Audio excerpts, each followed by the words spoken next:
Chapter 401 Helpful Tips. They entered the end sprint. Vase personally accompanied the modified prototype to the newly erected testing grounds a fair distance away from the mech nursery. He witnessed each test in person and made his own observations about the prototype's performance. From what he saw so far, his rifleman mech design performed up to expectations. It weaved nimbly around the obstacle, showing hardly any signs of slowing down. As a fast and nimble medium mech, the prototype demonstrated both speed and resilience. Even the people who supervised the tests couldn't help but let out admiring gasps when the prototype finally revealed the power of the chest crystal. After being hit by a number of laser beams, the crystal started twinkling in white. After the test pilot sent out a command, the chest crystal unleashed a powerful but controlled beam of light with almost the same properties of a conventional crystal, but with a lot more oomph behind its power. The beam is at least twice as powerful as a standard laser cannon. That wouldn't change any paradigms anytime soon, but it sounded impressive nonetheless. The capability to unleash a laser beam twice as powerful as a cannon should come as a nasty surprise to the rifleman mech's opponents. It was too bad that the crystal couldn't be charged in any other way than firing lasers at it, not if you wanted to be safe. The crystal also didn't hold its charge for very long and fizzled out rather quickly, throwing up a lot of excess heat into the vicinity as a result. It's still a gimmick, Carlos noted at the side while Vase engrossed himself in studying the data readouts. I really don't see this feature being very useful. Sure, it's impressive for a mech of that size to be able to unleash a powerful beam, but it won't have many opportunities to show off that feature. It can only be charged if it's shot at. Even if it carries a decent amount of armor, I don't see any mech pilot volunteering to go out in a laser storm. Vase grunted. You're right, but the crystal can be charged in other ways as well. It doesn't discriminate between sides, so there's no problem with asking other mechs to shoot at its chest crystal. As if anything like that will happen. It's more efficient if those laser rifleman mechs don't waste their battery packs on tricks like that. Vase did not believe it was as straightforward as Carlos made it out to be. He could figure out several potential advantages to pre-charging the central crystal. He did not worry about the center crystal lacking any applications. Although the crystal technology still hid a lot of secrets, Vase was pleased by the value it added to his design. Perhaps in the future he'd be able to bring out its full strength. The testing grounds continued to grind away at the prototype. Vase gathered a lot of data on the soundness of its construction and the performance of each of its components.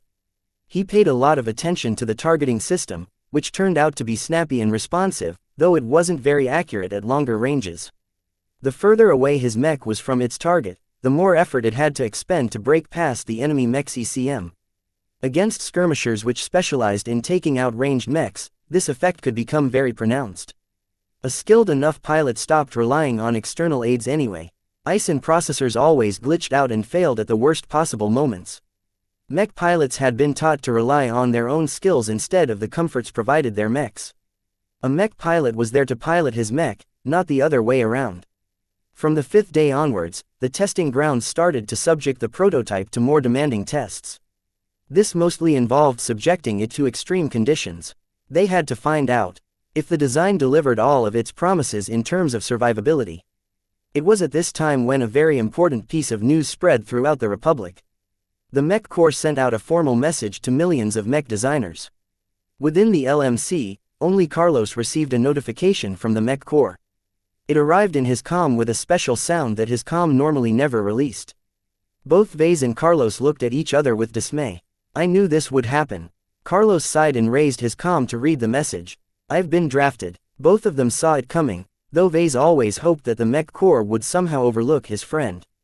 After all, despite graduating as a mech designer, he never did anything of the sort. He had no designs to his name. He didn't even publish a single virtual mech. When do you have to leave? They already booked passage for me. I'm to board the next convoy from Cloudy Curtain to Bentheim. That's in 2 days. That's not a lot of time. The Mech Corps doesn't wait for anyone. Now that the first wave of mech designers got called up, the war would probably enter a heated state very soon. The cautious probes and occasional raids that characterized the majority of the battles between the two sides would make way for harrowing battles in space and on the ground. Vase accompanied Carlos. They went through the paperwork. This ensured that Carlos would seamlessly be able to return to the LMC after his service ended. How long do you think the war will drag on? Carlos asked as they ate a meal in one of the mech nursery's restaurants. If it's the same as the last ones, then it's going to last for 4 to 6 years. That meant that Carlos might end up a very different man after the Mech Corps released him. The thought of what low-ranking mech designers had to go through during the war freaked him out. Hey, Vase reached out and grasped his friend's shaking hand. Working near or at the front lines can be bad, but it's also a fantastic learning opportunity. As long as you listen to the chief technicians in charge, you won't get lost, I promise you. Wise words from someone who had seen it all. You can say that. What he experienced on Graining IV and the glowing planet changed his life and built his character. Vase might have encountered a number of close shaves, but he also came out stronger after he conquered every challenge in his way. Over the course of their dinner, Vase proceeded to tutor Carlos on how to survive his coming tour of service. He enthralled his friend with tales and cautioned him to always watch his back. A crisis can happen at any moment. No one will watch out for you when all hell breaks loose. The only person who cares about your safety is yourself and no one else. Carlos frowned. Geez, that sounds really pessimistic. Is it really that bad? It depends on where you end up, but even if you are assigned to the rearguard, you shouldn't relax too much. With my background, I don't have any chance of landing a plushy posting. Carlos said with a rueful smile. It's straight to the front lines for me. Even Vase didn't hold out hope for Carlos to be sent somewhere far away. The Mech Corps was not a completely incorruptible institution. Vase grew up long enough among the Larkinsons to hear about how they really worked. When he studied mech design at Rittersberg, he heard other stories that confirmed all those tales. The truth was that low-ranking mech designers with backing and connections always seemed to end up in the rear. As for mech designers who enjoyed nothing of the sorts, they somehow never ended up more than a stone's throw away from all of the action. The only thing that Carlos had going for was that he worked for Vase, who in turn enjoyed a modest amount of backing from a master mech designer. Still, the connection between Carlos and Master Olsen was non-existent. No one believed that Carlos enjoyed any protection from someone who held an important status in the Friday Coalition. At best, Carlos was an extension of the LMC and Vase. Despite his great strides in recent times, Vase knew that his prestige hadn't reached a level where people could recognize him on the streets or where the Mech Corps took special care of him. Carlos had to fend for himself at the front lines. I don't blame you, Vase. I'm much better off than when I previously worked a dead-end job in quality control. My design skills have improved a lot, and I'll be able to offer a lot of help to a crew of mech technicians. Vase nodded reassuringly. I've kept an eye on your progress. At your level, you should be capable of modifying mechs. Mech technicians couldn't make any significant modifications to existing mechs without locking them up. Most of the time, they overlooked something critical that led to the emergence of fatal flaws or compatibility issues. Only someone with a mech design background could safely perform major modifications such as adding extra armor to a mech. That sounds like a good idea. I can stand out in this way. Don't forget to check in with the chief technician before you do anything drastic. Just because a mech technician tells you something is okay doesn't mean he knows what he's talking about. You're always telling me to establish a rapport with the chief technician. Why is he so important? Shouldn't I be buttering up my superiors? Who's going to be your superior? Most of the times, it's another mech designer. It would be great if your boss wants to be chummy with all of his subordinates, but from what I've heard, that never happens. Don't forget that you're competitors as well. Carlos started to get it. If I perform better than my boss, he'll probably try to squash me down, is that right? That's what all the Larkinsons told me back when I was young. The mech pilots seem to view conflicts between mech designer as an amusing distraction. It might be funny to them, but it's awful if that happens to you. What can I do then? Will I have to keep my head down forever? How will I be able to get a promotion out of the front lines then? That's where the chief technician comes into play. You see, all those mech designers sent to the bases are there to help with the repair and maintenance of all of the mechs of the Republic. You and all the other mech designers are the guests there. The true person in charge will always be the chief technicians on the base. Vase made a lot of sense. Carlos nodded like an eager chick as Vase continued his explanation. Nothing happens in the mech stables and the workshops without the approval of the chiefs. All of them are career servicemen without exception and have the power to ruin the lives of any mech designer that doesn't play by the rules. They hold all the actual power there. I see, so even if they aren't all that high up on the totem pole, they're still more important than the base commander, is that right? For you, yes. Base commanders don't have any reason to pay attention to you. Chief technicians do. They treat their mechs like their own children and hope that mech designers like you do so as well. In order to earn their acknowledgement, you have to demonstrate that you care.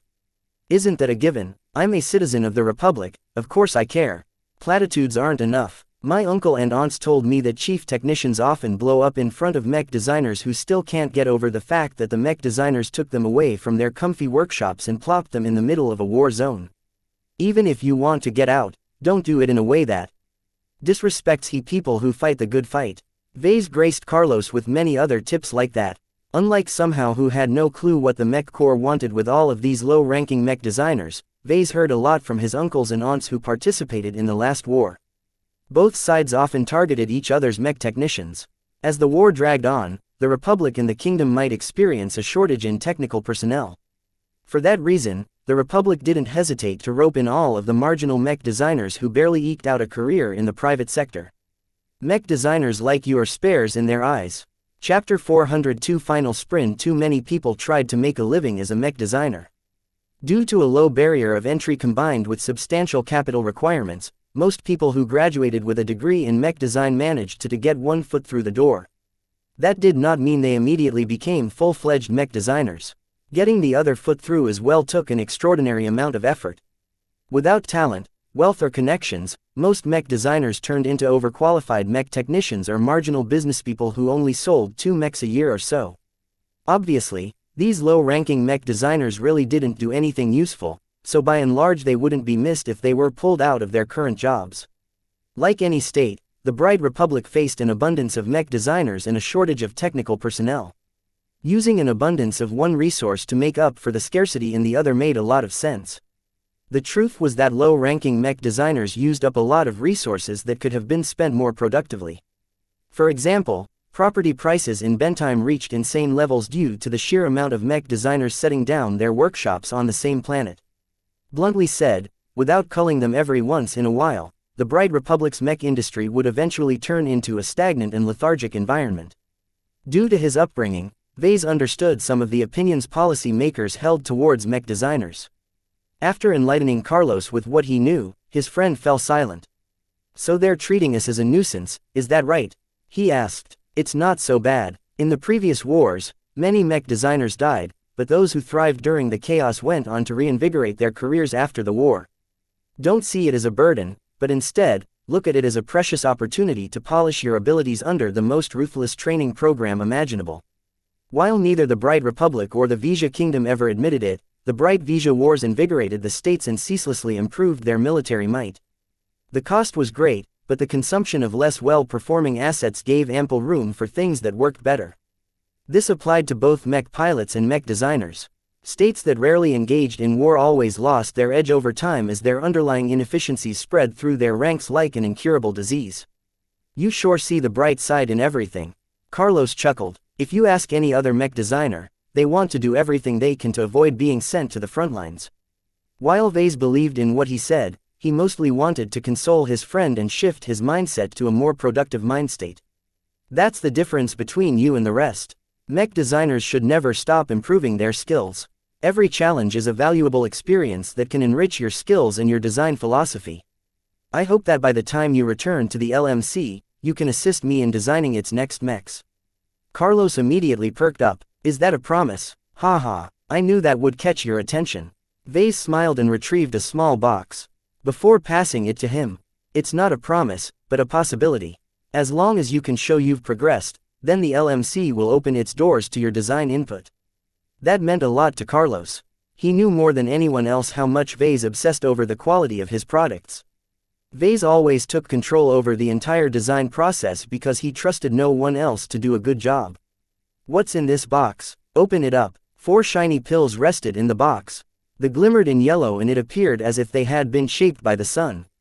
"Wow, what are these?" "They are special pills meant to give you a boost in mental capacity.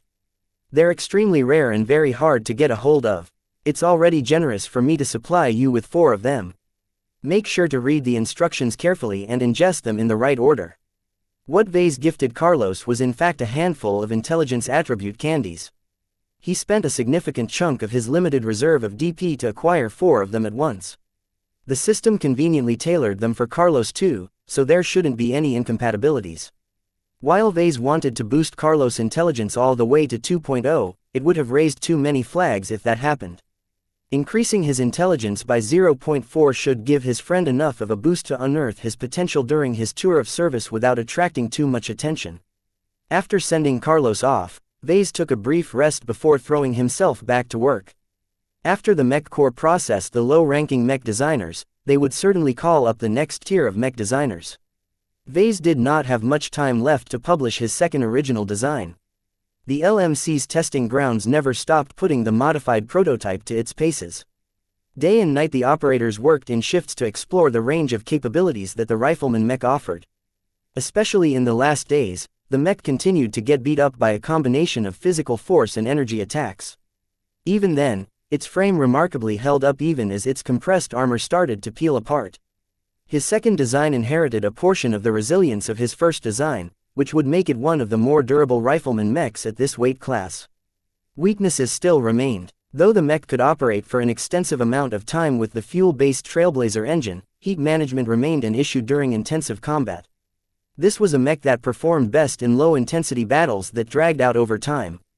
It did not excel in short bursts of combat such as duels where mech pilots demanded peak performance and immediate impact out of their mechs. Vase did not set out to design such a mech in the first place. At its current configuration, his Rifleman mechs neatly complemented his Blackbeak offerings. Both mechs fulfilled different roles but could go on the same missions without worrying about a mismatch in capabilities. As one test operator put it, they shared a very deep bond. They're like brothers and sisters. Vase held an ambitious dream of filling up the LMC's catalog with an entire family of mechs that all shared the same core traits. However, the coming war and the demands of the Republic put a wrench in his plans. He'd be lucky enough to complete his current design before the Mech Corps called him up. The issue worried him to such an extent that he broke from his estrangement with his grandfather and sent him a call. Vase, this is not a good time for me to speak. Please like and follow the Cultivation Audiobooks channel to you. Benjamin Larkinson answered gruffly as he scratched at his collared neck. You're lucky you called me during a recess in a conference. I don't have much time. I just wanted to ask you if you can tell me when the second wave of mech designers are going to be called up. I'm in the middle of finishing my second original design, but I still need a couple of weeks. His grandfather grumbled underneath his breath. You know I can't tell you that. Even if I knew, the Mech Corps will scorch me over a fire if I leak out the date. All I can tell you is that you better hurry up. After Benjamin hung up, Vase nodded in satisfaction. He knew that his grandfather couldn't explicitly tell him the date, but he was better off after the call. The hint at the end told him enough. I can still make it in time. The testing grounds accelerated the final tests and brutally treated the prototype like a disposable piece of metals. The mech eventually succumbed under all of the damage, turning most of its internal scrap to be sent for recycling. Vase gathered all of the data gathered by the testing grounds and used them to spot out any remaining flaws in his current design. At this stage, he largely smoothed out the major flaws in the designs. Most of the data only indicated that the design contained a number of issues that would be very difficult to resolve. Most of them already consisted of compromises that Vase had made in order to achieve a balance between different priorities. Swinging one way or the other only solved one problem while making another one worse. It's too difficult to optimize this mech any further. He only made a small number of tweaks, ones which he was sure wouldn't affect his mech in an unpredictable way. His focus on haste meant that Vase couldn't afford to make any additional design choices. A drastic change that affected the integrity of the entire mech demanded the construction of another prototype.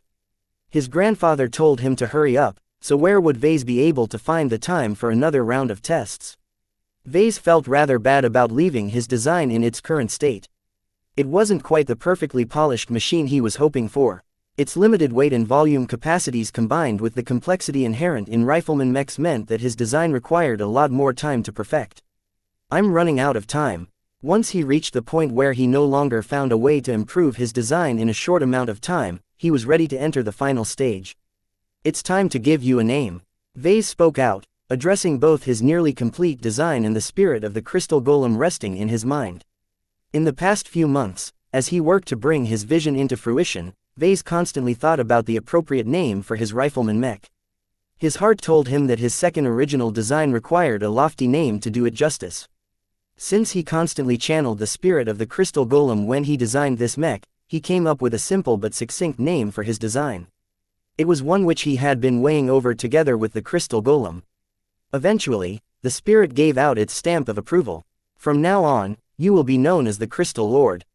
The name not only described the mech, it also harkened back to the roots of the crystal golem which would soon inhabit the design. Vase did not forget about the crystal garden and the corpse of the alien leader which he retrieved from that magical but fallen place. Something seemed to have changed when he uttered the name. Speaking it out loud somehow infused it with some weight, as if it had gained a life on its own. Vase felt as if he was at the cusp of making history in the field of mech design. He certainly looked forward to the end product. He had a very good feeling about his second original design. Working with a spirit derived from a powerful being of the past was a very novel experience, and one that would certainly impact the X Factor in a powerful way. Will I finally break into the B grade with the X Factor? He was about to find out. Vase looked around in a conspicuous manner, even though nobody else was present on his private workshop floor. After scanning his surroundings, he turned to his comm and activated his privacy shield before engaging the superpublish option. Are you certain you wish to superpublish the Crystal Lord CLA-01 design? Superpublishing in progress. Please wait. Design evaluation. Crystal Lord CLA-01 model name. Crystal Lord CLA-01 original manufacturer. Vase Larkinson weight classification. Medium light recommended role. Mobile rifleman mech armor. B carrying capacity. D aesthetics. C+ endurance. B energy efficiency. C+ flexibility. B firepower.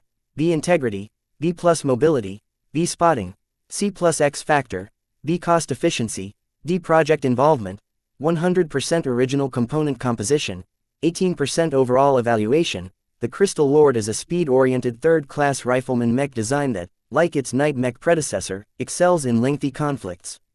The crystal technology embedded into the frame and the rifle of this design is novel and can be an asset to the design in certain circumstances. You have received 1000 design points for completing an original design that has no other equivalent. You have received 1000 design points for designing a mech with a substantial presence of X factor. Chapter 403 Price of Performance. The system provided a very flattering evaluation of the Crystal Lord compared to its usual conduct. It always graded his designs in comparison with similar models which competed in the same market segment, so Vase always got a good picture on how his designs would fare in the market. The most important take from the evaluation was that the X factor finally broke through the ceiling. This immediately prompted Vase to whoop in excitement. I did it! Ha ha ha! Finally! The moment he superpublished the design, the spirit of the crystal golem finally left his mind and began to inhabit the abruptly improved design. This lifted a huge weight off his chest, allowing Vase to breathe easy for the first time in months. He hadn't realized how much of a burden the crystal golem represented. Its mental strength had actually grown by a fair margin. Vase just never realized the change because it happened gradually. I hope you enjoy your new home. While Vase had no idea what kind of difference it made, it was still a cause for celebration. He looked forward to seeing footage of the mech in battle and see whether its mech pilots drew strength from the X factor. After he got over his jubilation, Vase sobered up and started to study his design from a more sober perspective. What had the superpublish function accomplished? The system promised that the function would comprehensively improve his design by 10%. What does 10% actually mean?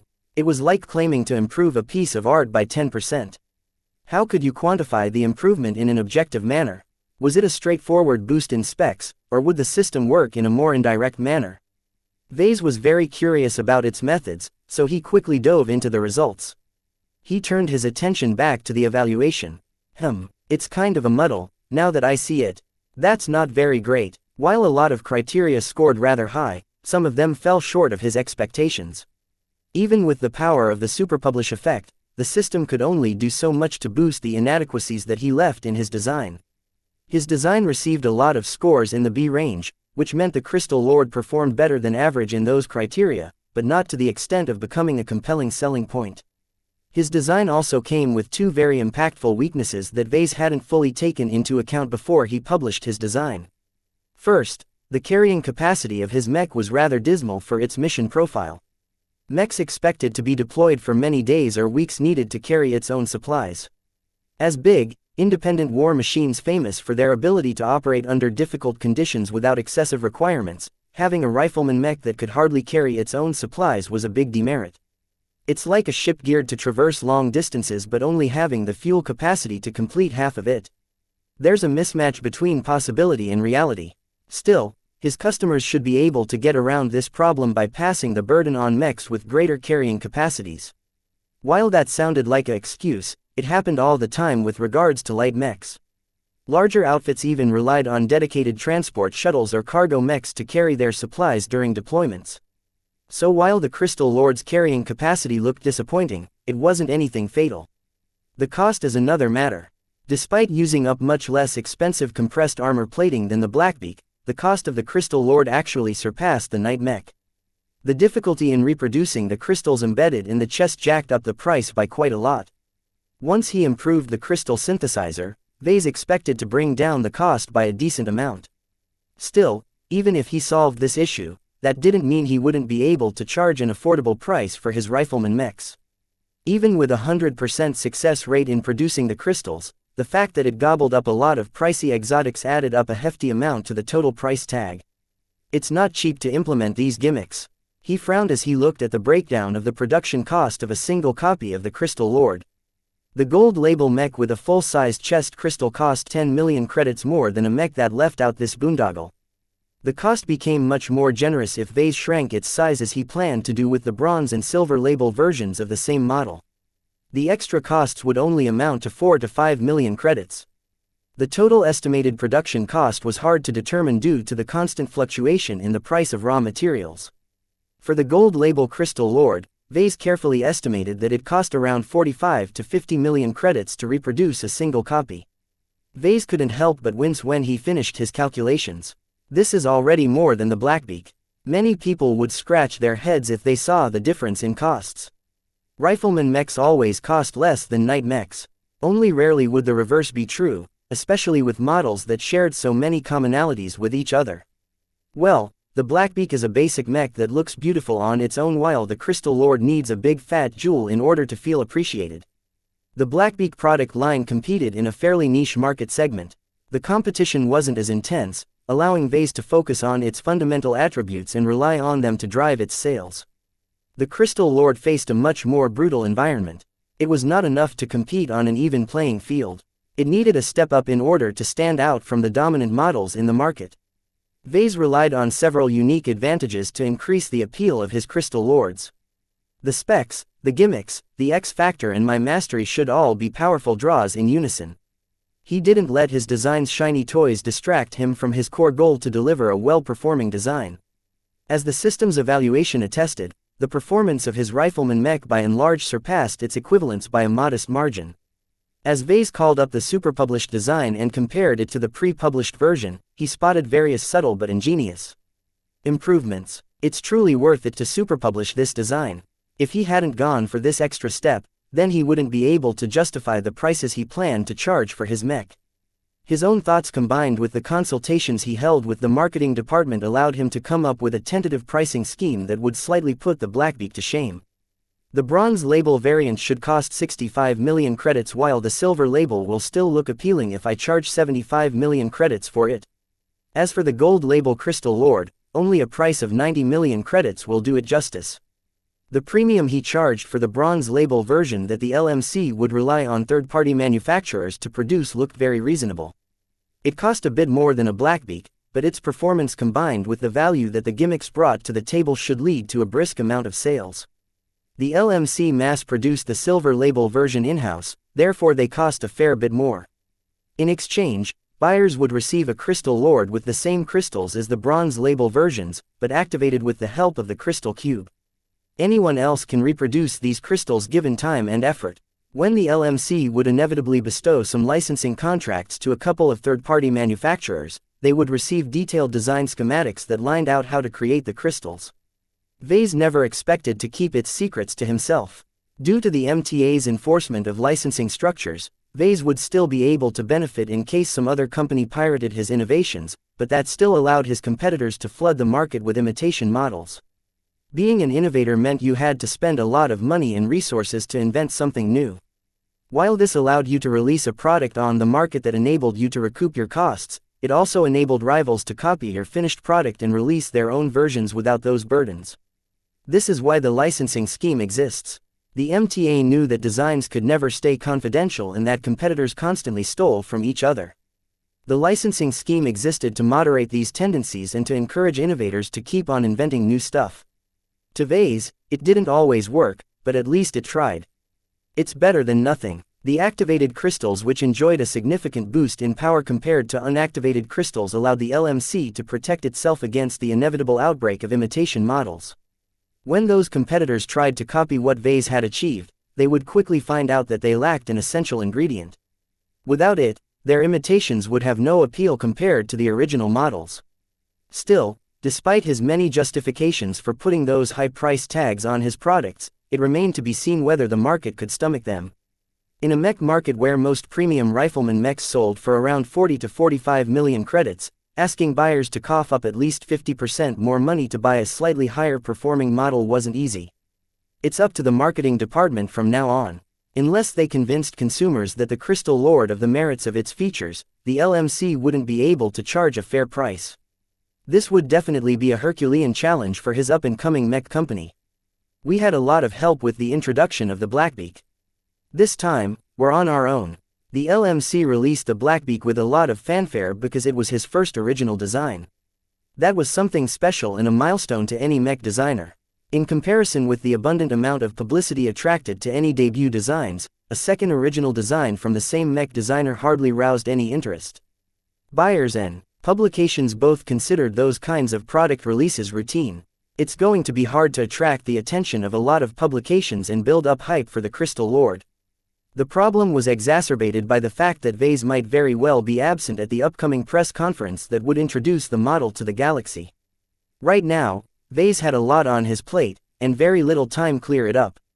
I best finish the rest of my to-do list. Vase proceeded to move quickly. In order to pass the MTA's validation process for each new original mech design, he needed to deliver a physical copy for them. He therefore went up to the fabrication floor and reserved the Dortmund production line for himself. In the next 3 days, Vase carefully reproduced a flawless copy of the gold label Crystal Lord. Though he wanted to rush its fabrication, Vase forcefully pushed down his impatience and adhered to a slower pace that minimized the risk of slipping up. He paid the most attention to synthesizing and activating the 2 crystals that would accompany the mech. He also capped off the finished product by personally affixing the label in one of Lucky's best gems in the cockpit of the mech. When Vase stepped back, he joined the mech technicians standing to the side. They all practically worshipped the first production mech as if it was a god come to life. What struck Vase the most at this point was that he could feel the impact of its powerful X factor in his heart. The mech radiated a sense of pride and threat in equal measure.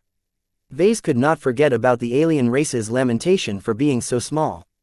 By fulfilling the dreams of the crystal golem of being put into a massive war machine that towered over most people it would come into touch, it carried a sense of completion that Vase had never encountered before in his other mechs. The Crystal Lord hadn't just come to life. It also enjoyed its return to the living. Chapter 404 Marketing Strategy. A lot of publicity accompanied the release of every new original mech design. Throughout the galaxy, millions of different mech models appeared on the market each day. How would consumers be able to make sense of the deluge in new designs? In practice, due to resource limits, license limits, and regulatory restrictions, most mech models competed solely in the state it originated from. While this cut away most of the competition, it still left Vase with thousands of competing designs that fought over the limited attention span of their potential buyers. This time, Vase wouldn't be able to enjoy the advantage of making his debut. Fortunately, the LMC of today was a lot bigger than when he published the Blackbeak design.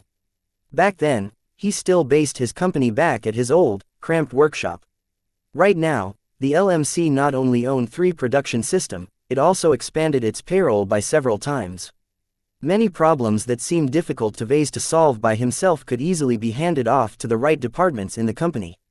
Gavin was his contact person in the marketing department, which had been tasked with the challenge of making the Crystal Lord a success.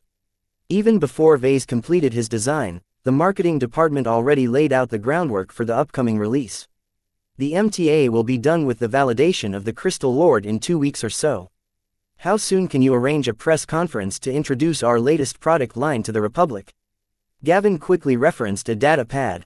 We are working with all hands on deck right now. In principle, we can hold the press conference at any time, but we're still having trouble with inviting a sufficient amount of publications. Some of these news and media empires are really tough customers. People interested in buying mechs rarely browse the public catalog and sorted through the huge number of available models.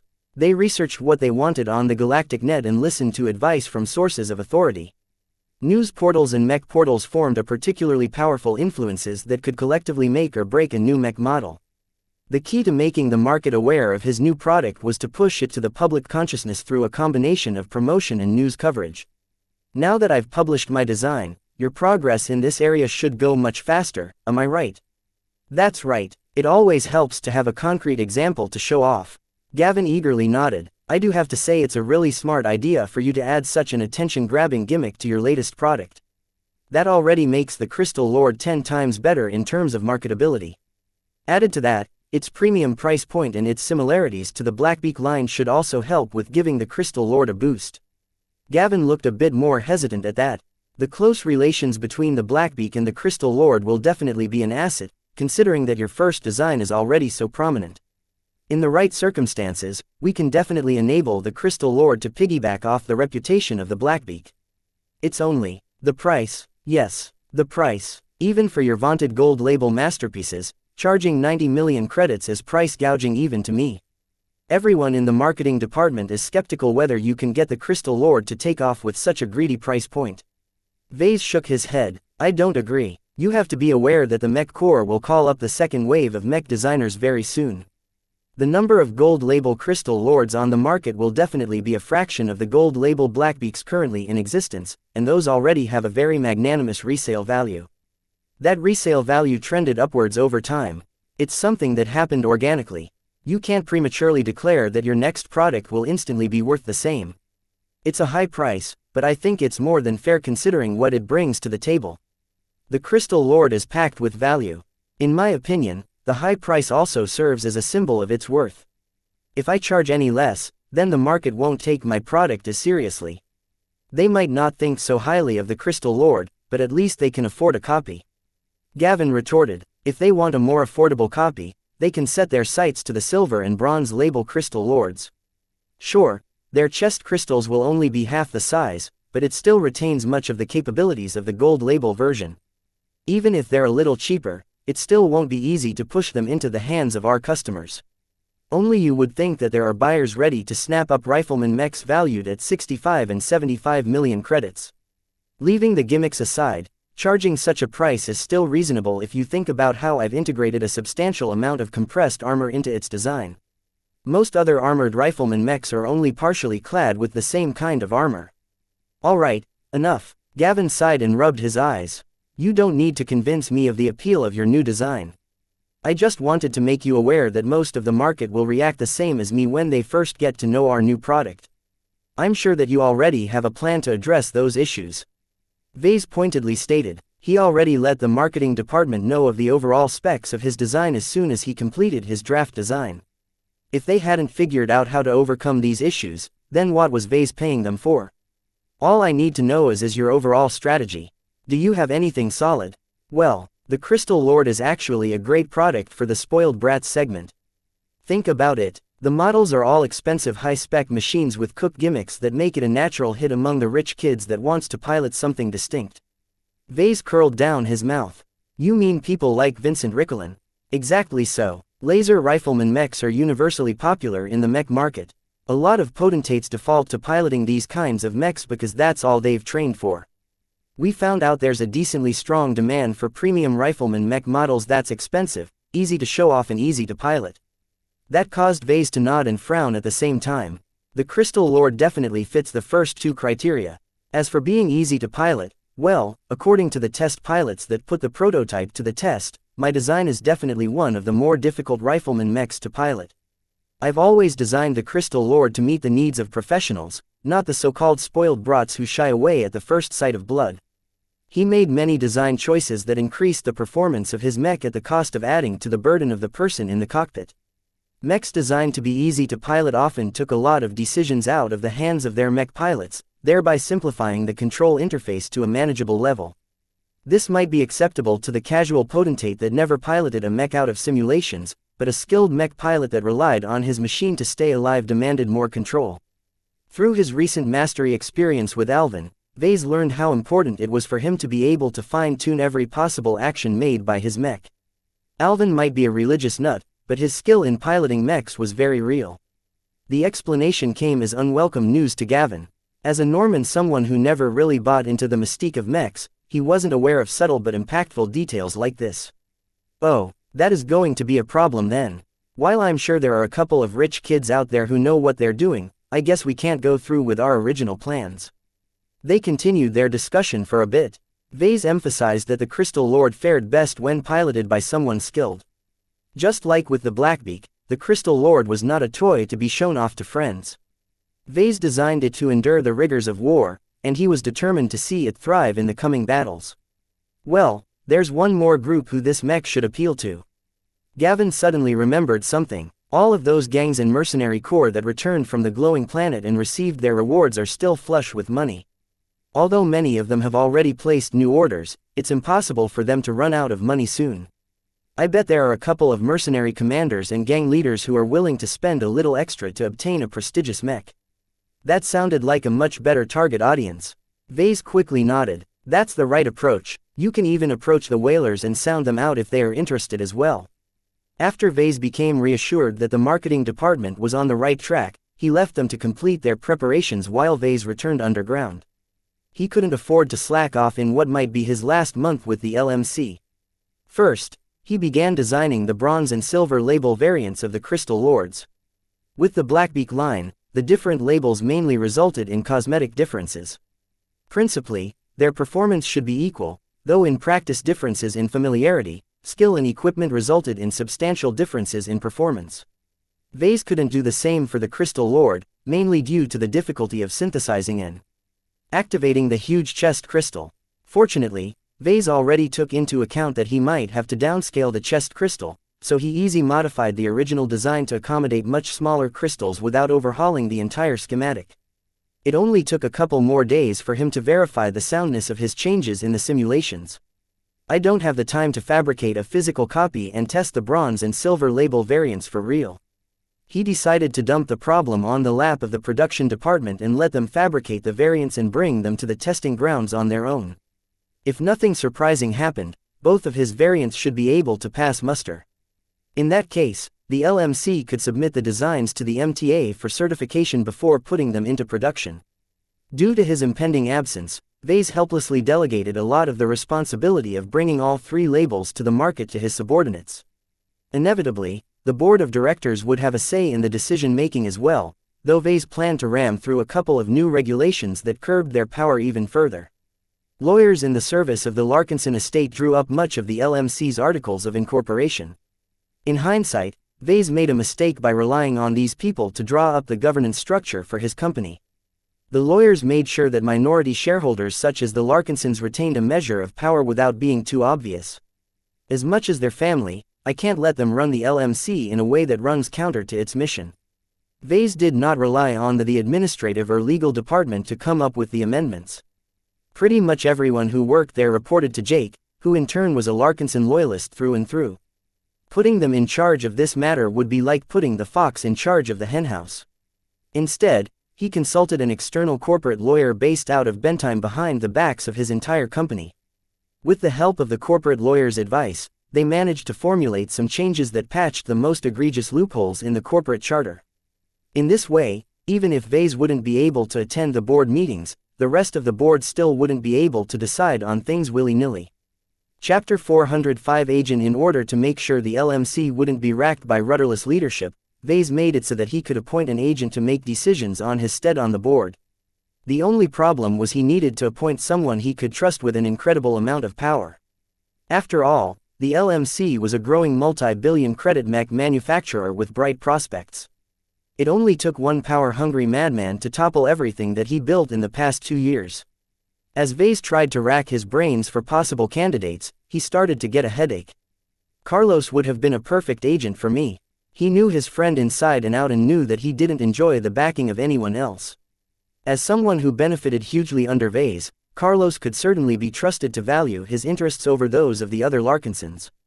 A significant shortcoming of Carlos was that he never excelled in any of the business courses, so he probably wouldn't be able to steer the LMC as well as Vase. Naturally, a bigger problem was that the Mech Corps already snatched Carlos up along with a deluge of other low-ranking mech designers. After he ended up in the clutches of the military, Vase hadn't received any word from Carlos since. His friend completely fell off the radar, which was to be expected. The military took communications with the outside galaxy very seriously. Even taking the time to say hello to your parents through the galactic net could leak out an enormous amount of sensitive data to any eavesdroppers. Thus, even remotely, Vase could not expect Carlos to be available to act as his agent. Who else can I turn to? As the temporary chairman of the board, his agent held the power of life and death over the LMC. That was really something that could not be belittled. Vase himself was too busy to revel in the amount of power and wealth at his fingertips, but that did not mean he was unaware of their deathly allure. He mentally went through several candidates, but he found to his dismay that most of the people he knew shared a connection with the Larkinson estate. Even Chief Cyril, who knew the most about mechs in the company outside of Vase, never hid his roots as a retainer. After going through more than a dozen different names, Vase ended up with 2 possible candidates. Each of them possessed their own merits and shortcomings. If he picked the wrong person, the consequences for the LMC would be very dire. The first candidate who Vase tentatively took into consideration was Melkor. Although he was a Larkinson as well, his youth and his inexplicable estrangement with the Mech Corps ensured he didn't fell into the established factions of the family. In a way, he's kind of a failure, or the Larkinsons would have never let go of him to serve as my bodyguard. Putting Melkor in charge of the board, if only temporarily, would make it clear to the rest of the board that Vase still kept a pulse on what went on there. Melkor's possessed a firm but understated personality that would likely lead to a restrained atmosphere in the board. After all, from what Vase gathered from his cousin, Melkor brooked no nonsense. The downside to putting a mech pilot in charge of the board was that Melkor knew nothing about designing mechs or conducting business. He possessed no relevant knowledge that allowed him to make informed decisions, or understand the topics being discussed in the meetings. Another problem with Melkor was that he would have to put his foot down in front of their grandfather. Despite his job as a military advisor, Benjamin always took the time to be present at the board meetings. As the temporary chairman, Melkor should be able to hold more sway than their grandfather. Will Melkor be able to stand up to Grandpa, though? That was a very pertinent question. Benjamin Larkinson enjoyed a vast amount of prestige in the Larkinson family. Not only did Grandpa work for the influential Ministry of Defense, he also used to be an expert mech pilot. Practically the entire younger generation of the Larkinsons worshipped him as one of their gods. From what Vase gathered of Melkor, his cousin did not enjoy a close relationship with the rest of the family. Neither did he seem like someone who revered their grandfather. Still, Vase always had the sense that Melkor hid a lot about himself to everyone. He never showed anyone his true nature. His habit of wearing a big visor that covered the entire upper half of his face made it extraordinarily difficult to read his expressions. In the end, Vase could never pin down where Melkor stood. He may be a disaffected Larkinson looking to spread his wings outside of the umbrella of the family. He might also be hidden Larkinson loyalist who had secretly been assigned to keep an eye on Vase and push him in the right direction once in a while. I've already entrusted him with some responsibility. What does it hurt to add a little more to his plate? Vase already tasked Melkor with leading and expanding the avatars of myth. That reminded him to arrange some matters for his personal force as well. He still needed to hear back from Captain Sylvestra and make plans for expanding their fleet. Compared to picking a mech pilot like Melkor, Vase found the alternative to be a little more attractive. During the early stages of his business, Vase relied on Gavin and Calci to do a lot of things on his behalf. As the LMC formally came into being and hired hundreds of professionals, the role these 2 former students played in the company became less and less. That did not mean that Vase had sidelined them entirely. It was easy for Gavin to change his role. Not only did he let Vase keep tabs on what the marketing department was up to, he also acted as his personal assistant in many other areas. If not for his current responsibilities and his strange opinions in some areas, Vase would have no qualms about appointing Gavin as his agent. Calci might be a better choice. She was a dutiful worker who possessed a deep understanding of the local issues. Vase always relied on her reports on the local situation to keep himself abreast of what went on in Cloudy Curtain. Vase honed in on her law background. While that didn't turn her into an expert concerning mechs or business, she should be able to possess a sufficient understanding of the discussions in due time. She also wouldn't be vulnerable to clever wordplay or dirty tricks. If Vase put someone like her in charge of the board, then she wouldn't flinch from anyone, including his grandfather. She would be able to understand very well how much power she held in her hands and how much responsibility Vase had thrust in her. Since she didn't possess any relationships with the other members of the board, he could trust her to avoid any favoritism. She's still awfully young though. She's also related to the pioneers. Kelsey never hid her inclinations for the pioneers, and believed that the LMC should seek for ways to collaborate with each other. Vase was not a fan of political entanglement. He couldn't forget how the pioneers revealed their true faces to him long ago. Even if they turned a new leaf with their change in leadership, a leopard could hardly change its spots. In this case though, it was not as if Kelsey would be in a position to do a lot. It would be really obvious if she changed the direction of the company in a way that favored the pioneers. Instead, Vase worried more about her youth and lack of experience. Would she be able to handle the responsibility and stand up to a bunch of professionals who surpassed her in every aspect? She doesn't need to be an expert. She only needs to hold her ground. To act as his agent meant it would be sufficient for Kelsey to understand the broad strokes of every proposal. Vase decided to go with Kelsey instead of Melkor, because he thought that the influence of the Larkinsons was already bad enough. If she subsequently attempted to benefit the pioneers, then at least they would be able to play as a counterbalancing influence within the internal politics of the company. He activated his comm and called Kelsey to his office. After a moment, she arrived at the top floor of the office and sat down on the other side of the imposing office. "I have a job for you. I don't know if you are interested, but how does it sound like to take up the post of temporary chairman of the board?" He subsequently explained the details of the job and what he expected of his agent. As expected, Kelsey looked floored by the responsibility. I'm just a local girl. Boss, this job is way too big for me. I'm not qualified to be the chairman of anything." "Nonsense. The job isn't as hard as it sounds, and since you are taking charge in a temporary capacity, you don't need to know all the ins and outs. Still, I suggest you study some basic textbooks about mech design and how to run a mech business whenever you're off duty. It's important for you to master the general gist of what goes on in the company." Vase diminished the daunting nature of what it meant to be his agent. By breaking it down into manageable chunks, she only needed to assume a limited amount of responsibilities at the start. Once her knowledge caught up, she could slowly expand the range of decisions she would be able to affect. Naturally, Vase made it clear that she should never act in a unilateral manner in any proactive decisions. Basically, he wanted Kelsey to act as a gatekeeper for every major suggestion proposed by others. Her job was to say no to any ideas that went against his interests. If you put it like that, the job doesn't sound so hard. Kelsey's frown started to ease. "I still don't get it.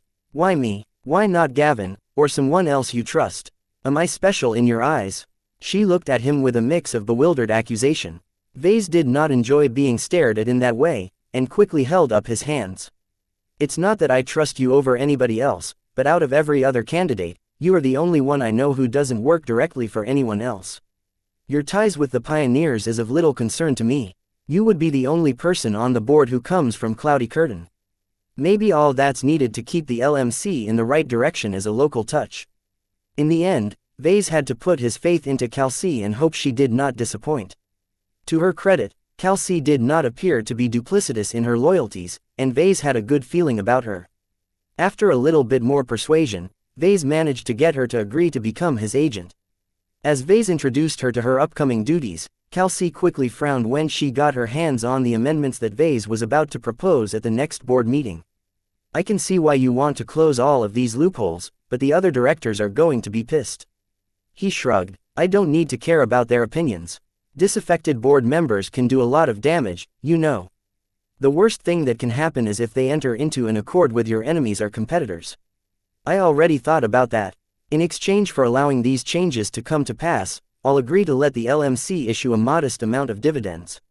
I'll also throw in some stock to them so that they enjoy a direct benefit." Bribing people always worked wonders. Vase mainly resorted to this method because he couldn't think of any other way to keep the board members somewhat on his side. After all, the amendments he was about to suggest would definitely impact their ability to influence the direction of the company. After wrapping up the matters concerning the board of directors, Vase sent xianxia out of his office and worked through the list of things he needed to arrange. I still need to fabricate a couple of gold label crystal lords. I still owe a copy to the Udis Mudriders, while the avatars of myth needs a bunch of them as well to form a strong nucleus of mechs. Vase especially placed a lot of importance on the latter. It would be a shame for his own personal force to rely on inferior silver label products. Due to the growth nature of the X factor, it wasn't efficient for the avatars of myth to get accustomed with mechs that Vase intended to replace with superior variants at a later date. The only problem was that Vase lacked the time to fulfill the needs of a force that numbered at least 40 mechs. If I want to meet all of their needs, I'll have to fabricate at least 10 gold label crystal lords and several more gold label blackbeaks. That sounded impossible to fulfill in a short amount of time. Even if he planned to quickly wrap up his other work and spend the rest of his days as a free man on fabricating the mechs, he shouldn't expect to finish more than 4 or 5 handcrafted mechs. The avatars of myth will have to make do with what they can get. He shrugged. Chapter 406 Primacy. Vase had to arrange a lot of stuff before his impending departure. Over the next week, he accomplished a lot of things. He held a board meeting where he introduced xianxia and rammed through a couple of changes in the corporate chapter. He kept himself up to date with the marketing department's plan to roll out of the Crystal Lord models. On some moments, Vase squeezed out the time to visit Lucky. His gem cat meowed weakly at him whenever he visited. It seemed that Lucky still needed a couple of months to get back into shape. I'll be going away soon. According to the regulations of the Mech Corps, I can't bring any possession along with me. You'll have to stay behind.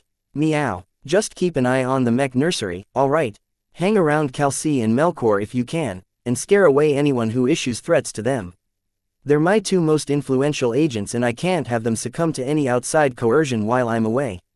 Meow. I'll be sure to arrange for a steady supply of choice minerals and exotics. You'll never starve as long as the LMC exists. Meow. He hugged and played with Lucky for a couple of times, but he regretfully kept these tender moments brief. There's one more thing I need you to take care of, Vase said and slowly detached his trusty comm from his wrist. He subsequently bound it to Lucky's neck. The comm's advanced construction quickly shifted into a locked configuration. Keep my comm on you at all times, and never let anyone grab a hold of it. Got it, meow. Yes, it contains the system. Meow. I know, but I don't have any other choice. The Mech Corps takes security very seriously. I heard that any incoming mech designer will be stripped of his possessions and be issued new ones instead. I can't have this comm falling out of my sight and into someone else's hands. This not only applied to his comm, but also his shield generator and all of his anti-grav clothes, which he planned to stash in the vault.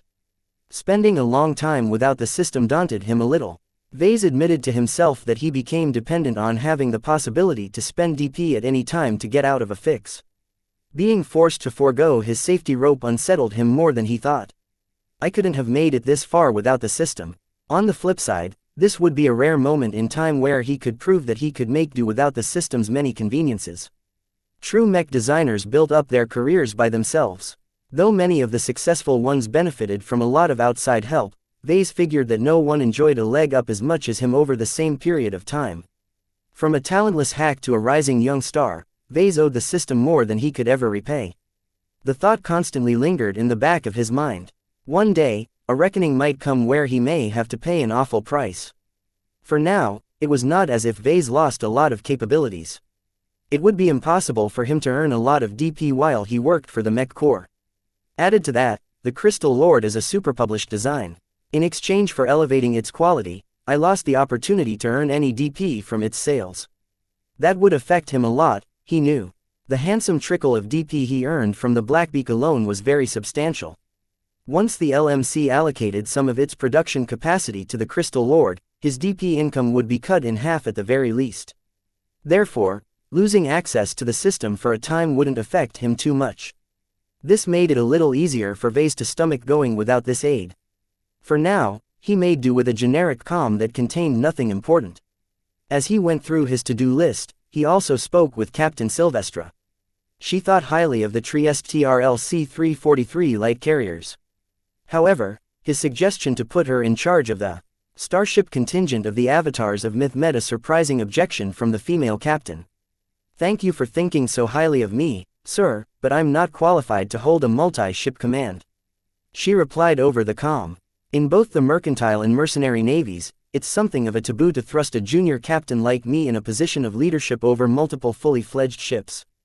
It takes decades of training and experience to become a senior captain or fleet commander. They are the only ones competent enough to keep track of multiple vessels and effectively command them in battle. This posed a problem for Vase. "I don't know any senior captains and I don't know a thing about running a fleet. Can you assist Melkor in finding a good and trustworthy senior captain that can crew and run the 2 Trieste-class light carriers that I'll be ordering soon?" "That won't be a problem." The captain of the Barracuda smiled. "I know a handful of former mentors who may be interested in commanding over a fleet of state-of-the-art light carriers." The price tags attached to the Trieste-class vessels drained the majority of his personal fortune. In return, the Avatars of Myth gained an incredible amount of capability with regards to interstellar mobility and spaceborne battles. The 2 purpose-built ships could not be compared to the deluge of cheap, clunky converted carriers which always risked coming apart at the slightest touch. These consisted of improvised rust buckets converted from outdated cargo haulers that had reached the end of their service. The only reason they had been made space-worthy again was because the shipyards replaced the FTL drive and a handful of other essential parts during the conversion process. Naturally, in the race to offer the cheapest converted carriers, the more dubious shipyards often cut a lot of corners. The amount of accidents these converted carriers suffered each year in the Bright Republic alone could fill up a book. According to Captain Silvestra, fleet commanders with the right qualifications rarely accepted the invitation of a random mercenary corps to command their ramshackle ships. Attracting the services of these venerable spacers who enjoyed a supreme status in the mercantile and mercenary navies required a lot of effort. Vase mused. "So will it be difficult for us to attract a qualified commander?" "There's no problem at all. They all salivate at the possibility of commanding over 2 proper light carriers. In addition, working under a mech designer is a cushy job.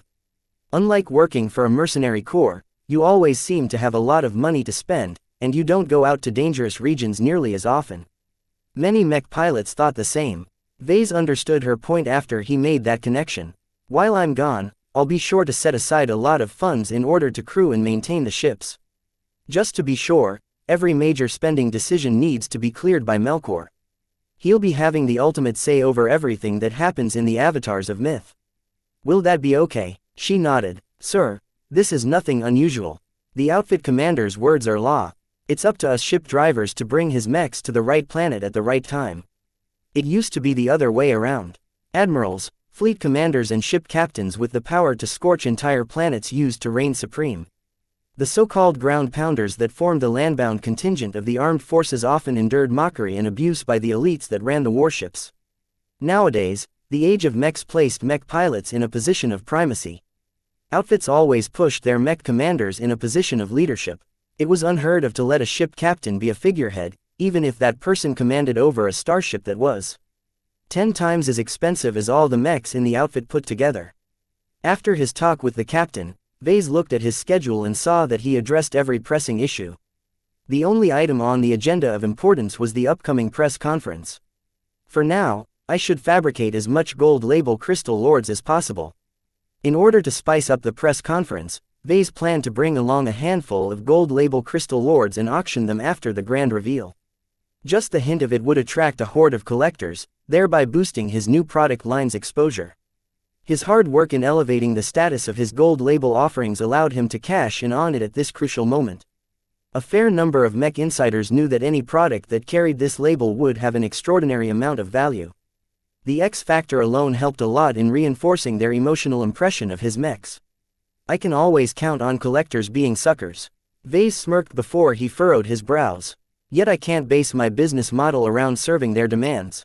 Milking the cash cows known as collectors required a fertile field for them to feed on.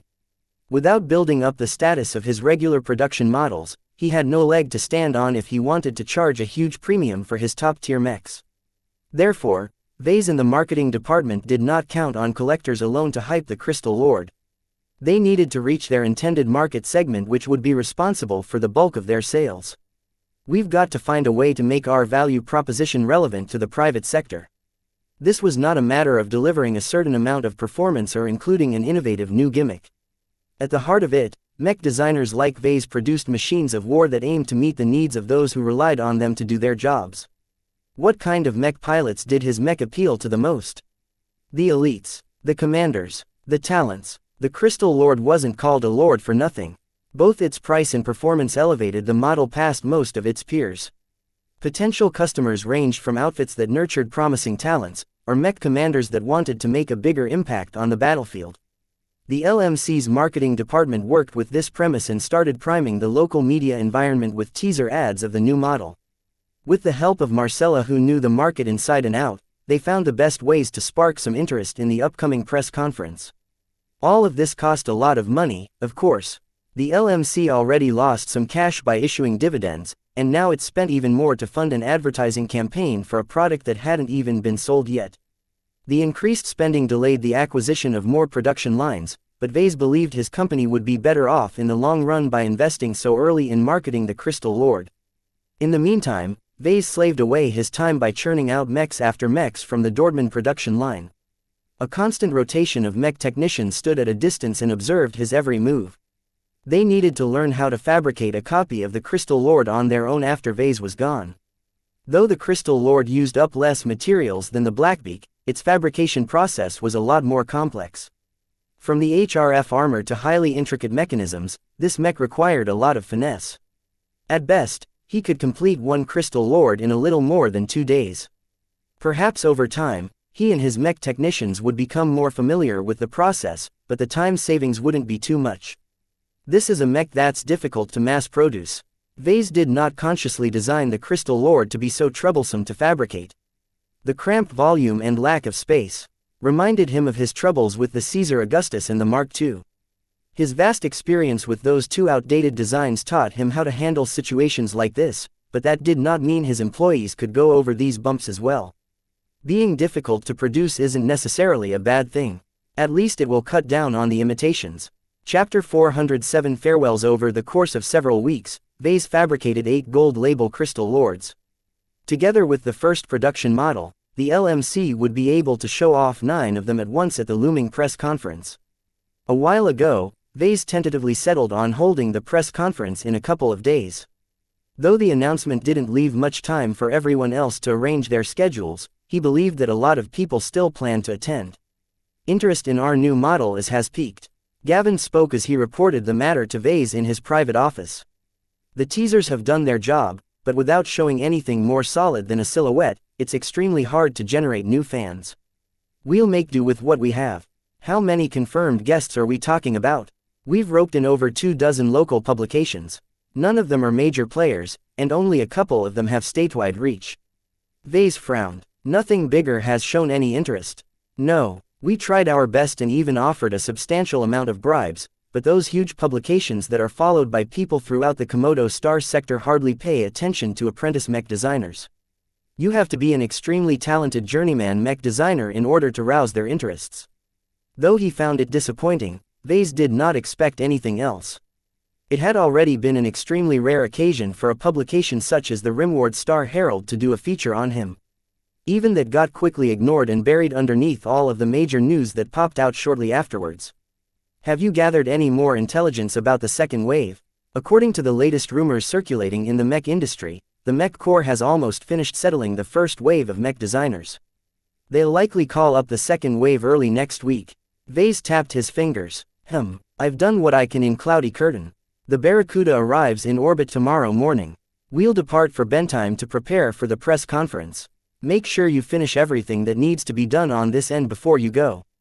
Will do, boss. As Gavin left his office, Vase contemplated how the LMC would fare in his absence. Right now, a lot of tiny mech workshops and mech boutiques shuttered their doors by the thousands. Hardly a day went by without reading up on the doom and gloom among the tiny mech manufacturers. These marginal companies only managed to cling onto solvency as long as their only mech designer remained in charge. The sudden absence of a vast majority of mech designers caused most of these businesses to shutter their doors, sometimes by the founders themselves. This in turn disrupted plenty of supply chains and caused a deluge of unemployed people who used to work for these small mech manufacturers to end up on the streets. Fortunately, the LMC remained steady throughout all the turmoil. With 2 current product lines in its catalog, the company would be able to remain relevant for at least 8 more years without any further input by Vase. This is a good time for my company to grow and accumulate more wealth. Unless someone else published a design that competed directly against his mechs, the LMC should be able to sustain a regular cash flow. It mattered little whether Vase published more designs or not. His current 2 designs already covered a decent swath of the market. Vase spent his final day in Cloudy Curtain meeting his people one more time and saying goodbye to them. He even took a shuttle trip downtown and visited Dietrich to get in touch with the whalers. Ever since they helped out in repelling the Vision raiding force, their prestige enjoyed a substantial boost. Their rule over Cloudy Curtain had solidified and couldn't be shaken anymore. Dietrich obviously looked like he was having a good time. Vase entered a recently constructed nightclub that the whalers had demolished and built from the ground up with all the bells and whistles. It made heavy use of wide-area projectors to cast an illusion of walking among the stars. The view disoriented Vase somewhat, but he slowly got used to walking in the middle of space. Comets zipped by while stars emitted light and heat. He eventually reached Dietrich, who nursed an expensive drink. "Are you off to join the war?" he asked with a bit of alcohol on his breath. "In a way. I'll likely be allocated to a design team. I heard about that. My mates tell me that they'll gather 100 or so mech designers and put them in a single base in some forgotten corner of the Republic and let you guys sort things out from there. It's not quite as simple as that. Mech designers like me will be joining the existing design teams as extra manpower. They can never have enough mech designers to do all of their grunt work. Most of the time, people like Vase would be granted the privilege of running loads of simulations or repetitive computations. Some jobs could be left to ice while other jobs required a lot of creative judgment. Mech design was both an art and a science, after all.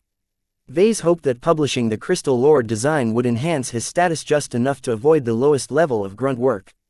It remained to be seen whether the Mech Corps took note of his work, but it couldn't hurt to try. Vase ordered a light drink and sat on the opposite side of the table to Dietrich, who dismissed his hanger-ons. As Vase enjoyed the imported liquor, he turned to an important topic. "What's in store for the whalers in the next few years? You guys are expanding like crazy. Cloudy Curtain alone won't be able to hold you all." "Ha ha ha." Dietrich burst into laughter. "It's that obvious. Well, since you already guessed, there's no need for me to hide. We're planning on branching out, but not in the way you think. All the neighboring star systems in the Bentheim region is spoken for. The gangs who occupy these systems all have backers just as troublesome as Monty the Beheader.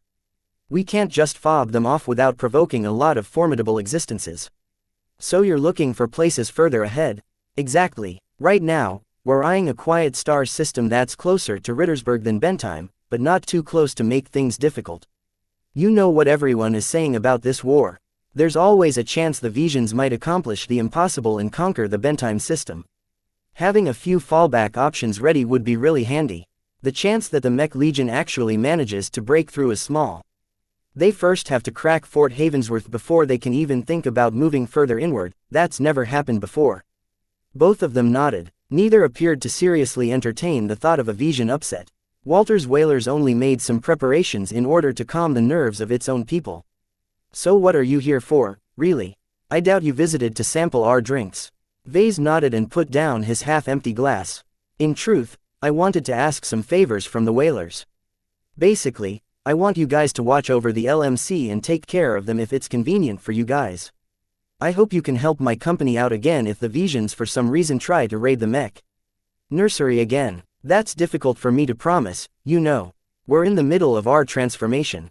Our combat effectiveness isn't all that great right now. At some point, your rookies will stop being inept. I'm confident the whalers will become a force to be reckoned with. At that time, I hope you haven't forgotten about me and my company." "That won't happen. You can count on us." They subsequently discussed more concrete matters. In exchange for explicit support, the LMC would occasionally supply the whalers with silver label mechs. Though they could still afford to purchase these mechs at market prices, Dietrich never turned down free stuff, especially mechs of this caliber. "Great. It's always troublesome to order a homegrown mech of yours. Sure, we can place our orders to another company, but we'll only be able to get our hands on the crappy bronze label mechs. Getting them directly from your factory will save us a lot of trouble. For the rest of the evening, Dietrich showed him around the newly erected bases erected by the whalers. Gone was the stink, the rusting walls and overgrown ground. The new bases looked every bit as formidable as the smaller bases maintained by the Mech Corps. Even if the Visions returned in greater numbers, the whalers would still be able to hold them off with these new bases. The next day, Vase packed his luggage, which wasn't much, and boarded a shuttle to the temporary spaceport set up just outside of Freslin. Strictly speaking, with the self-destruction of the old spaceport in Orinoco, Vase did not have to make this detour. He could have chosen to lift off into orbit directly from his doorstep. It would be bad form to do so, though. Traffic heading up into orbit or down to the surface would become a chaotic mess without a spaceport acting as a central hub. They also played a vital role in inspecting ships and cargo for any untoward surprises. Only smugglers and other criminals ignored spaceports. If Vase followed suit, he would be painted in the same brush as them. Therefore, Vase endured time being wasted on this side trip. Once his shuttle finally lifted off into space and docked next to the Barracuda, Vase along with Gavin and a handful of key personnel boarded the Corvette and made themselves at home. Set course to Bentheim and depart whenever you're ready. Aye aye, sir, Captain Silvestre responded curtly from the bridge. Vase headed up to the tiny observation room at the uppermost deck of his ship and looked down on the grayish globe that represented Cloudy Curtain. He was leaving Lucky, the system, his shield generator, the Vulcani and his anti-grav clothes behind. Vase felt awfully vulnerable without these possessions. Only the Amastendira remained by his side. The system granted Vase the option to store the high-grade laser pistol into his inventory. Surprisingly, Vase was able to store and retrieve the Amastendira from the inventory even without the system. This was very good news to Vase. While he didn't expect to resort to the weapon at all, he still found it reassuring that he could count on at least one way to get out of a crisis. The Barracuda quietly engaged her thrusters and joined the convoy of cargo haulers making for the nearest Lagrange point. Among other cargo, they also held 8 of his Crystal Lords. The first production model had already reached Bentheim long ago and recently finished its validation trials. There was no suspense at all. The Crystal Lord design passed with very high marks. The MTA even generously valued its licensing contract at 5 billion bright credits, which was 2 billion more than the Blackbeak. The high value attached to its licensing contract would certainly help burnish its credentials. Right now, the MTA kept the news confidential to anyone. But he could certainly imagine everyone's surprise the moment he revealed the sum.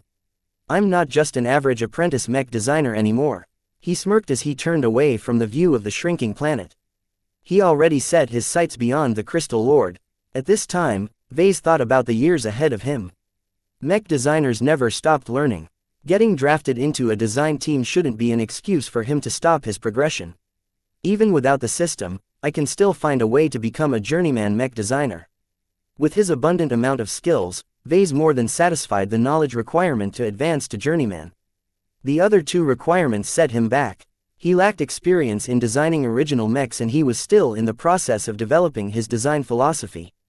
In a way, Vase could still work on those 2 requirements as part of a design team, but he could only do so if he was entrusted with greater responsibility.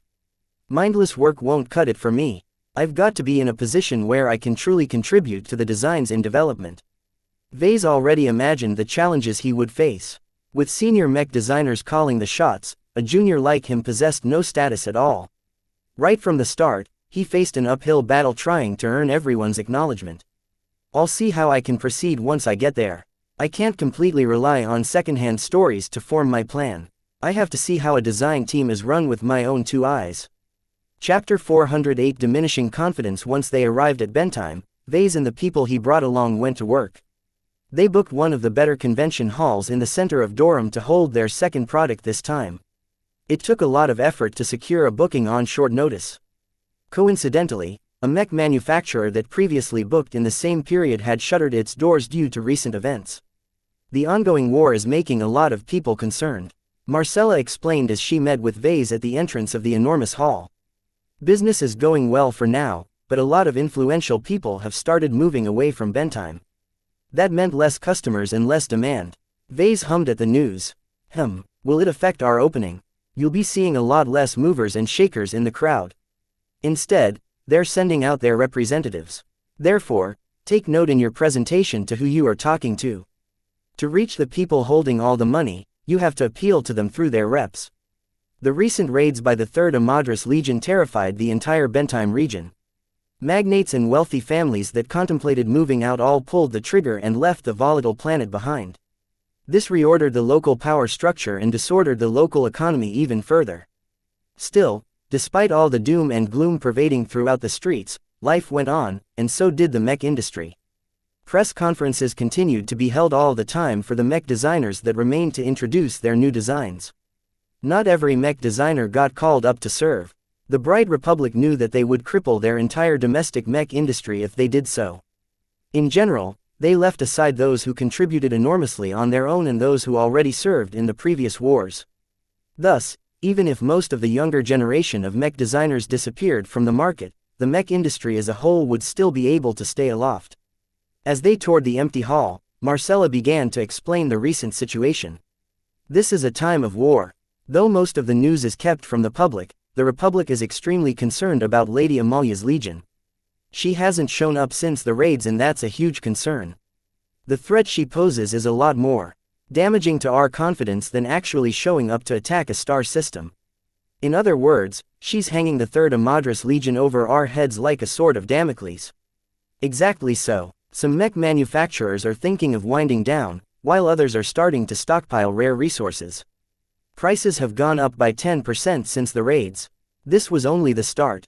As the war progressed, prices would continue to skyrocket, bankrupting over half of the mech manufacturers based in the Bright Republic. This happened in the previous war and the wars before that. Vase knew that his company was in better shape than most. He deliberately set a high profit margin on his products in order to absorb a substantial spike in costs. He could afford to do so because the LMC exclusively produced premium mechs. Though Vase recently developed an ambition to enter into the ultra-cheap bulk mech market, he wouldn't be able to keep up with the razor-thin margins as of yet. His company wasn't geared to compete on that level yet. They finished touring the hall and Vase nodded in satisfaction at the open spaces. A high-end convention hall like this not only provided ample space to show off multiple mechs, it even offered a small-scale arena space to show off the live combat capabilities of their mechs. Gavin met the pair near the arena. "Boss, this arena doesn't offer a lot of space, but the security screens are powerful enough to endure a full-powered blast from the Crystal Lord's chest laser. Why don't we hold a live duel? A duel isn't the best way to showcase the Crystal Lord's strengths." Marcella retorted. Just like the Blackbeak, the Crystal Lord is a mech that excels in battles of attrition. Let's not repeat the near-disastrous design duel that happened last time. The stakes are higher now. The mech broker had a point. Laser rifleman mechs and the Crystal Lord in particular only showed their true value if they had time to wear down their opponents. Besides that, the arena barely provided a ranged mech like the Crystal Lord enough space to show off its mobility. This is the downside to booking a convention hall in the middle of the city. There are other halls in the outskirts that offer much more room to maneuver. What's done is done. We'll have a lot more trouble trying to attract people to attend our product reveal if we held it in the outskirts. They decided not to display the prowess of their mechs in a duel. Instead, they planned to show off some of the features of the Crystal Lord through target practice and live demonstrations. The arena offered just enough space to do so safely. Throughout the rest of the planning sessions, they also formulated how to conduct the rest of their product reveal.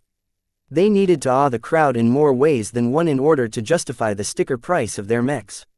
Marcella laid out their priorities. Our main job is to convince the crowd that the Crystal Lord brings enough value to the table to make the prices seem reasonable. Forget about the pricing schemes for the silver and gold label mechs. The 65 million base price for the bronze label Crystal Lords will definitely be met with ridicule. Getting laughed at would be the worst thing that Vase could face in the upcoming press conference. He worked hard to earn some credibility in the business. Botching this presentation would ruin all that he worked for and land the LMC in a difficult position. As they drew up some concepts and brainstormed some ideas to illustrate the Crystal Lord's appeal, a siren started to ring outside the streets. Their comms quickly started beeping in unison. "It's an alert. Are we under attack?" Vase quickly asked. "No." Marcella quickly shook her head. She was much more familiar with the local sirens than Gavin and Vase. "This is the secondary alert. It means that a star system nearby is being attacked at this very moment. The sirens are meant to bring us up to readiness in case the attack spills over to the Bentime system. Everyone turned grim at the news. Is it the Third Amadras Legion? They all checked the news on their comms. Information is scarce. The Republic is keeping a tight lid on the news. All they are saying is that the Costco system is facing the combined might of two spaceborne mech regiments. The Costco system, Vase uttered in shock. Isn't that the place where most of the high-grade fuels are refined? Marcella nodded. It hosts a vital strategic fuel refinery works that processes the rare materials from several rich gas giants. It's essential to the mech core and they are usually guarding it tightly. Perhaps. But will it be enough to repel two Vision spaceborne mech regiments at once? And what is the rest of the Third Amadras Legion doing? The worst possible news could be that this might all be a distraction for a larger move. This was why Bentime sounded out those sirens. The authorities tasked with guarding them didn't have a clue where the Visions struck next. Don't fret too much, Vase. The Visions don't have the numbers to threaten Bentime. The odds of an attack here is rather minimal. Without spaceborne mechs, the remainder of the Legion can only strike lightly defended planets with only a basic garrison of spaceborne mechs. Vase already knew that. He fretted not because he thought that Cloudy Curtain happened to form one of those lightly defended systems. If Lady Amalia chose to do so, she could easily send out an entire regiment to overwhelm the rural planet's feeble mechs and turn all of its industries into ash and smoke. The only reason why he hadn't fallen into a full-blown panic was because he knew that Cloudy Curtain was too small time for the Visions to bother to commit to such an attack. It didn't make too much sense to risk an attack on a planet that hosted only a single medium mech manufacturer. They spent a couple of hours in relative silence. Vase and the rest of the workers continued to plan out their press conference, but they toned down some of the fanfare. It would be in poor taste to hold an upbeat press conference right after a major attack. News began to trickle out after more than half a day of silence. The Visions had been repelled, but some of the refinery complexes that orbited the gas giant suffered grievous damage. The mech core muffled everything else. No one knew how many refineries sustained damage and whether the Republic could salvage them in a short amount of time. Though the Bright Republic sourced its fuels from many sources, the Costco system happened to be one of the biggest and most developed site due to its proximity to the Bentime system. Crippling it would certainly disrupt the supply of fuels to mechs and ships. This was bad news for Vase and the LMC, as both of their product lines ran on fuel instead of energy cells. The demand for fuel-based mechs won't collapse overnight. Marcella consoled Vase. It might be a little more difficult than usual to convince buyers to opt for your mechs, but this is a temporary condition. The Bright Republic wasn't stupid. Even though it invested heavily in the refineries at the Costco system, they established many smaller refineries in other star systems. Furthermore, they also spent a substantial sum to import them from states blessed with an abundance of fuels. Vase kept up with the news even after they finished the planning session. At night, he stayed up late browsing the news portals for any scrap of information they could squeeze out. The news sounded pretty bad, but at least it hadn't gone worse. The Bright Republic estimated it could bring back its refineries to full capacity within half a year. Of course, this only held up if the Visions didn't attempt to strike them again.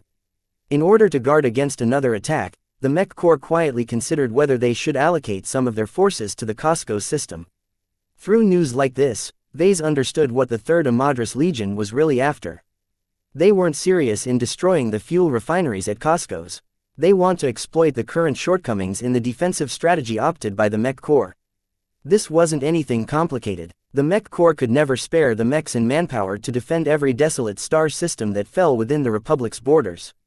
Instead, they chose to concentrate their mech regiments in a handful strategic star system, and deployed some of their forces to reinforce a nearby star system that fell under attack. There was much to be criticized about this lackluster strategy. Though well-defending systems like Bentime enjoyed an abundance of protection, many other star systems like Cloudy Curtain needed to rely on gangs or a handful of volunteer militia to keep out the troublemakers. Reinforcements often came late or not at all. In the previous wars, many star systems burned due to the lacking response of the Mech Corps. Still, as bad as it sounded, adopting other strategies would inevitably lead to worse outcomes. The danger of spreading out forces increased the odds of letting them be defeated in detail. It would be trivially easy for the Visions to concentrate their invasion fleets and stomp the inadequately defended star systems one by one. The Mech Corps constantly grappled with this recurring dilemma, and even though they sustained a lot of criticism over the years, they never budged from their stance. It was not as if they resigned themselves to be a punching bag. During the previous wars, they sometimes raided the Vision star systems in return, thereby exploiting the same gaps in their defenses. Still, that had nothing to do with him.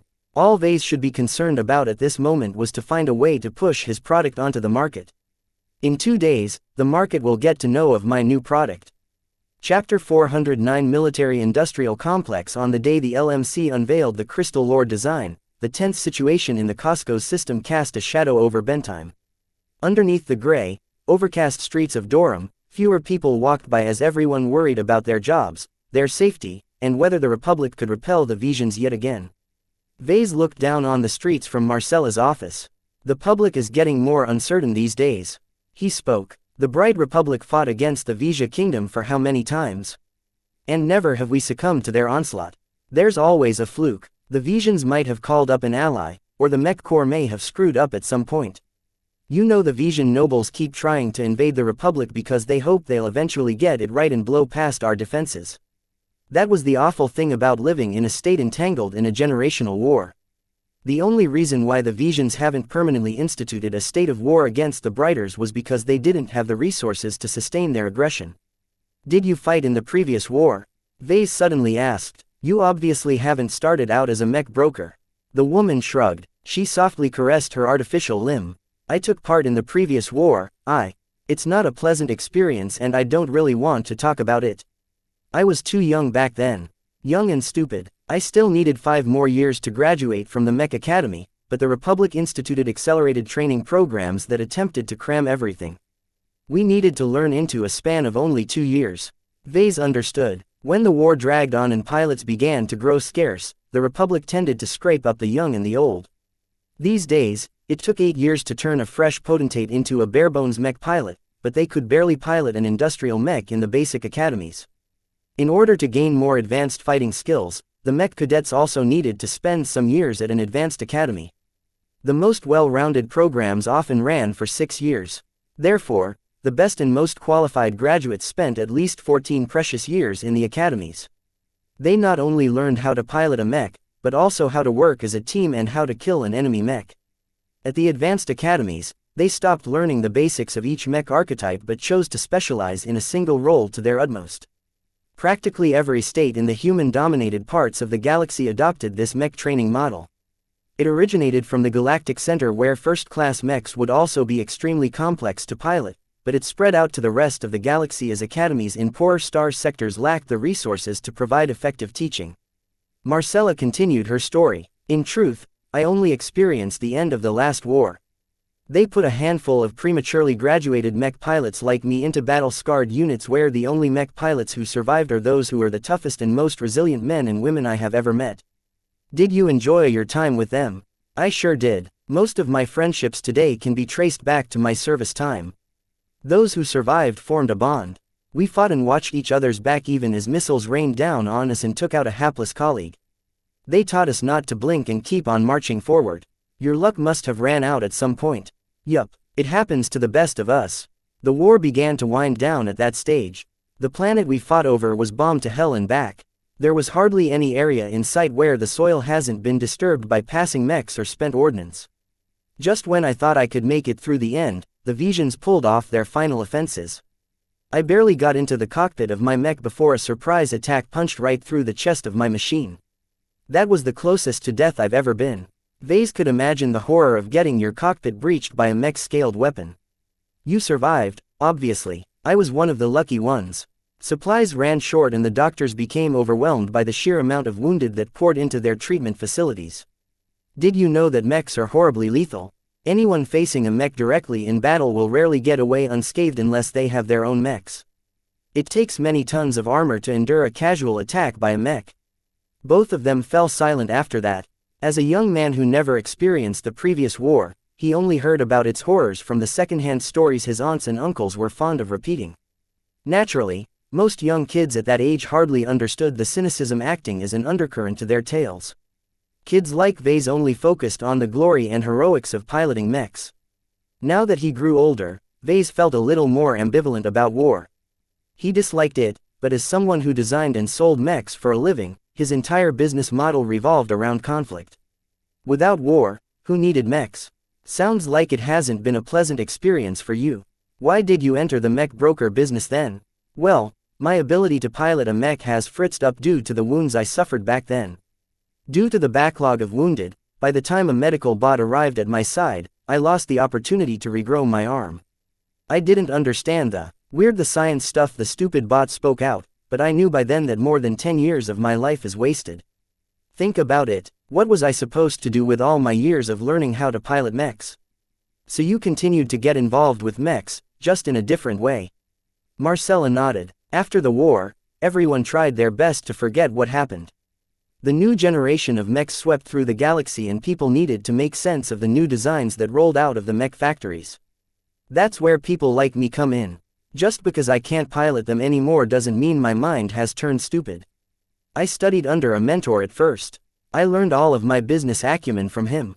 After that, I branched out on my own. Mechs have a way of persisting. Vase remarked with a rueful smile. Now that I think about it, there are many possible careers for veterans such as you to pursue. There is still life after war. A lot of mechs get trashed after the war. Salvagers eagerly strip the battlefields and recycle them down into usable resources. Together with the onset of the new generation of mechs, everyone wants better mechs. It's become somewhat of a clockwork pattern for us. Vase picked up a doubtful tone in her voice. It's as if there is a conspiracy behind it all. There's this thing called the military-industrial complex. You heard of it, right?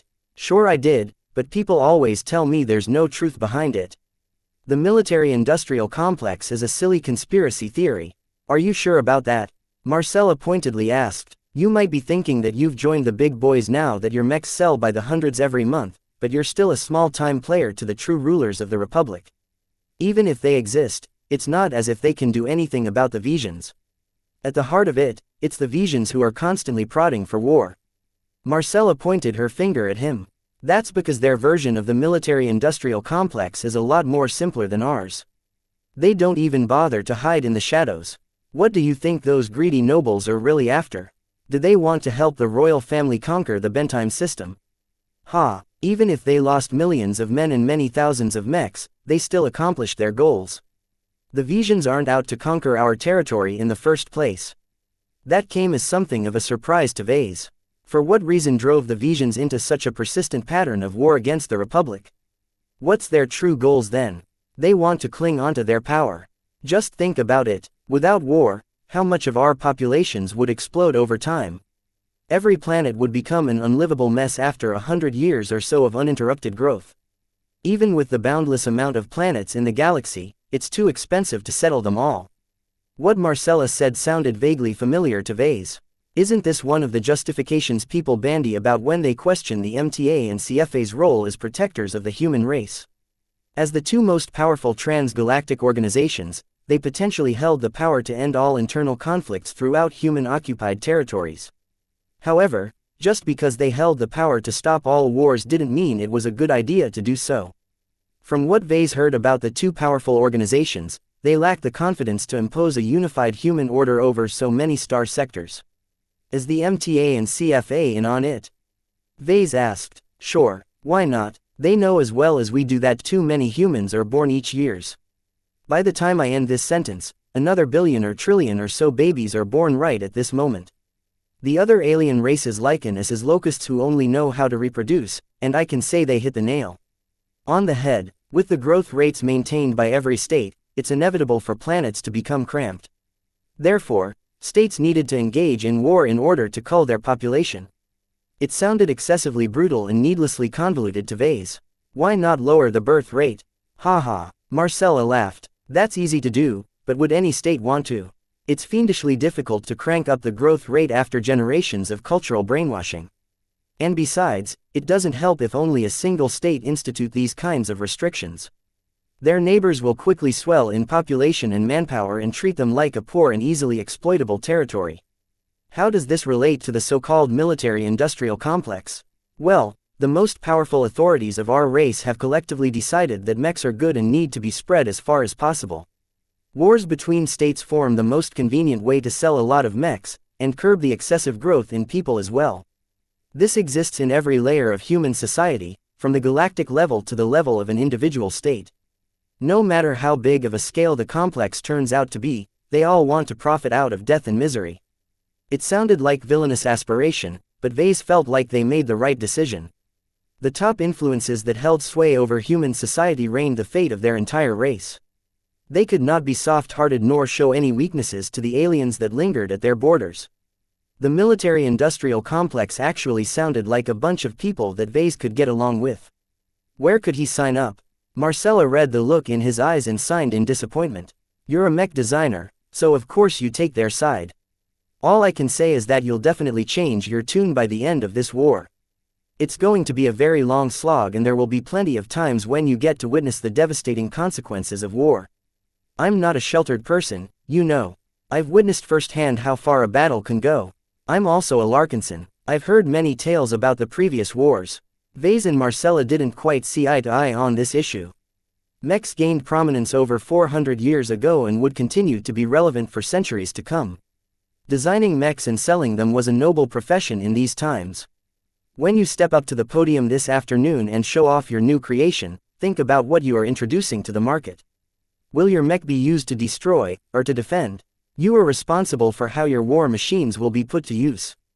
The blood that your customers are spilling with the help of your creations will inevitably stain your own hands. Vase tried hard not to think too much about the misuses of his products. Ever since Vincent Rickelin took his Mark Antony Mark I and laid waste to the upper echelon of his own family, Vase stopped paying attention to what his customers did with his mechs. He only provided the mechs to those that needed it. His responsibility for his mechs ended as soon as they arrived in the hands of his customers. I think the crowd will eagerly wish to own a copy my new mech. Chapter 410 Moment of Truth. Vase left Morella's office and boarded an armored shuttle that conveyed him towards the convention hall.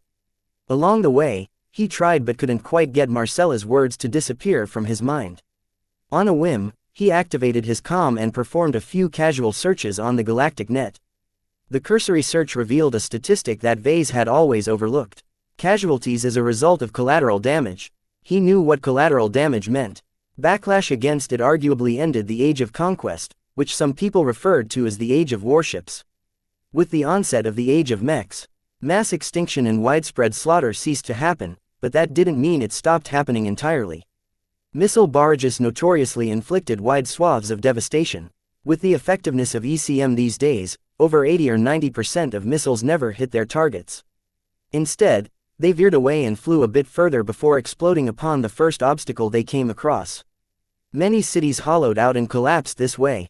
Cannons also frequently pled guilty to this, but surprisingly the humbler laser rifle took the crown. Their ubiquity, availability and low cost per discharge meant that mech pilots who piloted laser rifleman mechs frequently showered their opponents with laser beams. Ballistic riflemen and railgunner mechs exercised much stricter trigger discipline because they couldn't afford to waste their ammunition. Therefore, these got a completely different conception of laser rifleman mechs. Who knew that the humble straight and narrow laser beams actually resulted in more deaths and collateral damage than more explosive weapons? This is mainly the fault of the mech pilot. If these laser-happy mech pilots exercised the same trigger discipline as their ballistic and kinetic counterparts, they wouldn't let this statistic balloon. This isn't my responsibility. By now, over 1,000 Blackbeak mechs circulated throughout the Bright Republic and elsewhere. Vase did not keep tabs on what their pilots did. Someone could have crashed their mech through a school full of children and Vase wouldn't know. Even if he did, what did it have to do with him? People don't blame a shuttle manufacturer if some madman took their shuttle, hacked all the safeties, and crashed it into office building. The only reason he would check up on his products was to see whether their X-Factor aged and developed unique flavors. Right now, it would be too early to tell, so Vase planned to wait a couple of years before performing an in-depth study of the effects. Once the shuttle arrived at the convention hall, Vase went inside and oversaw the final preparations of the product reveal. This time, the LMC went for a more elaborate concept that transformed the entire hall into a projected battlefield. It all looked impressive and lifelike as Marcella's brokerage supplied the advanced equipment to turn illusion into a hyper-realistic simulations. The experience went beyond spectacular visuals. Vase felt the vibrations from the footsteps of a crystal lord as it walked by. He could hear the sharp tang of a laser rifle discharge as another projected mech fired its weapon at a distant enemy mech. For the battlefield, they picked out a sprawling ruined urban landscape.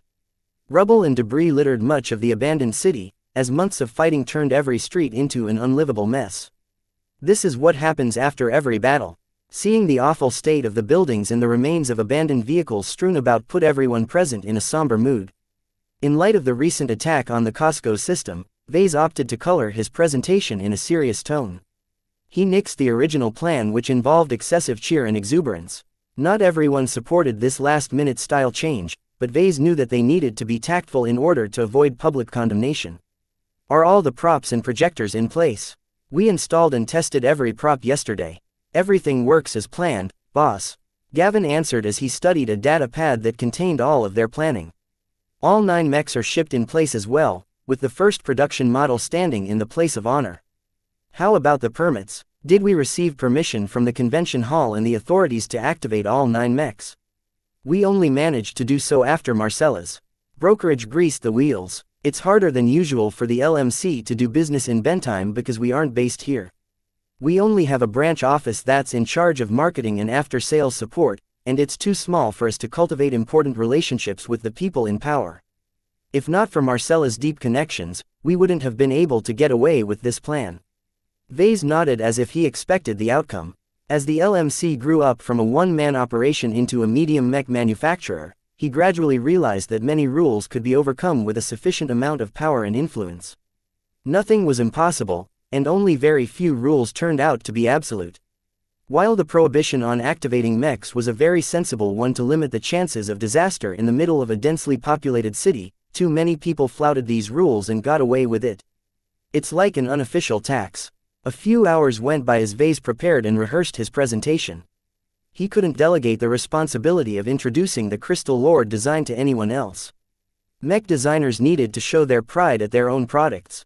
Therefore, even if he wasn't the best public speaker in the company, he readily accepted the responsibility. In the meantime, the entrance to the hall opened up and led in the first attendees. The journalists and representatives of various publications and organizations arrived first. They blinked past the omnipresent projections of the ruined urban landscapes and the silhouettes of the new design skulking in the shadows and claimed their preferred spots to record the upcoming press conference. Batches of collectors arrived next. Some of them previously showed up to the Blackbeak's reveal event as well, but for many of them, this would be the first time they got to see Vase up close. The mech industry as a whole started to take note of the LMC due to the spread of the Blackbeaks. While the poorest mercenary corps eschewed the expensive models entirely, many of the better-off outfits started to take a shine on the models. It came in 3 slightly different flavors with varying levels of pricing and availability, so everyone with money could take their pick. As these influential forces started using the Blackbeaks, their benefits became evident as well. Besides their performance, the Blackbeaks also became renowned for their ability to accommodate mech pilots particularly well. Whether in terms of ergonomics or the elusive feel, the Blackbeaks stood out for their excellence in making pilots feel as comfortable as if they returned to their mother's wombs. Now, with the rumored introduction of a second model which inherited most of the traits of the Blackbeak, some of the industry insiders wanted to see what the fuss was all about. As they milled forward and took their seats, they started guessing what the LMC had in store for them. This time, news of their development hadn't leaked out, which was a minor accomplishment in itself. "You're up in 5 minutes. Gavin reminded Vase as the hall became increasingly packed. "I know, I'm ready to go at any moment. Be careful of the hecklers in the crowd. Since we opened our doors to bystanders, you can bet on getting challenged on the spot." The massive convention hall would appear to be too empty if they held the press conference in front of a modest gaggle of invited guests. In order to make the reveal event appear more successful, they advertised the event to the people walking past the convention hall. Anyone could enter for free once they registered their identities. Despite the gloom on the streets, they managed to fill up the hall just enough to make the place seem packed.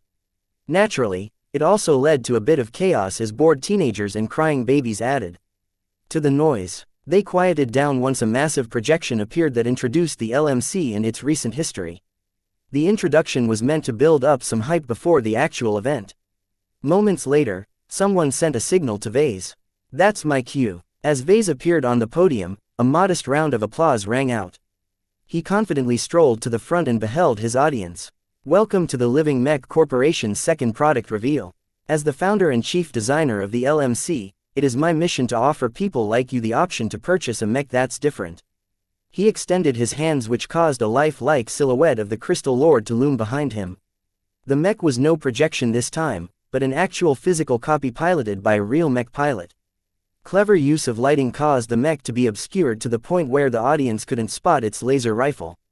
The mech hadn't even revealed its visage, but already the crowd became subjected to a formless pressure that originated from its X factor. Our new design is an extension of the philosophy that underpins the Blackbeak. Much like the Knight design, our latest offering is a tough, enduring and well-balanced machine.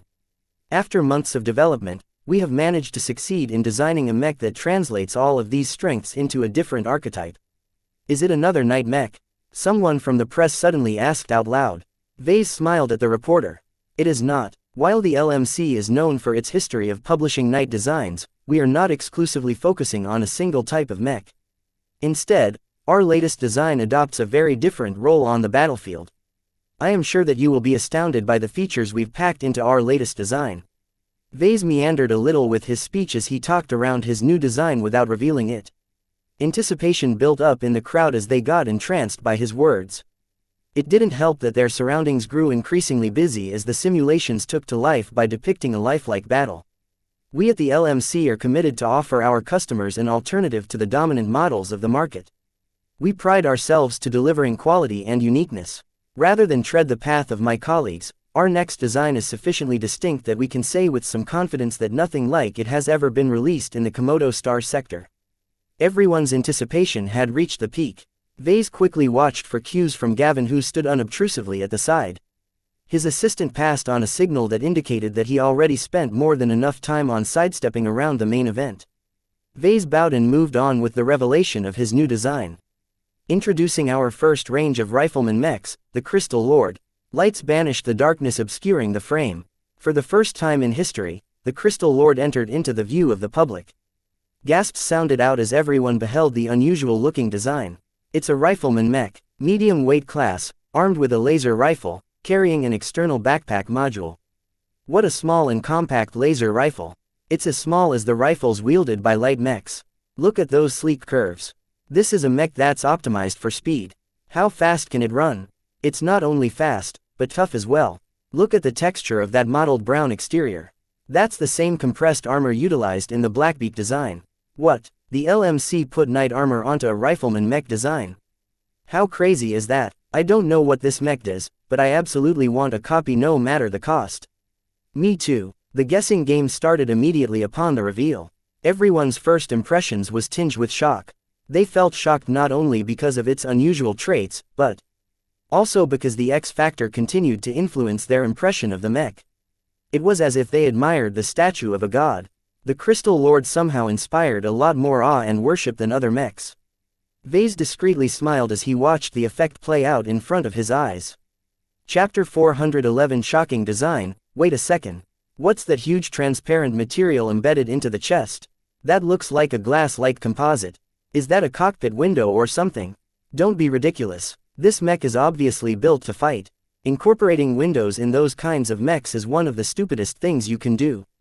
The chest crystal sparked another round of speculation. Vase let the crowd go on for half a minute before he resumed his speech. Introducing the first generation in the Crystal Lord product line, the CLA-01 is exquisitely designed to meet the needs of the men and women who are burdened with defending the Bright Republic for years on end. It's a mech designed to last for ages, and is designed from the ground up to maximize its longevity. Vase spent the next 10 minutes going over the basic specs of the mech. He showcased its speed, which was very important for all mobile rifleman mechs. He also reintroduced the Veltrex armor system and its particular properties that made the Crystal Lord a lot more resilient than many other rifleman mechs. Naturally, he also couldn't forget about the crystals. On top of the amazing level of performance offered by our design, the Crystal Lord also makes use of a feature derived from technology recovered from alien ruins. Let me introduce to you the benefits of the two crystals embedded into each copy. The Crystal Lord at the front unarched its back a little, giving the crowd a better view of the giant diamond-like crystal. The crystal at the chest is not a decorative component. It is a core weapon in the Crystal Lord's kit that delivers a powerful blow under certain circumstances. As vase laid out its properties, someone at the crowd rudely yelled out.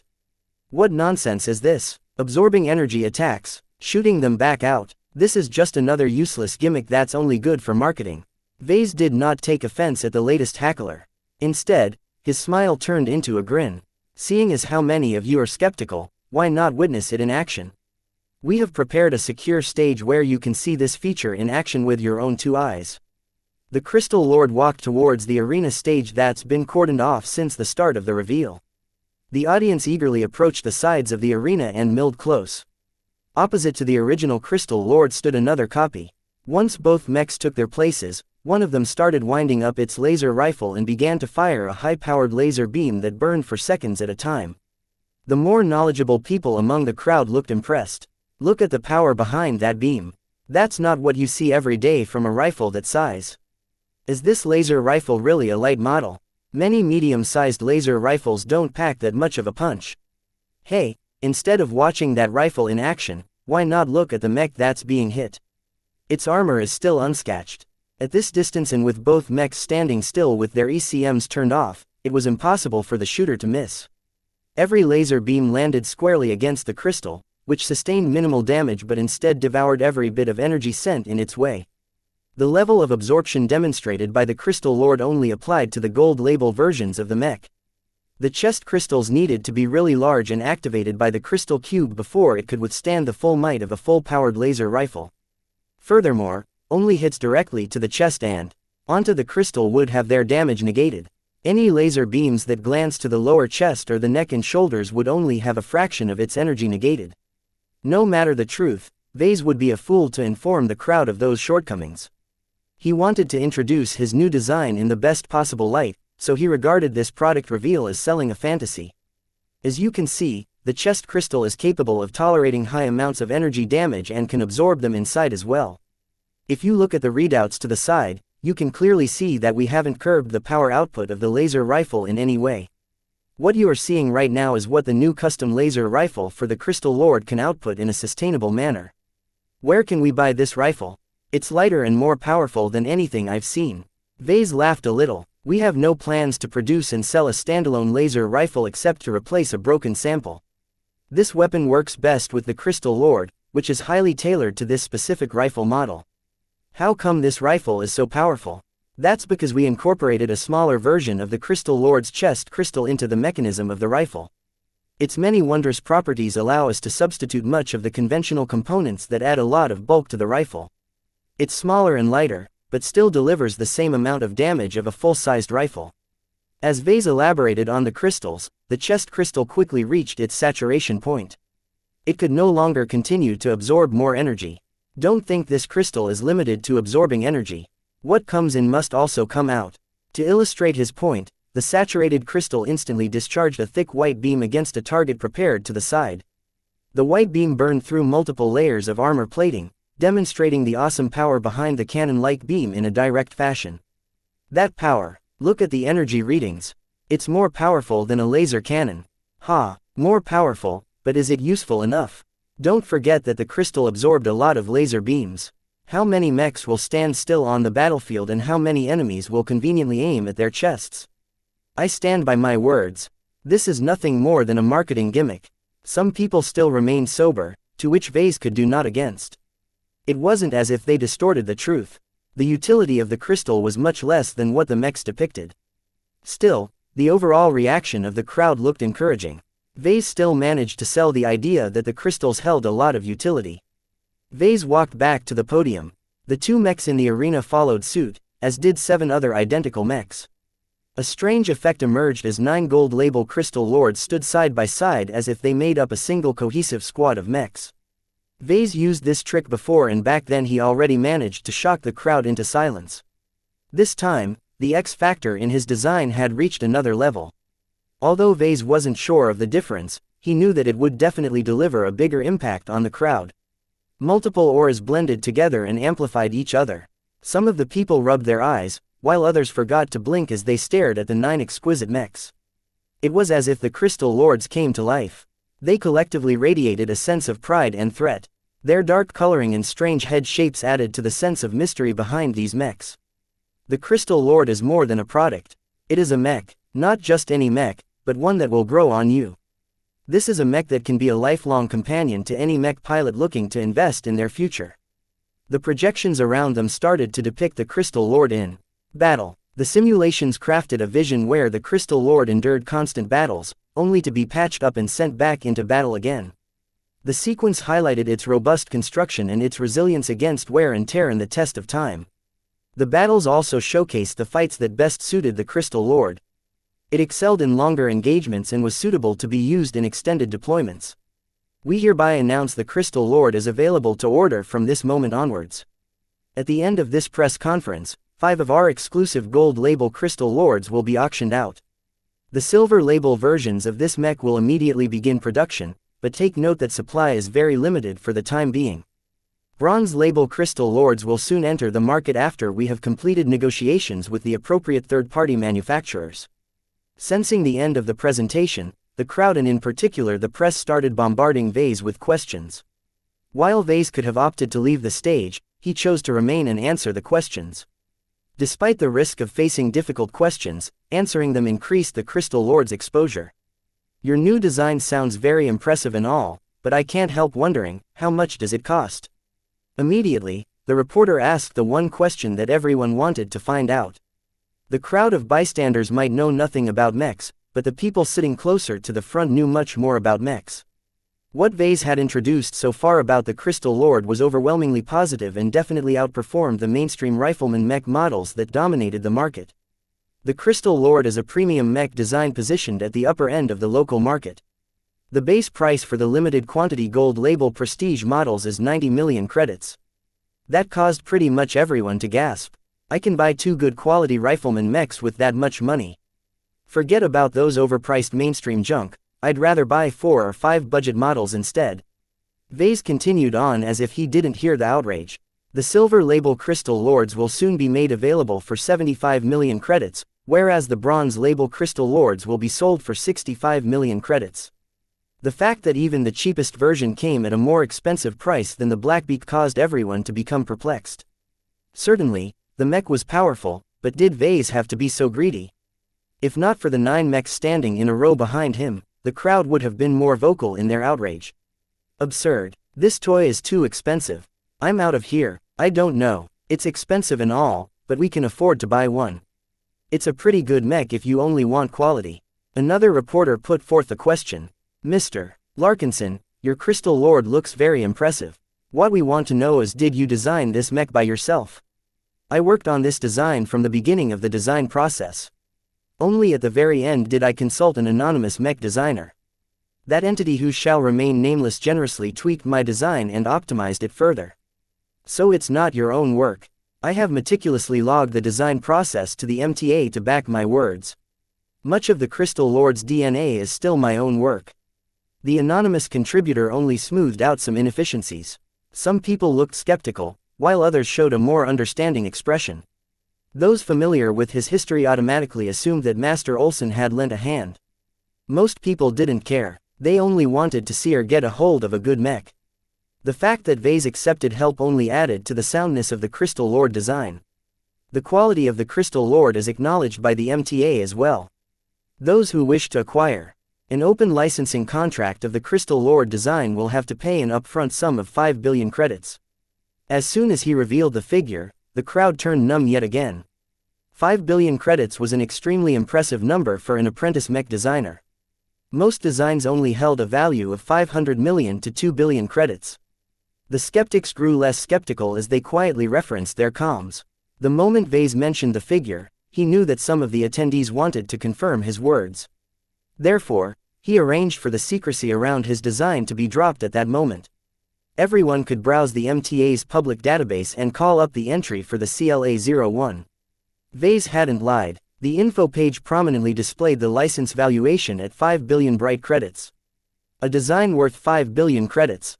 That's unreal. Who validated this gimmicky design?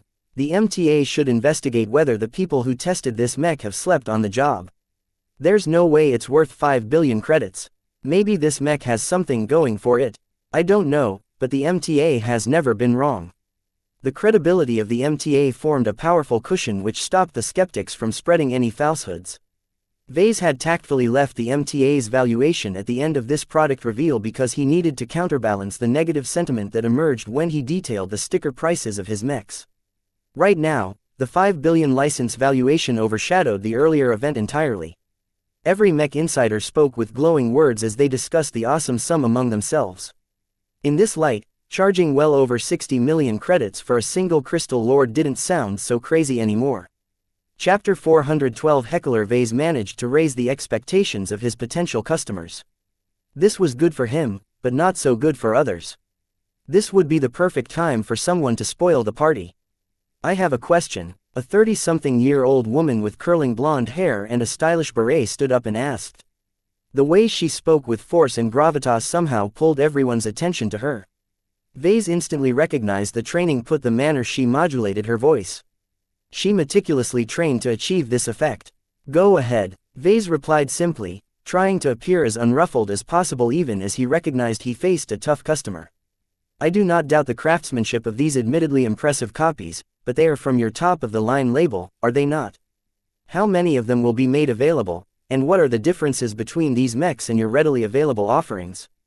Vase may have been able to dazzle most customers, but the woman spotted the loopholes in his presentation.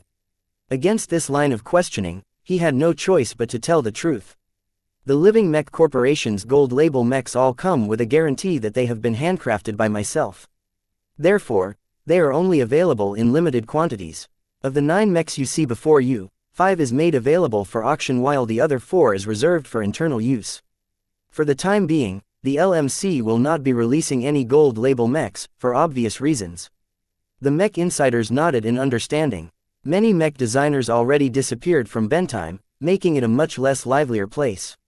Once the Mech Corps called up the second wave of mech designers, the only ones who remained would be the elderly and the special cases. With regards to the limited quantity of gold label Crystal Lords, the news benefited the collectors the most. The rarer the model, the more valuable their investment, though they also had to be prepared to bid high in order to get their hands on a copy. There are differences between the 3 labels. Vase continued. The gold label version is the most complex design in this product line and features the largest chest crystal that has received special treatment that makes it more effective. The silver label Crystal Lords that my company produced in-house is nearly identical to the gold label version, but incorporates very small amounts of simplification in its construction and will also host a smaller chest crystal, but will similarly benefit from special treatment. What's the performance difference? Both the silver and bronze label chest crystals are unable to hold as much energy, so they will reach their saturation at roughly half the amount. Their output will be similarly affected by the same proportion. This put a slight damper on everyone's enthusiasm. A single beam with twice the power of a laser cannon was very impressive because it outputted a very high amount of thermal energy at once. This helped a lot in terms of penetrating heavily armored opponents. With a half-strength beam, this effect would be much less pronounced. Unless the mech pilot possessed supreme control, it would be impossible for 2 half-powered laser beams to hit the same spot on a moving target. The damage would certainly be spread out over a wider surface area. Therefore, even if they outputted the same amount of energy, the effective damage differed remarkably. On the battlefield, these differences could become a matter of life and death. What's the use of this gimmick then? Do not forget that it offers a remarkable amount of defense against directed energy weapons. The beams unleashed by the bronze and silver label Crystal Lords are still extremely powerful and can deliver a sucker punch to any opponent regardless of the expenditure of their laser rifles. Vase thought about this problem and delivered a prepared response without any hitchups. Since most of the Crystal Lords made available consisted of lesser quality mechs, it was important for the LMC to highlight the usefulness of the smaller crystals. In any case, Vase mainly spoke to the mech insiders in the crowd. As long as he won them over, he achieved his goal. Sadly, the woman wasn't done. Do you have a physical copy here so we can compare their differences? We do not have one on hand, but we can provide something even better. Vase replied and snapped his fingers. A large amount of carrying bots emerged from a back entrance. They all carried high-quality portable simulator pods supplied by Marcella's brokerage. The bots brought over 100 of these pods at a time. Any potentate here is free to try out the virtual copies of each version of the Crystal Lord for 15 minutes at a time. You may opt to test out the mech in a number of prepared scenarios, from empty sandboxes to complex battlefield environments. A substantial portion of the crowd lit up at the appearance of the simulator pods. Though they only worked for potentates, a significant part of the crowd actually consisted of active duty or retired mech pilots. Is there any multiplayer available, or will the simulation serve us with AI-controlled bots?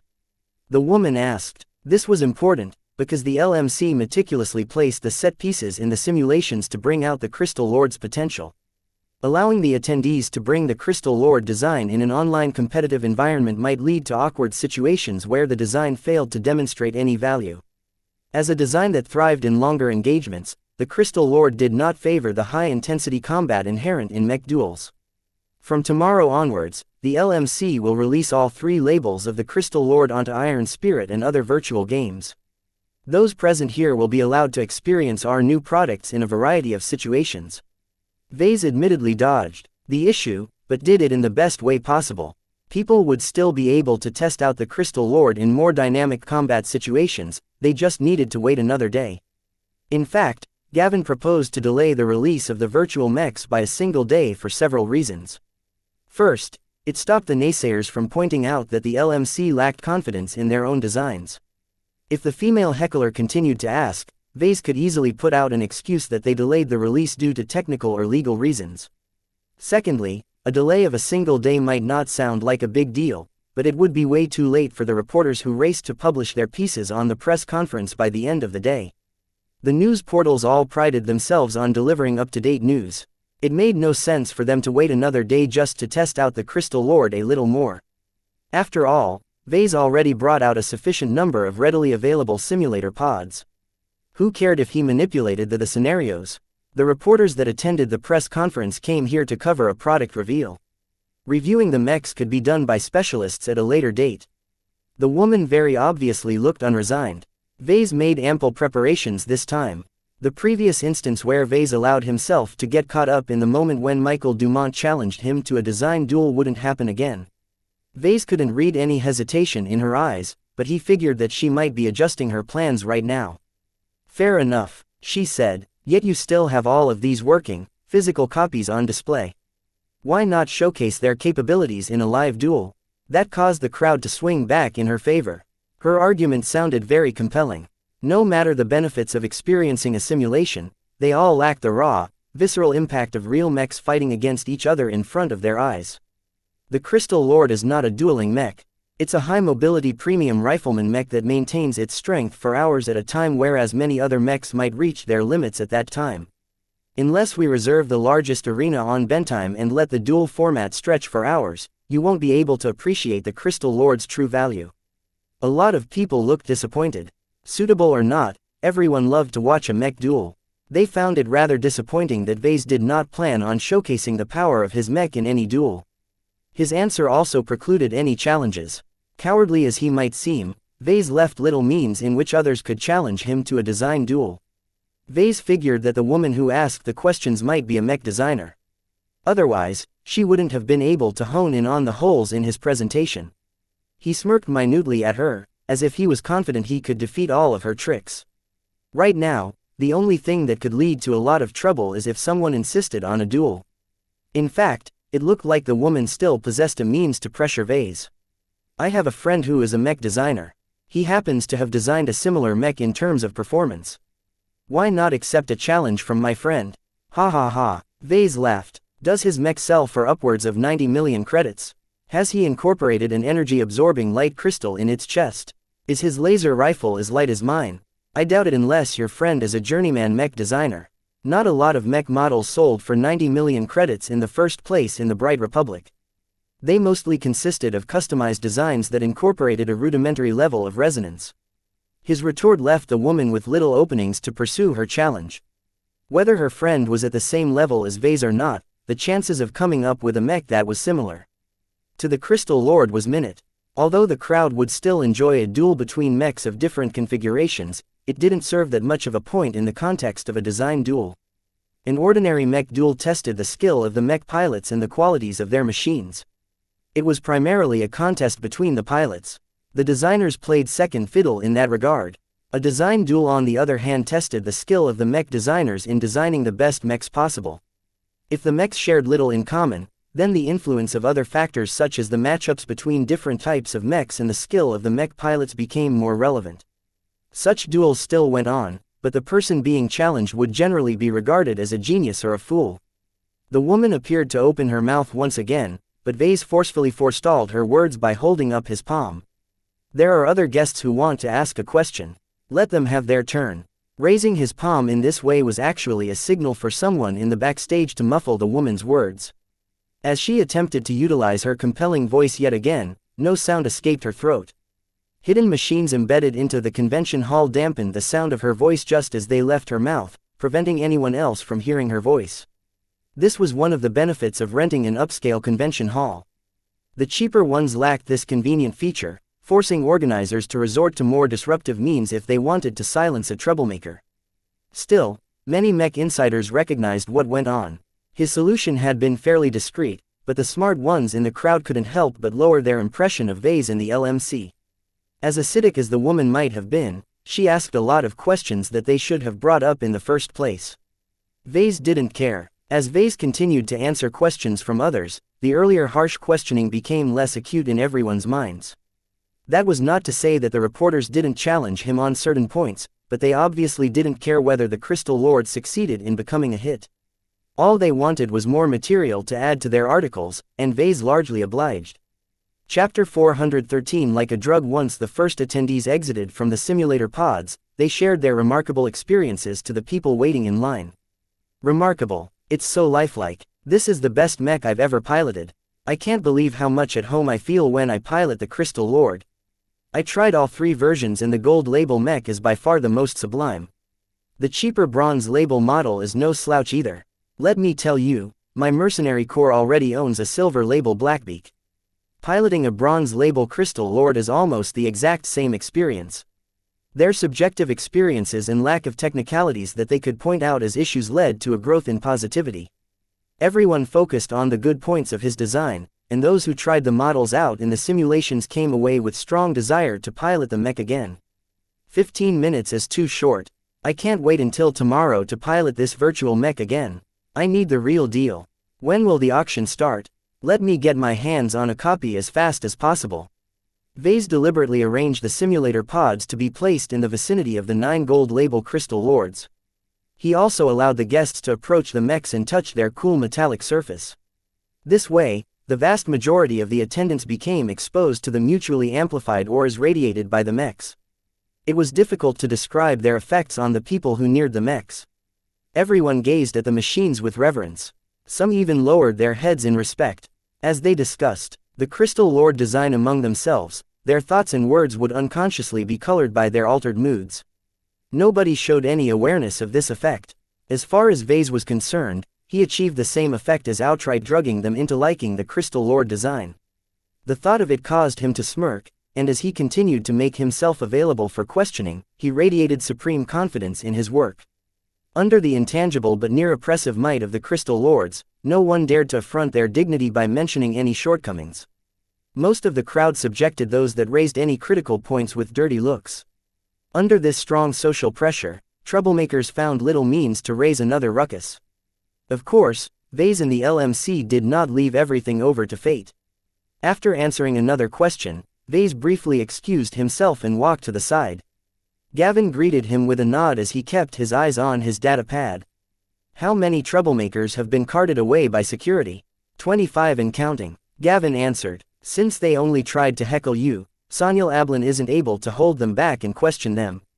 We haven't been able to trace whether they attempted to stir up trouble on behalf of others and who their employers might be. Don't count on finding that out even if we held them custody. These professional agitators are smarter than that. Vase grunted. Still, Saniel Ablin is surprisingly effective in rolling them up before they could make a scene. Gavin raised his head and grinned. That's what you get when you hire the best. Sass has a lot of experience in crowd control. It makes sense when you consider how obsessive the Kansu clan is about conformity. The ice they employ are keeping a close watch on every attendance at once. The moment they attempt to raise their voice, the sound dampeners immediately silence their throats. Too bad they didn't caught that woman. Vase frowned. Why hasn't security stepped in? They couldn't silence her at the time because she took the place of an invited guest and sat close to the front. By standing up, She called out a lot of attention to herself while making any attempts at silencing her really obvious. Her voice also carried a strange property that inserted doubts in the AI. That was something else he wanted to know about. Who is she, anyway? How come she's in our guest list? Her name is Melly Neverland. She's actually a cousin of Andar Neverland. She's a mech designer as well, though she works at one of the larger mech manufacturers in Ansel. According to her record, she doesn't have a lot of designs under her belt. She only contributed a small part of a couple of larger collaborative projects.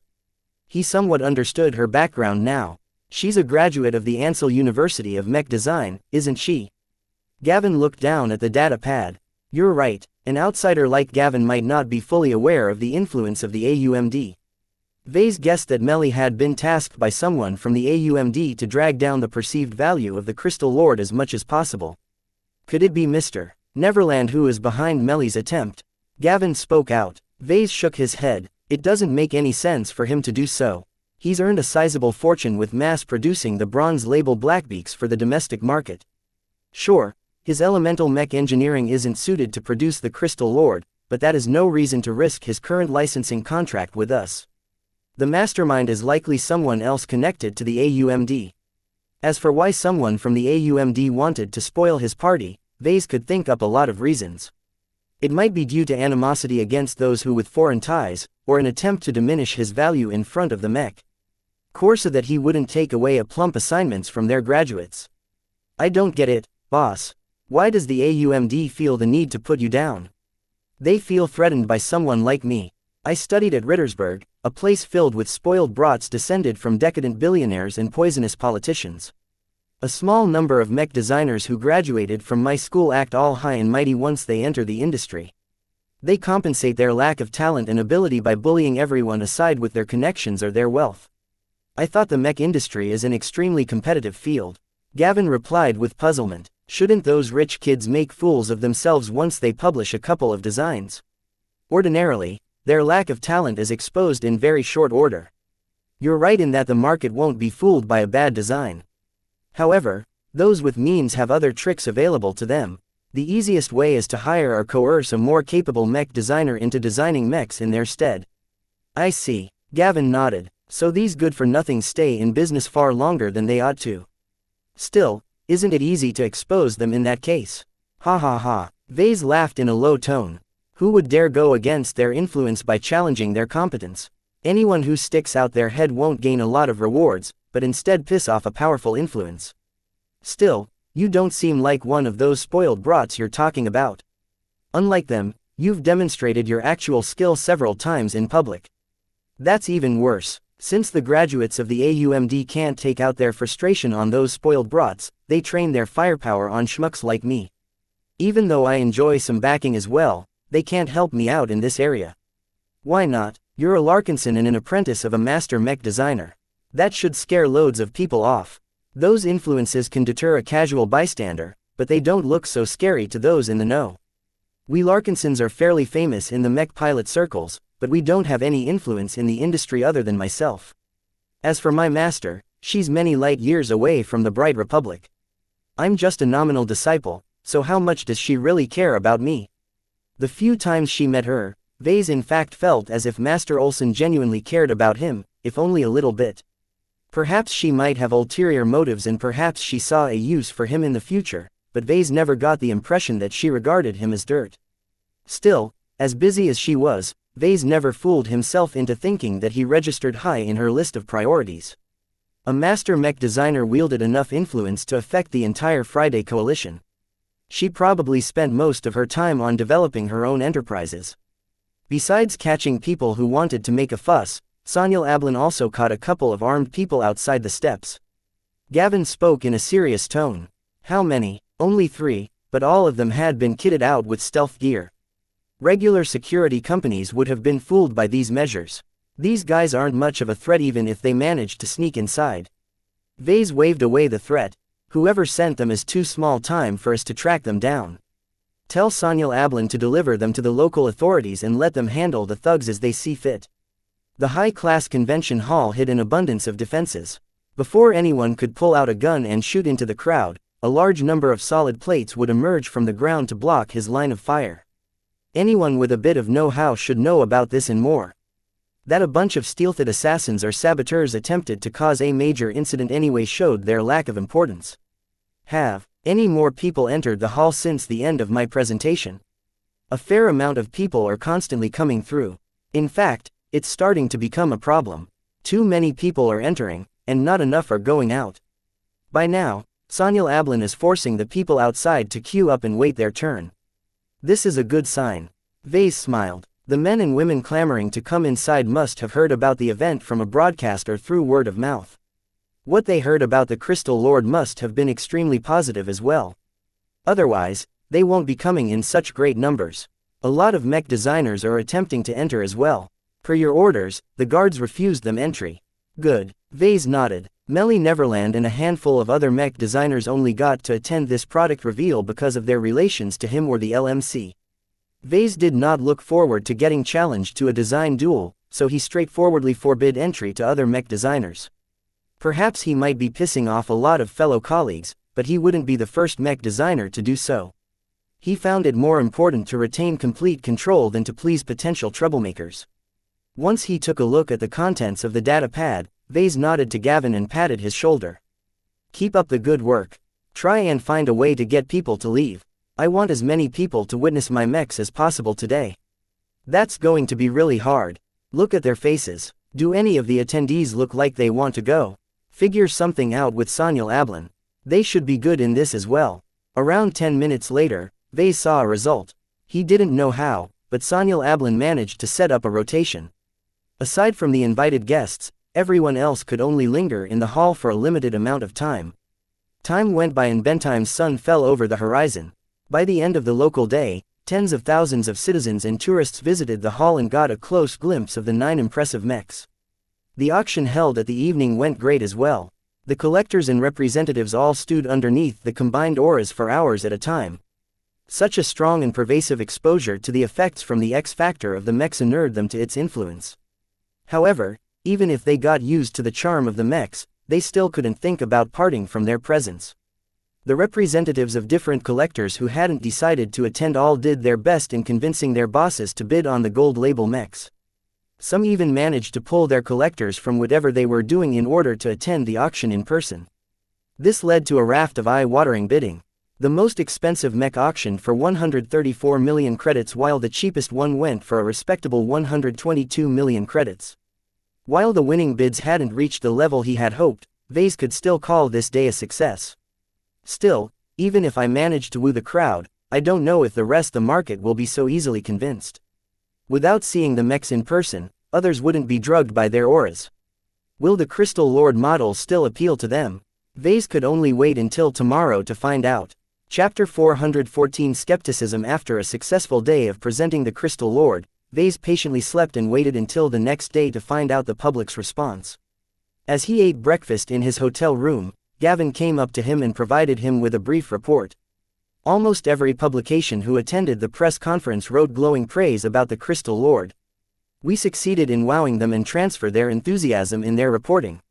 Vase accepted the data pad and skimmed through the articles they published in the morning. Some delivered unfiltered words of admiration, while others looked more restrained, as if the editors of the publications forcefully leashed their over-enthusiastic reporters. Nonetheless, getting that much was more than sufficient for the LMC. Interest in the Crystal Lord obviously spiked upwards and millions of people started looking up the mech on the galactic net after just a few hours of exposure. What about the negative articles? There are a lot of other publications who are trying to throw shade on the Crystal Lord. Some of them are excessively negative while others express some doubts at its value proposition. I don't believe that all of these news portals are following someone's orders. They just don't buy into the hype. That's to be expected. Vase nodded gravely as he sipped a cup of coffee. Even though the Crystal Lord looks impressive when you see it in person, it's hard to convey its value onto a spec sheet. It's unusual for an apprentice mech designer like me to publish such an expensive design. The main point the skeptics are raising is if it is a product looking for a market. Most rifleman mech models in this price range are designed by journeyman, and all of their products are a notch above your own in terms of value for money. The only wildcard is the amount of value your gimmick can bring to the table. Vase smirked. That's exactly why I kept working on this feature that all of you thought was a big waste of time. I never intended it to be a game changer in a battle. As long as people think it's useful enough to justify its price, it's accomplishing its mission. The virtual models of the design appeared onto the different simulation games as well, allowing the public to explore their strengths at their own pace. The first reviews already reached glowing levels as many of them became affected the X factor of the virtual mechs they piloted. As Vase read through the reports, he got a sense that this effect became a lot stronger than compared with the Blackbeak. Anyone who piloted the virtual version of the offensive knight design came away with much less enthusiasm. Perhaps that was one of the main differences between B and C grade 10 factors. The responses of the early adopters sounded no different than those who piloted any of his mechs in person. This happened to have formed a powerful boost for the newly published Crystal Lord. The overwhelmingly positive feedback elevated the virtual models to a whole new level. As they gained in popularity, they also became more prominent in the virtual market space, leading to more curious players trying them out. It's too bad that it's a fairly demanding mech to pilot, Gavin noted sullenly. It's classified as a 5-star virtual mech in Iron Spirit, so not a lot of people are qualified to purchase and pilot it in the first place. Right now, the higher league player base of online games like Iron Spirit had plummeted due to the war. These working men and women needed to focus their full attention on surviving the war. They had no time to waste on games in simulations that didn't cut it as a professional training tool. Vase still smiled. The more exposure, the better. Great things start from small steps. Building up some grassroots popularity for our new design is never a bad thing. The more the laymen talk about it, the more the professionals take note. Word will spread, and eventually interest will blow over to the people in charge of procuring mechs. Actual sales are still very modest. We may have received a lot of orders for the Silver Label Crystal Lord, but we aren't getting any further orders except from those who attended the conference. They both knew that the Crystal Lord might be off to a rough start. Vase already thought about it extensively and believed that the situation might change once people start to convey their experiences with piloting the mechs in circulation. These things take time. It's normal for potential buyers to hold back on purchasing an expensive mech. They want to avoid being scammed, so they'll only start to move once we receive some positive feedback from the first wave of customers. Yeah, about that, we're kind of in a tight spot with regards to production. I don't need to tell you this, but the mech nursery is bottlenecked by the fact that it only runs 3 production lines. That was already insufficient with the Silver Label Blackbeak, and now with the Silver Label Crystal Lord on top, their waiting lists have reached an insane proportion. This was one problem that the LMC couldn't easily solve. We already went into debt in order to finance the acquisition of 2 additional Benson production lines. Do we have to dig a deeper hole? You can always have the company issue more stock. The LMC is obviously on the rise, so its stock is really hot right now. No, absolutely not. Vase quickly shook his head. I haven't changed my mind on this stance. The other shareholders don't want to dilute their ownership. Personally, I don't feel desperate enough to sell my own shares either. The LMC currently faced a paper loss resulting from missed opportunities. That was an entirely different to sustaining real losses by spending much more money than they earned from their revenue streams. Basically, the company was already in a pretty good spot, but everyone wanted to move over to a better position. They just had to pay a price in order to do so. Vase already relayed his opinion on the matter to Kelsey, and tasked her to coordinate with the board and the finance department to find out a solution that made everyone happy. With the LMC's financial growth prospects, taking out another loan shouldn't be difficult, but the sticking point was the amount of investment they wanted to make. A conservative expansion entailed acquiring 2 second-hand production lines on the cheap, while more ambitious plans called for diving deep into debt in order to finance a whopping amount of 6 new production lines. Though Vase did not look forward to saddling the LMC with debt, in the long run it paid off. The only worry was that something drastic happened in the meantime that might disrupt the company's future profit streams. In these uncertain times, it became increasingly harder for mech manufacturers to obtain loans at favorable rates. One of the most awful consequences of the earlier mass raids by the Visions was that banks suddenly hiked all of their interest rates overnight. It was a lot more expensive to owe money to them after that point. This was why the question of financing a further expansion required a lot of consideration. Even after they made a decision, they might spend a month or 2 on negotiating the best possible terms with the banks they wanted to go in bed with. Once they finally managed to acquire the production lines and get them up and running with an expanded crew of mech technicians, at least half a year might have gone by. All the while, demand for the Crystal Lord piled up. To placate the urgent demand, the LMC pretty much had to resort to relying on third-party manufacturers yet again. This was something else that Vase had delegated to Calci and the rest. What kind of third-party manufacturers are expressing interest in producing the bronze label Crystal Lords? Well, first off, you've got Von Industrial. Gavin began. They are remarkably open in their intentions, despite not earning as much from their Blackbeaks as they hoped. Bronze label Blackbeaks only make up a tiny portion of their total earnings, so it's rather unusual for them to be so forward about licensing. The Crystal Lord, I get the idea that if not for the steep 5 billion credit price tag for the standard contract, they might have already signed it instead of coming up to us. Vase nodded. Von Industrial is a big player, and they excel in volume and precision. I don't really like to go into business with them though, but it's hard to refuse a partner once they have a foot in the door. Unspoken was the fact that despite the lack of passion in their production methods, they did a really good job in fabricating his mechs.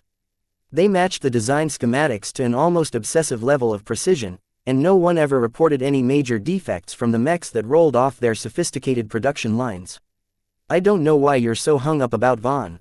They're our best partner by far with regards to the Blackbeaks. They're a lot better than Neverland's EAM, which still needs constant monitoring from us in order to avoid any slip-ups. It's difficult to explain. It's enough for you to know that I would rather work with companies like EAM with all of its troubles than Von. The latter see mechs as commodities while the former knows there is more to quality than mechanical perfection. Someone like Gavin wouldn't understand, so they quickly moved on from this point. They discussed some other matters, such as the company's liquidity and how much they needed to spend on promoting their new design. We should keep the hype alive by running occasional ads, Gavin suggested. Once the hype dies down completely, it's hard to bring it back to life. We should spend at least 100 million credits a month on this, and that's the bare minimum. Once Von Industrial and other partners crank up their production lines and produce the Crystal Lord by the hundreds, we can really ramp up our promotion by then. Even if we're in the process of acquiring more debt, don't skimp on the promotion. The first month after publishing a new design is the most crucial period of all. We can't afford to neglect the importance of shaping everyone's first impressions of our new mech. Gavin dutifully noted all of his words and would send them off to Calci later. In the meantime, Vase finished his breakfast and allowed some attendants to brush up his clothes and appearance. He adopted a couple of smiles until he settled on one that seemed modestly polite. "How do I look?" Vase asked, confident, but not arrogant. It's the right look for a mech designer who's talented and is aware of it. You don't want to widen that smile, or else you might come across as unhinged. The reason why they went through the trouble of brushing up his appearance was because they scheduled a whole host of interviews for today. While they hadn't gotten any major publications to come and talk to Vase, they did garner the interest of many smaller local news portals. Though they didn't reach a very wide audience, they formed an influential voice in certain communities. A mosquito's leg still contained meat, so Vase filled up his plate with as much of them as possible in order to substitute for a single chicken drum. It was grueling work, though. Vase needed to maintain a constant veneer of poise in front of the recorders. "Boss, don't think about how much the interviews will tire you out. Instead, think about what you get out of this. You only have to endure a single day of suffering. I don't know, I feel kind of desperate accepting all of these interviews from hack publications. For example, I don't even know why you invited the Mech conspiracy. They're a bunch of crazies." Gavin laughed. "Crazy as they are actually some of the most loyal customers you can have as long as you make them like you. Just study their latest conspiracy theories and find a way to portray the LMC in a good light. That's impossible. These people believe that half of the MTA has been taken over by bots, and that every mech is secretly brainwashing their mech pilots into worshipping some unknown lizard-like race. It's a good thing you don't look like a lizard. Haha." Chapter 415 Public Persona. Despite all of the work that Vase put into promotion his new design, the effect was hardly noticeable, but every little bit helped. He had no doubt that once they finished setting things up with the third-party manufacturers, people would have much more to talk about as more of them got exposed to his mechs. Throughout the next week, Vase participated in several promotional events in a row. The reason why he filled up his schedule with these activities was because this might be his last opportunity to put in a good word on his newly released design. After returning back to his hotel room, he felt tired to the bone. Even though his mind and body reached a transhuman state, the amount of activities he took part in almost crushed him into a worm. His spiritual exhaustion had reached a peak. I can't do this any longer. I'm not cut out for this line of work. As the lead designer of the LMC, it was extremely important for Vase to get his face out and shape his audience's impressions of his new mech. Still, the company relied too much on him to do everything. While he worked to shift some responsibility to others so that it wouldn't collapse in his absence, Vase realized he overlooked one key player. The LMC needed a spokesperson. Gavin, yes, boss, who will take over as the face of the company when I'm gone? Unlike Vase, who did all the work, Gavin only stayed on the sidelines and arranged his schedule. He still looked relatively fresh and looked eager to freshen up his boss so that he could drag them to another promotional event. The moment Vase asked the question, his assistant looked pained. Kelsey isn't suitable for this role, and neither am I. We're too young and we don't understand mechs the way you do. The best we can put forth is Jake Altern. Jake was an old man and single-handedly expanded the LMC from a small-scale mech workshop into a proper medium mech manufacturer. The COO knew more about the business side of the company than anyone else, including Vase. Still, did the LMC benefit from putting forth an old geezer who couldn't get into the nitty-gritty details when it came to discussing the intricacies of mechs? Jake is too old and doesn't have the expertise to answer industry-specific questions. Vase concluded, true, a young company such as ours needs to present a dynamic image. Most of our customers are mech pilots or mech commanders who looking for alternatives to the most conventional options on the market. Presenting a stiff and old-fashioned image goes against our positioning. Well said, Gavin. The only problem was that this left no one qualified to represent the LMC in public. Boss, if we can't use an insider, why not adopt an outsider? I was thinking about that as well. Not all mech designers wanted to show up in front of a recorder and have his face projected throughout the entire state. They put up different kinds of as their surrogates, and over time this experimentation have led to a number of best practices. The most popular solution was to put forth a mech pilot as their public voice. Though not too well versed in the technical design and construction of a mech, they knew all about the stuff that customers really wanted to know. Mech pilots understood other mech pilots the most.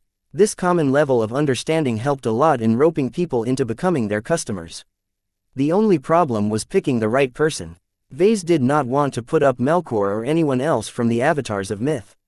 Being a spokesperson was a full-time job these days, and mech pilots who chose to take on this role needed a lot of grooming to present a knowledgeable but authentic image in public. If you don't have any other suggestions, why not let the LMC sort this problem out on its own? Vase would have liked to select his own spokesperson, but he had a feeling he would be gone very soon. Very well, put it on their agenda and make sure they select someone by the end of this month. Once the bronze label Crystal Lords are beginning to appear on the market, we need to be more active in our promotion. They didn't discuss anything else that evening. Vase was too tired and hit the sack soon after. The next day, a fateful message arrived at his comm. It was the message that portended his next step in life, for good or ill. The Mech Corps is calling. Vase briefly checked the galactic net and saw that a lot of other mech designers received the same message as well. The Mech Corps formally called up the second wave of mech designers to fight for their state. Despite knowing that this day was long in coming, Vase still felt uneasy about it. He heard so many secondhand stories about mech designers in the Mech Corps that he didn't know if he should believe them all. He also didn't know if the Mech Corps valued him enough to assign him to a meaningful role. There's no use dragging this moment out. Although the message granted its recipients a generous amount of time before they needed to report to the Mech Corps, Vase wanted to get in early. He learned the tip from a classmate in school. Arriving early demonstrates your dutifulness and shows you care. The Mech Corps constantly kept watch over its mech designers. Those who showed signs of disgruntlement and dragged their feet in their work tended to be transferred away from a research base and be sent straight to the front lines. However, before he submitted himself to the Mech Corps, Vase planned to make one final visit. He raised his comm and called up Melinda. Hiya Vesey. Melinda greeted him, though not with a smile this time. I heard about what just happened. You're joining the war, aren't you? Yeah, Vase nodded. Don't worry about me, I'm not going to be picking up a weapon anytime soon. Melinda still looked worried. You should still watch out for yourself. The mech core looks strong on the outside, but it's made out of countless cliques that fight over every scrap of resources they can get. That's one of the reasons why I opted to join the Planetary Guard. It's much simpler here, since we're only responsible for defending a single planet. The burden of defending more than 1,000 star systems at once fell heavily onto the shoulders of the mech core. It was a difficult job to juggle at the best of times, but once you factoring in the limited amount of funds and resources it had at its disposal, then internal fights often broke out. Mech pilots being what they were, it wasn't unheard of for them to punch each other in their faces. Even upper echelon would sometimes be guilty of this, as they all used to be mech pilots themselves. They learned their entire life how to develop their aggression and channel it against their opponents. Learning how to compromise came much later in their careers. Since I'm going to be cut off from everyone very soon, I'd like to pay a visit to you. Are you free for today? It's all hands on deck at the Planetary Guard right now, but we recently stepped down from the highest state of readiness. As long as ask around for some favors, I can probably clear up a couple of hours in my schedule. Is that alright? That sounds great. A couple of hours later, Vase arrived at a stately-looking condominium in the middle of Durham. Melinda's current apartment was actually one of the rewards he dangled out for her in exchange for piloting the Blackbeak in the duel against Captain Vickers Havilax. As far as condominiums went, the place Melinda lived portrayed a lot of quiet elegance. It was probably a huge hit to women, but others might like it as well for all the peace and quiet it radiated. The inner spaces contained a lot of gardens and minimalistic artwork. Together, they provided residents with a rare moment of serenity in an otherwise busy planet. Once he reached the top of the condo, Vase stepped inside the penthouse, which commanded a sweeping view over Durham. Welcome to my place. Melinda waved from a sofa. Looks like you are doing well for yourself. Hey, ever since the duel, I can't even show my face in public anymore. Even though a lot of time has passed, hardly anyone forgot about that fight. I beat down a captain of the mech corps. Hardly anyone else can claim they can do the same. As Vase took a seat on the opposite sofa, Melinda blabbered on about how everyone treated her with more importance. The Planetary Guard started grooming her into an officer while her fellow mech pilots constantly slapped her back for showing that they could measure up against their military counterparts. Vase smiled at her stories. If not for her current career, she would have made a perfect spokesperson for the LMC. What do you think about my new design? I followed your press thingy while I was out on patrol. Don't tell my captain I did so. She winked at him. All in all, if you weren't my cousin, I would have smacked your mouth. Really now, do you really have to charge so much for a rifleman mech? It's insane. It's not meant to be a mass production model. The Crystal Lord offers several enhancements over the mainstream models. Sure, but who would want to buy a single overengineered mech when they can get two normal ones instead? My product doesn't cater to the average consumer. I'm telling you, each time I see you, your mouth is getting bigger and bigger. You're greedy, Vase. It's gotten to the point where it's blowing over to the rest of the Larkinson family. Last time I visited Rittersburg, all they talk about is stocks and dividends and how much money you're going to shovel in their pig-like throats. Vase laughed awkwardly at that accusation. Everything's easier with money. Do you think a fancy place like this can be bought for a couple of credits? That's not the point I'm trying to make. You used to be small and cute, you know. Just like any other munchkin at the Larkinson estate. I'm a grown person now. My innocence is long gone. I get the feeling you lost a lot of other things as well along the way. Melinda spoke with a low voice. Meeting you again has made me realize you're turning into something else. The Vase I used to know is slowly making way for a different kind of person. What kind of person are you talking about? You're turning into one of those stereotypical mech designers you see in the dramas. Not the losers who are barely keeping their workshops afloat, but those successful ones who let their achievements grow their egos blow through the roof. Vase knew what she was referring to. The mech designers portrayed in those stories tended to be the ruthless sort who fought and cheated their way to success. They didn't hesitate to order a hit on their competitors if they could get away with it. They treated their own subordinates like furniture and their customers like sheep. In the dramas, mech designers like that often showed up as conceited villains who thought they could get anything they wanted as long as they threw enough money at it. They treated their existence as if they had been descended from gods, and they openly behaved as if the galaxy revolved around their whims. As Vase momentarily reflected on himself, he had to admit he changed from 2 years ago. Even if I'm a different person now, I hardly walk and talk like one of those stupid caricature. I only changed because this is the way that business is done. The true mech industry is hardly cutthroat to the extent where I dress up in stealth clothing and sneak into the bedroom of my rivals to assassinate them in person. The convoluted stories the entertainment industry came up with regards to mech designers boggled the mind. Though they also broadcasted other stories where mech designers played the hero, it was far too common to see them in the role of ruthless mech magnate. Melinda didn't appear to be convinced. She stared hard at Vase as she stood up and walked close to him. Once she reached his position, she extended her hands and grabbed his cheeks, only to pull them apart. I know the old Vase is still there. Come on out. Chapter 416. Sign here. Vase spent a couple of hours at Melinda's place. They reminisced about the past and exchanged their thoughts about the war. Unlike most Larkinsons, Melinda didn't seem so eager to distinguish herself in the great conflict. I'm not so hungry to earn acknowledgement from our uncles and aunts. What's the use of making a name for yourself when you end up in an early grave? You should be careful with such talk. Others might think you're a coward. So what if they did? I'm my own person. I don't need anyone's acknowledgement. Besides, I've more than earned my chops in the planetary guard and that stupid duel. What will you do if the war reaches the surface of Bentime? It could always happen. Pa. Melinda dismissively waved her hand. The Visions never managed to set foot on Bentime before and they won't do so for the foreseeable future. They can't break the Republic all by themselves. It can always happen. No one can be certain of how this war will progress. Even if the Visions arrive at my doorstep, I'll continue to do my duty. There's no question about that, Melinda stated with conviction. Just because I'm not eager to earn for glory doesn't mean I'll run away at the first sign of trouble. I merely don't buy in the glory that the other Larkinsons are talking about. I must be lacking those genes. No one truly believed the Visions could succeed in breaking through. They feared the possibility, but hundreds of years of unending failure inured everyone to the status quo. Vase faintly found that attitude to be wrong. Maybe it was because he experienced these tumultuous times for himself, but his intuition told him that this time would be different.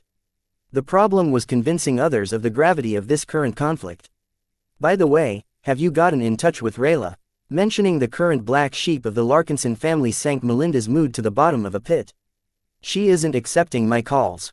From what I can gather, nobody else has managed to get in touch with her. She's completely involved in her own little world. From the intelligence that the Planetary Guard has gathered, she's become something of a champion pilot to the Blood Claws. They parade her out whenever they need to fight a mech duel.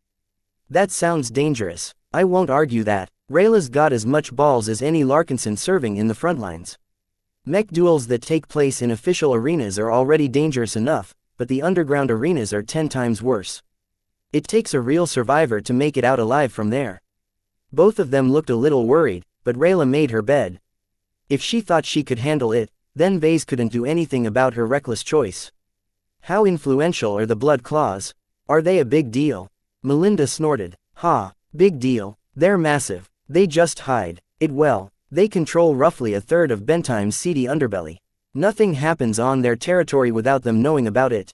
They're a violent bunch and the aftermath of their fights are always a hell to clean up. The only reason why they aren't mopped up is because we can never stamp them out and the cost would be too much for us to bear. This was a familiar refrain that every authority figure repeated when someone asked why they hadn't mopped up the gangs. What are the Blood Claws good at? They don't have any specialties as far as I know. They've dipped their fingers into gambling, extortion, stimulants, pirated mechs and more. Whatever you can think of, they probably have someone doing it. That's what makes them so pervasive. They sound like swell guys. They used to be worse. They only cleaned up their act once they couldn't expand anymore. He enjoyed his time at Melinda's, even if he couldn't stay for long. It was inconvenient for him to travel to Rittersburg, so talking with one more Larkinson besides Melkor reminded him he was a part of the Larkinsons as well. Blood was thicker than water, and Vase had a feeling he needed to count on them sooner or later. This might be the last time I see you for several years, Vase said as he stood at her doorstep. I hope you take care of yourself, and keep an eye on my company as well. She shrugged. Will do, though it doesn't look like your company needs it. Your new mech is catching a lot of attention. I'm glad to hear that. Vase checked the updated status report on the exposure of the Crystal Lord. Interest in the mech grew significantly, mostly because several pilots tried them out in simulators. Their good impressions translated into glowing praise, which attracted their friends to try a hand at piloting the mech as well. Even with the positive word of mouth, the amount of orders hadn't grown by much. Buyers still wanted to hear more experiences from those who owned and piloted the physical copies of the mech. They'll have to wait for a long time, since as far as I know, every bidder who won a mech at the auctions are pure collectors. These types of people cared a lot about the condition of their mechs. The newer, the better. It would be best if the mechs hadn't been piloted at all since they passed their testing phases. It would be impossible for them to show off their new purchases by sticking a pilot into their cockpits and increase the wear and tear of the mech by skipping around. In any case, Vase wouldn't have to deal with this issues very soon. Instead, he needed to report for duty. He entered an armored shuttle and directed it to bring him towards a processing center of the mech core in the outskirts of Durham. After a short amount of time, the shuttle and its escorts settled down onto a massive parking space that hosted hundreds of shuttle. As Vase exited the vehicle, he took in the din of conversation and realized that he hadn't arrived as early as he thought. Many other mech designers had already packed their bags and waited for the moment the mech core called up the second wave.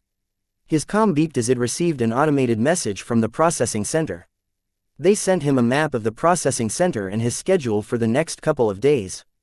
Looks like I've got a lot of inspections to go through. Vase sounded a little worried because his body and mind was nothing like a baseline human. Even though the Bright Republic must have noted down his abnormalities, it would still raise some eyebrows with the mech core, he thought. At this stage, a lot of mech designers already arrived. Vase took a casual glance of the people disembarking from their shuttles and aircars and guessed that most of them consisted of apprentices and journeymen. Vase easily distinguished the latter from their attitude, body language and privileges. They treated obvious apprentices like air and only held an equal conversation with other journeymen. To be sure, journeyman mech designers enjoyed a lot more prestige because it was at this point that the mech industry regarded them as fully competent mech designers. Before advancing to this rank, mech designers still possessed a lot of holes in their knowledge base and couldn't fully guarantee the soundness of their designs. In contrast, regardless of the person involved, any journeyman mech designer who received formal recognition from the MTA could be counted on to deliver battleworthy mechs. Their designs covered every base, and often carried something extra in order to distinguish their products from others. This was why even if the LMC reached the point of selling thousands of mechs, the industry still regarded it as a small-time player. His low rank hobbled the reputation of his designs. He could forget about conquering a significant share of the mech market as long as his status remained the same. I still have a lot of work ahead of myself in order to reach their heights. Most journeyman mech designers looked to be in their middle ages, though it was hard to guess due to the use of age-prolonging treatments. Many journeymen enjoyed enough success to be able to afford the most preliminary suite of treatments that stretched out their aging process. They couldn't get back their youth, but the time of their natural deaths could still be extended by at least a century. People who enjoyed age-prolonging treatments couldn't be distinguished from a baseline human unless they exhibited some characteristic traits. Most of the time, their behavior could be described as wearing a young skin, but acting like an old person. Vase only rarely saw so many people who behaved in this manner before. Age-prolonging treatments was something that was out of the hands of the general public. Even the Larkinson estate couldn't afford to provide any treatments to their most famous family members such as Grandpa Benjamin or Uncle Ark. This was also one of the shortcomings of age-prolonging technology. Vase didn't understand the science behind it all, but it was generally known that it took a lot more effort to extend the lives of a potentate or mech pilot. Their brains operated in a different manner from the brains of baseline humans. Theirs was much more active and in fact wore out a little faster. Age-prolonging treatments needed to be calibrated very specifically to accommodate the unique brains of every mech pilot. The higher their rank, the bigger the challenge. The Bright Republic at its current state simply couldn't afford to subsidize any age-prolonging treatments for their expert pilots.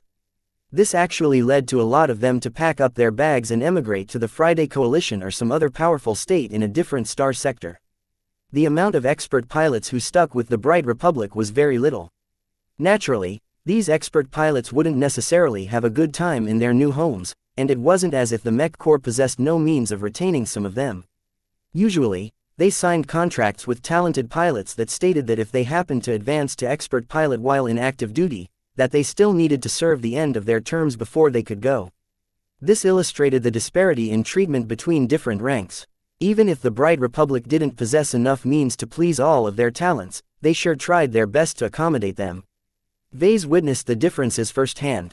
Whereas Vase only received a message on his comm and a projected AI as his guide, junior officers personally received every incoming journeyman. They would quickly be led to a smaller building off to the side that nonetheless looked more luxurious.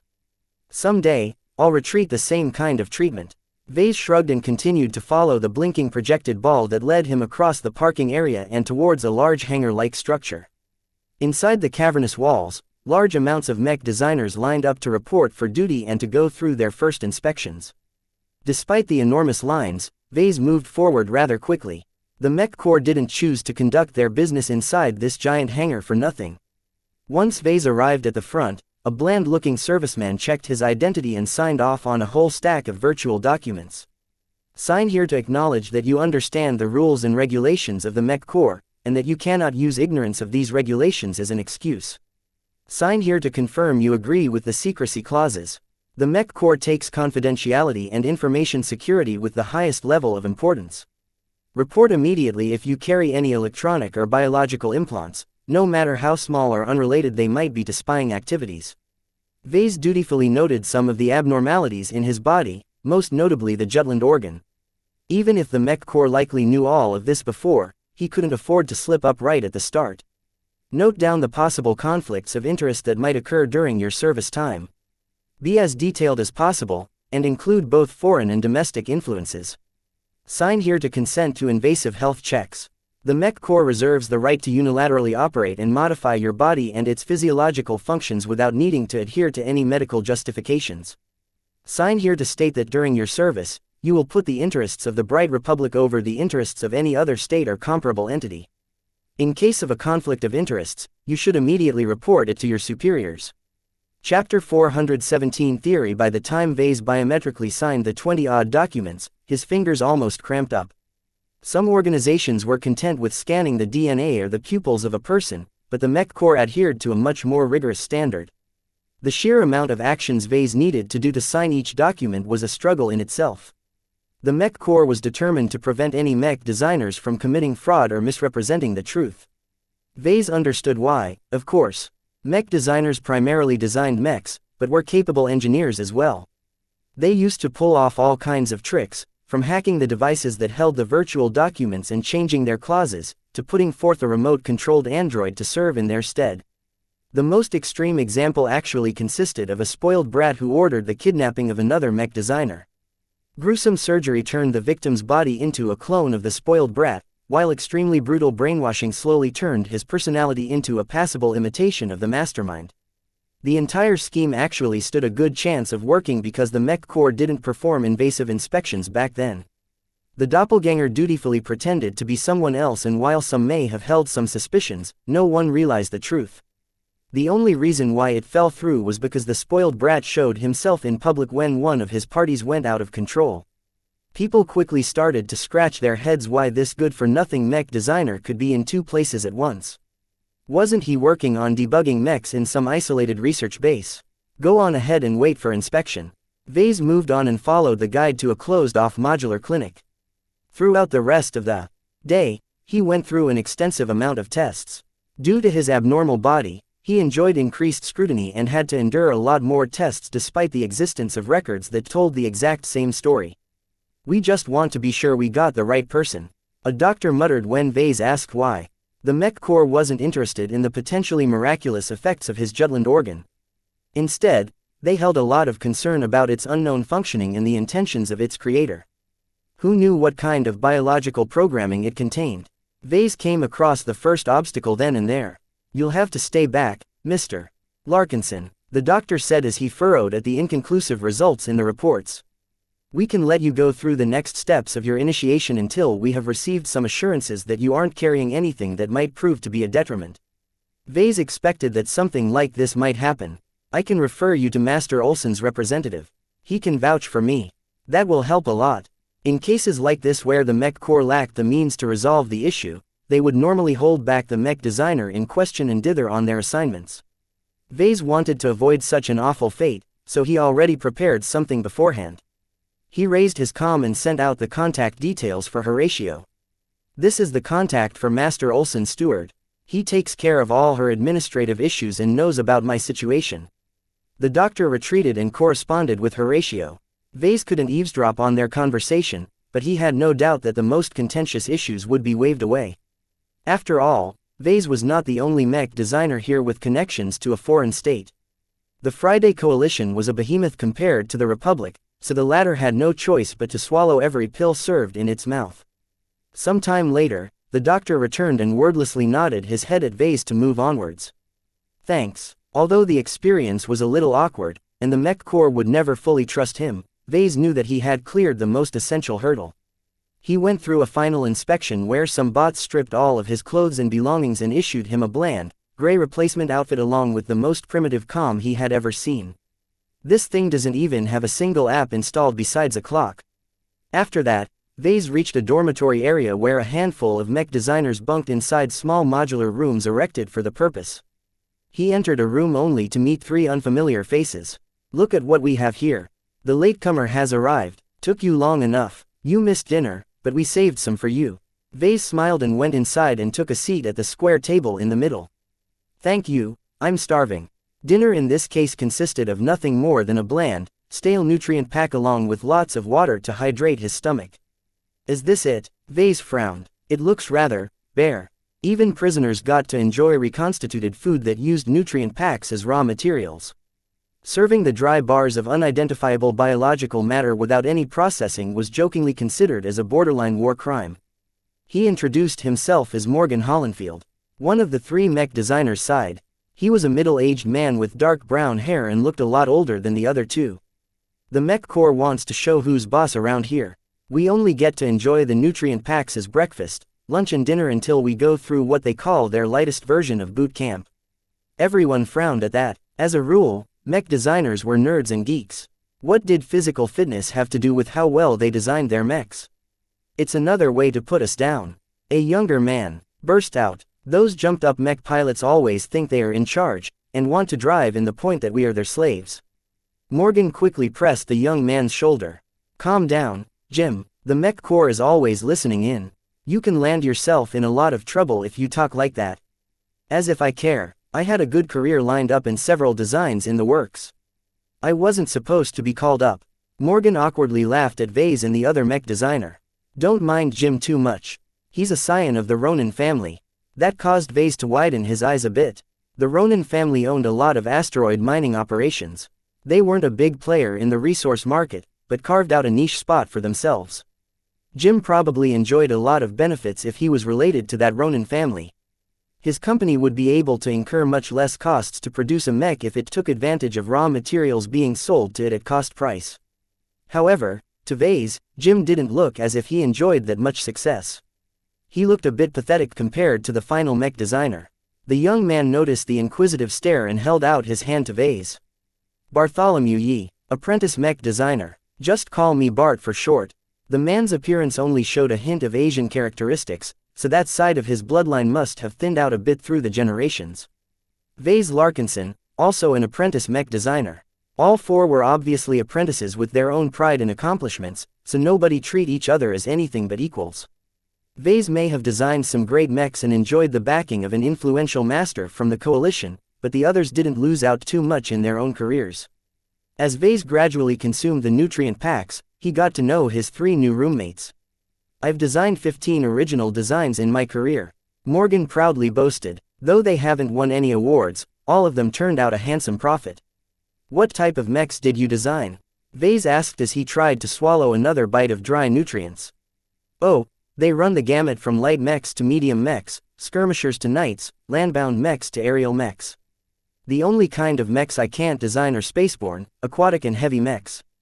That's a really wide range of mechs. Vase said, a little stunned. It wasn't unheard of for mech designers to design a broad sweep of mech types. However, Vase always learned that mech designers needed to apply some focus, especially in the formative stages of novice and apprentice. Scattering too much at such an early phase risked stalling a mech designer's development in developing his own style and design philosophy. From the askance looks that Jim and Bart directed to Morgan, they must have thought the same. I know what you're thinking. Morgan replied, demonstrating his self-awareness. Your reactions are just like everyone else who hears about my record, but hear me out. What if I'm on the right track, and you guys are dead wrong? That's impossible, Jim erupted after smacking his palm against the tabletop. Who's ever heard of an apprentice advancing to journeyman by designing every type of mech in the galaxy? Even if you have the lifespan to complete all of those designs, your focus is so diluted that there's hardly any style to speak. Please like and follow the Cultivation Audiobooks channel of. Vase nodded in agreement. He held the same opinions as Jim, blunt as he might be. That's where the entire mech designer community is wrong. Morgan grinned and crossed his arms while leaning back. Admittedly, some of you may advance to journeyman in the next decade or two. That's okay. Mech design is not a race. Just keep in mind that you'll regret it for the rest of your lives if you move on so fast. Without rounding out your experience. Why so? Because mech design is all about reaching the pinnacle in mech design. Think about it, how can you reach the top when you skimped out in your foundational stages?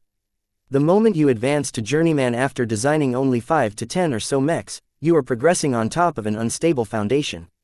What constitutes an unstable foundation? Bart furrowed his brows. Unlike Jim, he appeared to be more interested in Morgan's theory. My mentor has taught me that a good foundation consists of a comprehensive understanding of the sciences related to mech design. Morgan raised a finger. That's only one part of the equation. Don't forget that to become a journeyman, you need to be more than a good learner. The other two requirements are to design several original mechs and to develop your own design philosophy. In truth, the design philosophy is connected to the other two criteria. It's the goal that every apprentice is aiming for, and it happens to be the part which everyone is trying to rush through. That's nonsense, Jim retorted. Most of the master mech designers today are geniuses who advanced rapidly through the ranks. The faster they reach master, the brighter their future. Anyone who took more than 100 years to reach that exalted rank has no future at all. You're wrong. Rushing through the apprentice stage is as if you are building a starship with no FTL drive. Sure, you can still build a decent ship without it with fully functional power reactors and thrusters. This is enough to drive the starship from planet to planet within a single star system. However, the moment you want to jump into FTL in order to reach a better star system, you will suddenly find yourself coming up short, because you forgot to install the FTL drive at the construction phase. The analogy sounded really compelling, but none of the other three designers looked convinced.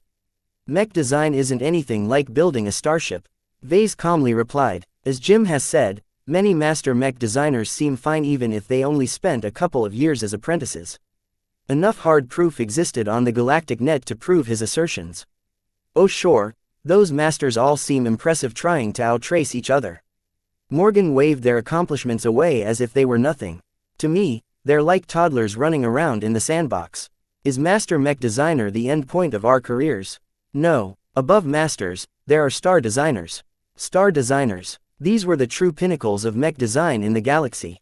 Legendary figures like the Armorer and the Polymath worked with the most cutting-edge technologies available to humankind in order to push the envelope of what mechs became capable of achieving. What do star designers have to do with your theory? If you've read their biographies, then you should know that none of them started out as geniuses. Except for the Polymath, but she's a weird one. Aside from her, everyone else started off like you and me. Average. They were dullards even. They lingered in the apprentice phase for decades before they advanced to journeyman. Instead of regarding those periods as their lowest point, perhaps they are actually the secrets to their success. Jim and Bart looked stunned at Morgan. However, Vase did not appear to be convinced. There's a very big hole in your theory. The other star designers might have stalled in the apprentice stage, but they haven't branched out in their design work. Chapter 418 Eternal Sorrow. The hierarchy among mech designers looked like a very fat and short pyramid. Novices were as abundant as red dwarfs in the galaxy. Only a fraction of them reached the apprentice level, but anyone could advance to this stage as long as they studied hard and received some opportunities. Reaching journeyman mech designer was a watershed. Many tried but failed to reach this rank despite all the effort they put in their development. Vase did not have a good clue what it took to reach senior and master level, but it must have been accompanied by extremely stringent demands, because less than 1 per mil of mech designers in the preceding ranks managed to break through. As for reaching the rank that went beyond master, most people didn't dare to dream about it. Even though enough masters existed in the galaxy to fill up an entire planet, only the MTA only recognized 70 or so star designers. Perhaps a few more star designers existed who hadn't made themselves known, but by and large there shouldn't be more than 100 of them across all of humanity. Their power and influence transcended states. At that stage, even the first-rate superstates treaded lightly around them. Many star designers renounced their former loyalties and became independent entities that worked for the common good of mankind.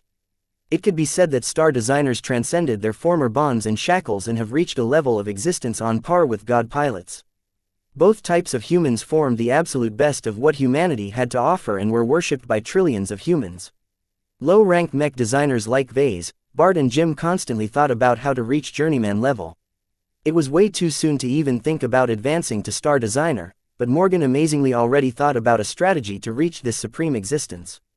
Although Morgan's theory sounded logical, Vase read the same biographies as well. They were mandatory reading in school.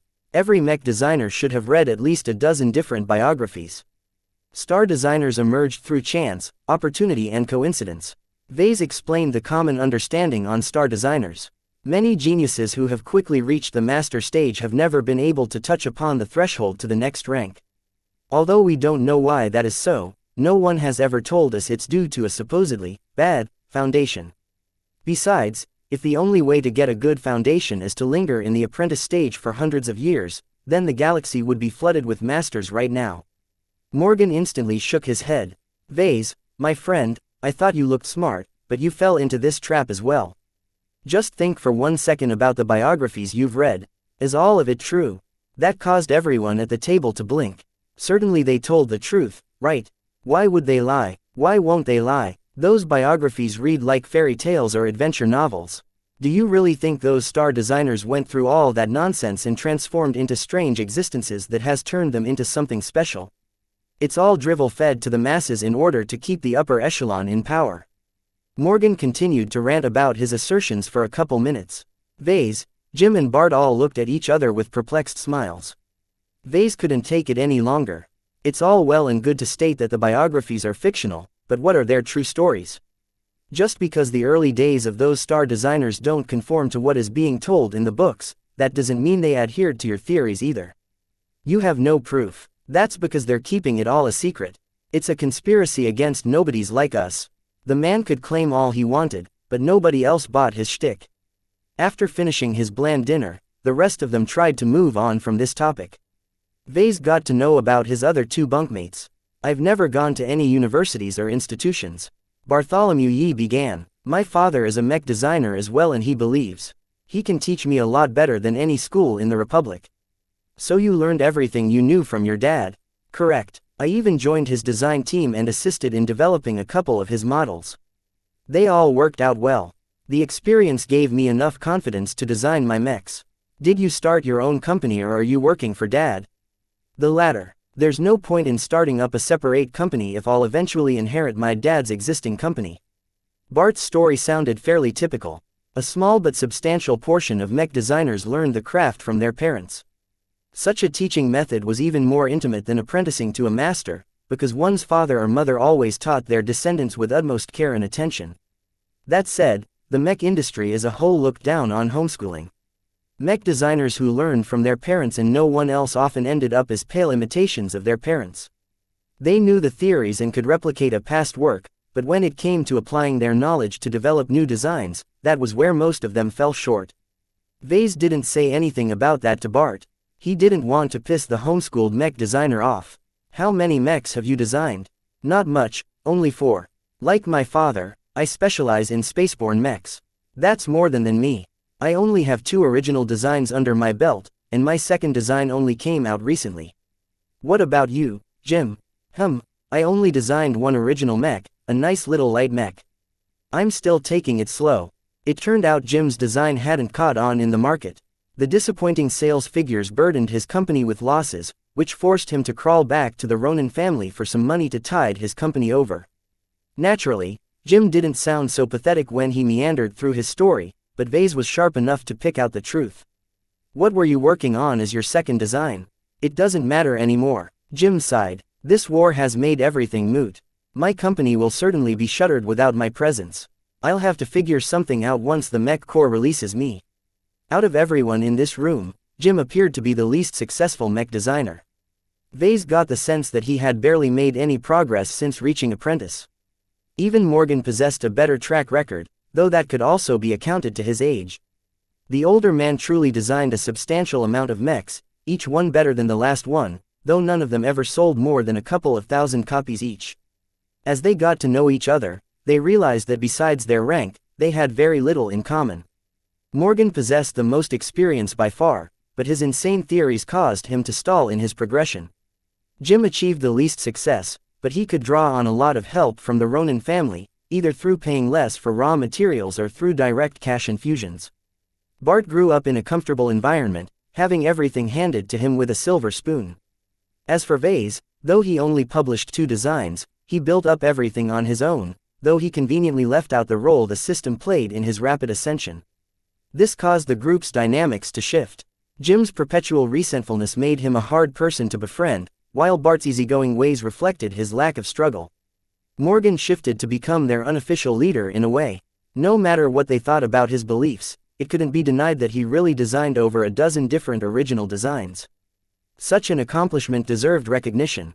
As for Vase, he fell somewhere in the middle. He was actually the youngest of the group and possessed very little practical experience compared to the others. Yet even Bart spent years to advance from novice to apprentice, whereas Vase only took a couple of months. Out of the 3 young men in the room, Vase burned the brightest and held the most potential. The only reason why the others didn't regard him higher was the fact that he possessed a complicated backing. In truth, Vase got the sense that everyone felt envious at him for catching the attention of a master mech designer. It made them regard him as a competitor more than a possible friend.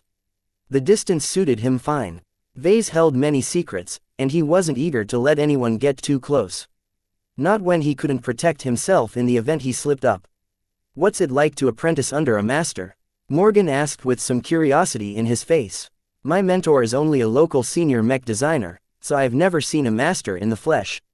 "Are they truly magical?" Vase thought back on the Limar Open competition that took place so long ago and refreshed his impressions of the masters that sat on those tall pedestals. "They are every bit as impressive as you think. They look human, but inside they are biological weapons dedicated solely to designing some of the best mechs in the galaxy.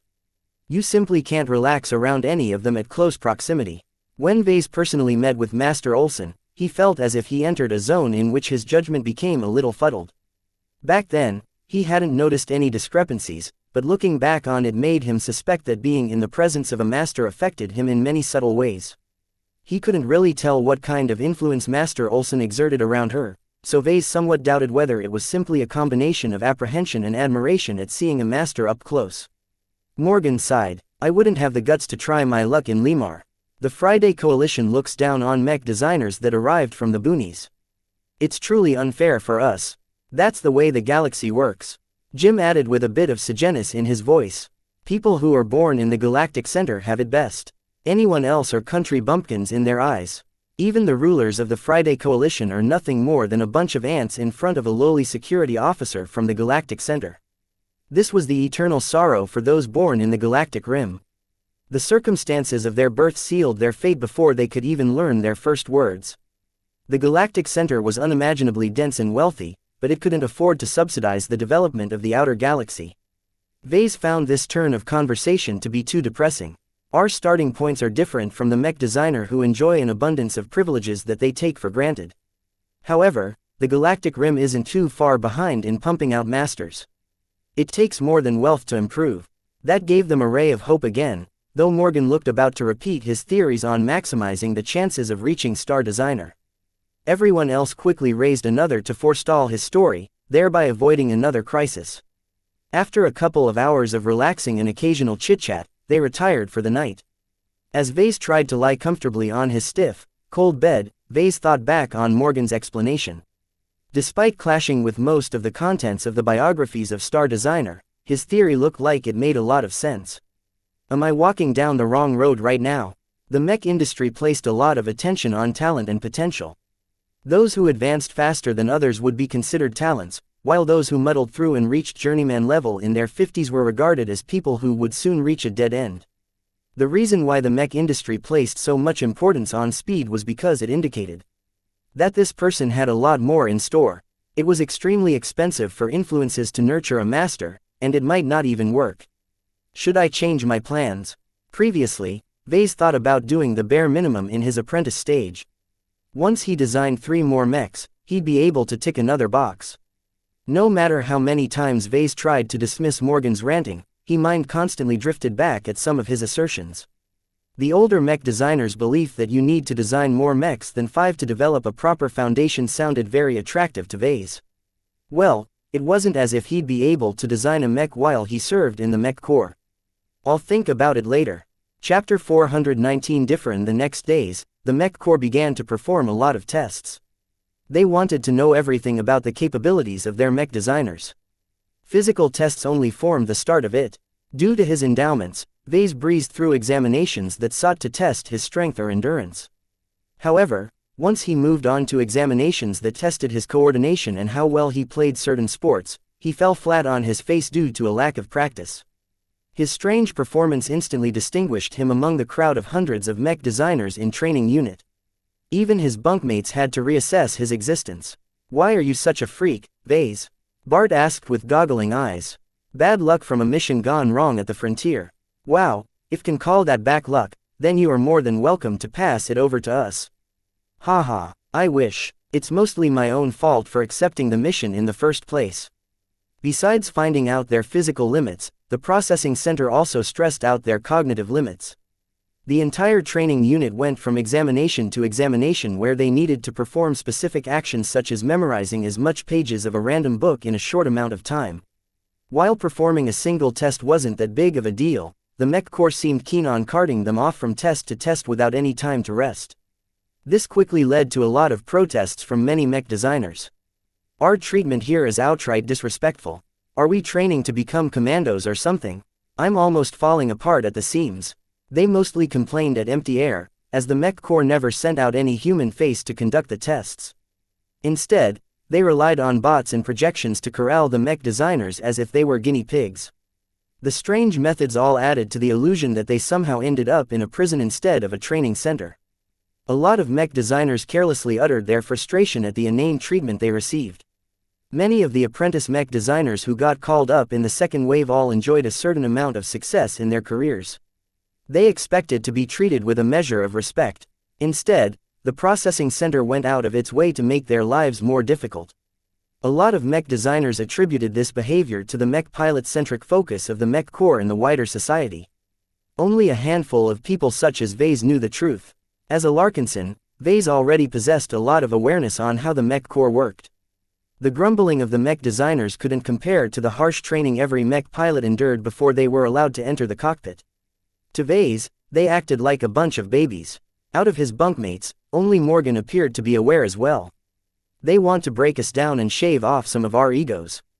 Who among us doesn't possess a net worth of at least a couple of 100 million credits? It would be hell if they put us all in a base without attempting to adjust our attitude." Vase nodded. "It's more than that. It's pretty clear that journeymen are receiving different treatment from us. They're probably being groomed in a different way, possibly to lead over juniors like us. Even if they knew what went on, it wasn't as if they could become immune to the constant manipulation. Humans didn't work that way. Attitude and behavior came from the mind and body. Both could be manipulated in a million different ways. If some smart Alex thought they could endure the annoyances without becoming affected, they had another thing coming." Over the next couple of weeks, Vase and the others finished their tests and moved on to actual training. Each mech designer trained together but received individual goals they needed to achieve by the end of the training session. Failure to comply led to very severe punishments. Vase pretty much fell into the illusion that he went through a boot camp. The exercises pushed him harder than anyone else. Whereas one person only needed to lift a boulder the size of a child, Vase had to lift a boulder the size of an adult. The training program also sought to push the limits of his cognitive functions. His exercises would be 10 times harder than anyone else. Sometimes, the disparity would be even wider. His superhuman intelligence caused him to excel in brute force cognitive functions such as memorizing a raft of texts or performing mental calculations that might have stumped an average mathematics professor. Vase also seemed to excel in more creative aspects such as sketching out a mech described in a single page that was filled with abstract words. His ability to visualize a mech from vague and fanciful concepts actually caused others to look like him as if he was a freak. Vase Larkinson is a monster. He simply isn't human. Don't get close to that freak. A single handshake of his will break every bone in your hand. Do you think he prefers tall women? Drat, if I knew a hunk like him was here, I would have undergone a treatment to shorten my stature. It came without saying that Vase did not enjoy all the attention he was getting from the training unit. While some of the mech designers exhibited exceptional cognitive functions, they couldn't be compared to his own abilities. On top of that, he also possessed an abnormally strong physique. As his performance became increasingly exceptional, his bunkmates started to distance themselves from him. No longer could Vase walk up to them as an equal and talk about what they thought about mechs. Even Morgan admitted his inferiority in front of Vase. In his mind, though he would certainly be having the last laugh, he should do his best to keep his head down while he was weak. It must be really nice to have a master looking over your development. Jim sullenly said after a brutal round of training one day. All of them felt physically and mentally exhausted. She must have stuffed you with all of the latest genetic boosts. How many did you get? Vase frowned as he lay on top of his bunk. He was in no mood to argue. I only got one. As I mentioned before, all of my other changes are a result of my own actions. There are many wondrous things in the frontier. It's dangerous to wander outside of human space, but that's exactly where the last treasures of the galaxy reside. You're hiding something. Jim burst out and pulled himself into a sitting position on his bunk. I heard from the others that you shouldn't have even passed through the first inspections. You only got through because you ran to mommy for help. Now that was uncalled for. Vase barked back. Using that particular word in that manner wore down his patience. I won't deny your words, because it's true, but what does it matter? I came here to do the same thing that everyone else is doing. I am here to serve the Republic. Ha ha ha, keep your stupid drivel to yourself. All I'm seeing is someone who is better than us trying to act like he's one of us. Let me tell you, it's useless. You trying to fit in with us is like a wolf pretending to be a sheep among a herd. The only ending that's in store for us is you putting all of us down. Vase did not get angry at Jim's outburst. Everyone was tired, and some even held a lot of accumulated resentment. In these kinds of situations, people often said things they didn't really wish to express if they possessed a sober mind. His mother taught him to avoid such arguments by not getting into them. Therefore, Vase merely rolled around in his bunk and tried to go to sleep. Unfortunately, Jim took that as an affront. Are you ignoring me, Vase? Answer me. Why are you here? His raised voice caused the other two bunkmates to add their own voices. Shut up, Jim. Bart wearily frowned. Vase is on a different level than us. That's got nothing to do with us. Morgan held a very different opinion. You know, maybe Jim is onto something. I keep thinking why Vase is slumming it out with mortal men like us. Then I realized the truth. He's not an apprentice mech designer. He's a journeyman. His outburst caused the other three to jump. What? Think about it. In every single exercise that the Mech Corps is subjecting us to, he's head and shoulders above the rest. He's beating us up so badly that even our mothers can't recognize us anymore. A monster like Vase fits in more with journeymen than apprentices. But Vase only started designing mechs 2 years ago. How could he jump from novice to journeyman in that time? Do you really need to think about it? A master mech designer is capable of doing anything as long as she's willing to spend a lot of resources.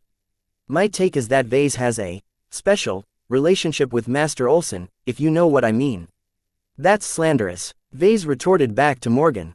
He felt obliged to defend Master Olson's honor. My relationship with my master has always been cordial and proper, says the boy toy. Jim taunted to Vase. I don't know how a hick like you got lucky and caught the old hag's eyes, but you aren't a real mech designer. All your achievements are due to the gifts you received. You never accomplished anything by yourself. This impacted Vase a lot more than he thought. He felt deeply affronted by the way that this loser of a mech designer accused him of having everything handed to him. Even if he benefited from the system his father had left him, the thing hardly allowed Vase to breeze through the ranks. He worked hard to get to this point. Really, it's obvious now that I realize it, Morgan uttered as he pointed an accusing finger at Vase. The only reason why the people upstairs placed here is because you're here to stir us up.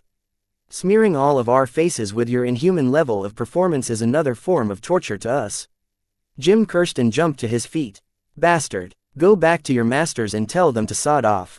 Before Vase could utter a defense, Jim bolted towards the bunk where Vase was resting on with remarkable haste. His exhaustion didn't seem to be a factor as his outburst lent him a lot of strength. "Get off me!" Jim started to punch, kick and claw at Vase. It might have been very severe if not for his pathetic amount of strength. His attacks did nothing to Vase.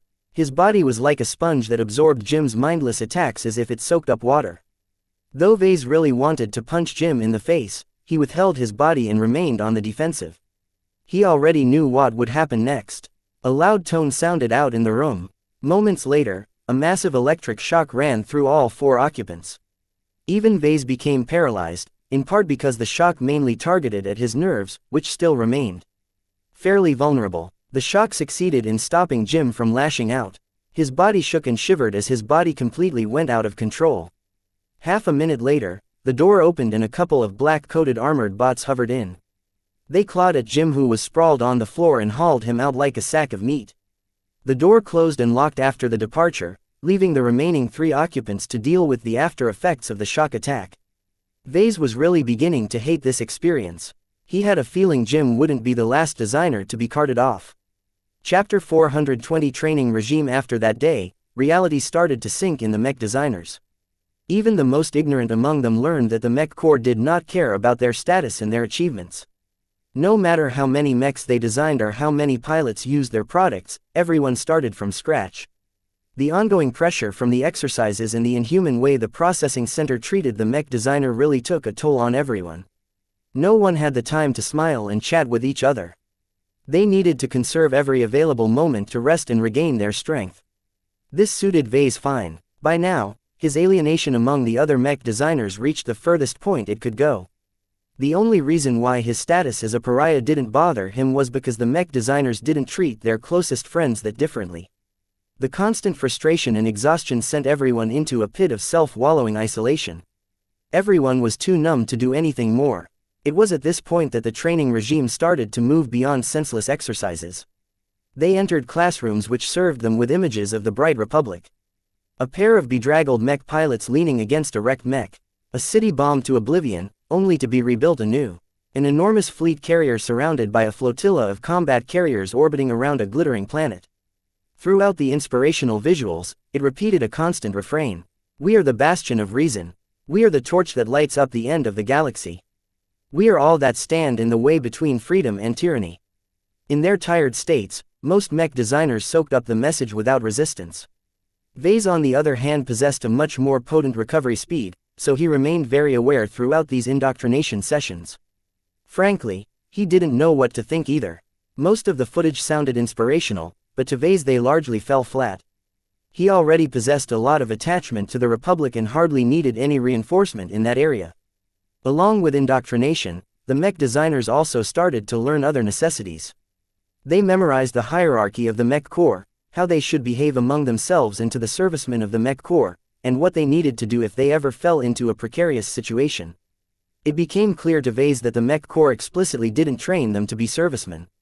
They didn't fit in the usual hierarchy. Instead, mech designers took on an auxiliary role that existed apart from any existing bureau. They weren't taught how to handle a weapon, nor did they need to salute to any officers. Instead, they learned how the design teams of the mech corps worked and in what place they fit in. They learned the many different roles mech designers played and how their work impacted the regiments that made use of the designs. The war between the Bright Republic and the Wuxia Kingdom is a conflict that is fought with mechs. It is vitally important that the mech pilots fighting on the front line have access to the latest designs. Each mech model possesses their own strengths and weaknesses. Once a vulnerability is known by the enemy, that model loses its advantage on the battlefield. Regiments constantly demanded new designs to replenish their wrecked mechs and become less vulnerable to the known faults of their current designs. Your only role is to assist the lead designer and his main assistants in optimizing their designs. It is not your responsibility to suggest new features or perform additional changes to the design. The lessons hammered home that as apprentices, they possessed no right to speak, please like and follow the Cultivation Audiobooks channel in front of a room filled with journeymen and seniors. Vase really chafed at that restriction. The lessons obviously aimed to turn them into obedient cogs in a giant design machine. Instead of being able to design a part or suggest some modifications to an existing design, the mech corps only expected them to perform grunt jobs. He distinctly felt his competences should have elevated him to a greater role. Too bad no one cared. 2 months went by in this vein. The training program superficially molded them in a way that allowed them to seamlessly slot into any working design team. After the end of their training program, hundreds of mech designers assembled into neat ranks at an open area. As Vase discreetly glanced around, he found that many mech designers looked as if they lost their spirit. Even the likes of Morgan and Bart adopted the same numb expressions. Both of them dealt with the pressure in slightly different ways. Morgan developed a tendency to mutter to himself to sleep, while Bart often needed to pace around in their dorm before collapsing into sleep. Throughout it all, the mech designers hardly spoke with each other in whatever free time the schedule granted them. Vase hadn't spoken anything aloud in weeks. At this moment, they heard footsteps. A pair of hard boots clattered forward as a uniformed officer of the Mech Corps strode to the front of the assembly. Mech designers of the Republic, your 2-month training program is at an end. The man immediately began. 17 of you have been declared unfit and are now serving out their penalties. The crowd cared little about the likes of Jim and a couple of other mech designers who broke down and went crazy. They just craved to return to a somewhat normal society. The arrival of another human being actually provided mental succor to the deprived mech designers. The war waits for no one. Although your training program should have been much more extensive, the fighting at the front lines has heated up. The Republic needs you. You serve your state. Are you willing to bear the torch? Everyone automatically raised their arms as if they held up a torch and roared a resounding cry. Good. The officer nodded. Your new assignments await. I bid you good luck and hope your work will help save the lives of our pilots at the front. After that, they enjoyed their first period of rest and relaxation in a very long time. With no expectations being thrust upon their shoulders, they looked around with clueless expressions. Moments later, they received a new set of documents in their military-issued comms. Vase activated the device and skimmed through their contents. They turned out to be his new orders. Is that it? Is this really the end? Some of the mech designers broke their stoic exteriors upon realizing that they no longer needed to go through what they considered to be the equivalent of torture. They were more than ready to move on from this horrible place. Vase couldn't blame them. He felt the same. None of the designers shared where the Mech Corps sent them off to. Even though their comms projected the documents before their eyes, it could only be read by them and no one else. The contents also carried a confidential label, which they learned should not be spread without an express order from their superiors. Vase didn't know where Morgan and Bart would be sent to next, but his current assignment came as something of a surprise. He'd been assigned to the design team of the 6th Flagrant Vandals Regiment.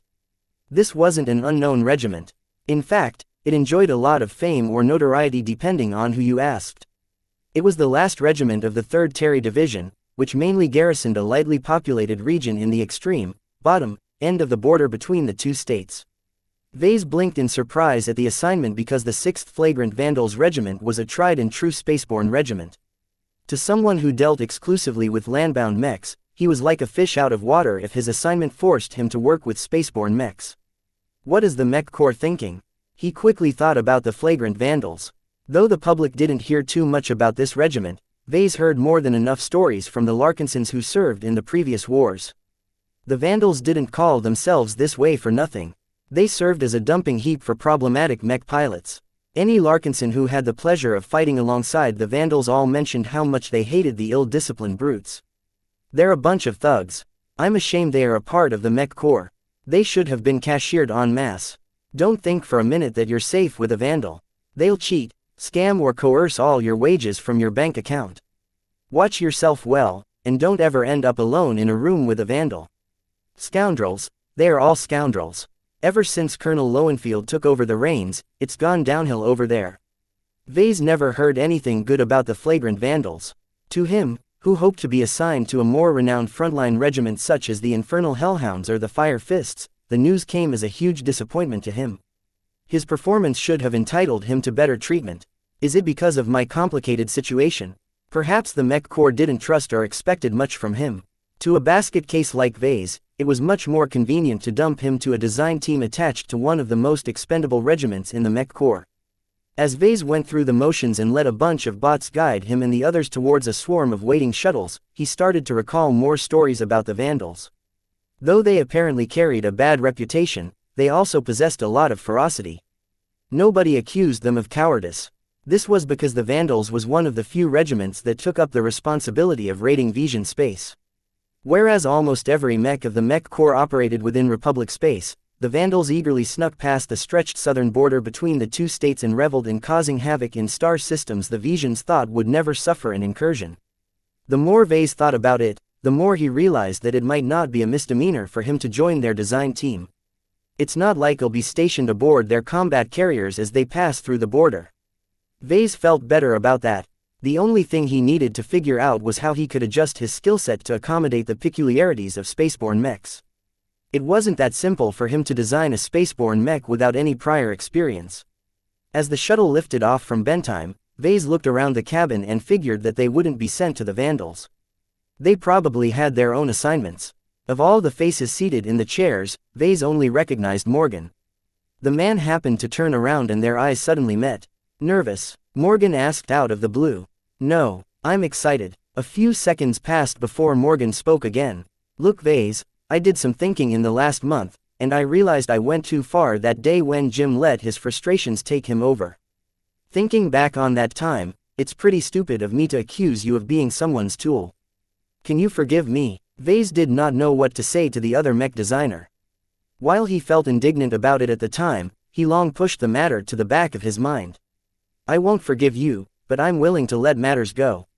He eventually replied, don't be so quick to believe in conspiracies next time.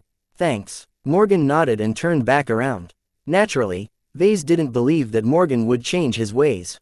That man still believed that he needed to design every possible mech type in existence before he advanced. While Vase didn't ascribe to that theory, he found the logic behind it to be too compelling to dismiss it entirely. Perhaps Morgan spoke some truths about the consequences of rushing through the apprentice stage. At this moment, he was still undecided about the matter.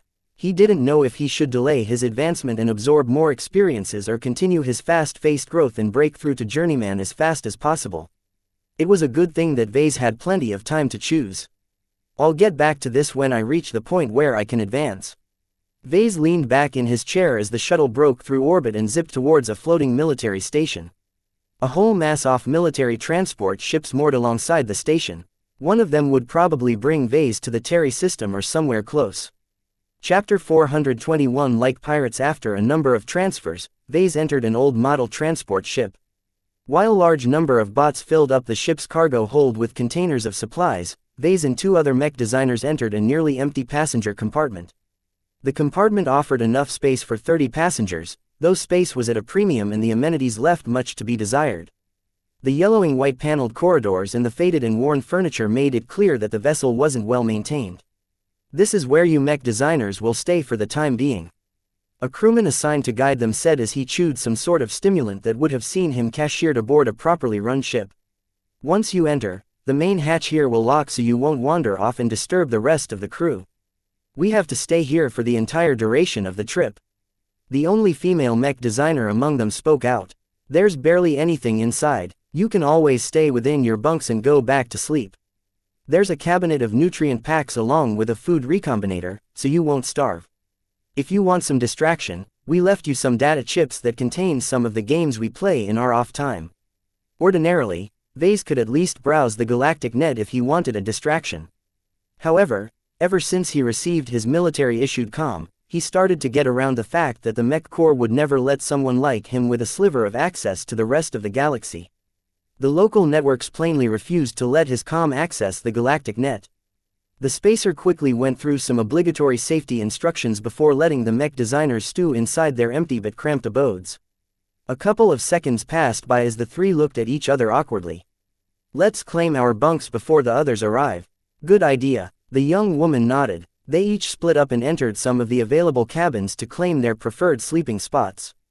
Vase stayed within the cabin and started to rearrange his thoughts.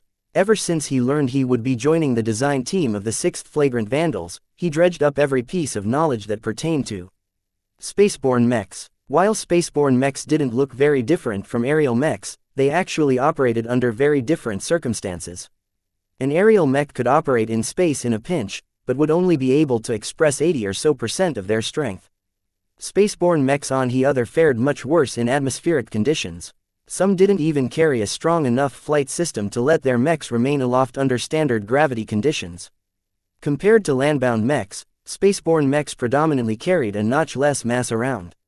This was because it took a lot of energy to move these mechs around in space. The heavier the mech, the more energy it took to get it to move and make it come to a halt once it reached its destination.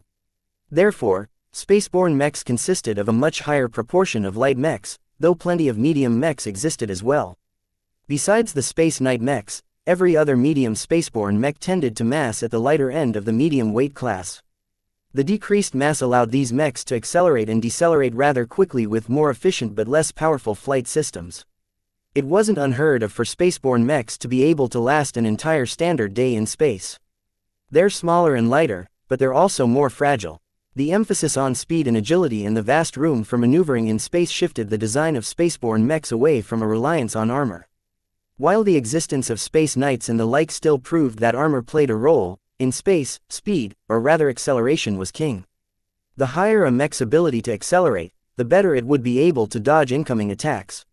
Fast, unpredictable dodging patterns threw off the aim of enemy pilots. For this reason, ballistic weapons was a tad bit less popular in space, though they still played a huge role when it came to attacking ships. It took far too long for lasers to carve through the hull of an enemy combat carrier. Melee mechs played a role as well. Light skirmishers generally boasted excellent thrust-to-weight ratios, allowing them to close the distance to elusive ranged mechs and carve them up from up close. Still, the lack of any cover in space makes ranged mechs the dominant types of mechs in space. Many battles took place in orbit or in the middle of an empty patch of space. Only rarely did battles erupt in asteroid fields or any other area where lots of objects floated nearby. The lack of any cover for mechs to hide behind heavily favored ranged mechs. Even though their targets were easily capable of dodging most enemy fire, as long as a squad of mechs coordinated their fire, they could trap their target in a cage where they would get hit no matter where they dodged. In short, it's a numbers game as well. Spaceborne mechs therefore tended to be rather cheap and disposable. Their lighter construction meant they got damaged more easily and needed more frequent repairs or replacements. Fortunately, they rolled off the production lines in great numbers. Only their mech pilots couldn't be replaced. Although spaceborne mechs skimped out on a lot of areas compared to landbound mechs, the one component they left intact would always be the cockpit. This way of combat still sounds really wasteful. The nature of space combat meant that skirmishes started and ended quickly. Whoever won the fight received the opportunity to salvage the wrecks and recoup the costs. When Vase finished sorting out his knowledge base, he realized he still possessed a couple of holes in what he acquired up to this point. For spaceborne mechs, it's important to know how flight systems works and how to compartmentalize the interior of a frame to the point where every separate compartment was airtight.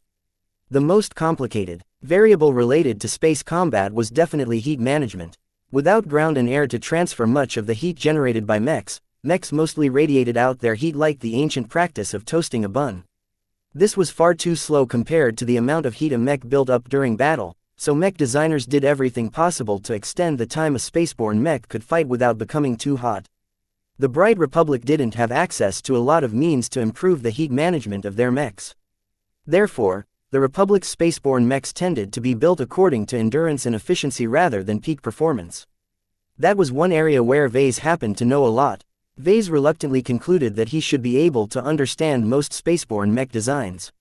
He could even design a mech on his own, though it would be a lot more inefficient compared to what was available in the market. Someone knocked at the door of his cabin. It was one of the guys who initially boarded the ship. "Mr. Larkinson, can you come to the common room? We should talk." Coming. Vase jumped to his feet and smoothed down his standard issue clothes. The mech corps stocked the dressers in the cabin with a simple green uniform that carried a patch of a half-designed mech. This was how a working uniform looked like for mech designers called up during the war. The mech designers that formed the true core of the design teams wore the same uniform, but boasted a couple chevrons that denoted their higher stations. As Vase exited his cabin and approached the common room, he took a seat at an oil-stained table. He looked around, and besides the young man and woman who arrived aboard the transport ship together with Vase, no one else was there. "Is this it?" Vase frowned. "I believe so." Bentheim held an enormous amount of mech designers. Vase only saw a couple of hundred mech designers in the processing center where he went through training, but the mech corps erected a lot of other processing centers elsewhere. All those mech designers should have finished their training by now and boarded their ships today. Maybe we finished sooner than others. I just checked the panel near the hatch. The other man said, it projects the estimated departure time of this ship. She's disembarking from the military station in less than 15 minutes. It's safe to say that other passengers won't be joining us. This really startled Vase a bit. Truly, I thought that design teams needed at least 50 mech designers or more. During his training, Vase learned that design teams typically employed around full-time mech designers. During wartime, these design teams needed to accelerate the development of new designs, so the Mech Corps supplied them with a lot more mech designers. The reinforcements consisted of one or more journeyman mech designers accompanied by at least 50 apprentice mech designers. Hearing that this transport ship would depart with only 3 apprentice mech designers was a whole other thing. Neither of the 2 other mech designers had a clue why their ship was empty of passengers. Maybe the Terry system already received a batch of mech designers, or maybe they are aboard a different ship. Don't kid yourself, Vase interjected. This is the only transport ship that's headed to the Terry system. It's not because their needs are already met, but because one ship is sufficient to supply the Vandals. What? Do you know what the 6th Flagrant Vandals looks like? Both the male and female mech designers shrugged or shook their heads. They're a bunch of rogues.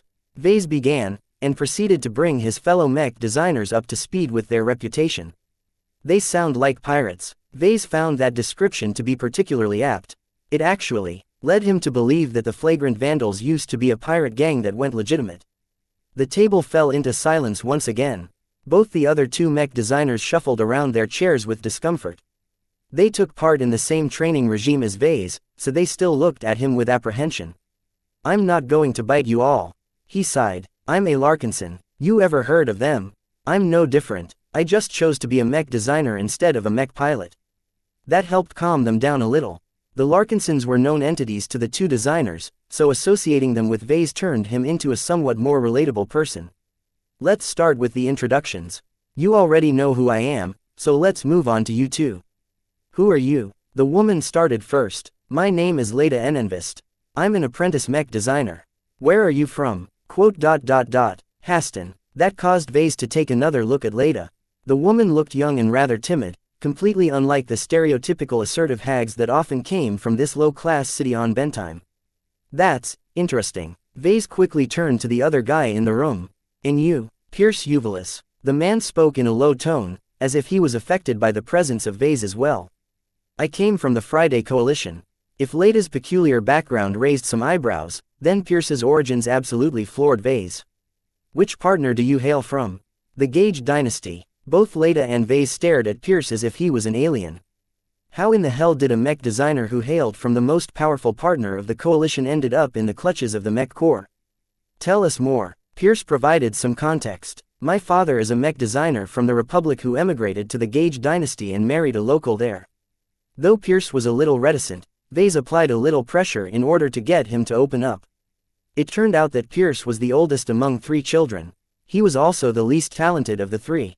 Whereas his younger siblings excelled early in their studies, Pierce turned out to be a tad bit slower in being able to understand the fundamental sciences that every mech designer needed to learn.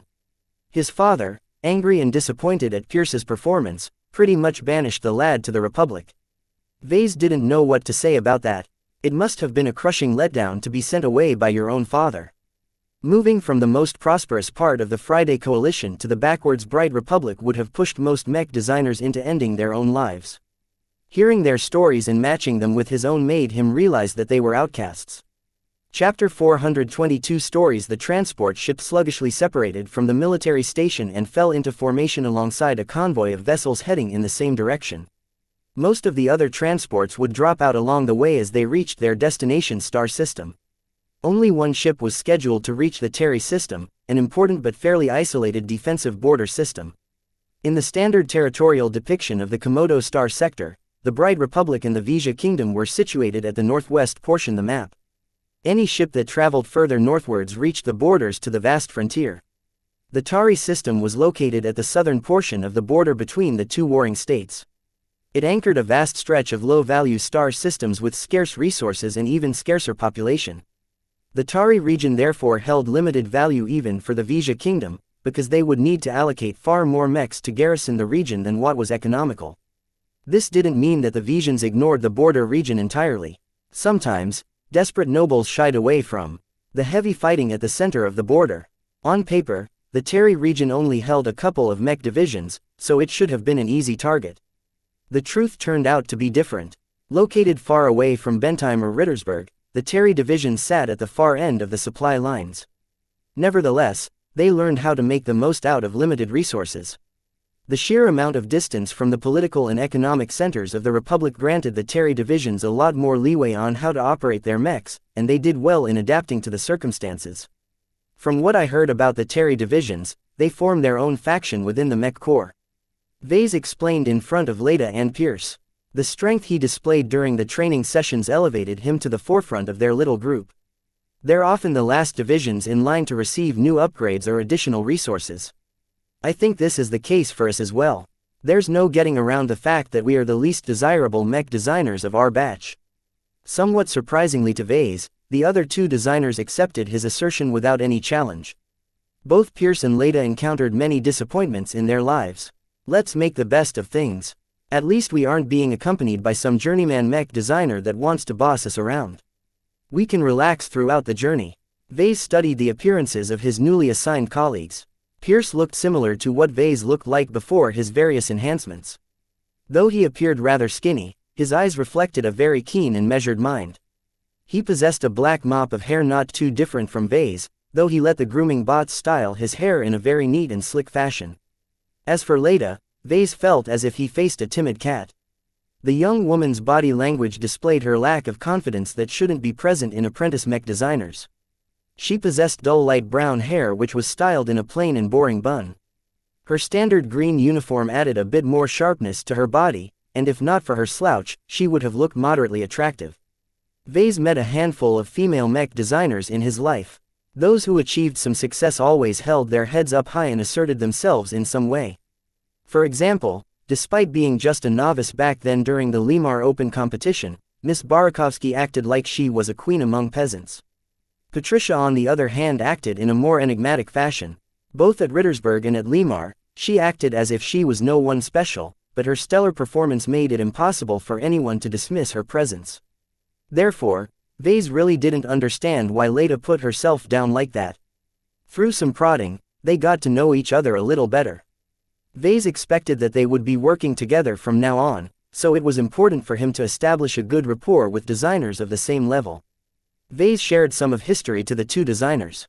What they found most impressive with Vase was his willingness to partake in dangerous expeditions. I don't have the guts to do the same, Pierce admitted with a rueful expression. Mech designers aren't meant to be out in the field. Vase understood the sentiment. That's true in the strictest sense, but sometimes you won't be able to achieve your dreams without putting in some extra effort. With so many mech designers out there doing the same things over and over, it takes a lot of inspiration and a unique perspective to stand out from the crowd. The rewards are also good as well. It's too dangerous. Sorry, but I don't agree with you. Better designs come from hard work. As long as you study hard and apply your knowledge well, you should be able to achieve more solid results. That only worked up to a point, Vase thought, but he didn't argue the point. Instead, he asked the other man a question. You're an apprentice as well, right? What kind of work did you do since you graduated? I worked at a major mech manufacturer and joined their design teams. It wasn't as large as the ones where we are heading into. The lead designer did most of the work and assistants like me only played a role in the debugging process. How good is the lead designer? Oh, he's really good. He's old but he's a very seasoned journeyman mech designer. He often stopped by to teach some points to us. I really benefited from his tutelage. Unmentioned by Pierce was that the journeyman mech designer likely held an ulterior motive for doing so. The way Pierce spoke about the leader designer didn't carry a lot of endearment. Likely, the journeyman wanted to catch the attention of Pierce's father. There was nothing wrong with that in his eyes. Both Pierce and the lead designer benefited from such an arrangement. The only problem was that it didn't look as if the lead designer succeeded in his goal. What kind of mechs have you worked with? I have an extensive amount of experience in working with several different types of landbound mechs. I've taken part in the design process of at least 8 different types of mechs. That sounded very impressive, though it was easier to do when you spread the workload over multiple designers. Sounds like you have a lot of experience working in a team. Vase nodded. I only worked on my designs on my own. I've never really collaborated with others when it came to developing an original design. While Vase admired Pierce's experience in working on many collaborative projects, the other two mech designers expressed their own admiration to him for relying on himself to develop a functional design. Pierce let out a weary sigh. Even with my experiences, I only ever attempted to publish a single original mech. I couldn't get the lead designer to release the funds for me to fabricate a prototype. It wasn't a commercially attractive product, he said. It wasn't easy to make the jump from taking part in a collaborate project to designing mechs on your own. Vase only managed to do so by acquiring years' worth of knowledge with the help of the system. If you want to design your original mech, there's no substitute for learning the theories on your own. Teaching can only go so far. I know, I have access to plenty of reading materials, but the things I need to learn are too much or too hard. Even so, at least you have access to them. That's a lot better than what most mech designers enjoy. After learning just enough about Pierce, Vase turned to Leda, who had been listening quietly all this while. What about you? What's your story? I graduated from the AUMD. It turned out she excelled in school in Haston and succeeded in applying to Ansel on a scholarship. This was extremely impressive for someone who grew up in Haston. Still, Leda didn't talk too much about her experiences in the AUMD. She skimmed over her years in school and skimmed through her graduation. After that, I found a job at a design studio. I chose to specialize in designing aerial mechs, so I became involved in all of the designs that could fly. How many designs have you contributed to? Over 20 different designs. That's a lot. It's not that impressive. Design studios work differently than mech manufacturers. We developed as much designs as possible, and many of them consisted of variants that shared a lot of things in common. Only 1 out of 10 of our designs are licensed. The rest end up collecting dust in an archive. Even so, Leda must have gained a lot of experience in working with different mechs. This was the norm for mech designers that worked in a team. Though Vase still thought he had the edge in terms of independent design, he probably would fare a little worse if he ended up in a situation where he had to work together with others. I have one question for you, Vase. Leda blinked at him. Why did you choose to stay in the Republic? With your opportunities, you could have made a name for yourself in the coalition. Vase and Pierce both shrugged their heads. The coalition isn't so easy to establish a foothold on. There's more money to be made there, but there's a lot more competition there as well. The best and brightest of the Komodo Star sector all flock to coalition space in order to take advantage of the higher spending power and more abundant resources. What they don't realize is that as outsiders, they are already on the back foot compared to the locals. Oh, I'm doing fairly well on my own here in the Republic. My company has grown fast and I've already published 2 original designs. I would have never been able to achieve this much if I tried to do business in the coalition. The Bright Republic was also his home and the root of the Larkinsons. Vase felt at home here in a way the coalition could never provide. Their cultures different too much for Vase to ever grow comfortable in that prosperous second-rate state. Pierce knew a lot about this as well. There are too many foreigners in coalition space. The Carnegie Group is the most attractive destination for them as their institutions accept the most outsiders. What these foreign mech designers don't realize is that the Carnegie Group only picks out the best. The vast majority of foreigners aren't able to accomplish anything except to become saddled with mountains of debt. What happens to those with debt? They hire themselves off as slaves, basically. Pierce answered grimly. The coalition doesn't call them that, though. They instead employ extremely restrictive hiring contracts that run for a period of 50 or even 100 years, depending on which coalition partner you are dealing with. A mech manufacturer from the Kansu clan can even get away with a contract that lasts for your entire lifetime. Who would ever accept that kind of contract? A lot more mech designers than you think. You have to realize that it's extremely expensive for someone from a third-rate state to live in a second-rate state. The price of everything you buy is 100 times more expensive. That goes for rent and tuition as well. In short, staying a single year in coalition space cost as much as living 100 years in an average third-rate state like the Bright Republic. Why don't they declare themselves bankrupt and start anew? Pierce shook his head. The laws of the Friday Coalition only extends that right to its own citizens. Foreigners like you and Vase won't get away that easily. They'll put a metaphorical gun against your head and force you to sign a contract of indentured servitude. Don't think that you will end up designing mechs after signing such a contract. You'll mostly be used as human calculators that need to do jobs that require human judgment. Therefore, the Friday Coalition isn't that good of place to go unless you are supremely confident in your talent. Vase added after that, and in most cases, they won't even consider employing a mech designer who graduated from an institution from a third-rate state. We're too low class for them to take us seriously. Leda looked crestfallen at the news. Vase figured that she might have held some hopes for starting elsewhere, but the truth was often brutal. Chapter 423 Design Process. It took 3 weeks for the convoy to meander through Republic space, dropping a couple of ships off at every star system along the way, before it reached the Terry system. By then, the convoy only consisted of a handful of ships. The 3 mech designers noticed none of that. The crew kept them in their assigned compartment and never issues any notifications except to warn them of FTL transitions. As a group of outcasts, none of them shared much in common, nor did they speak. Please like and follow the Cultivation Audiobooks channel. Too much about their background beyond the basics. The restrictive passenger compartment contained nothing but furniture and food. The few projectors they found couldn't be turned on to display a news feed or outdated dramas. Thus, with nothing else to do, they shifted to talking about the only thing they had in common. What are the nuances of designing aerial mechs? What do you have to take into account? Vase asked as he sat across the table from Leda. Aerial mechs are designed specifically according to a range of gravities. Most designs work best at 1.0 grams, the standard gravity of old Earth, because most states prioritize on terraforming planets that closely match this gravity. Not all planets feature standard gravity. A significant amount of planets have gravities that range from 0.5 grams to 2 grams. Though the woman was rather shy when it came to her personal life, she carried herself with a bit more confidence when it came to her expertise. That's why a mech that's designed to operate at 1.0 grams will always lose against a mech designed to operate at 0.6 grams on a 0.6 grams planet. Why is that so? Vase furrowed his brows. A mech that's rated to fly at 1.0 grams carries a much stronger flight system. I can understand why it won't be able to perform as effective in a 2.0 grams environment where gravity is twice as strong, but if the gravity is 40% weaker, shouldn't it be 40% stronger? You landbound mech designers are all the same. Leda rubbed her head. You have to realize that aerial light mechs devote up to half of their volume and carrying capacity to their flight systems alone. I can't say too much about medium mechs, but for light mechs, every cubical centimeter is as precious as exotics. Space that could have been used to strengthen the mech's armor or firepower instead has to be dedicated to powering the flight system or shunt away its heat.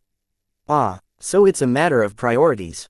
So if I understand you correctly, an aerial mech that's designed to fly in 0.6 grams will allocate less capacity to supporting the flight system. Correct. Leda bobbed her thin head, causing her bun of hair to bob in a cute fashion. You can say that such a mech is becoming less of an aerial mech and more of a landbound mech. In extreme cases, such as small moons or large asteroids, an aerial mech could theoretically make do with a handful of anti-grav modules for 3-dimensional propulsion, though the lack of atmosphere in those environments is better suited to spaceborne mechs. What's the difference between spaceborne mechs and aerial mechs? Early on, there wasn't any difference.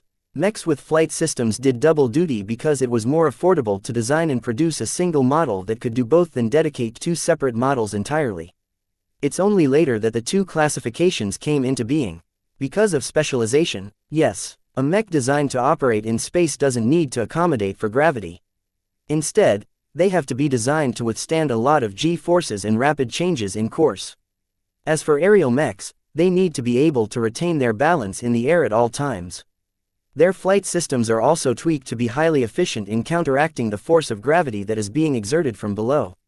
Leda freely explained all of the nuances behind designing aerial mechs. Vase heard about some of these maxims, but never in such detail and accompanied by the personal insight of a mech designer who knew what she was talking about. Of course, Leda didn't explain her insights for free. Among mech designers, an exchange of this nature required Vase to put up knowledge of equal value.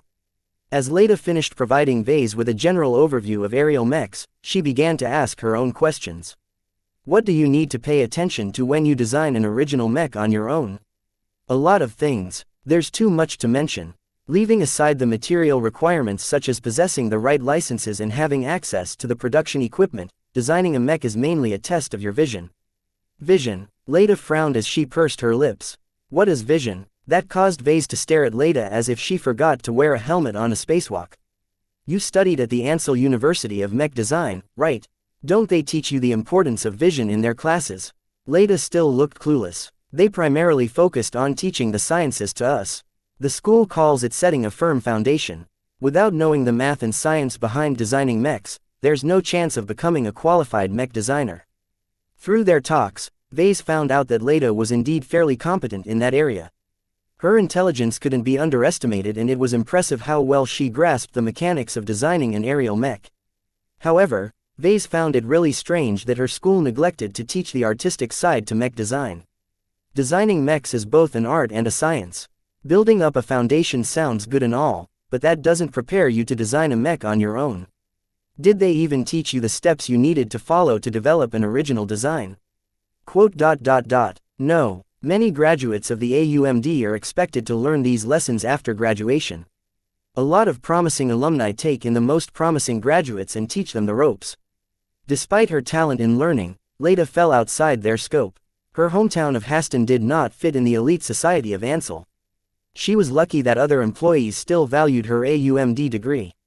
She reluctantly joined a design studio as a junior assistant and enjoyed a first-hand glimpse on how the designers of the studio created new aerial mech designs. However, the design studio's generosity had limits. The senior designers never seriously groomed her into becoming a senior designer in their studio. Perhaps that was why Leda radiated a lack of confidence. Leda, designing an original mech is not that hard. Vase said softly. It comes from the heart, not the mind. True, a mech is a technical product that can be broken down in a set of parameters, but if everything can be solved with numbers, why don't we leave the job of designing mechs to ice? Creating a complex war machine the size of a building opened up an endless amount of possibilities. Its design could take on countless of shapes. Some of them might be better than others, but none could claim to be perfect. Even the strongest processors in the galaxy would never be able to derive the perfect mech design. Because it didn't exist. Rittersberg might not be the most renowned institution in the Republic when it comes to mech design, but the method they taught me has served me well in my career. Vase understood why the AUMD took a different approach. For novices and apprentices, it was indeed important to accumulate as much knowledge as possible. Someone who didn't know the answer of 1 + 1 could forget about designing a mech. For the next half hour, Vase conveyed her with a brief introduction of the basic approach on how to design an original mech. It started with setting a vision. Without a solid clue on what you wanted to design, your work wouldn't be constrained by any rules. Mech designers who forgot about vision often strayed from their initial intentions and let their designs to be affected by feature creep and disharmony. Only after a designer established a vision for their mech could they begin to follow the other steps. Vase briefly explained on what she needed to pay attention on when she moved to the draft stage. The specifics aren't very important. A good draft design is flexible enough to accommodate a number of different component licenses. Don't set anything in stone, or else you will limit yourself to components that turn out not to fit with your design.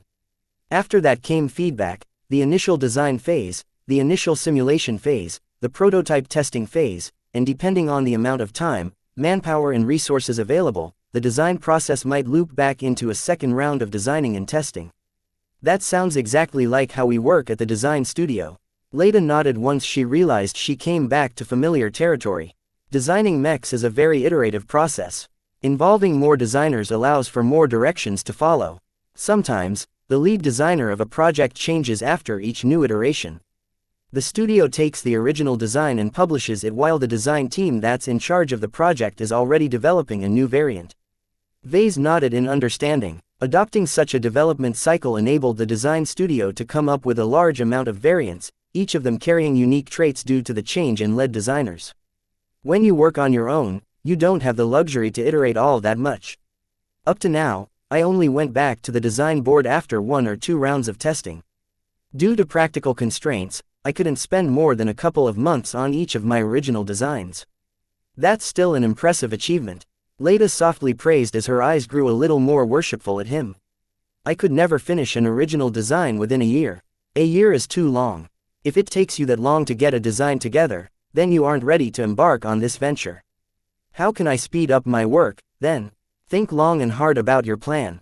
When I designed my mechs, I could have spent a lot more time on modeling the performance of my design. Yet I only spent a month or so on this at most. Do you know why? Because the trade-off wasn't worth it. I could have spent another month at crunching the numbers, but it would have only improved my work by 1% or less. Granted, many people cared about that 1%. The whole point of the Mech core drafting so many Mech designers was to provide more manpower to operations that only achieved something substantial as long as it involved enough people. It was a very brute force way of solving a problem, but as long as it worked, the Mech core did nothing wrong. Leda needed some time to realize this point. I learned never to let go of an opportunity to improve the design, no matter how slim the parameters grow. It's hard for me to adjust my thinking into letting these opportunities go. Trust me, when you run your own business, you need to get used to balancing costs and priorities. Vase chuckled in amusement at her struggle. He felt as if he threw a cat in a bathtub full of water. When designing your mechs, you should never lose track of your vision for your design. Parameters are important, but I'd rather let go of some percentage points of performance and adhere to my vision than the other way around. Vase truly provided a different perspective to Leda. Though his approach to mech design didn't sound very complicated, it differed substantially from everything she learned from the design studio. None of the senior designers there talked about a vision. The only thing that resembled a vision was a list of demands that their designs should meet. A different voice spoke out from the side. "You're wrong, Mr. Larkinson." They both turned around to see Pierce, who had just finished taking a shower. "Why am I wrong? Your method is too rigid. It's all well and good to visualize your end goal at the start of your design process, but designing a mech is a very fluid process. The more you flesh out your design, the more you start to reconsider the choices made at the start. You always know more when you are in the middle of designing your mech than when you started on the draft. The iterative cycle is meant to accommodate a mech designer's desire to change his choice." "That's different," Pierce retorted. "It's like putting a box of rusting bolts from one side of a storage room to the other side of the storage room. The correct decision here would be to take the box away from the storage room entirely." This was a very different mindset from what Vase had encountered before. Chapter 424 Ruffians, Why Do You Say So? Vase asked Pierce. Though the other mech designer looked a little uncomfortable at voicing his thoughts, as a mech designer he had his own way of doing things. "Well, from what I've learned from my father's admittedly brief tutelage, your method is best suited for beginners who aren't always able to control their impulses. Sticking to a well-defined concept formed at the start is very helpful, preventing the project from going out of control. Yet it's not the way an ambitious mech can be designed." Vase thought about it a bit. Pierce had a point. If you are designing something experimental, then I can see why you would want to keep your options open, but it sounds too much as if you are starting your design with no idea what will happen as a result. The people I worked with think that designs that can be imagined from the start of a project aren't good enough to be developed. A great design is a product that is only revealed at the end of a lengthy journey of exploration. Is that how it goes in the design team of a large mech manufacturer? Pierce nodded. The mindset among the older, more experienced designers is that they need to be more unconstrained in their design process. The best designs they came up with are often the result of long periods of experimentation. The fewer the limitations, the higher the odds of creating something remarkable. This was a completely different perspective from what Vase had learned. How can mech designers keep control? It sounds really chaotic to me if nobody on the design team have a common vision on what their end product should look like. That's exactly the merit of this approach. Because everyone has a different picture in mind for the design, everyone has the opportunity to test out their insights. This way, you get the most options possible and allows the lead designer to pick from a wide range of possibilities. So the key here is the lead designer. Yes, the lead designer is the only person on the team who needs to retain some semblance of control. In some design teams, he acts as a herder that guides the mech designers under him in the right direction. In other teams, the lead designer takes the role of the composers and imposes a bit more order in the process. The most important factor, however, is that the design team should be set up in a way that takes advantage of each member's creativity. Vase understood the point of such an organizational structure when Pierce mentioned creativity. It allowed every member to contribute, thereby effectively making the most out of the design team's creativity. In other words, it compensated for the lead designer's lack of imagination. I can see the advantages in such an approach, Vase replied, yet it sounds awfully wasteful and inefficient. Many ideas will be tried without any chance of ever getting incorporated in the main design. An incoherent vision will also do the design no good when it ends up with a lack of harmony. That last point was difficult to explain. Vase really wanted to say that his method of fostering the growth of the X factor in his designs wouldn't work if he didn't hold on to a strong and predetermined vision. All three mech designers argued about the merits of both approaches. Vase was a strong proponent of previsualization, while Pierce thought that such an approach was only suitable for inexperienced mech designers. What do you think, Leda? It depends on your goal. Although it sounds simple and limiting, the approach from Vase sounds the best if you are designing an original mech on your own. As for exploring many different ideas at once, it's only suitable if there are lots of mech designers working on the same project. In the context of a design team, the two methods determined whether the lead designer wanted to take a top-down or bottom-up approach to mech design. The latter approach only makes sense if the design team consists of a gathering of equals. Vase stated, in nearly every other case, the design team will be better served if the lead designer exerts control. After a bit more back and forth, they couldn't come to an agreement on this topic. To Vase, who valued mechs for their intrinsic identities, he knew the importance of defining a mech's existence from the start. However, he couldn't convoy this argument because it touched upon his trade secrets. Vase prized his secrets above everything else, so he willingly let the argument end with a tie. Leda still looked a little confused, but she appeared to be getting around the idea of developing a vision for her design. Throughout the rest of the journey, they discussed other matters related to mech design, and each designer came away with learning something new. From Leda, Vase learned what he needed to pay attention to when he designed an aerial mech. From Pierce, Vase became enlightened to the different methods used by mech designers in the Gage dynasty. From both, he also learned how to work in different design team environments. This was essential knowledge to him because he desperately lacked experience in this area. As Vase happily soaked up knowledge and gave out some of his own in return, the transport ship finally reached the end of the convoy route. The weathered transport transitioned out of FTL at the edge of the Terry system. For the first time in weeks, the outer hatch opened up. A crewman popped his head inside. We've reached the Terry system. A shuttle is on its way to take you to another ship. Vase looked up at the news. This isn't our end destination. Not from what I heard. Perhaps the Vandals maintained their bases elsewhere. The mech designers shrugged at the news and waited to be picked up. With their arrival to the Terry system, some of the restrictions to their comms had been lifted for some reason. They gained access to a highly limited network that nevertheless proved to be a treasure trove of information. A number of battles have already occurred in the Terry system. The reports made available to them didn't specify the number of mechs involved or how many of them got wrecked. They didn't even mention the units involved either. The only special thing about the reports was that they detailed the designs of the mechs involved and analyzed their strengths and weaknesses after the fact. This granted Vase and the others a pretty good picture of what kind of mechs saw use on this part of the front lines. Vase quickly came to a conclusion after skimming through the reports. When it comes to both ground and space warfare, the mechs here are smaller and lighter. Pitched battles are rare, but skirmishes and raids are the order of the day. The others agreed, though they stayed silent. Their reading and comprehension speeds couldn't keep up with Vase. Have the Visions ever committed to an invasion? They overwhelmed some border systems at the outbreak of the war, but hadn't moved forward since. They are still consolidating their gains and haven't made a major move since. The Visions took the slow approach in the Terry region. With much less mechs and resources allocated to this front, the Visions moved at a snail's pace. Yet despite their languid pace, they proved impossible for the Terry divisions to dislodge. As they read the reports, the transport ship quietly reached a midpoint in the system, whereupon the mech designers suddenly had to leave the passenger compartment. Without much ado, they entered an airlock which extended out an enclosed ramp onto the hatch of another ship. Once they walked across and entered the airlock of the other ship, they entered a metallic gray corridor of a small and cramped corvette. Mr. Larkinson, Mr. Uvalis and Miss Enenvist, right? An easy-going spacer greeted them as they entered the ship. The man looked like he could use a good shave, and his red-colored uniform could use another wash. Your cabins are already prepared. It's a little tight here, so you're going to have to bunk with the crew. Apologies for that. Vase and the others looked at each other. Nobody had a clue what went on.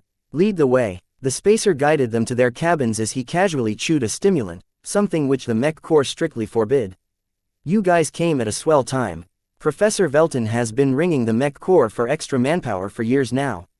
It finally took the outbreak of the war for those stingy bastards to send some of you out to the Vandals. Who is Professor Velton? That's the boss man of the research base you're about to go to. I can't tell you where it's located, it's all hush-hush and such.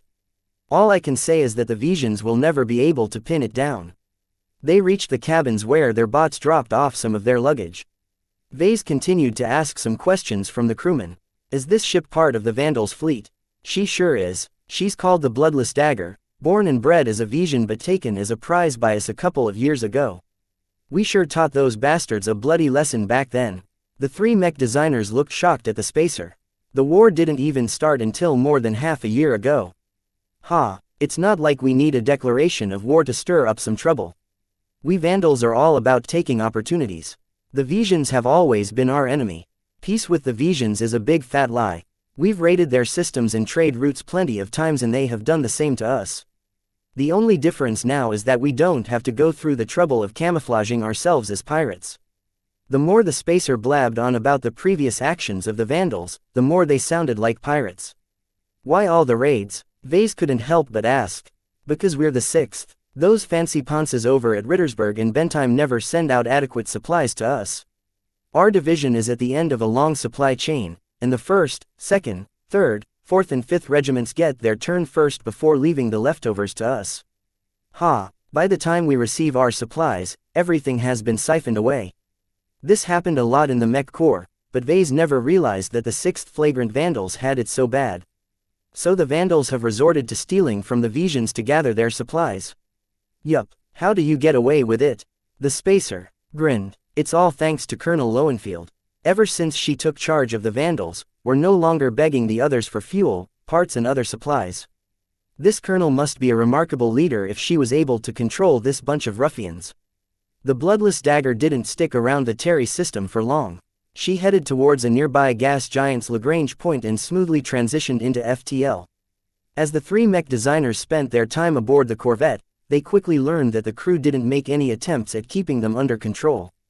Besides restricting their comms, they allowed Vase to go outside their cabins and explore the tiny ship, not that they saw all that much. It was still a Corvette.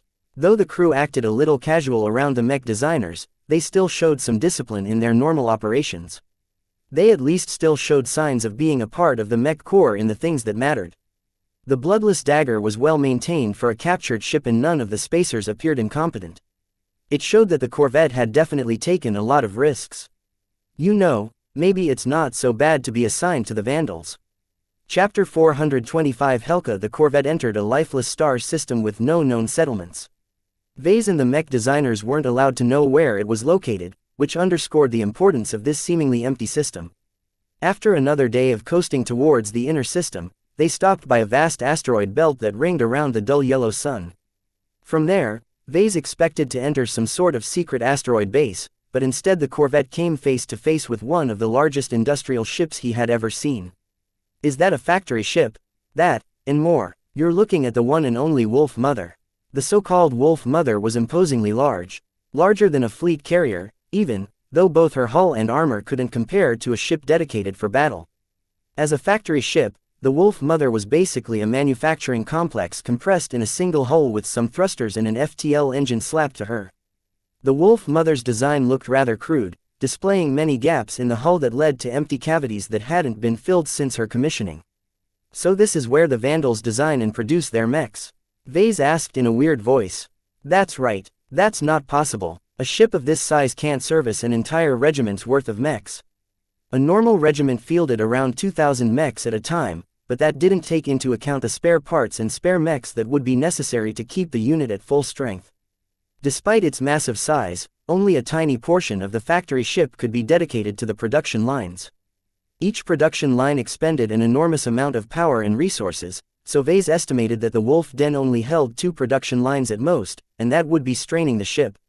To that, the spacer sent a cheeky smile at Vase. Who said we need to rely on our own mechs to fight? Oh, Vase forgot about the usual conduct of the Flagrant Vandals. They were so cut off from conventional supply lines that they needed to steal or scavenge everything for themselves. This also applied to mechs. The imposing manner of the Wolf Mother only grew as the tiny Corvette approached one of her docking spaces. The factory ship looked so immense that her hangars even offered enough space to let in the Bloodless Dagger, not that they did so this time. The Bloodless Dagger didn't require any servicing. How old is the Wolf Mother? Pierce asked. She's over 30 years old. She's actually a product of the previous war. Vase didn't know whether he should feel afraid or reassured at that fact. The vessel definitely looked like she had been through a war. Much of her armor looked like a patchwork construction where different holes and battle scars had been covered up by any available armor plating the Vandals could get their hands on. This led to a very shabby appearance. If not for her size and solidness, Vase would have mistaken the Wolf Mother for a floating junk heap. The interior of the ship looked a little better compared to her exterior. Once the bloodless dagger docked with the factory ship and let out the mech designers, Vase felt as if he entered a cross between the mech nursery and a fleet carrier. The Wolf Mother was completely geared towards logistics. Massive grinders and other processing equipment broke down asteroid chunks and extracted every useful materials from the remains. Elsewhere, mighty production lines churned out part after part for both mechs and ships. The brief view he got as a guide led them across the corridors made it clear that the Wolf Mother had been built in a piecemeal fashion. She started small, but the Vandals tacked on more compartments over time, until she eventually reached her current size. This haphazard method of expansion might have suited the Vandals well, but it left little room for protection. Even a much smaller combat carrier would be able to endure more damage than this tough-looking but fragile-shelled logistics ship. After passing through a maze of corridors, they reached a large out-of-the-way compartment. "This is your stop. Professor Velton is expecting you." They entered what appeared to be a design lab. Rows of terminals connected to powerful processors stood ready to perform any number of simulations. Further ahead, Vase spotted areas which facilitated the design process in many different ways.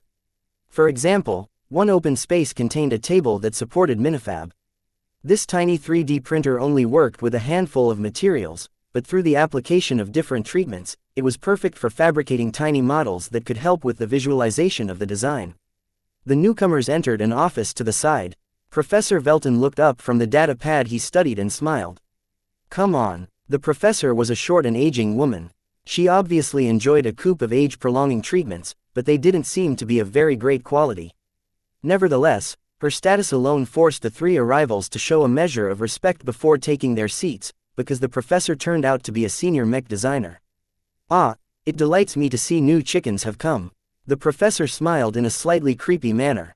"You are the fourth, fifth, and sixth mech designers to have arrived from the inner regions of the Republic." The old woman spoke no further but eyed them as if they were exotics. "Ahem, Professor," Vase began. "What are our responsibilities?" That forced the absent-minded professor back into the present. "There is much that needs to be done. You may have realized that we are very short-handed. Even if we cut back our projects, we are barely able to keep up.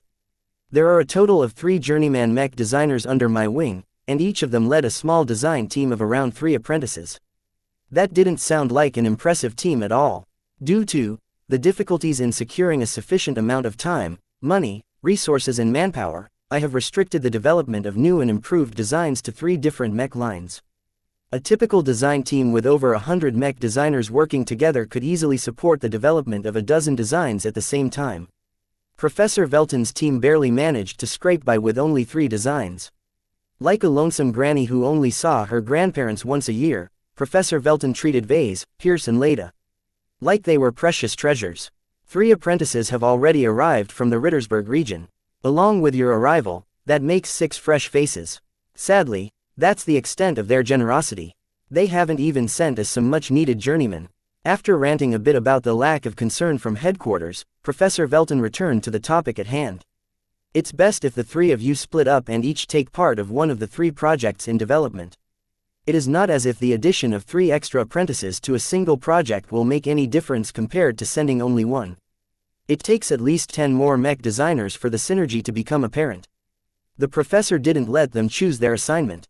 She briefly read their profiles and track records and arbitrarily added them to the teams that best matched their skills. "Miss Enenvist, you will be joining the design team that is working on the Inheritor Spaceborne skirmisher design. Mr. Uvalis, you shall be joining the design team that's responsible for improving the Akira heavy mech design. As for you, Mr. Larkinson, you will fit wonderfully with the design team that is developing the successor to the Hellcat Spaceborne hybrid knight design." What? A Spaceborne hybrid knight design? Before Vase could puzzle over the extensive challenges behind designing a hybrid knight with enough capacity to support a flight system, Professor Velton pushed them out and ordered them to meet with their respective design teams. The professor unceremoniously shooed them away from her office. Once the hatch locked, they all looked at each other. The professor is a little senile, is she not? Vase remarked. Neither Layton nor Pierce dared to comment on Professor Velton's mental state. She was a senior mech designer after all. Even if they left her presence, she could still be listening in through the countless bugs embedded in this compartment. Vase sighed. As someone who met a master mech designer in the flesh, the prestige of a senior mech designer hardly fazed him. He even found the professor to be a rather pitiful person. Perhaps her erratic mind was the reason why she led the design team of the Vandals. After consulting their comms, they split up and entered different compartments. Vase entered a sub-lab area where 3 other apprentices sat behind a row of terminals performing various simulations and micro-adjustment of the latest iteration of the Hellcat design. The other apprentices stopped their work once Vase entered the compartment. A thin man with a towering height in his late 30s looked up from the schematics of a power reactor and turned his attention to Vase. Have you come from Professor Velton? Yes, sir. These are my orders. Vase passed over a data chip to the journeyman, who slipped it into his terminal and read the contents. One tidbit caused the man to stop his perpetual glower for a moment. You're a Larkinson, are you related to? This was a familiar refrain to Vase. Yes, I'm part of the Larkinson family. A few seconds passed. Very well then. The journeyman nodded and resumed reading his records. It says here that you have experience in designing hybrid knights. Not exactly, sir. I haven't designed a hybrid knight from scratch. I developed a variant of an existing model. Which base model? The Caesar Augustus. That caused the tall man to scowl. That piece of crap. Why did you waste your time on that bloated mess? I didn't have any choice. I received its production license from a generous grant. After making it clear that Vase didn't deliberately choose to work with the Caesar Augustus, the journeyman calmed down. Very well then. Despite your limit track record, at least you know your way around with hybrid knights. Do mind you, a spaceborne hybrid knight is a radically different creature from a landbound hybrid knight, so don't think you have the edge over your fellow apprentices. The journeyman bobbed his head towards the 3 young apprentices who sat attentively as they studied Vase. My name is Alec Brandstad, and I'm the only journeyman mech designer that lasted more than 5 years under Professor Velton's supervision. Alec spoke those words with an exhausted tone. He shook his head and returned Vase his data chip. Keep that chip safe, otherwise you'll get in trouble with the Wolf Mother's security contingent.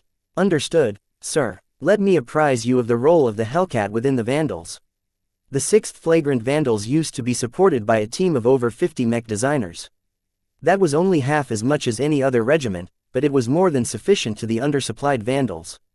For some reason or another, the design team diminished to its current state.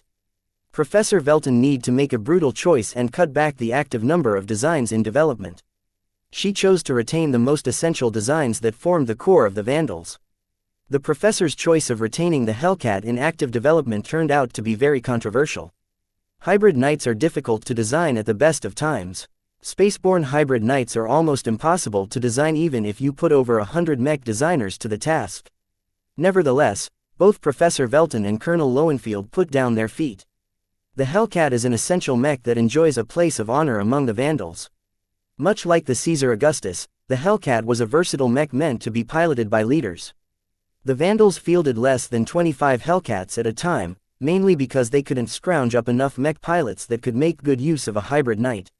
Make no mistake, Alex said with emphasis, despite the small number of Hellcats in existence, they have served as the linchpins of the Vandals in every single battle in space since their inception.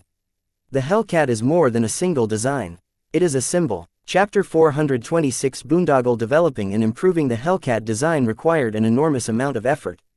Yet the Hellcat design team only consisted of 4 permanent mech designers with 2 temporary additions, of which Vase was one of them. Professor Velton supervised the entire effort and occasionally stepped in to solve some difficult issues, but she was too busy to spend all of her time on a single design. Professor Velton isn't as spry as she used to, Alex said in an emotional fashion. A couple of decades ago, she could easily keep track of dozens of concurrent designs, but now, she's barely holding it with 3 concurrent designs. Any mech designer who advanced to the rank of senior was a formidable person. No one ever reached this height by being stupid. Professor Velton must have been an intellectual force at her prime. Vase barely knew anything about the 6th Flagrant Vandals or Professor Velton. Both diverged so much from how the Mech Corps usually organized their units that Vase wondered what lay at the heart of their difficulties. "Sir, I've just arrived and I'm not very familiar with the Terry region or the Vandals. Can you give me a rundown on the Mech regiment?" Alex sighed and released a weary breath. "The flagrant Vandals look kind of bad, don't they?" Vase nodded. "That's because the Vandals never quite fit into the Mech Corps." Alec briefly explained the origins of the Vandals. It used to be set up by an ambitious general over 60 years ago. The general tired of the constant defensive attitude of the Terry region divisions, so erected an additional Mech regiment with the express purpose of giving the Visions a bloody nose.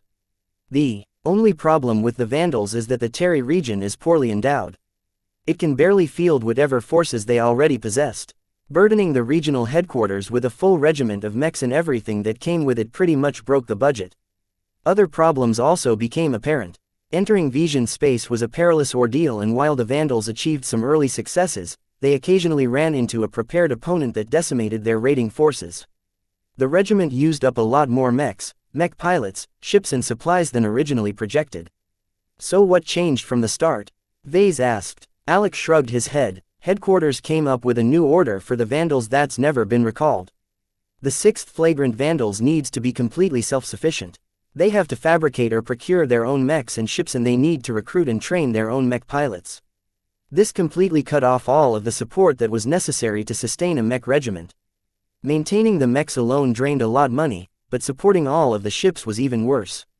If Vase didn't know anything better, then the Terry region's regional HQ wanted to dissolve the Vandals by starving it to death. It's a good thing that we're more resilient than that."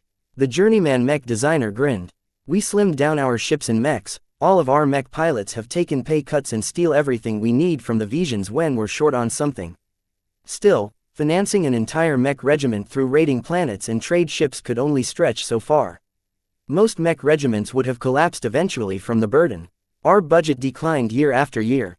Nothing we did could have changed our downward slide. The biggest burden by far is the cost of replacing aging mechs and ships. Even if we're able to recoup most of the costs by recycling them, we were still bleeding a ton of money this way." That's right, I didn't misspoke. Ever since Colonel Lowenfield took over as our regimental commander some time ago, she made a clean sweep of our regiment. She cut down costs to the absolute minimum by trading away our only fleet carrier, letting go of as much support personnel as possible, and shutting down all of our bases. Under her urging, we've completely transitioned into a nomadic fleet. Relying on logistic ships such as the Wolf Mother factory ship formed the core to their strategy. Though it cost a lot to maintain their operations, their ability to move with the fleet meant that the Vandals never had to worry about stretching their supply lines if they ever went deep into enemy space. Vase felt a little nervous after hearing this. "You mean the Vandals bring the Wolf Mother along whenever they cross the border?" "Exactly. She spends more time in the Vija Kingdom than the Bright Republic even. We know the kingdom inside out, and while the Visions have caught us out a few times, we've always been able to get away." "Has the regiment lost any logistic ships over the years?" "A handful of smaller vessels have succumbed to the enemy in recent times. They didn't last very long under enemy fire." "Great." When Vase imagined serving in the Mech Corps as a mech designer, he always thought he would be put in some secret base deep underground. Serving aboard a moving factory ship was an entirely different matter altogether. The Visions must be hunting for the Wolf Mother all the time. Alec briefly looked at the time. "That's enough about the Vandals. We've got to get back to work. Vase, since you're new, you should study the design files of the Hellcat first before you do anything else. The Hellcat is an exceedingly complex design, and were it not for your prior experience, I would have given you a refresher course." Instead, everyone turned around and went back to work. Alec passed around a weathered data pad to Vase before he returned to debugging some piece of software. Vase didn't disturb the design team any further and sat down at a sofa pushed into a corner. He activated the data pad and began to study the confidential documents held within. "So this is what the Hellcat looks like." The Hellcat's humanoid frame looked bulky but powerful. Its head was shaped like a lion, but that was the only reference to its name. The rest of the design evoked pure power due to the thickness of its armor and how many weapon systems it carried. One arm carried a saber and the other arm carried a kite shield. The kite shield wasn't all that thick and didn't provide full coverage, but that lessened some of the weight concerns of the knight. The Hellcat compensated for the deficiency in the shield by bulking up its armor to the very limits of what was expected of medium mechs. The Hellcat's second weapon system consisted of a pair of wrist-mounted nail drivers. A nail driver was a rather exotic weapon that didn't see much use. However, they packed a substantial kinetic punch without demanding too much space. Mech designers referred to them as the poor man's railgun. The pair of nail drivers wouldn't be very accurate if fired from the arm of a hybrid knight, but they granted the Hellcat a potent close-ranged punch that would be useful in a variety of situations. The only downside to the nail driver was that it only carried 3 nails in its tiny magazine. Along with the nail in the chamber, a Hellcat could only output 8 nails in total before needing to reload, which turned out to be a massive pain for the mech pilot. Changing magazines in the thick of battle was impracticable at best. Much like many other hybrid knights, the Hellcat also carried a pair of missile launchers on its shoulders. As a fairly low-tech weapon system, it hardly looked special in his eyes. The true worth of a missile launcher lay in the missiles themselves. Surprisingly, the Hellcat's tube diameter diverged from the standard used by the Mech Corps. Each state used their own standards in order to prevent the enemy from using their own munitions against them. If the Visions ever captured a couple of containers worth of missiles, they were better off recycling them than trying to modify them to fire out of their own missile tubes. Adopting the enemy's technical standard on a mech that was supposed to be the standard bearer of the Vandals said a lot about the regiment. The flagrant Vandals can't afford to ship in Republic standard missiles, so they're getting them from the Visions instead. It sounded crazy, but on second thought it was a brilliant design decision. The flagrant Vandals spent a lot of time in Vision space and frequently replenished their supplies by raiding enemy trade routes. Since the Visions loved to employ a lot of missiles, many of these convoys would be carrying tons of mass-produced missiles. Rather than destroy the shipment or recycle them down, the Vandals were better off if they made of them. This became especially attractive after months of moving behind enemy lines. The only complication was that these missiles implemented safeguards that prevented them from exploding in the Mech Legion's faces. The Vandals needed some time to crack these safeguards before they could put them into their own launcher tubes. A saber for close-ranged combat, a pair of nail drivers for close to medium-range burst attacks and a pair of missile launchers to provide long-range suppression. The weapons might be different, but the Hellcat pretty much adopted the weapon patterns as the Caesar Augustus and the Mark Antony.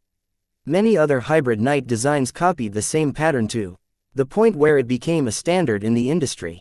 The Hellcat's flight system was the last thing that grabbed his attention. Vase became impressed and concerned at its sheer size. It was about 50% bigger than any other flight system he had seen on a medium hybrid knight. It took a lot of power to keep them running for a decent stretch of time. Vase turned to another file that detailed the internal architecture of the design. It looked completely different from what he imagined. Vase expected a crammed-up interior where each part tried to squeeze out its neighbors. Much like the original Caesar Augustus, mechs needed to accommodate a lot more components if it wished to support so many weapon systems. The internal architecture of the Hellcat turned around his expectations. The internal components took up much less space than he thought, which allowed the design to feature a high level of redundancy and compartmentalization. The Hellcat was unimaginably tough. Its armor was thick enough to take a good beating, but its internals extended the durability of the mech by a significant amount. Inside and out, the Hellcat put the original Caesar Augustus to shame. How did the design team do it? The secret quickly became evident. This is a really expensive design. Vase performed some mental calculations. He took note of the material composition of the mech and ran the numbers on their cost. The raw materials required to fabricate a brand new Hellcat cost as much as 350 million credits at market prices. That was as expensive as a heavy mech. This is a prestige mech. The Hellcat was a marvelous design that hid a lot of ingenious tricks and nuances that Vase didn't fully understand. Professor Velton was a legitimate senior mech designer, so the Hellcat's design contained an invisible strength that brought out strength beyond what its materials should have been able to bring out. Nevertheless, cheap materials could only be elevated up to a certain point. In order to meet the Hellcat design's insane demands, Professor Velton resorted to powerful exotics that did more with less. That came at an enormous cost. In fact, when Vase compared the performance of the Hellcat to an average heavy knight, he could hardly justify its existence. Why do the Vandals treasure the Hellcat over more practical designs? Heavy knights provided a lot more impact on the battlefield. Sure, they were too unwieldy to be used in space, but that was not a reason to develop an expensive boondoggle like the Hellcat. The files failed to list any information that could satisfy his curiosity. Vase had enough of looking at the schematics. He needed to see some footage of the Hellcat in action. Chapter 427 Shock Attack. When Vase asked Alec to see some footage, the journeyman immediately agreed to provide him with some footage. The footage is stored in the restricted archives, so you can't access it from your comm or from the terminals in this room. The proper procedure would be to apply for access to a secure terminal in an isolated chamber. Normally, only Professor Velton can weigh on your request, but she handed me a lot of leeway in these matters. Alec quickly prepared a code and access pass for Vase. After pointing out where he could find the isolated chamber, he returned to work. He used the pass to unlock the secure hatch and enter the barren but highly restricted chamber. A very visible laser turret constantly tracked his movements as he walked to the middle where he sat down on a stiff, metal chair.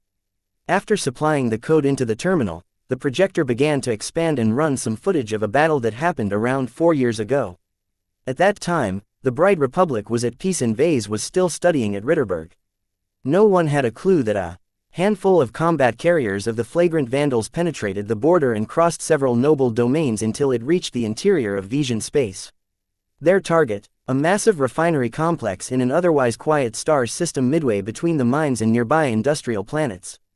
The complex orbited a rocky, broken planet that suffered numerous asteroid impacts hundreds of millions of years ago. Most of those asteroids turned out to be made out of several exotics. These materials reacted with the minerals buried beneath the surface to produce a strange new substance that made for extremely flexible armor plating that performed well against kinetic impacts. The footage started with the raid already in progress. The railguns and lasers flew in each direction as several companies of the Vandals assaulted the defenses of a massive depot in a head-on collision. What struck Vase the most was that the attackers hardly looked any different from the defenders. Much of the mechs used by the flagrant Vandals actually consisted of a hodgepodge of distinctly Vision designs. The battle went well for the Vandals. They scoped out their target and gathered as much intelligence as possible before committing to the raid. They brought more than enough mechs to overwhelm the defenders. Although the defenders possessed enough mechs to put up a stiff fight, they were chained to the refinery complex in orbit. Their static turrets fell like dominoes and their defensive positions started to crumble from the sheer amount of fire being thrown in their way. The Vandals primarily made use of ballistic and kinetic weaponry. Though they wouldn't be able to outlast a force that fielded mechs with laser weapons, their damage output was extremely high so long as they didn't run out missiles. Just as it looked as if their mechs would easily break through the defensive line, more than 100 Vision mechs popped up from behind. Enemy reinforcements from the rear. Where did they come from? We've got to get out of here. The flagrant Vandals deliberately chose to attack a privately owned refinery complex defended by nothing more than a company security force. The lightly populated star system shouldn't have been able to support any other mech force, so the appearance of over 100 additional mechs unsettled the Vandals. Calm down. A clipped and clinical female voice broke through the chaotic chatter. They outnumber us, but won't be able to match our grit. Gather the Hellcats. The woman began to issue a rapid set of orders that split them into two. Most of the Vandals continued to press against the complex, while a smaller portion of mechs looped around to face the incoming horde of mechs.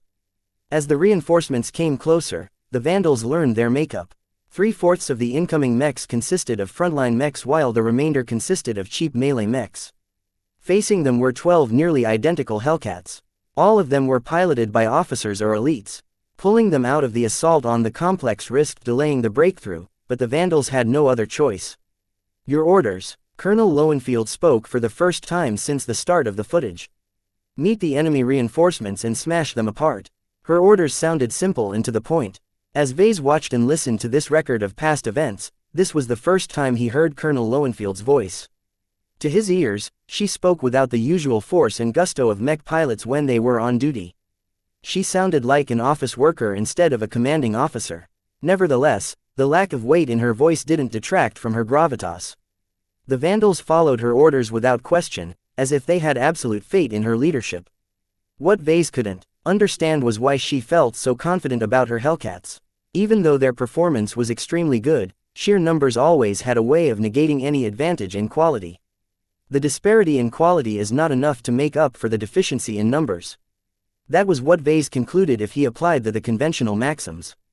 Any other commanding officer would have allocated at least 30 mechs against the incoming reinforcements. As the fresh wave of Vision mechs neared the battle site in orbit, the dozen hybrid knights prepared their missile launchers. The protective ports retracted, allowing the missiles to escape from the launchers and arc out into space. The missile launchers carried by this older iteration of the Hellcat used larger mech-sized missiles. Each Hellcat only released 12 missiles each. Therefore, they only unleashed 144 missiles in their only volley.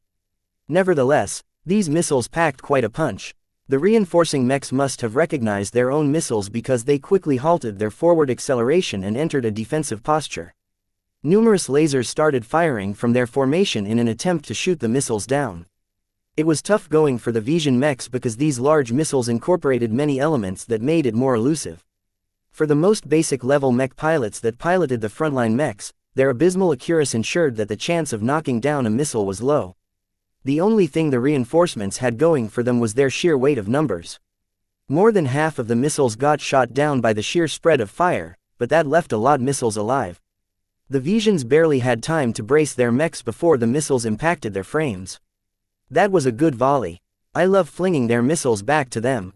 None of the missiles carried enough force to destroy a mech outright, but all of the impacts succeeded in throwing the Visions off balance. Charge. The hybrid knights accelerated forward in a sluggish manner. Even though they carried proportionally huge flight systems, it took some time to get them going. However, once they built up a reasonable amount of speed relative to the Vision formation, the amount of force they could produce upon impact was extremely serious. Meanwhile, the Visions just recovered from the missile salvo. The missiles outright disable 4 or so mechs while heavily damaging 10 or so more. Every other mech only suffered scratches from the flying debris. Hellcats, charge formation. The highest captain of the Hellcats ordered. The hybrid knights adjusted into a V-shaped formation as they neared the Visions. Both sides accelerated into each other, so the time before impact wouldn't be very long. The Visions might have gotten an inkling of what they planned. Their legless spaceborne frontline mechs frantically opened fire at the incoming Hellcats. Many shots went wide, but those that hit only added a couple more scratches to their armor and shields. Ready the nail drivers. The hybrid knights adjusted the grips of their sabers and shields and extended out the barrel of the nail driver poking out of their wrists.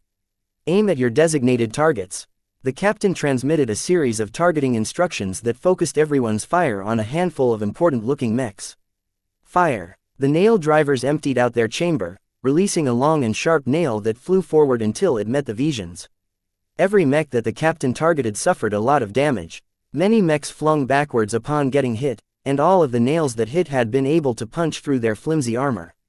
The Vision formation fell into disarray yet again. The lead Hellcat officer successfully managed to take out the mechs that carried the officers in charge of the reinforcements. Though the surviving officers of the Vision reinforcements quickly imposed order, the damage was already done. Though they managed to reassert their formation, they hadn't been able to retaliate as effectively.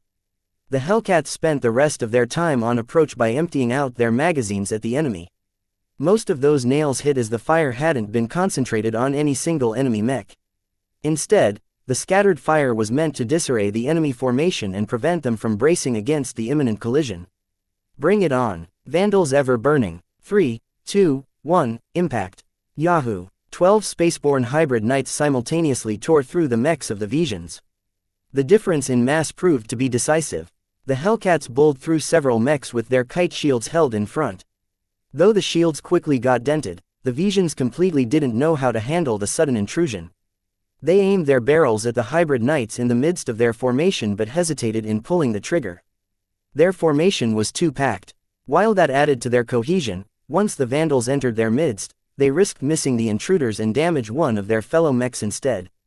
They're dispersing. It's too late. The commanding officer of the Vision reinforcements decisively ordered his mechs to split, but it was far too late for that. The Hellcats moved in unison as they mowed down mech after mech. The Vision frontline mechs never lasted more than a second up close, while the Vision melee mechs only delayed their destruction by a couple more seconds.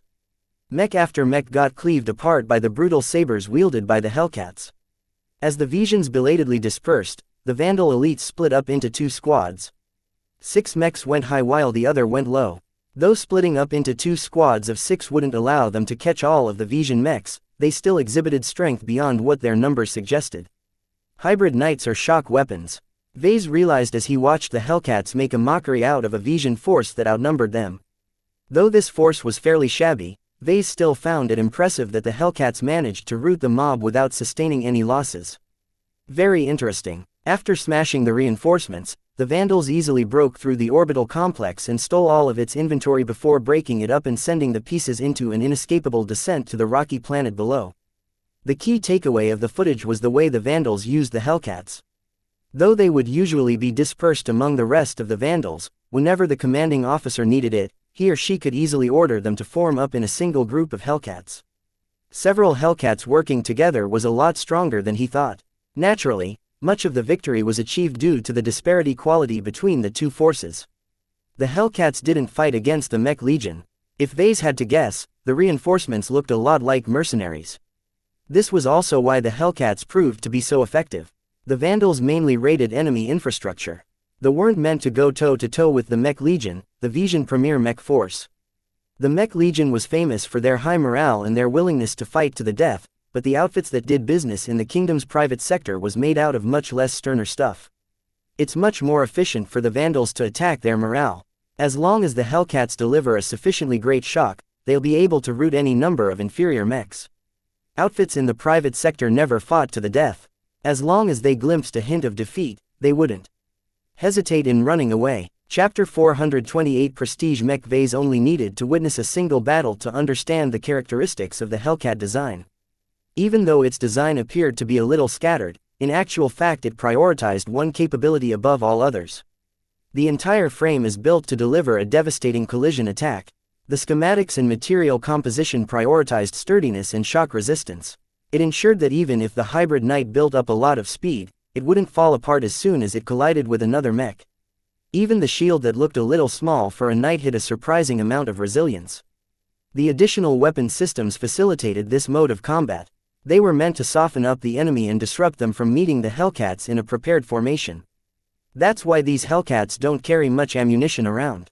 They're only designed to deliver one big wallop before they close in with their shields and sabers. Still, for a highly advanced mech that incorporated many ingenuities, its design was also surprisingly one-dimensional. Its strengths were evident, but that only magnified its weaknesses. The biggest and most egregious fault spoke for itself. The Hellcat is too heavy. Spaceborne mechs relied on speed and acceleration to move around in the vast void of space and to dodge most of the attacks fired in their direction.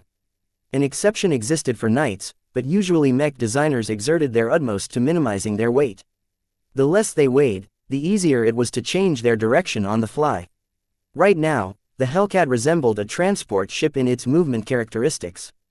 It weighed a lot, and though it possessed a larger flight system compared to other medium mechs, the increase in propulsion force couldn't keep up. This mech is as heavy as a Caesar Augustus. The same weight on a landbound mech like the Caesar Augustus played to its advantages. Locomotion on land demanded much less of a mech. The weight might slow it down, but it also added weight to its movements and allow it to anchor itself into place whenever it received a mighty impact. In space, this weight came with much more downsides. The amount of time needed to adjust the Hellcat's inertia was at least twice as long as a conventional space knight. This difference was quite massive when it came to fast-paced battles such as smaller skirmishes in space. Essentially, this meant that the Hellcat excelled in larger battles where they faced company-sized forces and more. It's not a duelist mech, that's for sure. The second major downside to the Hellcat design was its lack of staying power. Every part in its design cranked up as much power as they could possibly unleash without degrading their longevity by too much. Even with light and careful use of this mech, it would eventually by itself within a decade. The Hellcat simply demanded too much out of itself.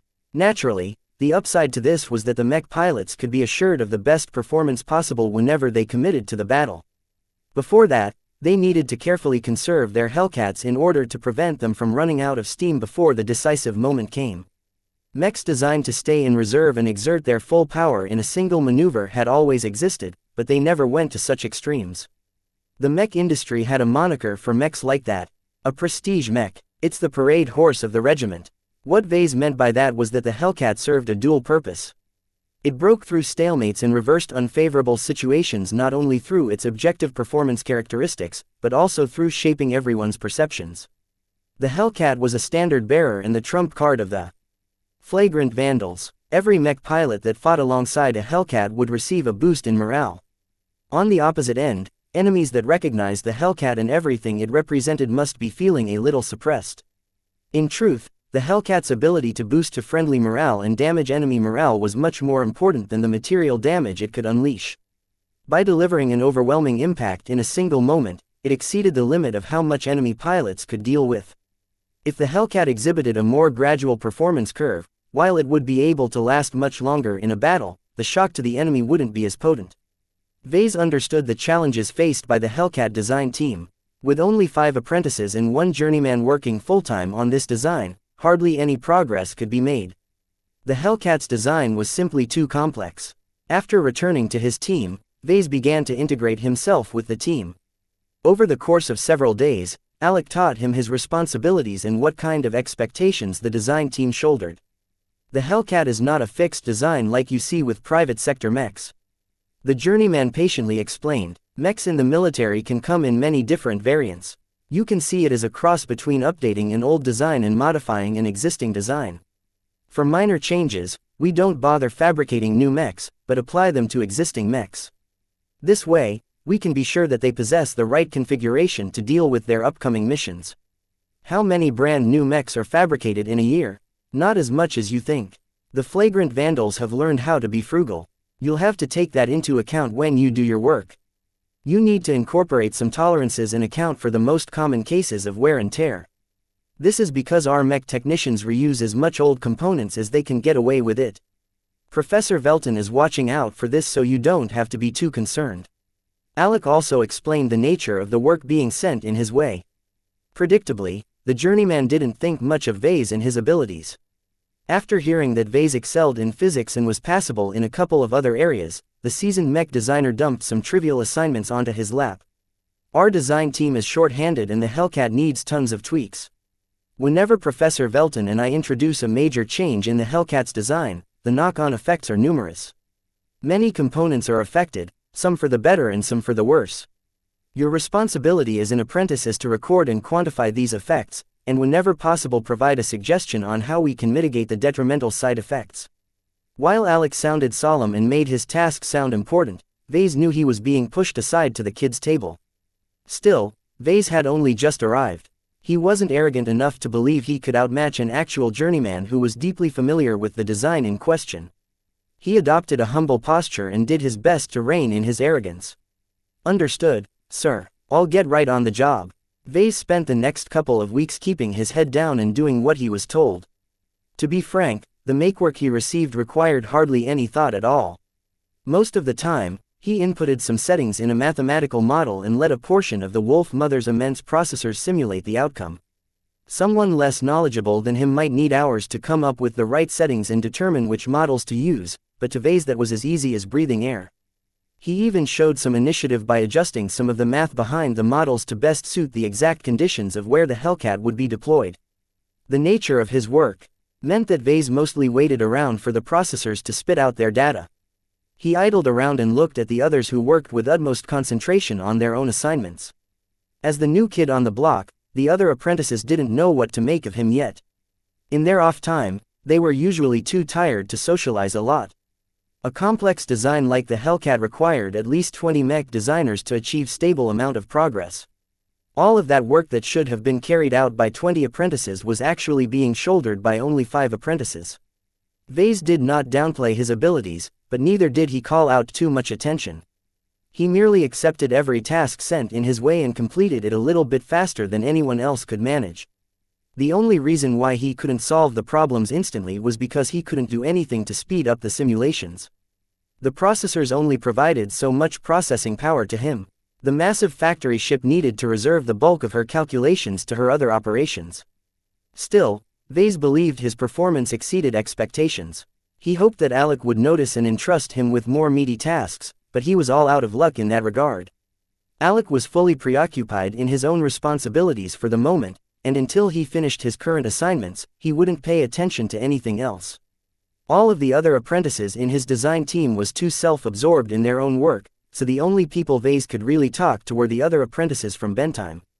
One day, later, Pierce and Vase gathered in a canteen adjacent to the labs. As they filled up their stomachs, they talked about their work. The permanent mech designers don't take us temps very seriously. Pierce complained. It's not our fault we haven't spent years obsessing over a single mech model line. Leda agreed with the sentiment. They don't expect very much from us. The mech designers who arrived a little earlier from the Rittersburg region are in the same boat.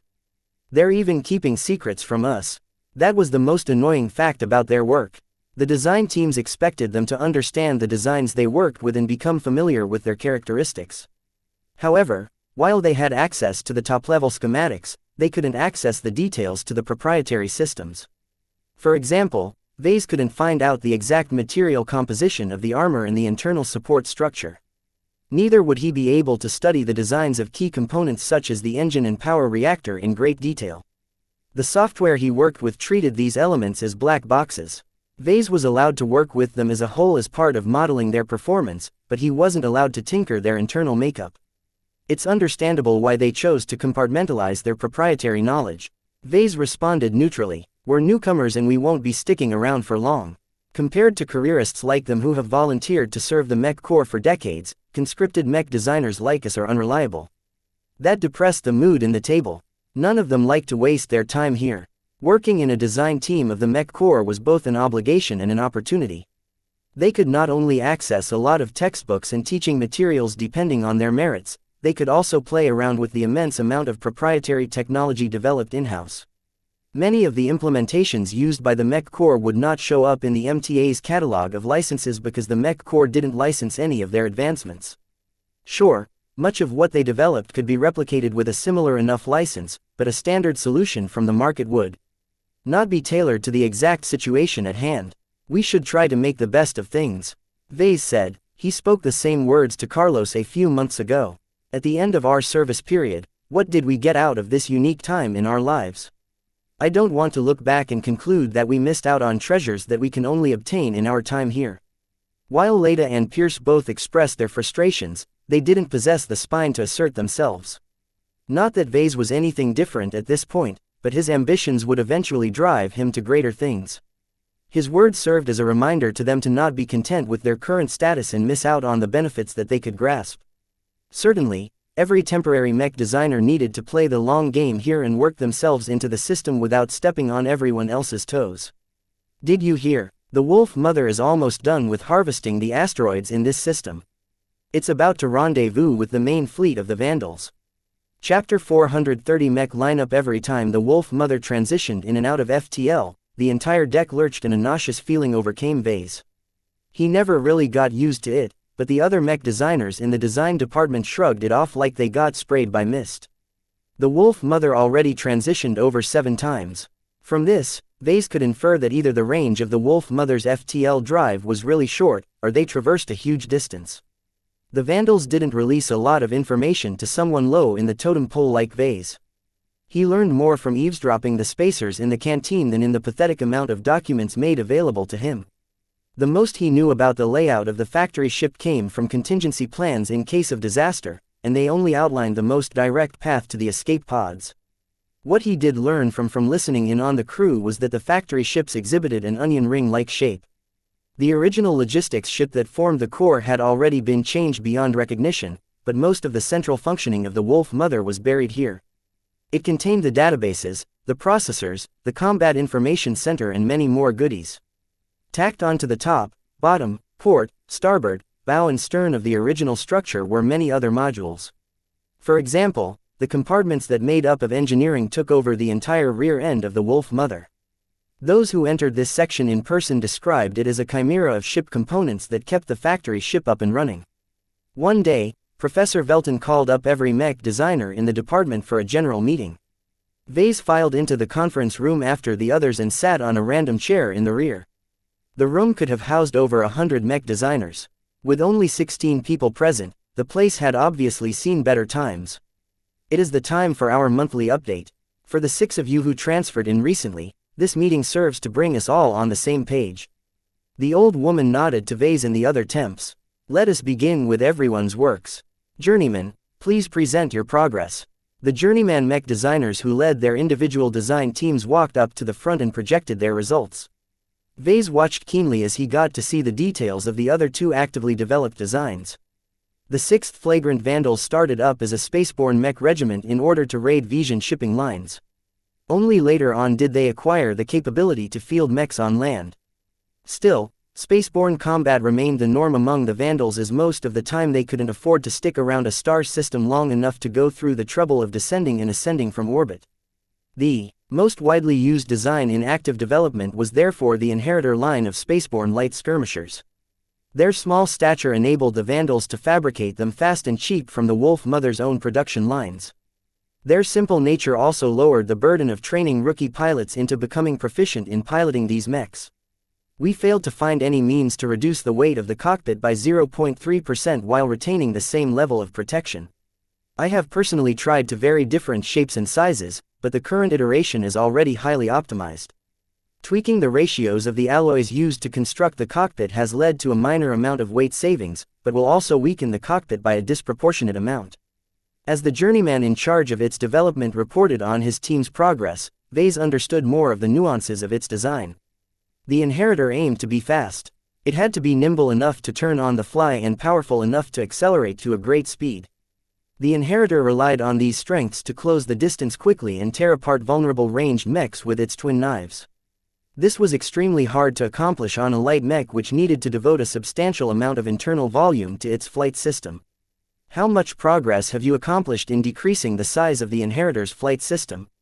Velton asked from the side. We accomplished a little bit more in that area. The Mech Corps recently released new formulas for alloys and composite materials. I've selected the formulas that are most compatible to the Inheritor's flight system and tried to simulate what would happen if we substitute the old formulas with the new ones. Most outcomes didn't come out in our favor, but I've tasked my team to tweak the design in order to provide a better fit for the new formulas. These results look more promising, as you can see on this projection. Vase paid a lot of attention on this particular topic. He lacked first-hand experience in working with actual flight systems. Working with outdated flight systems for virtual mechs didn't count in his eyes. He noticed that every other mech designer paid a lot of attention as well. In a way, this was a valuable opportunity for the apprentices to listen into the insights of a journeyman mech designer. As Vase learned more about the development process of the Inheritor, he found out that the current state of the Inheritor was in a very good place. Its relative lack of complexity made it easier to tweak some of its elements without throwing everything else into chaos. Of course, the mech designers faced many limitations as well. They weren't allowed to exceed the Inheritor's mass and volume, no matter how much of an improvement they achieved. This truly frustrated the designers who worked on the Inheritor because they accumulated a list of over 100 easy changes they could implement if only the Vandals relaxed the restrictions. To sum up my report, I truly believe it will benefit the Vandals if we can convince Colonel Lowenfield to agree to a 2.5% increase in mass and 3.7% increase in volume for the Inheritor design. There are so many new innovations just waiting to be implemented. Professor Velton nodded gently. I will take your words under advisement in my next meeting with the Colonel. In other words, nothing would change and the status quo persisted. The journeyman must have realized it as well and looked deflated as he returned to his seat. Another journeyman went up to report on the work done on the Akra line of heavy landbound mechs. The 6th Flagrant Vandals predominantly used Vision mechs, which was very unusual for a mech regiment of the Republic. They didn't buy these mechs from the market and neither did they fabricate them in-house. Instead, they stole the brand new machines by raiding mech manufacturers or scavenged damaged ones from battles. The Vandals had become so adept at sourcing mechs in this manner that they stopped ordering mechs from the Mech Corps entirely. There was only one downside. They couldn't get their hands on any heavy mechs. Only a proper military force fielded heavy mechs. To the Vandals, they could only obtain Vision heavy mechs by raiding military bases or attack proper Vision mech regiments. The Vandals would be crazy to do so. The losses they'd sustain in any single assault wouldn't make up for the acquisition of a couple of heavy mechs. So, as burdensome as it sounded, the Vandals had to continue to develop their own heavy mech design. We've finally solved the air intake issue for cycling the heat buildup. It turns out that the filters we placed to protect the mechanisms aren't coping too well when it comes to moisture in the air. Compared to the more polished state of the Inheritor design, the Akra appeared to be a lot less refined. The development problems outlined by the journeyman sounded a lot more basic and impactful. They weren't dealing with a highly optimized design. The Akra was still a work in progress. We are still unable to determine whether it is better to stick with the older targeting system that is relatively reliable or the newer one that is made available by the Mech Corps. What are the issues with the new system? Velton asked. The newer targeting system isn't interfacing properly with our design. We don't know why, but I think it's because the Akira possesses a lot more gun tubes than it can cope. The Akira heavy mech was a landbound mech that weighed so much that the Vandals never moved them from beyond their landing sites. As the only heavy mech of the Vandals, the Akira distinctly served a defensive role. On land, the Akiras moved on 4 legs to provide a stable firing platform. Dozens of rapid-fire laser and ballistic cannons dotted its spider-shaped torso, allowing it to bombard anything that approached from the ground and air.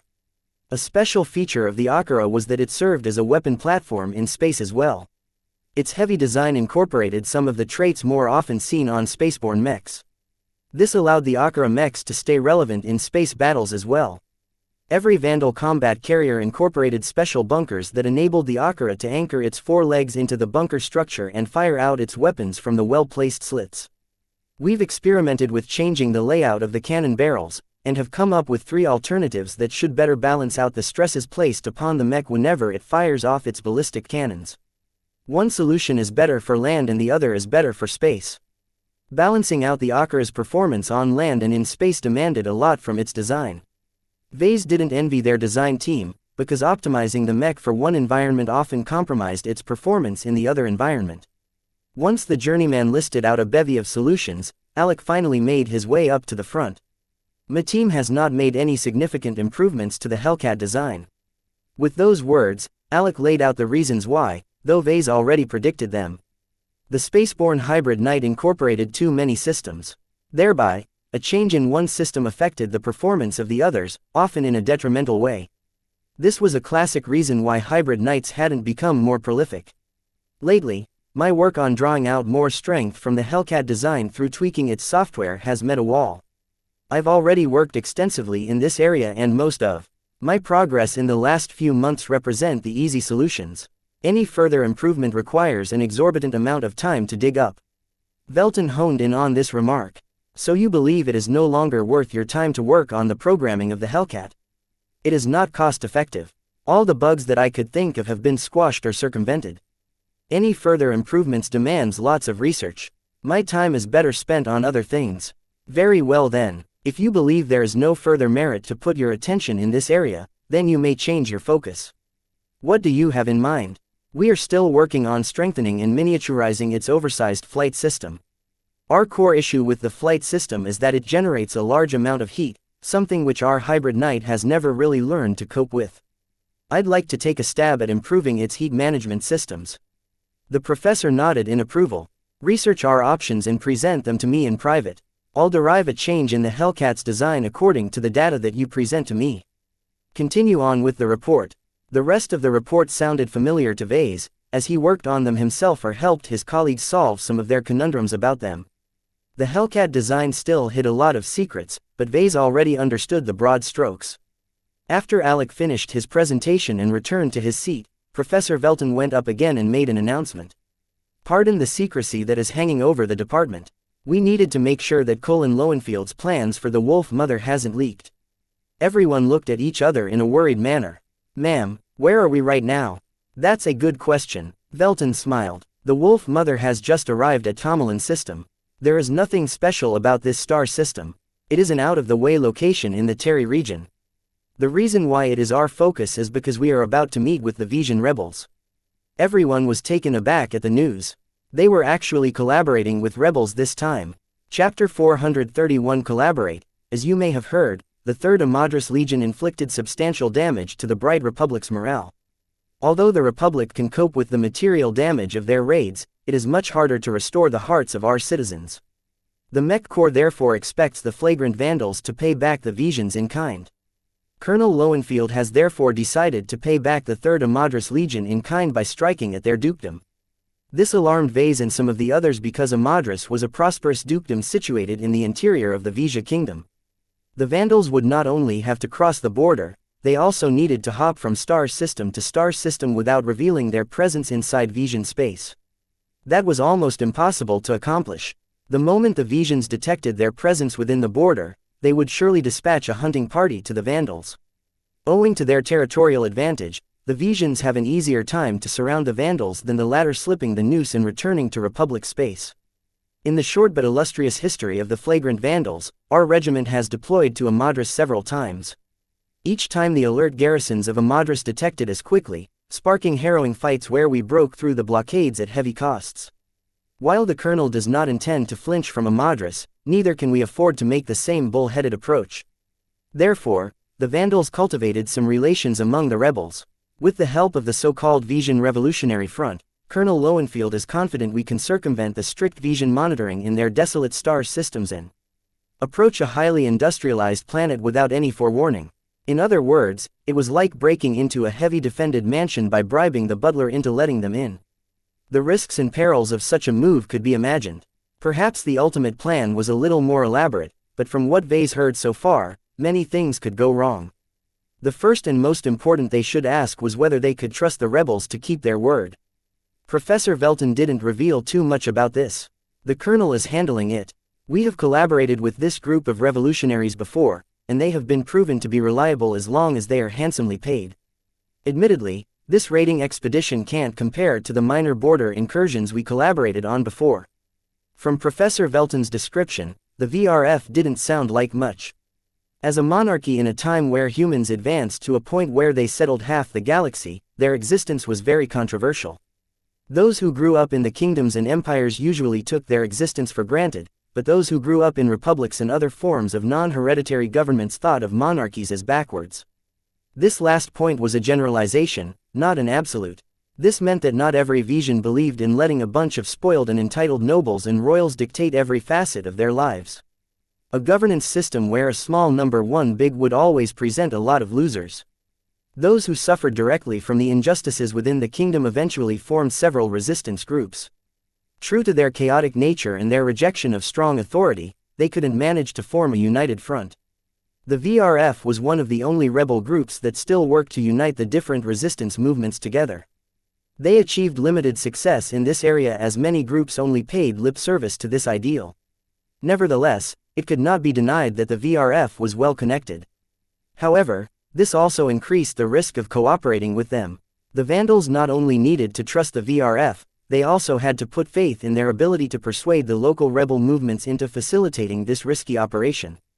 As of now, the Wolf Mother will enter into an elevated state of readiness.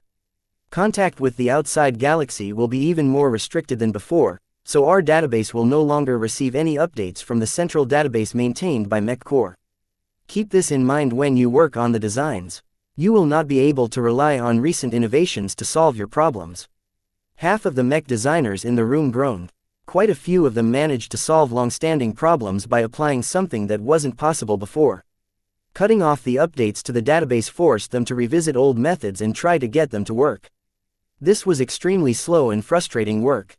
Professor, someone asked, what kind of tweaks do we have to make to ready our mechs for the coming battle? Good question. While I am unable to inform you of our target, I am still allowed to relay some conditions. First, the star system is heavily defended from space, but the Visions pulled half of the defending mechs to reinforce the front lines. What remains of its garrisons consist of reserves, much of them recruited from the local population. This was an important detail. The planet in question isn't being run very well. The nobles in charge are decadent and the planet has been running a deficit for years. The planetary administration is forced to skimp on their services, which has made much of the underclass very mad. It's a breeding ground for rebels, and the VRF thinks they can convince the local rebels into disabling some of the local defenses in orbit and letting us in. This time, Vase raised his hand and asked a question. Ma'am, why would the local rebels agree to let their home planet suffer? Won't we be making things worse for them by raining down death and destruction? That is a valid point to make. The professor nodded, yet waved her hand dismissively. We have made the appropriate precautions. We are more than aware of the risks and we know more about the Vija kingdom than most of their citizens. Almost everyone in this state has a bone to pick with someone else. This is nothing new for us. The flagrant vandals hadn't run amok in enemy space without learning a thing or two about their enemy. Although most of the time they operated alone, sometimes they cooperated with the local factions if they needed access to a sensitive area. Although Professor Velton didn't intimate anything of the sort, Vase read more from her answer in the way she chose to answer it than she wanted to reveal. If Vase wasn't wrong, One of the major reasons the Vandals stayed afloat up until now was because it also collaborated with the noble factions.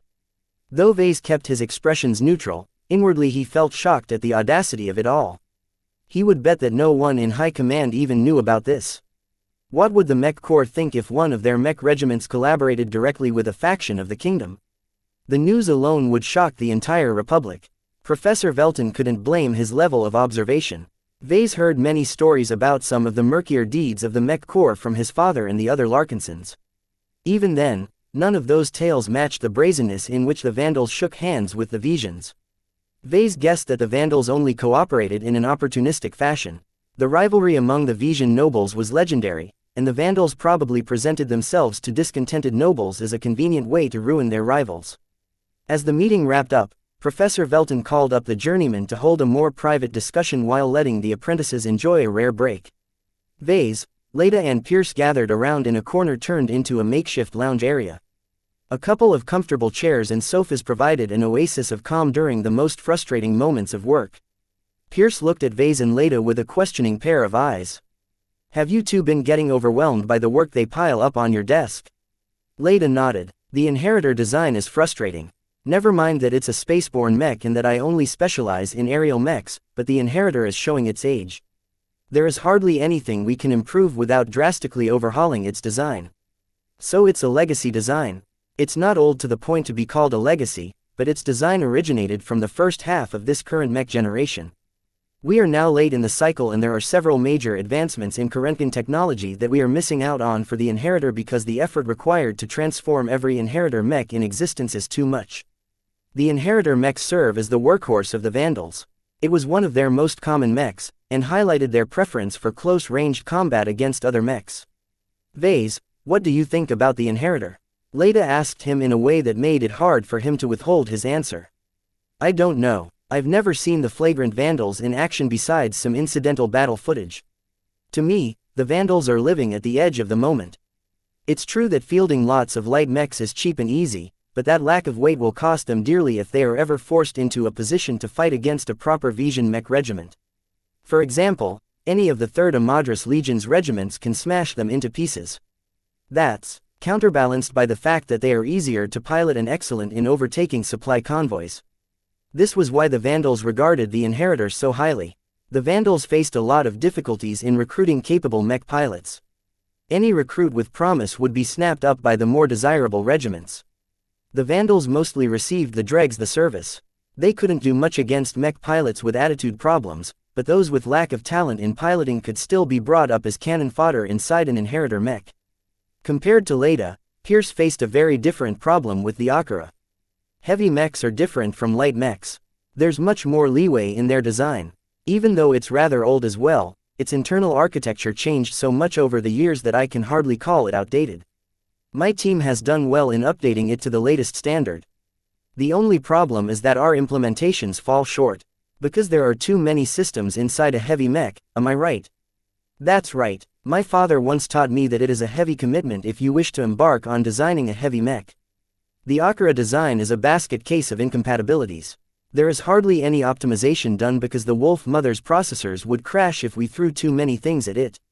Heavy mechs should be designed in proper research bases, not aboard a factory ship. Lack of manpower and computing power slowed down the development of the Akira design. It was a very unsubtle mech and required brute force to solve many of its problems. Is your design team biting off more than they can chew?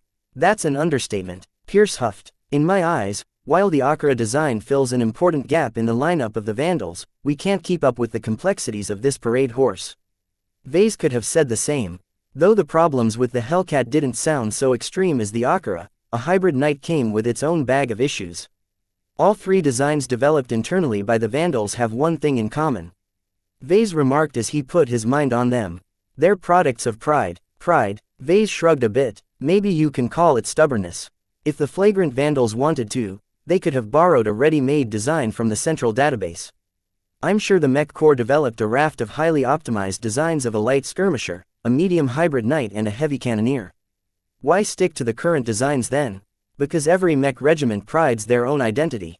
Only rarely will a mech regiment borrow a design cooked up by other design teams within the Mech Corps because that would be admitting that they can't wipe their own butts. That's crazy, Leda murmured as she shook her head. We're not like any other mech regiment. Our design team is less than a fifth the size of any other team.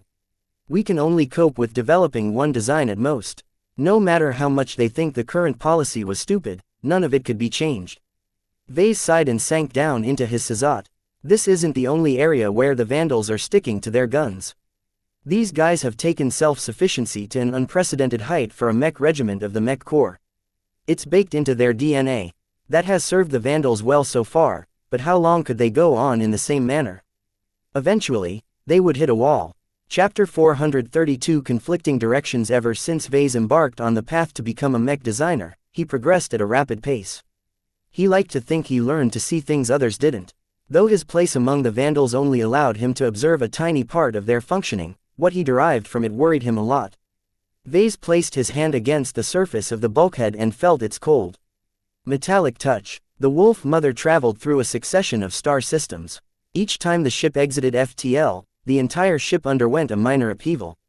It spoke much about the haphazard way the Wolf Mother grew to her current form. Yet despite this side effect, nothing suffered any ill effects. The resourceful crew of the Wolf Mother timed their most critical operations around the schedule of transitions. They made sure that the production lines didn't work on something delicate whenever the ship entered or dropped out of FTL. You're tougher than you look like. Much of what made the Vandals survive up to now came down to their ingenuity.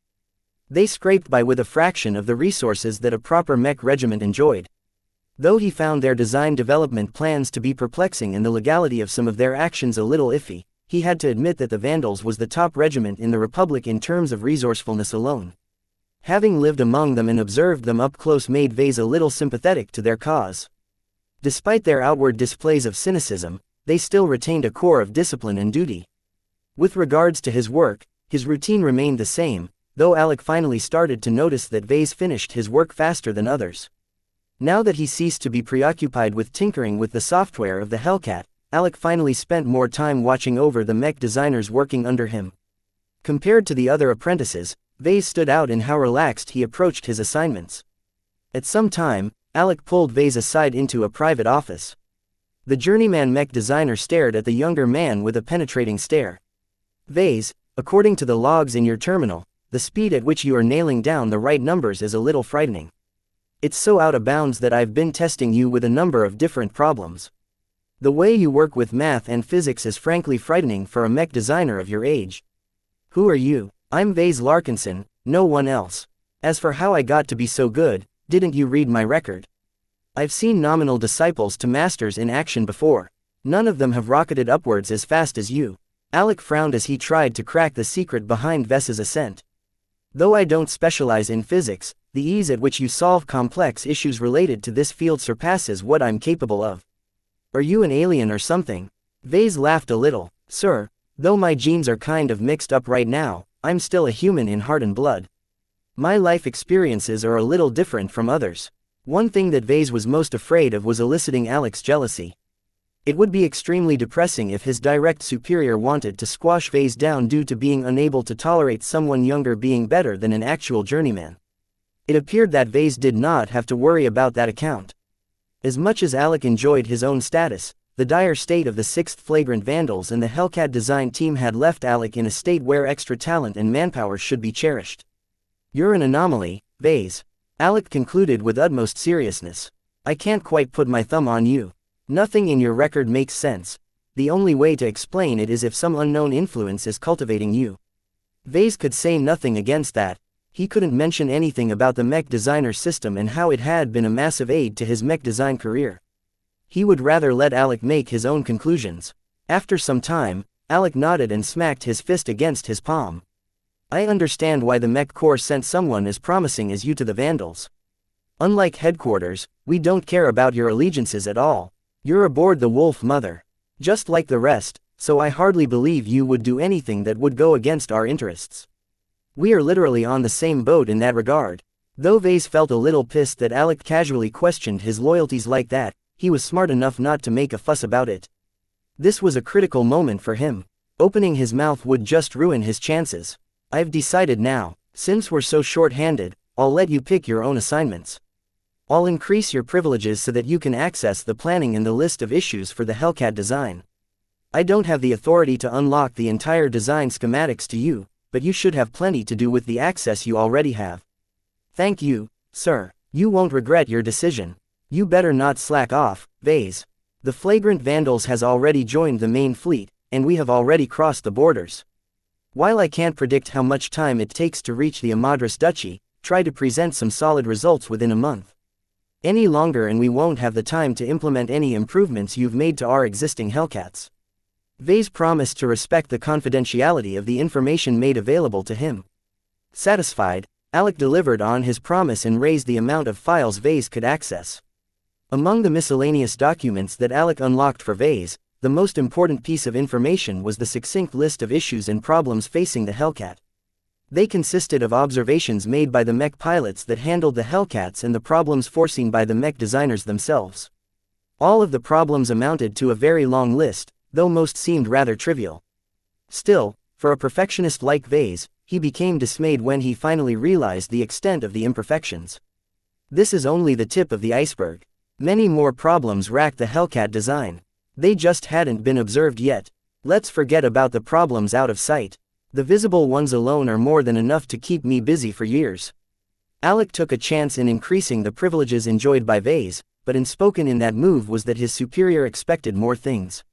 Vase needed to prove his chops and repay Alec's trust.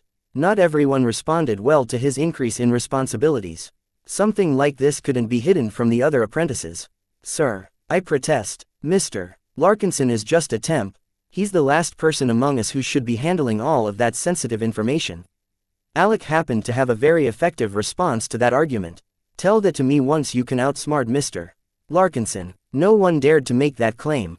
In the previous weeks, Vase painstakingly demonstrated his competence, which much have surely damaged their confidence. Though he was an outsider who only joined the Hellcat design team due to the war, his presence had already improved their efficiency. Though the apprentices didn't look resigned, they could only keep their opinions to themselves. They stared enviously as Vase browsed the expanded database in a leisurely manner. What shall I tackle? Vase had no time to pay attention to everyone else's stares. Alec expected great results from him, so Vase needed to pick something impactful that fell within his capabilities to solve. Not a lot of problems met this criteria. He flicked through each and every problem on the list. Even if he rejected most of them, it was still valuable for him to read this list. Software again, not my cup of tea. Increasing the actuation speed of the legs sounds more interesting, but that's hardly consequential for a spaceborne mech. Enhancing the power of the wrist-mounted nail drivers, that sounds interesting. The nail drivers served a small purpose to the Hellcat design, perhaps too small. Due to weight and space constraints, the nail driver only accommodated 4 nails in total. This was highly limiting and only really gave the Hellcat an extra lifeline in certain situations. Can I increase the power of the nail driver or overhaul its internal mechanisms? He already thought of a couple of tweaks, but a bigger solution remained elusive. Professor Velton must have gone over this problem plenty of times and this time was no different. The nail drivers enjoyed her personal attention for a time and she optimized the nail drivers to the point where she couldn't come up with more gains. As Vase studied the schematics of the nail driver and some other components, he also perceived the flavor of Professor Velton's design philosophy. It felt a bit strange. Since the Hellcat was a collaborative project, the purity of its design was rather muddled. Still, Professor Velton's imprint stood head and shoulders above everyone else's, including the minor work that Vase imparted on the design up to now. Vase found it difficult to describe Professor Velton's design philosophy. Perpetuance. No, timelessness, enduring, fading. One of the hidden dangers in the Hellcat design was that Vase faintly sensed some weaknesses seeping into the heart of its design. For some reason, Professor Velton started to lose her love for the design. Vase couldn't blame her. The Hellcat's numerous demands tore it apart. It needed to fly, use up 3 weapon systems at once, and it needed to be well protected as well. It was enough to hear his heart out. Though he didn't think well of the Hellcat, the way the Vandals made the most out of the design made Vase realize that not all mechs had to be technical masterpieces. A good mech isn't necessarily the one with the best specs or the strongest X factor. The best mech is the machine that gets the job done. In this regard, the Hellcat made a definite impression on the enemy. Therefore, Vase found it regretful that Professor Velton started to slide. I can't let this downward trend go on. Whatever is going on with Professor Velton, She can't leave her own work in the dust like this. It deserves more. In choosing where to start first, Vase no longer relied on the data included in the reports. Instead, he closed his eyes and started to commune with the design on a spiritual level. It was hard, incredibly hard. In order to understand the nucleus of this mech, Vase needed to cut through all of the interference. Too many people used to work on this design. Their mixed sentiments polluted the design and made it harder for Vase to get a read on the design. Vase continually refined his methods, but they only amounted to a limited amount of improvement. What Vase got out of the Hellcat design was decidedly mixed. He perceived conflicting emotions from two unknown designers that nonetheless left a huge mark on the design. Seems like Professor Velton hadn't designed this mech after all. She inherited from other seniors. The imprints of those two echoes were so strong and distinct that they couldn't be anything else but senior mech designers. Though Vase couldn't get a solid read on the design itself, Vase figured he could infer some of its core traits by interpreting the imprints from the seniors. This was a very fascinating experience, and despite appearing like a lazy idiot in the presence of the other mech designers, Vase cheerfully plunged into the depths of the two distinct flavors. Interesting. Much of the issues surrounding the Hellcat design could be traced back to its original designers. They possessed very distinct outlooks and wanted to pull the Hellcat into two separate directions. One designer favored defense, and possessed a lot of experience in designing knights. The other designer emphasized versatility, and must have possessed a substantial amount of experience in designing hybrid and multi-purpose mechs. Both of them somehow ended up working on the same project, and from the looks of it, neither of them possessed authority over the other. They had been forced to cooperate on equal terms. What a tragedy. Whoever ordered them to do so didn't know anything about mech design. With no obvious lead designer in charge of the project, the Hellcat grew in scope and its featured ballooned to its present bloated state. Though they did a remarkable job in slimming down its internals, the interconnectedness of it all hadn't aged the Hellcat very well. It's a design that's difficult to update. Chapter 433 Rotten Core is a spaceborne hybrid mech design. The Hellcat had been stretched into two opposite directions right at the onset of its conception. In the eyes of someone like Vase, he would argue that the Hellcat lacked a unifying vision that could have guided the design to better straits. It's as if two stubborn kids wanted to play with the same doll and stretched it out between them as they tried to claim sole ownership over the toy. The consequences to this could be imagined. The Hellcat, with its incongruous tiger head and substantially armored build, looked like a cross between two very different mechs.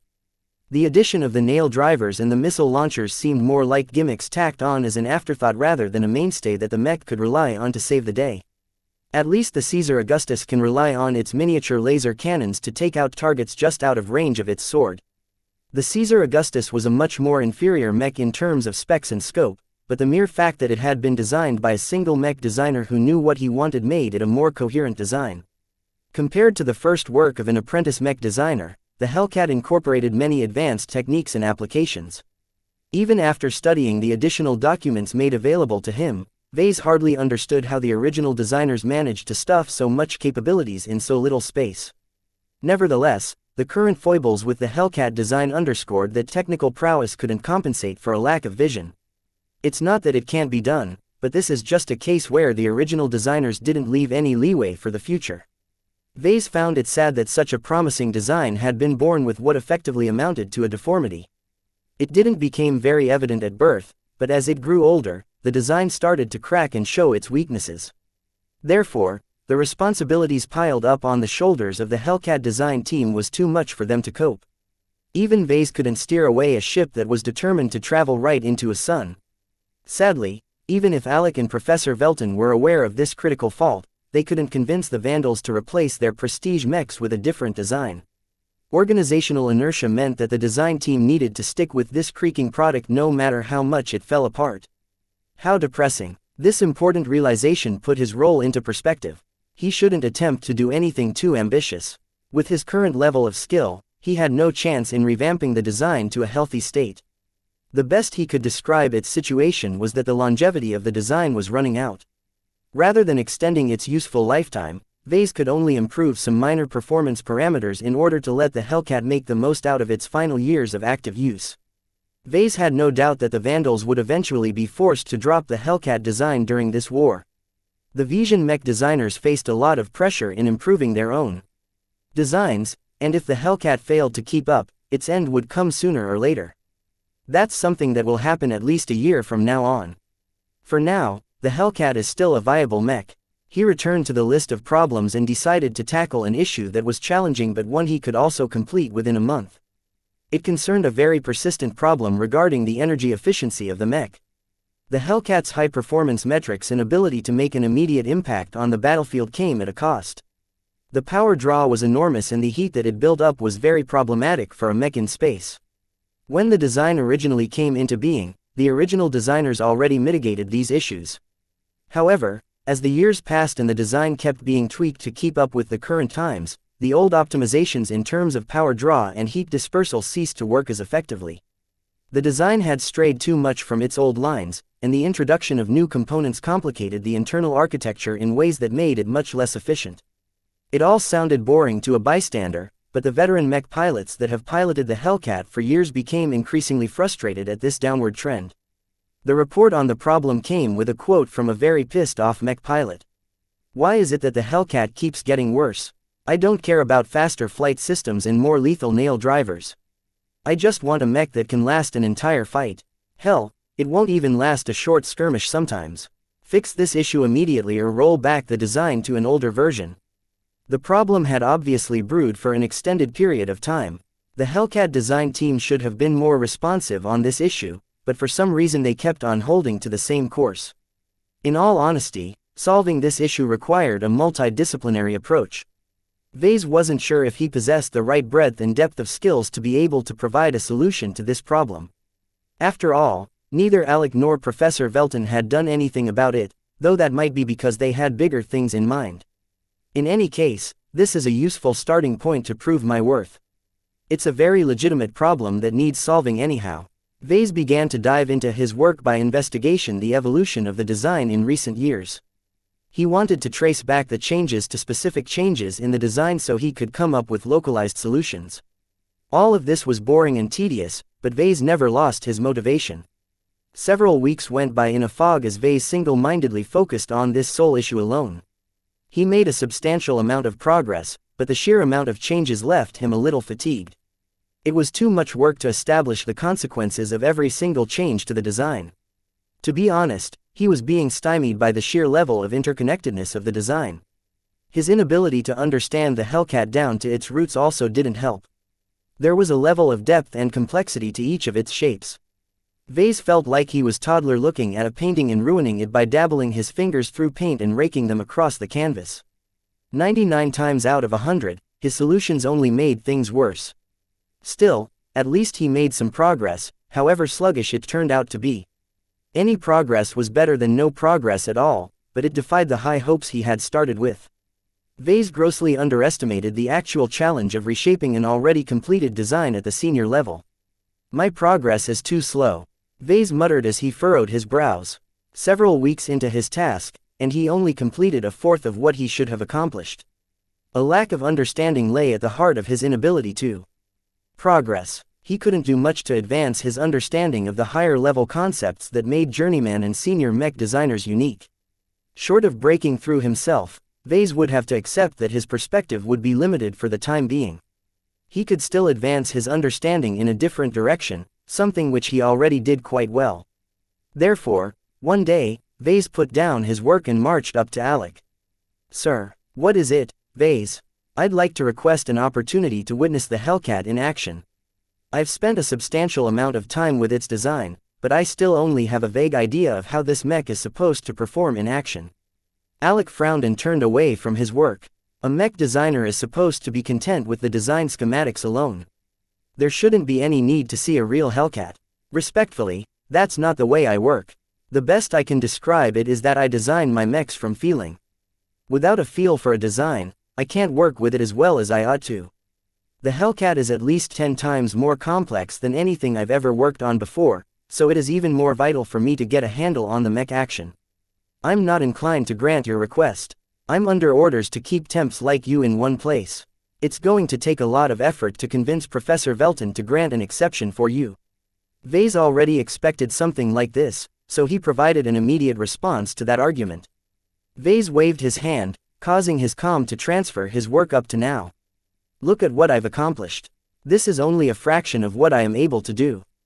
Curious, Alec turned to his terminal and studied some of the solutions that Vase came up with. They weren't anything groundbreaking, nor did they improve the performance of the Hellcat by a substantial amount. Nevertheless, it was already impressive for an apprentice mech designer to lessen the problem of excessive power draw by a fraction of a percentage point without negatively affecting anything else. The journeyman quickly processed the solutions Vase came up with. These solutions don't seem half bad. We'll need to perform a lot more simulations in order to verify their soundness, but you have made a substantial contribution to our design team. Vase sensed a caveat there. This does not mean that I can allow you to run off to the mech pilots and pester them to show off their Hellcats to you. You have to realize that there is a time and place for things. We do not allow anyone to come into contact with a vandal. In the end, Vase did not receive approval and had to go back empty-handed. Why didn't Alec grant his seemingly reasonable request? One possible explanation stood out. There must be something going on that can't be leaked. Vase thought back on what the recent announcements were about. The Colonel Lowenfield intended to sneak the 6th Flagrant Vandals all the way to the Amadras Duchy from the border. This was a daunting task for any mech regiment that hailed from the kingdom's mortal enemy. The only way the Vandals could get this far without detection was if they enlisted the help of the local rebels. Have the Vision rebels already rendezvoused with the fleet? The idea was frightening, but sounded very real. Perhaps the Vision Revolutionary Front hadn't come with a handful of emissaries, but brought a couple of carriers and mechs along for the ride as well. This basically meant that a mech regiment of the Republic willingly joined hands with an element of the Vija kingdom. It did not matter if the Vandals struck a deal with the rebels, the mere fact that they owed their allegiance to Vija, if not for the kingdom, was a huge affront if news ever leaked. Why would the Vision rebels accompany the Vandals with their own war assets? It didn't make any sense. The 6th Flagrant Vandals might not be very impressive compared to the rest of the mech corps, but it was a proper mech regiment at its core. Vase tried to rack his brains but couldn't come up with any satisfactory explanation except for one. What if they lied to us? This was a very serious accusation to make, and a tenuous one as well, since Vase based this conclusion off a series of very wild conjectures. Still, it reinforced his impression that something shady was going on with the Vandals right now. Perhaps their presumed mission of penetrating deep into Vision space in order to raid their industrial planet wasn't so simple after all. All of this is wild talk without evidence. Without confirmations, his ideas remained ideas. Although he had a very overactive imagination, sometimes the truth often turned out to be simpler than he suspected. Still, Vase wasn't comfortable with staying put. If nothing else, he had a duty to follow the leads and see where he ended up. There's too much at stake. I can't afford to be negligent. Chapter 434 Higher Concepts. Ever since he started questioning the motives of the 6th Flagrant Vandals, Vase regarded his posting in a different light. The undercurrent of discontent and the general apathy towards the mech corps may not be confined to the lower ranks. What if the underlings merely reflected the honest attitudes of their superiors? Sitting behind his terminal, Vase turned around his head and regarded Alec and the apprentices in a different light. Besides the temp sent from the Rittersburg region, the others all had a couple years of service under their belt. Curiously, not many mech designers in the design department of the Vandals stuck around for more than half a decade or so. Alec happened to be one of the few exceptions due to being mentored by Professor Velton. Everyone else seemed to have been sent to the Vandals as punishment or exile. Could he talk to them about his concerns? No. Vase did not kid himself that he could find a place aboard the Wolf Mother without any form of monitoring. Having left his personal comm with the privacy shield behind on Cloudy Curtain, he no longer possessed any means of blocking any electronic ears and eyes pointed in his direction. Besides, where do their loyalties lie? Not every mech designer entered the private sector and started a business to sell their own mechs. Some wanted an easier path in life, so they applied to established mech manufacturers or design studios to exercise their craft. Naturally, only those with promise received the best job offerings where they could actually be involved in the design of a mech.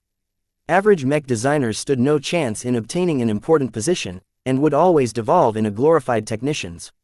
In fact, a large number of chief technicians graduated with a degree in mech design, only to be relegated to a job in the mech stables or mech workshops.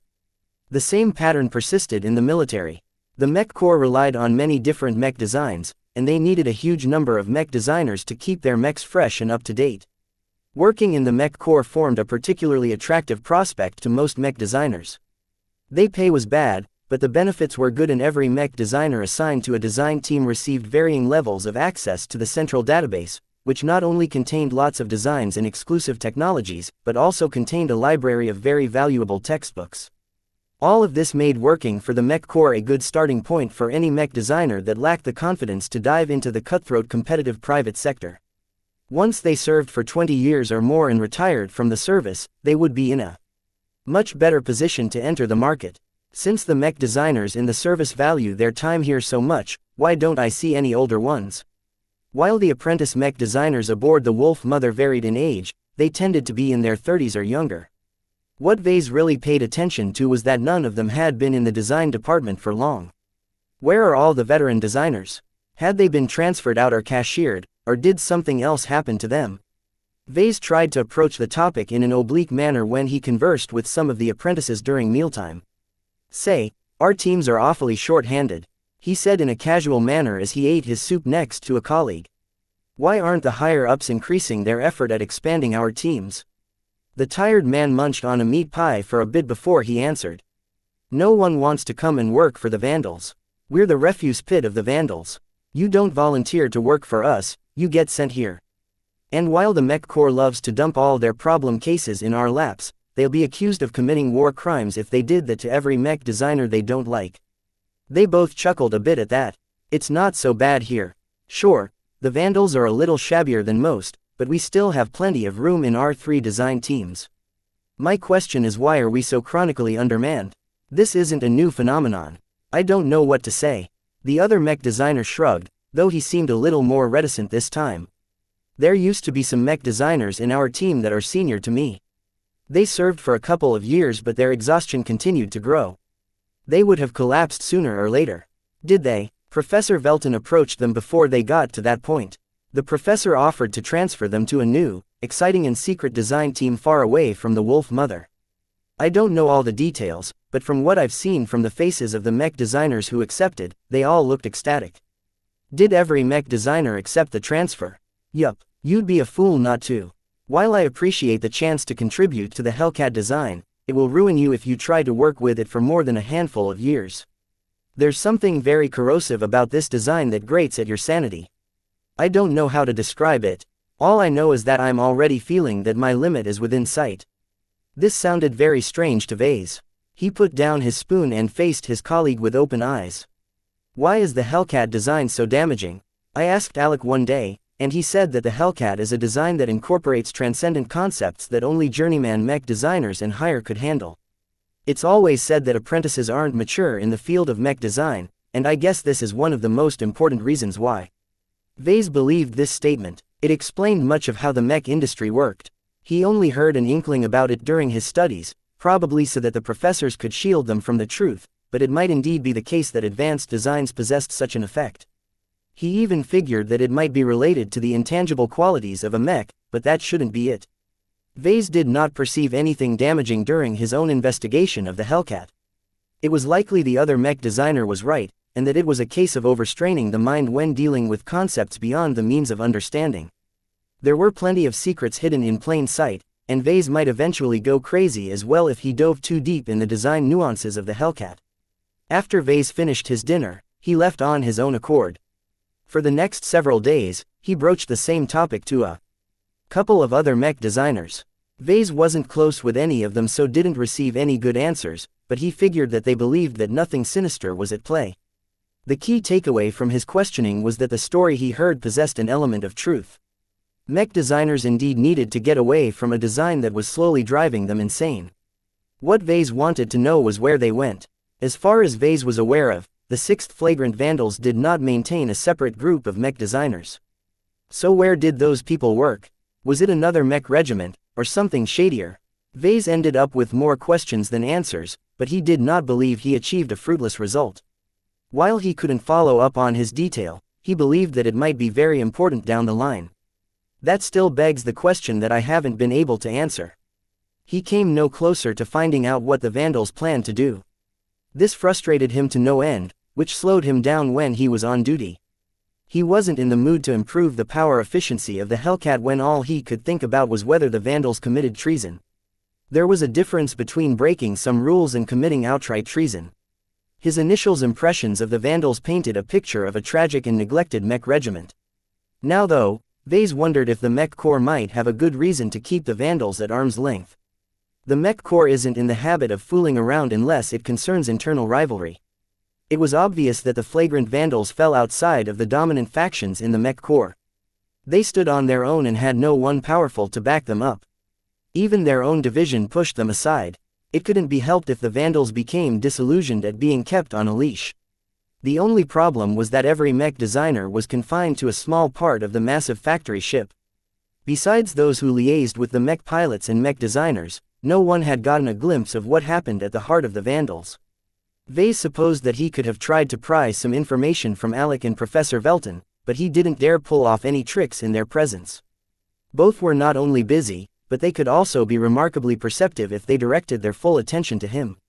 The only saving grace was that they prioritized their own work over looking over the shoulders of their subordinates. Am I in a dead end? He was unwilling to let his inquiry end so soon without grasping even a hint of the truth. Though everything seemed fine and nothing might be wrong, he would never feel at ease among the Vandals as long as his questions remained unanswered. I need an opportunity. So far, he failed to receive any dispensations from Alec, but Vase did not intend to give up now. Perhaps he needed to work a little longer in order to appear dependable enough to be sent on liaison assignments. For now, the key was to excel in his work. After squaring away his doubts and uncertainties, Vase dove back into his work. This time, his results improved, and Vase managed to optimize the Hellcat design in a marginally better way. Just before the start of Professor Velton's next conference, Vase handed over the final set of solutions to Alec. They were less dramatic than he hoped, but all of his solutions should be sound. Alec only briefly skimmed through his work. I'll take them up to the professor the next time I see her, but you did a good job.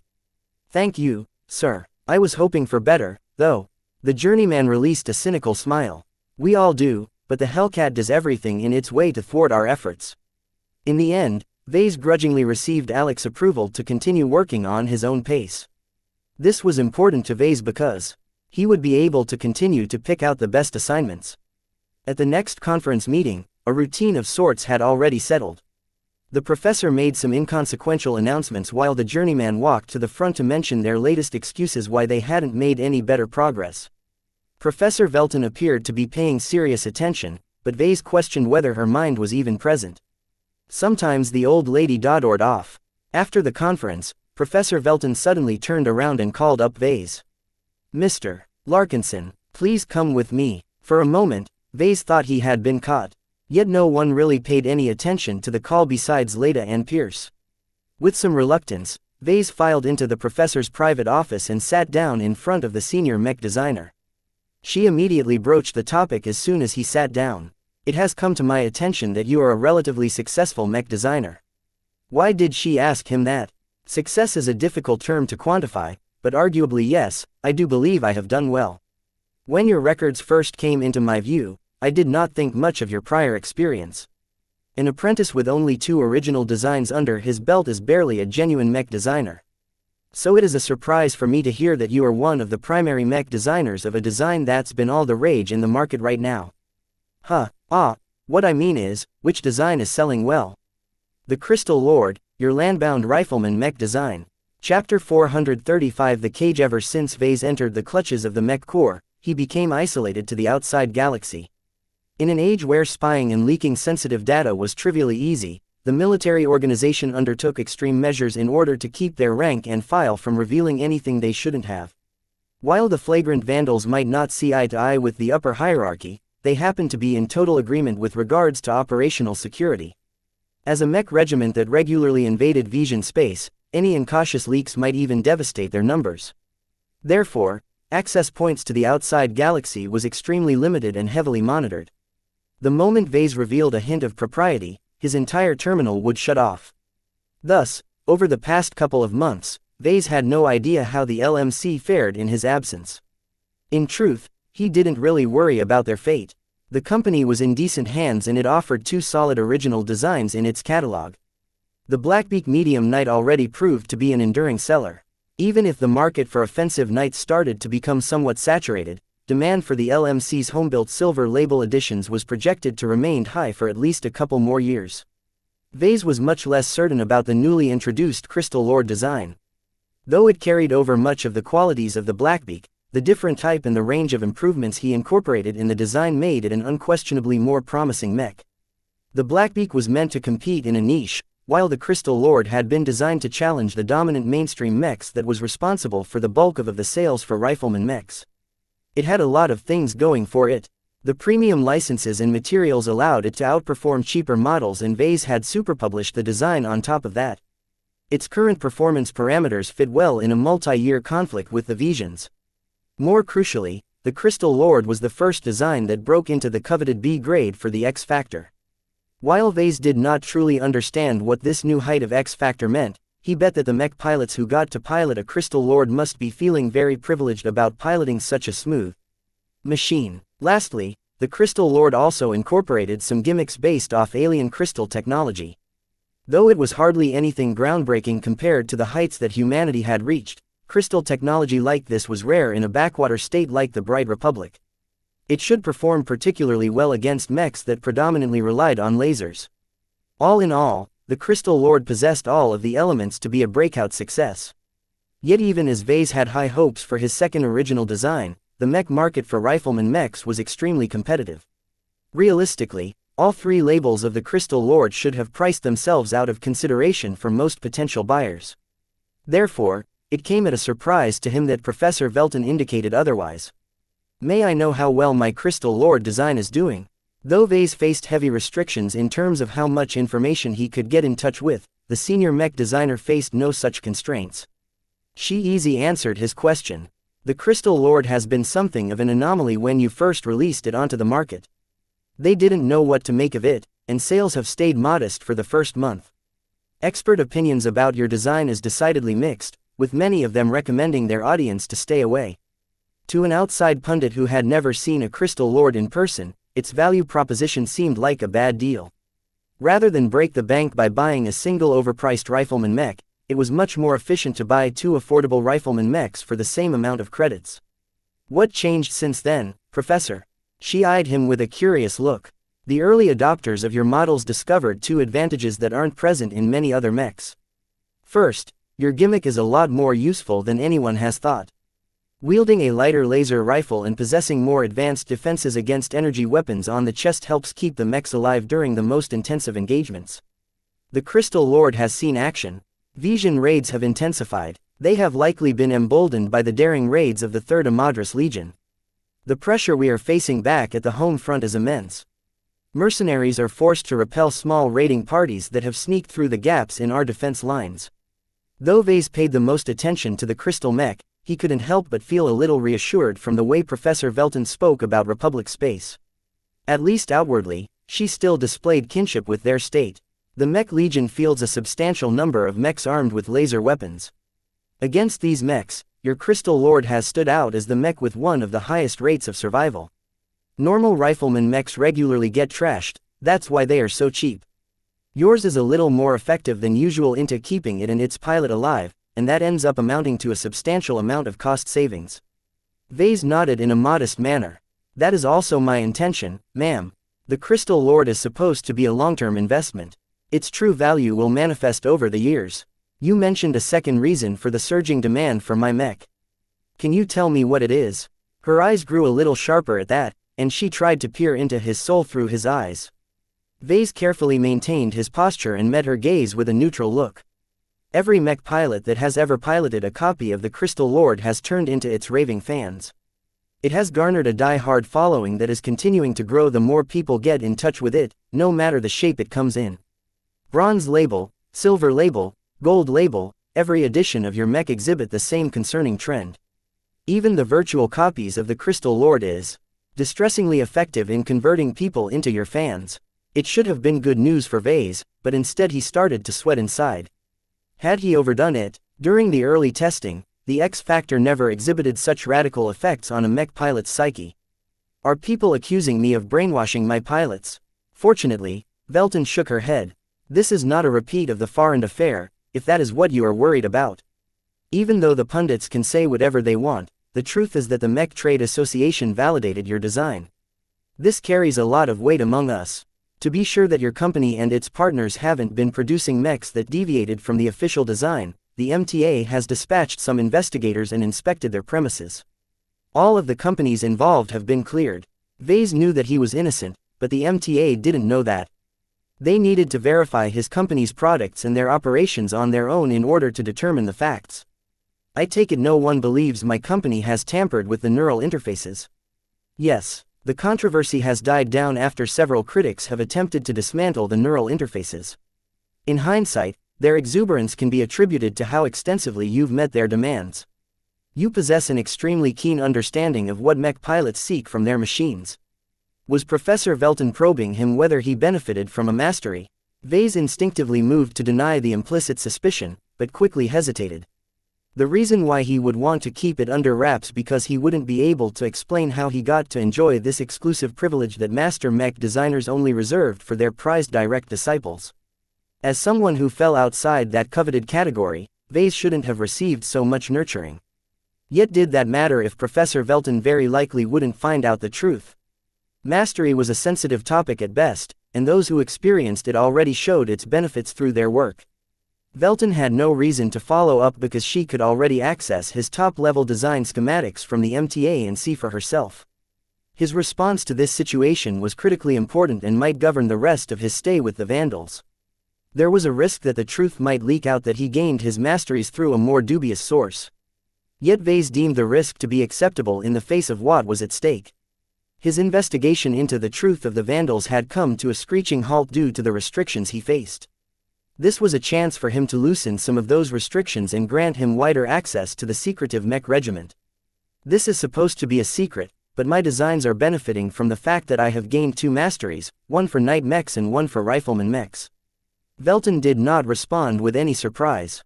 Instead, she raised a single eyebrow.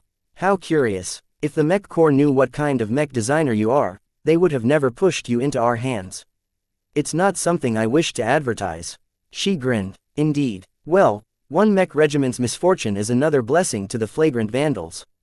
You've demonstrated through your work in the private sector that you deeply understand the demands of those we serve, the mech pilots who bravely pilot their mechs into the most dangerous situations imaginable.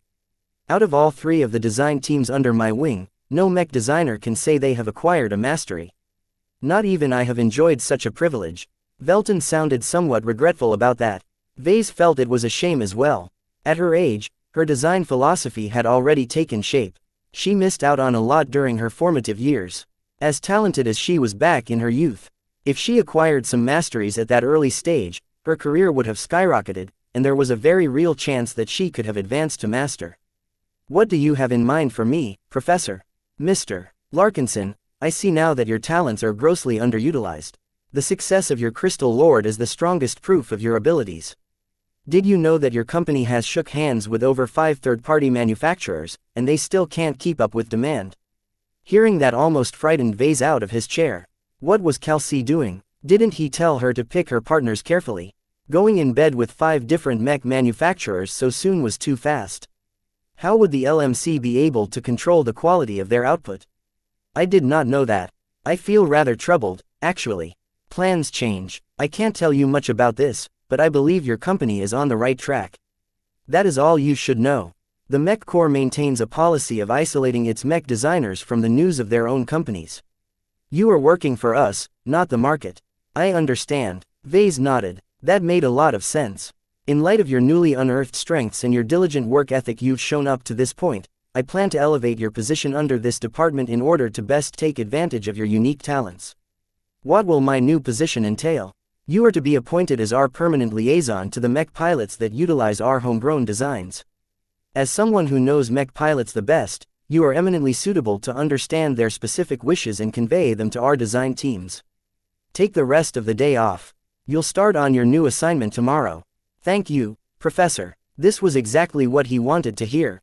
Though the manner in which he gained this assignment was a little strange, he nonetheless escaped the cage the Vandals set among most of its mech designers. Staying in this cage for months on end seemed like torture to Vase. Though he loved to design mechs as any other designer in the teams, he would have gone crazy if he worked with numbers and figures all day. Vase was a very hands-on designer. Without seeing a mech in the flesh, he would never be able to understand it as deeply as he wanted to. Now, he finally got the chance to see what the Vandals were really like, starting with the mech pilots that formed the core of the regiment. Chapter 436. Left behind. The Bright Republic truly transitioned into a war footing by now. Spending on consumer goods decreased while spending on all things related to war ballooned. Prices of basic goods already started to rise as everyone started to stock up on basic goods. Food, water, weapons and more began to be sold at greater quantities. This came at the cost of luxury goods, whose manufacturers found it increasingly difficult to convince the citizens to spend their money lavishly. Will luxury be able to feed me when our planet is blockaded? Will the most fashionable pair of shoes around be able to defend my children if the Visions want to take them away? Most of the newer companies started to go bust while the older, more conservative companies endured. They had gone through this rodeo many times before, and squirreled away lots of liquidity and resources beforehand. This largely mitigated the economic impact on the Bright Republic's economy, though a downturn in activity was inevitable. Although the Republic did not suffer a lot of material damage in the opening stages of the war, the damage to morale was more significant. Public confidence had taken a large nosedive ever since the 3rd Amadras Legion stomped their boots all over of the Bentheim region. While the aggressive Visions didn't have the guts to attack a stronghold, their strategy of attacking many lightly defended targets succeeded in harming the spirit of the citizens who lived on those same rural planets. That the Mech Corps never caught up to Lady Amalia's Legion before it successfully returned to Vision space really struck as a blow to the Mech Corps. The will of the people was a very ephemeral entity. It could swing up and down depending on the most notable events. Right now, everyone went about their lives with their heads bent a little down. Ever since the war broke out, the Visions had marched through tons of border systems. While the Mech Corps achieved some victories here and there, the larger trend made the Visions seem as if they were on fire. The veterans and the elderly knew that this wasn't anything unusual. The Mech Corps purposely drew back their lines and consolidated their defenses. Their counterattack would come sooner or later after the Mech Legion ran out of steam. The Visions always had a tendency to overextend.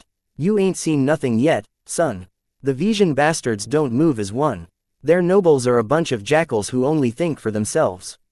Just you wait. They'll split up eventually. In the meantime, many planets increased their defenses and started to recruit more militia from the populace, even if they didn't possess the right aptitude to pilot mechs. Though it was a generally accepted fact that a non-mech force would never be able to defeat a force of mechs, norms still played a vitally important role in many areas. Besides acting in a support capacity, regular humans also fought as infantry or in manned vehicles such as tanks and aircraft. After all, a mech force was good at destroying things, but they weren't too suitable in occupying conquered planets and couldn't reach everywhere. Infantry, tanks and aircraft might not play the main role, but they provided an effective form of support to any mech force. However, recruitment was heavily stymied by the fact that it wasn't very popular to join these branches of service. Pretty much every action drama that have been broadcast in the last 400 years depicted them as easily beaten foils to any enemy mechs that wandered along. If the citizens wouldn't volunteer, then the state just had to push them along. Already, several waves of conscription swept the populace. They mostly picked up the unemployed youth and young adults who had been laid off when the companies they worked at shuttered their doors or downsized their operations due to the difficult economic conditions. This further depressed the general mood in the Republic and made it seem awfully empty at times. On Cloudy Curtain, Cal C watched over the premises of the Mech Nursery. The white-faced office structures blended harmoniously with the trees planted in their midst. They also neatly hid the ugly forms of Sonial Ablin's defensive turrets. She looked a far cry from the college graduate from before. She underwent a minor makeover that made her appear more mature, though the wisps of youth was still present under her makeup. She wore a white power suit that mentally stiffened her spine. She sorely needed all the help she could get in order to browbeat the different interest groups involved with the LMC to comply with her directives. Somehow, she managed. Running a company as its temporary boss wasn't easy, but she enjoyed plenty of help. Under her tentative leadership, the company largely followed the same trend as before. The Living Mech Corporation had just expanded its number of production lines from 3 to 5. This allowed the company to produce the silver label Blackbeaks and Crystal Lords without excessively neglecting either of the two highly sought-after mech models. The doors to the penthouse office suddenly opened, allowing Melkor to enter the expansive space. The maturing Larkinson was the only other person besides Kelsey who possessed unfettered access to the office that used to be occupied by Vase. "How is the training coming along, Commander? The rookies we've recruited are starting to show signs of advanced coordination, ma'am. They've always been ready for battle, since we only signed up experienced mech pilots, but it's hard work to get them to unlearn their previous routines and get them to adopt our own. Will the avatars of myth be able to repel a company of the 5th Vavalin Chasseur if they come again?" "Not quite, ma'am. The Chasseur are a battle-hardened mech pilots with centuries of tradition to guide them. They aren't pushovers and they won't be cowed by the current state of my men. It will take years of training to get to that point. The only edge we have is our advanced mechs. The avatars of myth employed the Crystal Lord in greater numbers than anyone else. Not only did they possess 4 exclusive gold label copies, they also fielded a whopping 20 silver label Crystal Lords. Fabricating them all out of the LMC's own pocket cost the company a lot. Almost the entire board of directors howled when Kelsey and Melkor came up with the plan, but they pushed through regardless of the pain. At least Grandpa Benjamin remained ambivalent about the matter. Naturally, the LMC also spent itself broke by expanding their number of production lines. They had no choice but to go further into debt, with the excuse that the company would be better off with the extra defenses. Though the LMC's mountain of debt had ballooned, the production lines had been put to good use. Mechs started flying off the premises as fast as they could produce, and the extra per unit licensing fees streaming in from the third-party manufacturers did much to reassure the frazzled financial department. "Do you think we've moved too fast?" Kelsey asked as she turned away from the window and its marvelous view. "I've taken the company into a direction that won't make Vase very happy. We're knee-deep in debt and heavily reliant on our partners to keep the sales volume of our product lines high." Melkor dismissively huffed. "Vase is a little too selfish for his own good. He expects everything to dance at the palm of his hands. I'm not an expert in business, but from what I see, the faster we get things done, the better we're all off. We needed those mechs in our hands as fast as possible." "Why so? Are the Visions winning?" "Not as such. Simply think of it as a contingency. It's better to go into debt and have the mechs ready than the other way around. The previous raid on the mech nursery has made that more than clear to me. What does a healthy balance sheet mean against the Mech Legion? No matter how exemplary the LMC handles its finances, it's of little use when civilization gets thrown out the window in order to make way for war. The only thing that counts in a fight is how many mechs and weapons we possess. That's the true measure of wealth in my eyes." "Ma'am, excellently said, Commander. Money that's sitting in the bank is of no use at all when the Mech Legion comes again. Only money that is spent on increasing our strength can make a difference during wartime." Kelsey replied with a smile.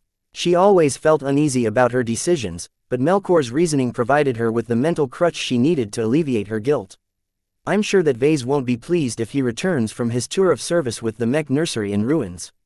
Compared to this peace of mind, dealing with difficult and pushy creditors hardly seemed like a bother to her now." "Why have you come?" "Our next scheduled meeting is in 3 days.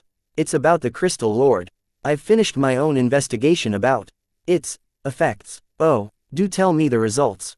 As the mech pilot of one of the coveted gold label Crystal Lord mechs, Melkor possessed a unique opportunity to experience the best of what Vase had fashioned into being. Piloting the Crystal Lord is an entire experience. There is nothing routine about this mech. Everything I enter the cockpit and before I even engage the neural interface, I feel as if my mech is already welcoming me home." "What do you mean? Are you saying that the Crystal Lord is running an AI even in its active state?" "Nothing like that, ma'am. It's hard to describe. I can feel from my heart that I belong to my mech, and my mech belongs to me. Even now, I can't bear to be away from my precious mech." "That sounds unhealthy. Have you checked with the doctors?" "We have performed more than enough tests to rule out any explicit brainwashing. In that, our investigations concur with the ones done by the Mech Corps and any other pundit who have tested this out." "Then I don't see what the problem is. Certainly, the reason why you feel addicted to your mech is because it's a really good machine, right?" "Right, something like that. My apologies, ma'am, I'm not the best with words." "No need to apologize. You are doing good work as the commander of a company-sized outfit. The two discussed a little bit more about the Crystal Lord.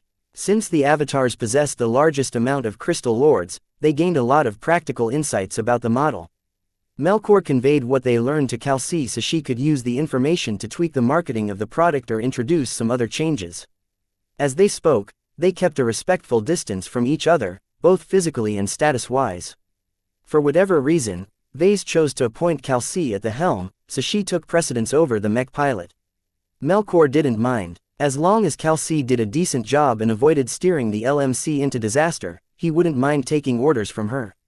Of course, he constantly kept his eye on her in the event she took the wrong turn.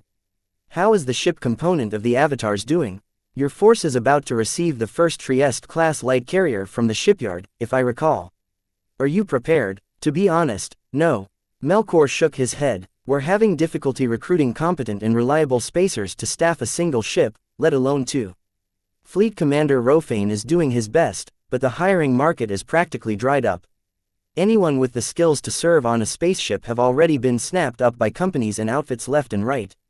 This doesn't sound very good. Kelsey frowned. Can't we hire from abroad? I'm not very keen to hire foreign spacers. The chance of something going wrong is unacceptably high. I'd rather keep the light carriers in a depot collecting dust than rush them into use while they are riddled with hidden threats. What does Rofane think? The fleet commander is less than enthused by my opinions. In his view, spacers are spacers. Once they sail the endless night, they have renounced their ties to the land. He's a true-blooded spaceborne ship driver, that's for sure.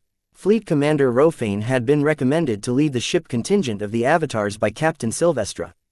He was an old but boisterous barrel of a man who worked for several mercenary corps in his lifetime.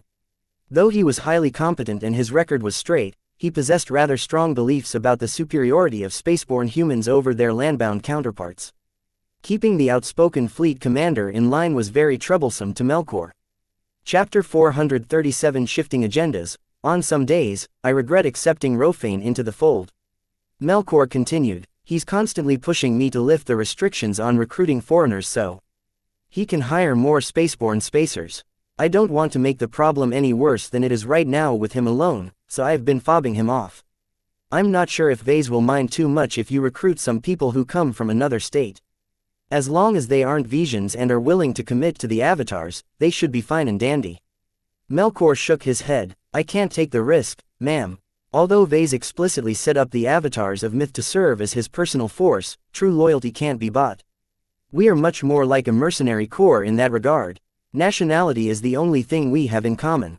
Once I throw that away, the Avatars would have nothing else to bind them all together. As much as Melkor wanted to loosen the reins, he resisted the temptation. It was better to solve the problem over time rather than commit to an irreversible course of action. For now, we have no need for you to deploy the Avatars elsewhere, but that might change in the future. For now, the Avatars of Myth had been tasked with defending the Mech nursery. The lack of ships didn't affect their operations as long as they stuck to this mission. Still, circumstances changed, and if a crisis ever happened in a different star system, the Avatars would be forced to rely on others to transport their mechs to their destination. This took way too much time and money, and transport services generally refused to convey a shipment of mechs into danger. This highlighted the eventual need to own a wholly owned carrier fleet. Now that he was here, Melkor might as well get some other things off his chest. By the way, though I try to stay out of your business decisions, aren't you intertwining the LMC a little too deeply with Cloudy Curtain? Almost as soon as Vase entered the Mech Corps and dropped off the grid, Kelsey implemented a fairly significant policy change within the company. Under the reign of Vase, the LMC had always stood aloof from local politics and society. Besides settling on the planet, pushing some marketing and paying some taxes, the company didn't make itself felt. Kelsey changed all of that. She rejected the premise that the LMC benefited best if it took on a completely neutral stance. Instead, she firmly pushed the LMC into a path of greater integration and cooperation with local stakeholders. This policy of engagement took on many forms. For example, as deep as the LMC was already in debt, it spared some cash to subsidize the underfunded mech academies of Freslin. The institutions all praised the LMC for the much-needed rain of funds. On a higher level, the LMC also started to support some of the initiatives of the newly emboldened pioneers, mostly by putting in a good word for the business-friendly activists. With the Greens and the White Doves suffering from an unprecedented amount of indignation, the Pioneers was at the cusp of taking over the thoroughly discredited Planetary Assembly. To Melkor, the growing relationship between the LMC and the Pioneers started to reek. I don't have to justify my decisions to you, but if you must know, a company can't settle on a planet and pretend it's a silo. The LMC is the most prominent company on Cloudy Curtain. How can it not give back to the community that has welcomed it with open arms? I wouldn't exactly describe it in that way, Mom. Then let me rephrase it in a blunter manner. Kelsey spoke. The politics are rather turbulent right now. While the Republic's investigators ultimately failed to find the culprits of the self-sabotage incident, everyone and their dogs know it's the White Doves who are at fault. While they can still rely on the support of hardcore pacifists, average people have left their side in droves. This is the time the Pioneers need to make their case. As long as we can help them overcome this hurdle, the LMC will be rewarded with countless of benefits. I take it you will receive some benefits as well. This isn't about me. Kelsey shook her head. This is about the future of the LMC. The company can't ignore politics, and the Pioneers can't achieve their aims without some help from local businesses. Only through combining our strengths will we both be able to achieve our goals and better everyone's lives. This is called corporate social responsibility. The woman sounded so slick when she said those words that Melkor could hardly think of a retort. Melkor knew that Kelsey had always been connected with the Pioneers, but the way she flagrantly defied Vase in keeping the LMC neutral was something else. She made a very persuasive case why this was the best decision. Don't take it too far. When Vase returns, he'll have some words to say to you. I am aware of the consequences, Commander. However, may I remind you that Vase didn't put a bot in charge of the LMC. He wanted a human to represent his wishes because he needed someone who could think in this position. From a logical perspective, there are way too many reasons why we should get in bed with the Pioneers and not enough reasons to stick to ourselves. If that is what you think, ma'am. Melkor couldn't argue any further because the unofficial partnership paid a lot of dividends. They already got a lot of things done, the most important of which was to steer the decision to rebuild Cloudy Curtain's spaceport at Freslin instead of Orinoco. This provided a lot of convenience to the LMC as it constantly shipped in raw materials and shipped out finished mechs. As Kelsey and Melkor discussed some other matters, life went on at Cloudy Curtain. One of the more impactful ways the LMC intruded into the sphere of the local inhabitants was that it took over or set up various businesses in Freslin under an LMC-branded investment group. They mainly took on the form of sports and social clubs, as culture was something that Cloudy Curtain had always been lagging behind. The LMC also took over the faltering businesses of local craftsmen and entrepreneurs who offered something unique but never gained enough exposure and market reach. The city of Freslin lapped it all up. The entire local region experienced an upsurge in interest as the LMC single-handedly brought up its educational, cultural and business standards. That mech company is the best thing to grace our planet since our founding. Mr. Larkinson is a hero to us. Even as he's gotten rich, he hasn't forgotten about the little man. We should kick the White Doves off our planet. To think they want to deprive us of all of these benefits. When I think back on how I supported them in the past, I should have deserved a kick in the head. While Freslin experienced an upsurge, the nominal capital of Cloudy Curtain suffered from a worsening sentiment. None of the cheer from Freslin had managed to reach as far as Orinoco. As the rescue services excavated the corpses and the construction companies cleaned up the ruins, the city was at a crossroads on how to proceed. The average citizen started to lose faith in the ruling coalition, and that was really bad, because the people in Orinoco used to be their strongest supporters.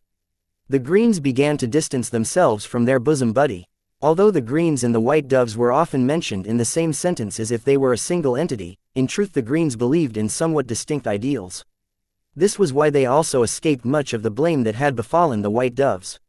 Pretty much everyone in Orinoco believed they had been behind the bombs that exploded the spaceport and headquarters of several important businesses in the city. Though they full-heartedly denied the accusations, public opinion did not care for the absence of proof. The White Doves possessed the right motive, and that was enough to establish a link.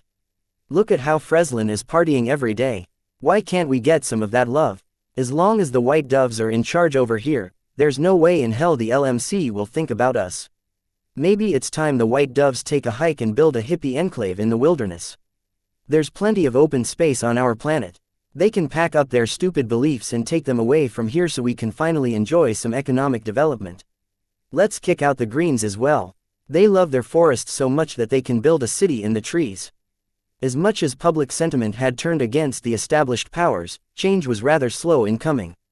Cloudy Curtain was still coming off a state of emergency, and a war raged on the wider republic. For now, the ruling coalition earned a grace period which they could use to shore up their faltering support. In the background, the representatives of the two dominant farming consortiums looked at the changes being wrought on Cloudy Curtain. Their expressions didn't look happy. We have been hiding our claws for far too long. Whoever among us who predicted that the LMC would stay a small and niche mech manufacturer has obviously missed the mark. How can I know that this devilish Mr. Larkinson is such an abnormally good mech designer? The speed in which he progressed is inhuman. Don't forget that all you initially dismissed him as a threat early on. Now, settle down. This is no time for recriminations. Despite the worrying trends happening on our planet, it is not a given that we should make a move. Someone from the Luvon consortium stood up. We can't stand by and let the white doves collapse on itself. We can and we will. A powerful voice from the Raleigh consortium interjected. No matter how much we dislike the direction that Cloudy Curtain is heading, we should adapt to the times. Our previous posture of total isolation is a mistake. You are sounding dangerously like a pioneer. Pioneer, green, white dove, these are all labels. What matters is keeping our consortiums relevant. As much as the LMC sucks up all the spotlight right now, the farms of Cloudy Curtain will always be its main export product. The conference fell to a momentary silence. Tension ratcheted up between the Raleigh consortium, which favored the Greens, and the Luvon consortium, who supported the White Doves. Eventually, someone from the Luvons spoke. We are not willing to let our political enterprise fall like that. To that end, we have prepared a plan that can reverse our setbacks and return the planet to the old order. What are you cooking up? Something drastic. I'm afraid I can't say. Leaking the details would be devastating to us and our cause. Let us take care of everything. I can guarantee you that the LMC will cease to exist when we enact our plans. The conference ended with those ominous words. The Raleigh family exhibited a lot of worry about the plans of their historical allies, but without any further information, they could do nothing but stand from the sidelines. The Luvons talk big, but they are the ones who let the LMC grow from a cub into a tiger. These long years of peace on our planet has ossified their minds. Maybe we should seriously consider the overtures from the pioneers from now on. Let us not act too hastily. I'm not sure what the Luvons intend to do, but it shouldn't concern our interests. No matter who comes out on top, we should wait until the outcome is clear. As much as the alliance between the LMC and the pioneers is growing in strength, the Relays and their White Doves are stronger than they appear. It's not a given that they will lose. It depends on how much strength they want to reveal to the galaxy. Chapter 438 Barris at the border regions, the war raged on. Occasionally, the Visions pushed forth hard, leading to battles that engulfed thousands of mechs at once. The outcomes of those battles were decidedly mixed. Most of the times, even if the Brighters repelled the Visions, they sustained just as much losses. Both sides would be economically ruined if they continued to lose so many mechs at once, so after the initial pushes, the Visions slowed their pace by a little bit. Nonetheless, the Vision aggression could not be contained. The need for the nobles to one-up each other and distinguish themselves in battle led to grueling back-to-back battles in some of the hotspots of the border regions. Planets like Citadel Havensworth became littered with so much wrecks that neither side could afford the time to salvage them all. It was said that during a war, the true facets of man would be revealed. Many mech pilots who thought themselves heroes turned out to be the first to eject. Others went through life without challenges, but measured up in the face of adversity, such as Ganso Larkinson of the 1st Volary Starhawks. Most mech pilots didn't exhibit any differences. They knew their calling in life and signed up to pilot a mech knowing that they would face the Visions in battle. Even someone who disdained the war such as Melinda Larkinson resolved to do their duty. Despite their noble striving, the war did not go in the Bright Republic's favor. The Visions scored several important victories that brought strategic star systems into their fold. Each star system that fell paved the way for deeper incursions into Republic space. One remote star system close to the border faced a small but determined assault from a Vision mech regiment known as the 3rd Calais Carabineers. The Carabineers heavily favored medium rifleman mechs in their mech lineup. Versatile and deadly in great numbers, They trained extensively and came up with many advanced tactics to maximize the potential of their ranged mechs.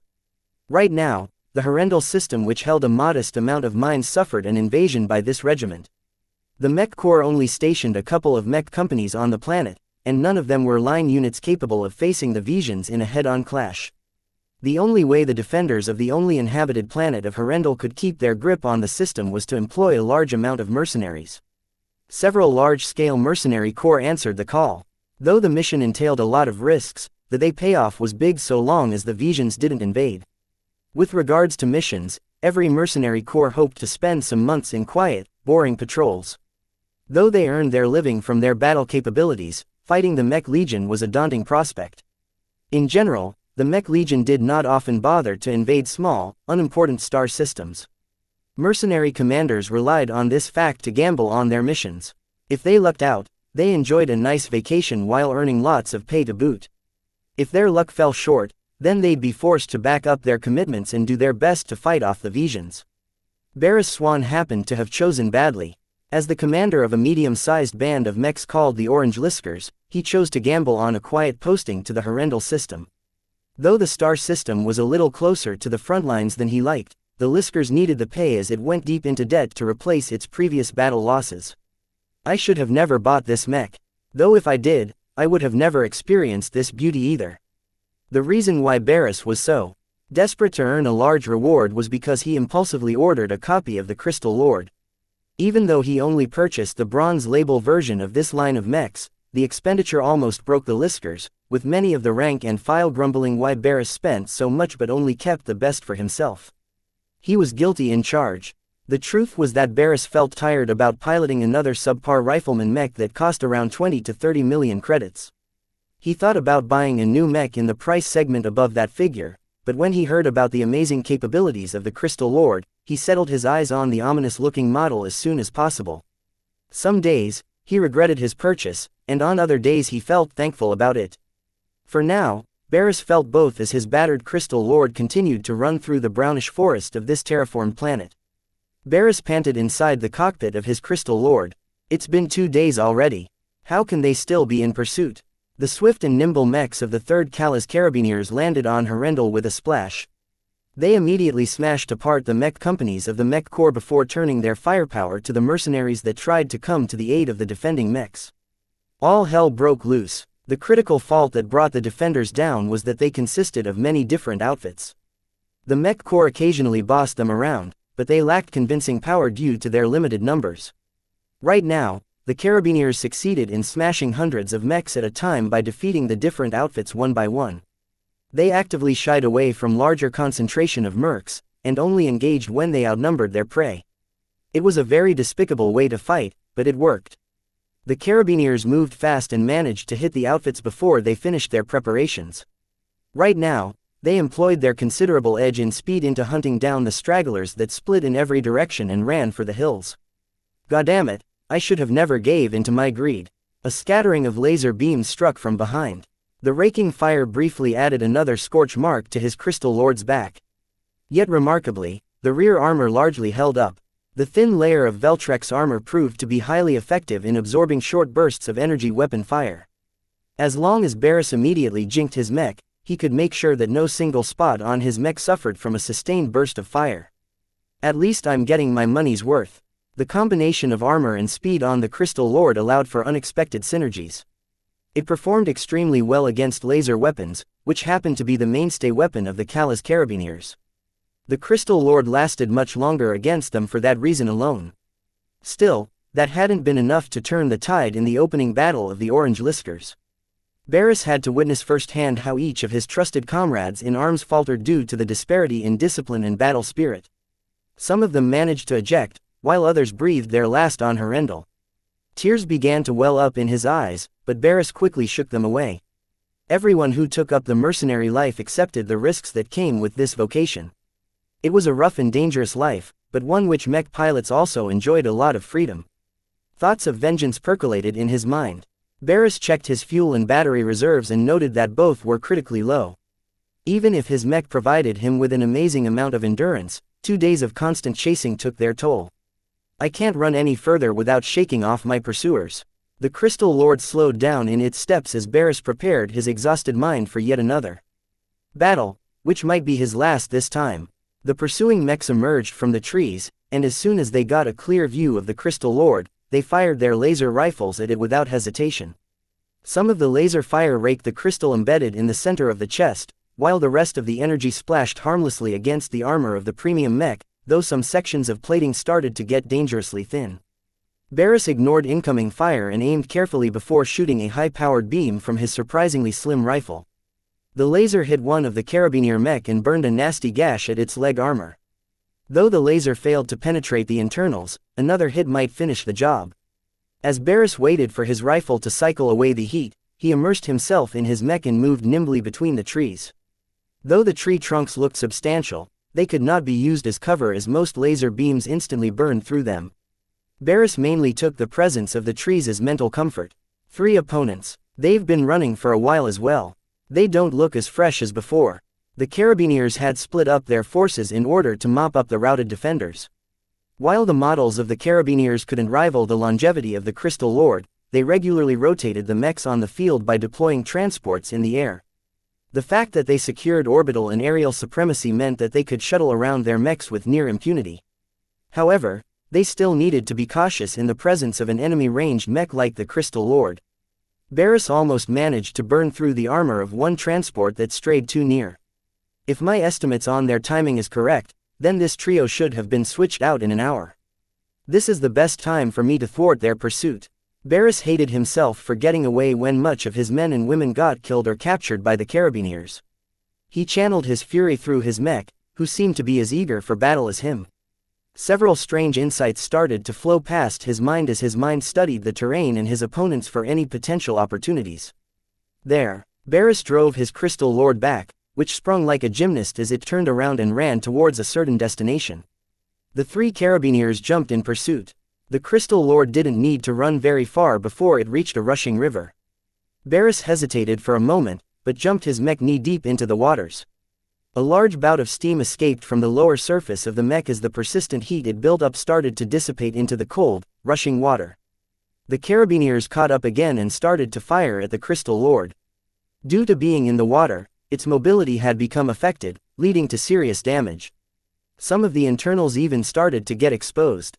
That was when the Crystal Lord unleashed 2 laser beams at once. It bracketed the Carabiner with the damaged leg from 2 directions. Though the mech dodged away from an incoming beam, it did not expect the other beam released from the Crystal Lord's chest. It got hit in the leg. Yes, Barris quickly adjusted the aim of his rifle and managed to compound upon the damage to the leg of the faltering mech. Its momentary slowdown proved fatal as the laser beams finally burned past the thin leg armor and wrecked the internals. The Carabiner mech collapsed onto its knees. Barris had no time to finish it off. It kept wading through the waters, moving away from the immobilized mech while the other 2 Carabiniers focused on taking down their persistent prey. Ha ha ha ha, Barris laughed as he saw the chest crystal getting charged up again.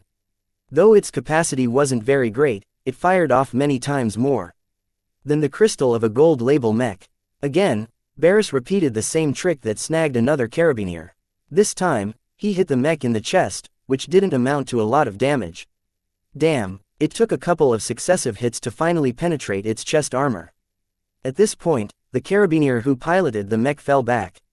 It had no choice but to do so, because one more hit would have disabled or destroyed the mech. Now, there is only one. The only problem for Barris was that his laser rifle's last battery pack was spent. TCH, if only they didn't destroy my backpack module. The Crystal Lord kept all of its spare battery packs in its backpack module. That worked fine most of the time, but in a running engagement like this, it had been one of the first things to be destroyed. I can only put my faith on this crystal. After making a decision, Barris resolutely turned around his Crystal Lord and charged the remaining Carabiner. The Vision mech had seen 2 of its fellow mechs falter in succession against this supremely tenacious mech, and its mech pilot was starting to feel the pressure. Laser beams raked the Crystal Lord in a chaotic manner. Only some of it hit the exposed internals, while the rest splashed against the mostly intact sections of armor. A significant amount of energy channeled into the chest crystal as the laser beams kept comping. Once it had reached saturation, it unleashed a tight but potent laser beam that Barris aimed straight at the enemy's laser rifle. The weapon got hit, and promptly malfunctioned. Both sides lost their primary weapons and resorted to their backup knives. The carabiner started to back away, but the Crystal Lord wouldn't have any of it. Barris was fully engaged in the fight and wanted nothing more than to dish some hurt onto his pursuers. A brief but brutal exchange took place. The carabiner mech was of worse quality than the Crystal Lord. Its uncompressed armor allowed the Crystal Lord's weak knife stabs to enter after a couple of sustained stabs. Barris screamed as the Crystal Lord's knife slipped through the cockpit of the enemy mech. The carabiner mech futilely tried to stab its knife through the exposed weak points of its adversary, but Barris constantly kept his mech moving to avoid getting pinned down in such a manner. Eventually, the Crystal Lord hadn't let him down. The mech stood over the fallen Vision mech, worn and almost out of fuel. Barris laughed ruefully at himself as he looked at this situation. This is both the best and worst purchase I have ever made. Chapter 439 Georgia Lyle turned to the main recorder of the news program. In our next segment, let us talk about the latest mech model that has upended the upper segment of the rifleman mech market. Are you talking about the Ghislain Mark IV? A fat pundit who proudly referred to himself as Osman the Mech Sage probed. Another pundit on the panel shook his head. That's the wrong price segment. We're not talking about that cheap piece of trash that falls whenever it encounters a breeze. Professor Marklin is right, Georgia nodded. The mech model I'm referring to is the iconic-looking Crystal Lord. A projection of its design and some key specs started to appear from the table in the middle of the studio. Designed by Vase Larkinson, this premium rifleman mech model comes in 3 different variants, and are mainly distinguished by quality. The so-called gold and silver label mechs are produced by Mr. Larkinson's own Living Mech Corporation, while the more affordable bronze label mechs are left to various licensed manufacturers. I do have to say that the bronze label Crystal Lord is barely representative of this excellent design. The mech sage interrupted in a brisk manner as he swigged a glass of beer. I've seen all 3 labels in person, and the only mechs worth a damn are the ones produced by the LMC and no one else. Ahem, Georgia tried to wave the mech sage down. As I was saying, the Crystal Lord entered the market with a minor stir due to its extreme features, many of which has elicited a lot of arguments over the galactic net. The news anchor proceeded to list the notable traits of the Crystal Lord, from its lightweight but resilient construction for a medium mech to the strange gimmicks incorporated in the chest and rifle of the mech. Lastly, she addressed the pricing of the mech. As of this moment, the gold label Crystal Lords are nearly impossible to obtain. As a variant that is prized for its exquisite quality and excellent performance in battle, the main reason why they are so hard to obtain is because it bears the privilege of being handmade by Mr. Larkinson. A Larkinson, you say? The mech sage popped up again. Any relations to those Larkinsons? Vase Larkinson is indeed related to the famous military family. In fact, his grandfather is none other than Benjamin Larkinson. Splendid. No wonder his mechs are so fantastic. The Larkinsons know their mechs, that's for sure. Did I ever tell you how I made a bet with Ark Larkinson back when we were in boot camp? We bet on who could last out in the cold, out in the dark at night at our desolate training camp the longest. The winner would get all of the porridge the both of us received from the mess hall for a week. Did you know what happened? Georgia sighed inwardly, but she maintained her smile because she knew the mech nerds that watched her program lapped up these kinds of stories. The mech sage wouldn't have been a mainstay of her news portal otherwise. What happened? The drill instructors immediately put a stop to our bet, but afterwards immediately kicked us out in the cold for the rest of the night. We shivered and hugged each other's bodies to keep ourselves warm. It was one of the most miserable nights I've ever spent in my life. Imagining the famous Colonel Ark Larkinson as a scruffy young mech pilot spending the night out in the cold with nothing but another buddy for warmth must have sent the audience cracking. Georgia possessed a thin implant over her eyes that indicated that her audience indeed reacted positively to the anecdote. Sometimes, she wondered why she ever agreed to host a broadcast program about mechs. Still, lots of people watched those shows, and the pay was good, so Georgia maintained her smile and pressed on. That's interesting to hear, but let us get back to the Crystal Lord.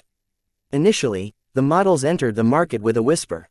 The specs looked attractive, but the pricing scared many people away. The initial sales came from those who attended the product reveal. All of them we've interviewed were ecstatic about the Crystal Lord models. Who can blame them? Professor Marklin interjected this time. This dangerous line of mechs possess a powerful capacity to manipulate the judgment of any person that comes near one of these dangerous mechs. They are an abomination and should have never passed validation. I don't know what the MTA is doing these days, but whoever validated this monstrosity of a design should be executed for treason. Georgia knew she had to intervene. Now, Professor, let us not cast any blame upon the MTA here. The fine folks that keep human space in check are nothing if not thorough. Marklin obviously disagreed, but he received a quiet signal that he should firmly shut up about this topic. He had no choice but to comply. Professor Marklin was another regular guest to the program, though he didn't appear as much as the Mech sage. He was a bona fide Mech designer, but was merely an assistant professor to a small institution on Bentheim. His main value in the program lay in the fact that despite holding the title of professor, he possessed a lot of eccentric thoughts. I still think the LMC has the ethical duty to pull the Crystal Lord from the market. Marklin persisted, this time making sure he didn't involve the MTA in his argument. While by all accounts the neural interface is a bog-standard reproduction of a standard model that is prevalent in many designs in the Republic, we can still constitute that everyone who has ever piloted a Crystal Lord or came into viewing distance of it became strangely affected. The Mech sage slammed his meaty palm against the tabletop while letting out a burp. Maybe they just appreciate a good mech. With so many crappy designs being published these days, the young Larkinson's latest work is a breath of fresh air. Georgia nodded, seemingly in agreement. There are even rumors percolating over the galactic net that the Crystal Lord design is even eligible to be nominated for the Best Mech Design of the Year in the junior category. What do you say about this possibility? It's outrageous, Marklin screeched. Safety studies have barely started on the Crystal Lord, and already the mech industry wants to elevate it onto a pedestal. That is highly irresponsible. There are too many oddities with this mech, from the alien-derived crystal technology to the way it assimilates everyone it gets in touch with. I want to reiterate that I want to see this design banned. The Mech sage laughed again. Ha ha ha ha, that's the funniest thing I've heard in a week. There's no way the Crystal Lord will be taken off the market. You'll have half the market rising up in protest. For better or worse, the Crystal Lord is peaking in popularity. Everyone wants a piece of it, and the mech manufacturers aren't pumping them out fast enough. Why has the Crystal Lord become such a remarkable success despite its tepid introduction? If you take away the magnetism of the mech and look at the numbers on the spec sheet, the mech provides poor value for money. Ah, that is what everybody thought, but they were wrong. The Mech sage waggled his fat finger. Some of the features of the Crystal Lord don't sound very impressive on their own, but taken together, they are actually able to reinforce each other. For example, cladding a fast mech with a thin layer of compressed armor normally doesn't do too much, but the Crystal Lord is really, really fast. Does that make any difference? It makes a huge difference. The faster you move, the more damage you can spread out over your entire frame. The speed of the Crystal Lord is really unreal for a medium mech. It's almost like a light mech in a sense. Though its agility is a little worse, it's fast enough to prevent any ranged mechs from focusing their fire on a single component of the Crystal Lord. That massively improves its survivability on the battlefield. Professor Marklin did not agree, or rather he was not willing to let the Crystal Lord become more attractive in the eyes of the audience. All of that sounds great, but you are overlooking two important factors. All of that running around will wear out the Crystal Lord. For a design that is prized for its endurance and longevity, its parts can't keep up with extensive use. Already we are hearing stories about some parts fallen off the Crystal Lord after surviving a stressful engagement. That's only the case with the bronze label variants. None of the silver and gold label Crystal Lords have reported any excessive wear and tear. Not yet, but the designs for the three labels are functionally the same, barring a few exceptions. It's impossible for this problem to be absent in the more expensive versions of the Crystal Lord. As I was saying, the problem of accelerated wear and tear is compounded by the fact that this mech is really expensive to maintain. Much of the value from this design comes from its premium materials. Repairs on the field are impossible to perform because the components of the Crystal Lord require a whole laundry list of raw materials to reproduce. This was a problem that some ecastic owners of the Crystal Lord had just begun to encounter. From the Trailblazer engine to the crystals, from the Veltrex armor system to the HRF armor system, Larkinson's design utilized too many different raw materials in its construction. Mech technicians already started to hate the design for being so difficult to repair in the field. You know, back when I was making a name for myself in the previous war, a lot of repairs are improvised patchworks. Even the mechs that are designed in-house can't be restored to their original condition on any battlefield environment. The mech designers leading over the mech technicians have always made do with whatever they could get their hands on. Sometimes, to patch a hole in the armor, they even resorted to plain steel. That does not disprove my original point. The professor persisted. Even in times of momentary peace, it's a strain on logistics to supply all the raw materials to fabricate replacements parts. That reminds me, the second reason why the Crystal Lord is a burden to any outfit is the fact that its much-praised Trailblazer engine only accepts medium-density mech-grade fuel. It's a fuel-efficient engine designed from the Friday Coalition.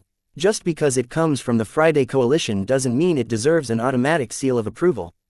The Trailblazer engine is not an engine design that has been formed by one of the Coalition's famous equipment designers or manufacturers. It has instead come from the hand of a single mech designer. It is inevitable that his biases have affected his design. The Trailblazer engine might be efficient if used in the Coalition, but here in the Bright Republic medium-density fuel is getting harder and harder to obtain. The refineries are still up and running. The mech sage sullenly said. For how long? Fuel refineries are the number 2 or 3 highest priority targets that the Mech Legion always aims to destroy. If past trends holds true to the present, then we can expect the price of medium-density fuel to double or triple in the middle phase of the war. That was something that the Crystal Lord design couldn't do anything about.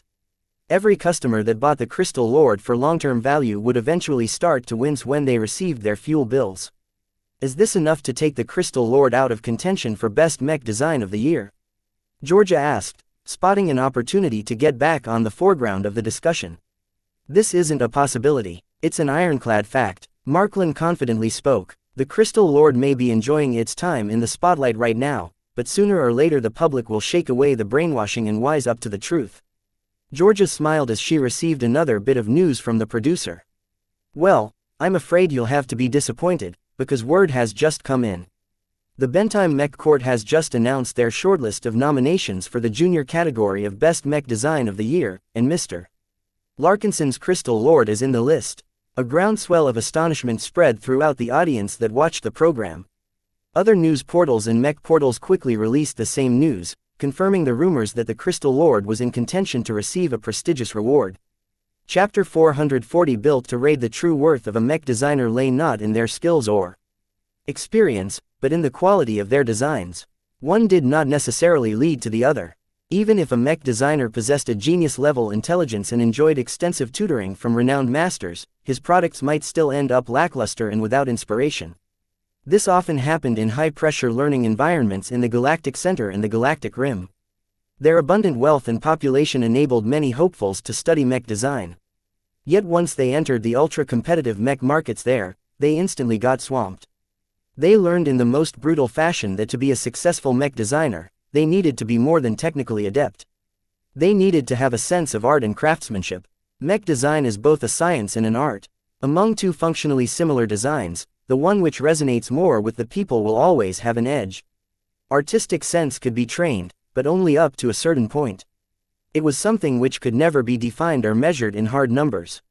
What one person found beautiful, another person might think of it as trash. The key to mech design was to design a mech that appealed to a broad audience. If that couldn't be done, then it should at least be attractive to its target audience.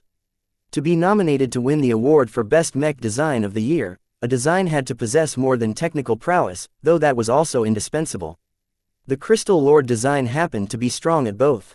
The product line exhibited pretty good specs and possessed a clean and mostly faultless design. However, the main qualities that pushed it into contention to win an award was its inexplicable effect at impacting both bystanders and mech pilots alike. The mech possessed a weight to it that could hardly be seen in other mechs besides those that possessed a very special history. Many mech designers who witnessed the copies in person and mech pilots who tried out the virtual copies in online games all puzzled over what made the Crystal Lord so special. When they compared the Crystal Lord to the Blackbeak, they noticed the same qualities, but at a weaker level. Clearly, the Crystal Lord was not a fluke, and its compelling allure must have been a deliberate design feature. As mech designers and mech pilots puzzled over the mystery, word of mouth spread far and wide, and even foreign markets showed interest in importing the remarkable mechs. All of this had made the powerful and influential Bentheim Mech Court take note. Besides presiding over difficult disputes and contentions in the mech industry, they also recognized the works of brilliant mech designers who resided in the Bright Republic. That the Crystal Lord had been acknowledged by the court was already an enormous honor. Though it only fell into contention in the lowest grade of its awards, demand had already spiked once the news leaked out. All of this thrust the LMC into a spotlight, but sadly the mech designer who shaped the remarkable design was many light years away from the spotlight. While his company accepted more and more accolades, Vase was cooped up in his newly assigned office to prepare to take up his new duties. Despite having cut off his connections to the mech industry back, Vase found it rather strange that his achievements directly led to a promotion in the hollowed-out design department of the 6th Flagrant Vandals. He blinked and rubbed his eyes as he took a break from his reading. The Crystal Lord must be selling like hotcakes right now if word of it had managed to reach the Vandals. Though Vase still felt a little bewildered about it since his accomplishments back home shouldn't have affected him like this, he decided to roll with the punches. In preparation for the new tasks Professor Velton expected him to complete, Vase needed to get up to date with various protocols and technical data. The extra reading imposed on him didn't help so much because much of the true secrets of the 3 actively developed designs of the Flagrant Vandals remained enclosed inside impenetrable black boxes. Though it annoyed him to be deprived of how certain key components worked, he slowly realized that it wasn't just a matter of secrecy. The professor also wanted to preserve his sanity.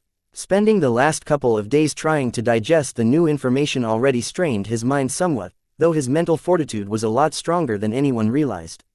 The so-called higher concepts don't seem so nebulous now that I think about it, he muttered. The main reason why they are so dangerous is because they can potentially ruin someone's design philosophy. From the brief instructions the professor had given him, Vase needed to be very prudent with what he read. Vase remembered what she said back then. The process of learning is one of the strengths of a civilized race. Each generation, the human race advances a little more because they learned from the mistakes of their predecessors. Yet we spend so much of our lifetime learning from others that we risk losing the ability to think for ourselves. There are lots of dangers involved with indiscriminate learning. Besides learning faulty information, you also risk narrowing your perspective on matters. Once this transfers to your developing design philosophy, you essentially become prematurely locked to someone else's stance on mechs. Basically, Velton wanted Vase to study up so he could be of more use, but not go too far with his learning unless he wanted to destroy his ability to cope with the unknown and design mechs that could truly be called as his own work. Vase knew she had a point, and as much as Vase wanted to dismiss the risks, he couldn't. Though he wouldn't get confused by the higher concepts, the danger to design philosophy and artistic vision remained as potent as ever. The more he learned, the more he agreed with the solutions of the original designers, and the less he tried to figure out alternative solutions. Designing mechs eventually needed a hands-on approach. The more successful mech designers never reached their heights by relying on learning alone. They also applied their knowledge and tested the boundaries between what they knew and didn't know if it would be possible. Thus, as much as Vase wanted to delve into the depths of the archives, he forced himself to pull away. I know enough about the 3 designs to get the gist of them all. He mainly read up on the other 2 designs developed in-house by the Vandals. Both the Inheritor Light Skirmisher and the Akira Heavy Cannoneer served vital purposes that underpinned many of the strategies employed by the Vandals. Vase needed to become as familiar to their nuances as he understood the Hellcat Hybrid Knight. The Vandals heavily slanted towards spaceborne operations. It was obvious that they designed the spaceborne Inheritor designed to be fielded in large numbers. The mech excelled at raiding fleeing trade convoys, but was pretty much useless in many other situations. The spaceborne Hellcat design served as the big brother of the Inheritor mechs. Larger, more powerful and exceedingly more expensive, the Vandals only needed a couple of them to stiffen up a company of Inheritor mechs. As for the dual-purpose Akira design, it provided the Vandals with a heavy amount of ranged firepower, albeit in an immobile package. By sacrificing mobility, it was able to field a lot more firepower and armor than usual. The Akira basically served as the semi-mobile defense turrets of the Vandals, and was a very interesting design to Vase. Its unabashed simplicity should have made it an easy mech to design, but the truth was actually opposite as the design team responsible for its continuous development often slipped up due to the sheer amount of systems packed into the design. The Vandals aren't too interested in fielding ranged mechs. Vase got the sense that the Vandals treated the Akira as a necessity. All melee mech regiments were particularly vulnerable to being kited to death by faster ranged mechs. Almost every mech regiment of the Mech Corps developed their own spin on rifleman mechs. Not the Vandals. They cared so little about ranged warfare that they would rather resort to Vision mechs stolen from their targets during their raids. From his additional reading, Vase learned the reason why. The Vandals found excessive amounts of ranged weapons to be very destructive. This was good if they wanted to obliterate their opponents, but oftentimes they wanted to preserve as much as they could in order to derive some value out of their spoils of war. Melee mechs can control their damage output much more precisely than their ranged counterparts. He didn't forget about the fact that rifleman mechs caused the most amount of collateral damage out of all the different types. This was especially egregious in battles in space. An attack on a transport risked damaging its structural integrity. If the ship suffered too many attacks, it might break apart, spilling its cargo and often also ruined it all. In that sense, almost every aspect of the Vandals was deliberately geared for raiding and raiding alone. Nothing about their mech usage suggested that they showed any interest in fighting pitched or defensive battles.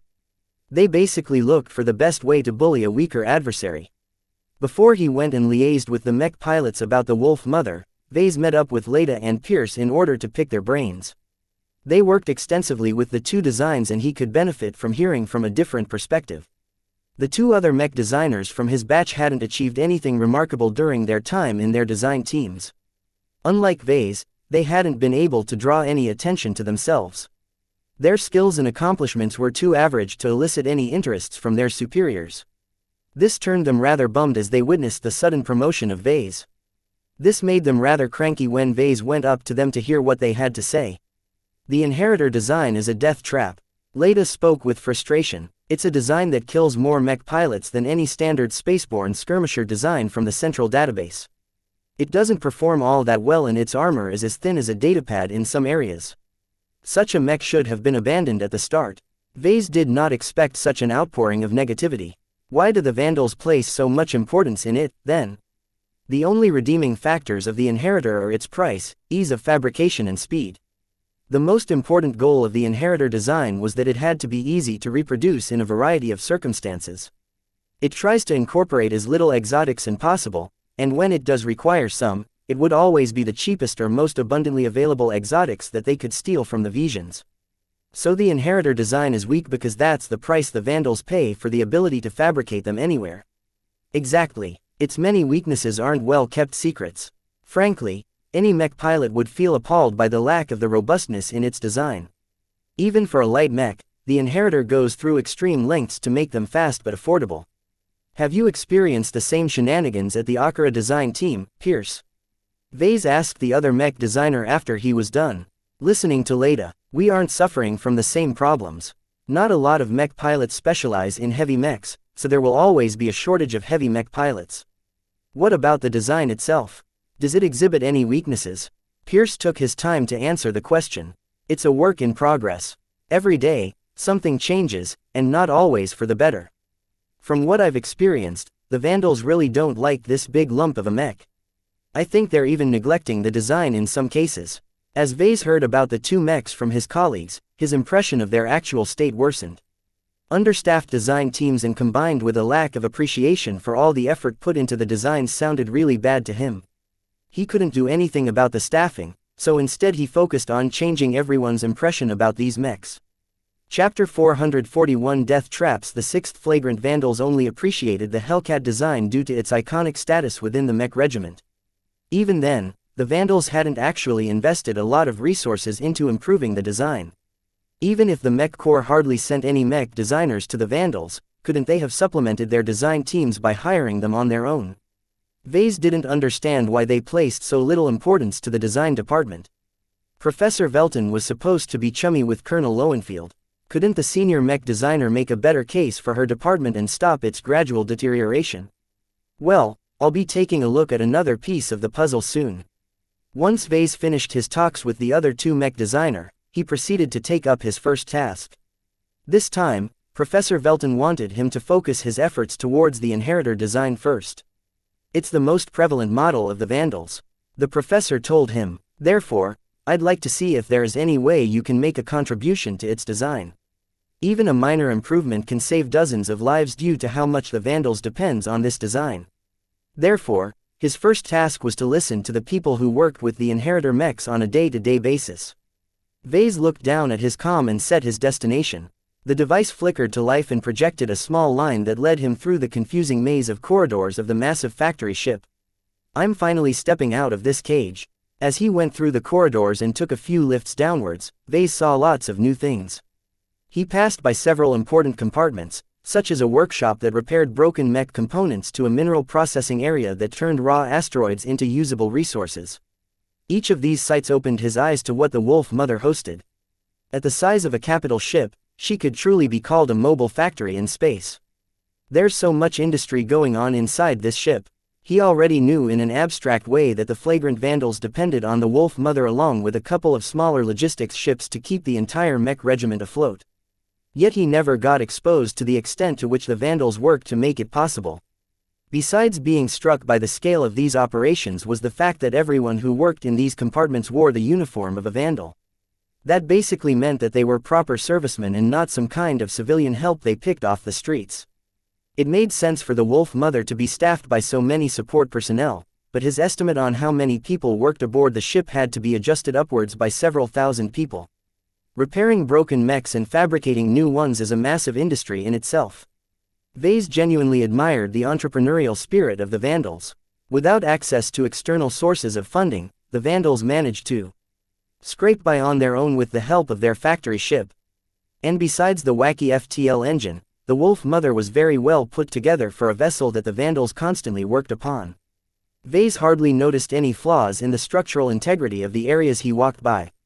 After a long walk, he finally reached one of the hangars where the Vandals assigned a squad of spaceborne mechs. Though the Wolf Mother always tried to stay out of fights, sometimes the fight came to her. It was imperative for the factory ship to possess some means of defending herself. As Vase came up to the nearest hangar, he went through a security check before being allowed inside. Wow, the space wasn't very big. Compared to the cavernous hangars of the Arc Horizon, the hangar he entered could only fit a squad of 10 mechs and some spare machines. In order to save a lot of space, the ceiling of the hangar was kept as low as possible. This made it rather awkward to move around the spaceborne mechs as they couldn't utilize their flight systems without mashing their heads to pieces. After looking around, he spotted a Vandal wearing the markings of a chief technician. Vase waved at the woman and approached her as she supervised the modification process of an unknown Vision mech. Chief Karnan, the middle-aged woman nodded her robust-looking head while she chewed a stimulant. You must be the new kid the old hag told us about. She made you out to be some kind of mech whisperer. Well, you don't look like it. Chief Jezebel Carmen didn't look too impressed with Vase, and he didn't blame her for that. His official track record was rather thin and he was still very young to be working with designs on this level. Are all chiefs supposed to be acting as tough as nails? It comes with the job. You try ordering around a bunch of numbskulls for a couple of years. My men will do the strangest things if I'm not around to keep them in line. Chief technicians knew their way around with machines a lot better than the average mech technician, but their true value lay in their leadership abilities. Without their steady presence, any mech maintenance department would fall apart. I'm here to help with the inheritor design. First up, can you lead me to a copy of this mech? Sure, follow me. A couple of mech pilots milled about. With the Wolf Mother constantly traveling in FTL, there wasn't a great need to keep the mech pilots on hand. Still, in the event the fleet she traveled with entered into an ambush, at least a couple of mech pilots needed to be ready and waiting at all times in order to deploy the moment the Wolf Mother returned to real space. Vase imagined the mech pilots of the Vandals to be a little rowdy, the opposite of the mech pilots of the elite regiments or companies. What he actually saw were mech pilots that fell in between. They didn't look as classy as someone like Captain Vicker, but neither did their appearances resemble the disheveled gang members of Walter's Whalers. If nothing else, they resembled highly disciplined mercenaries. Chief Carmen led Vase to the nearest inheritor, which also happened to be in a sorry state. Its razor-thin armor suffered gashes to its legs and its torso. His judgment told him that this inheritor had been targeted by a single rifleman mech. A mech pilot stood in front of his mech with a pensive face. Upon sensing someone coming close, he turned around and greeted Carmen and the newcomer. Lieutenant Condes, this is Vase Larkinson, a mech designer from the labs. He's our latest liaison. I like the old kid better. Condes muttered, completely disregarding the fact that Vase stood in front of him. That last mech designer was a good listener, and he always promised to convey my wishes to the professor. Lieutenant, I am not that mech designer. I'm much better than him, in fact. The lieutenant chuckled. Do you? Now, we'll see about that. Vase looked around and tried to change the topic. He settled on the inheritor that the mech technicians were in the process of beginning their repairs. What happened to this mech? Our opponents lucked out during the last raid. We steamrolled a Vision trade convoy a few months back and made it out with a handsome amount of loot. It's too bad the comrade who piloted this mech is still recovering in the infirmary. If this mech got damaged a few months ago, why hasn't it been repaired yet? We're short-handed, the chief bluntly replied, and waved her arm to encompass the entire hangar. This is only one of several hangars aboard the Wolf Mother, and her maximum capacity pales in comparison to the dedicated hangars aboard a proper fleet or combat carrier. Hiring has always been difficult for us, so we're working at our wits' end sometimes. It doesn't help that the factory ship assigns most of the mech technicians to the production lines or the mineral processing machines. I see. Same as the design department, it turned out the maintenance department suffered from a shortage of people as well. When Vase previously passed through the other compartments, he didn't get the idea that they suffered from a shortage of skilled workers. Strange. Why hadn't the Vandals managed their manpower better? He would have thought that skimping out on the mech technicians led to many delays and mistakes with regards to servicing mechs. What were they thinking? Vase began to ask more questions about the inheritor. He wanted to know why it looked so shot up after only suffering a couple of solid hits. The armor might as well not be there. It's sufficient enough to resist small arms fire, but mech-sized weapons encounter no obstacle when they strike the inheritor. Doesn't it possess enough speed to mitigate most incoming attacks? That's what it's supposed to do. The reality is that there are many situations where we have to slow down or stop. Just think about it. When we raid a trade or supply convoy, we have to match our speeds relative to the transport ships we're aiming to raid. The Delta V will practically approach zero when we come close. What about its flight system? Vase continued his questioning. The inheritor is supposed to possess a very high thrust-to-weight ratio. It shouldn't be too difficult to keep jinking back and forth. The lieutenant scoffed at that. Jinking around like that all the time will eat up our energy cells and put more stress on the frame.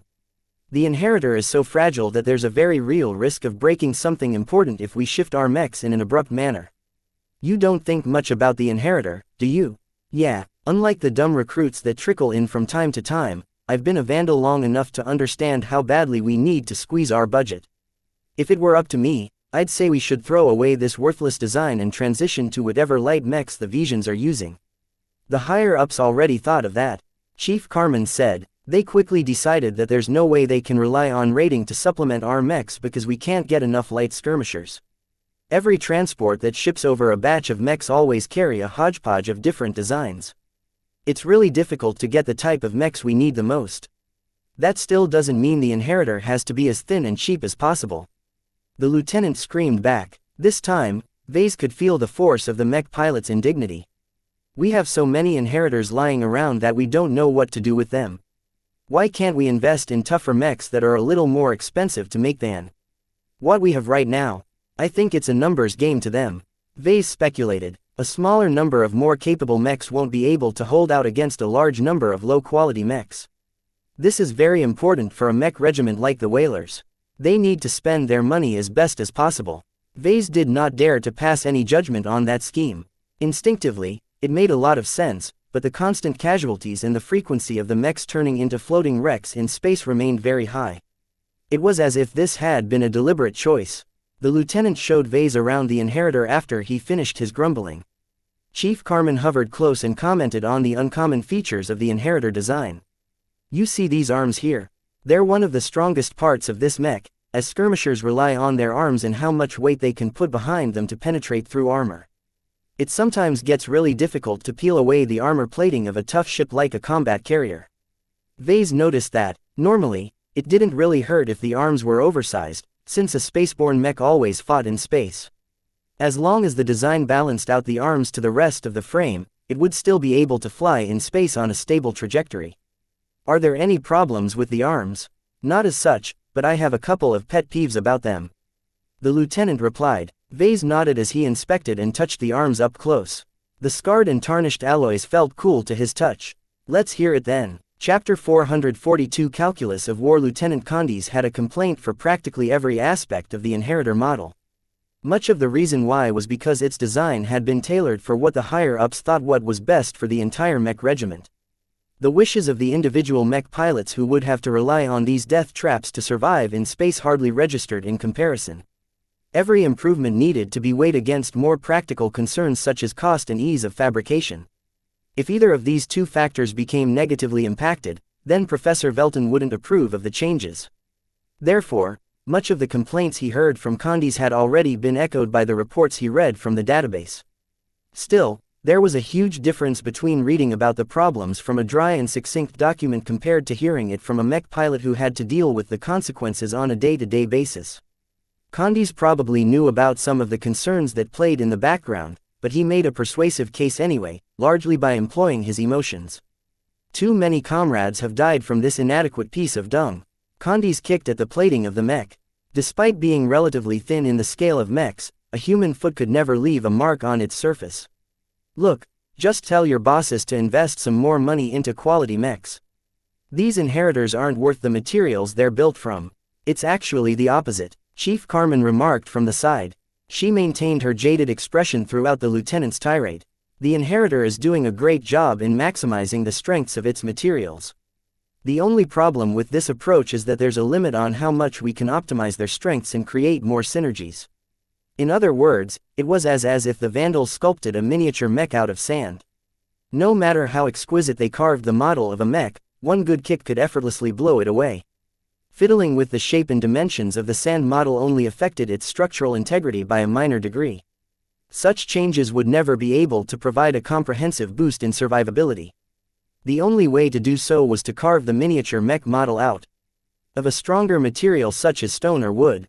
However, doing so demanded more money and effort from the Vandals.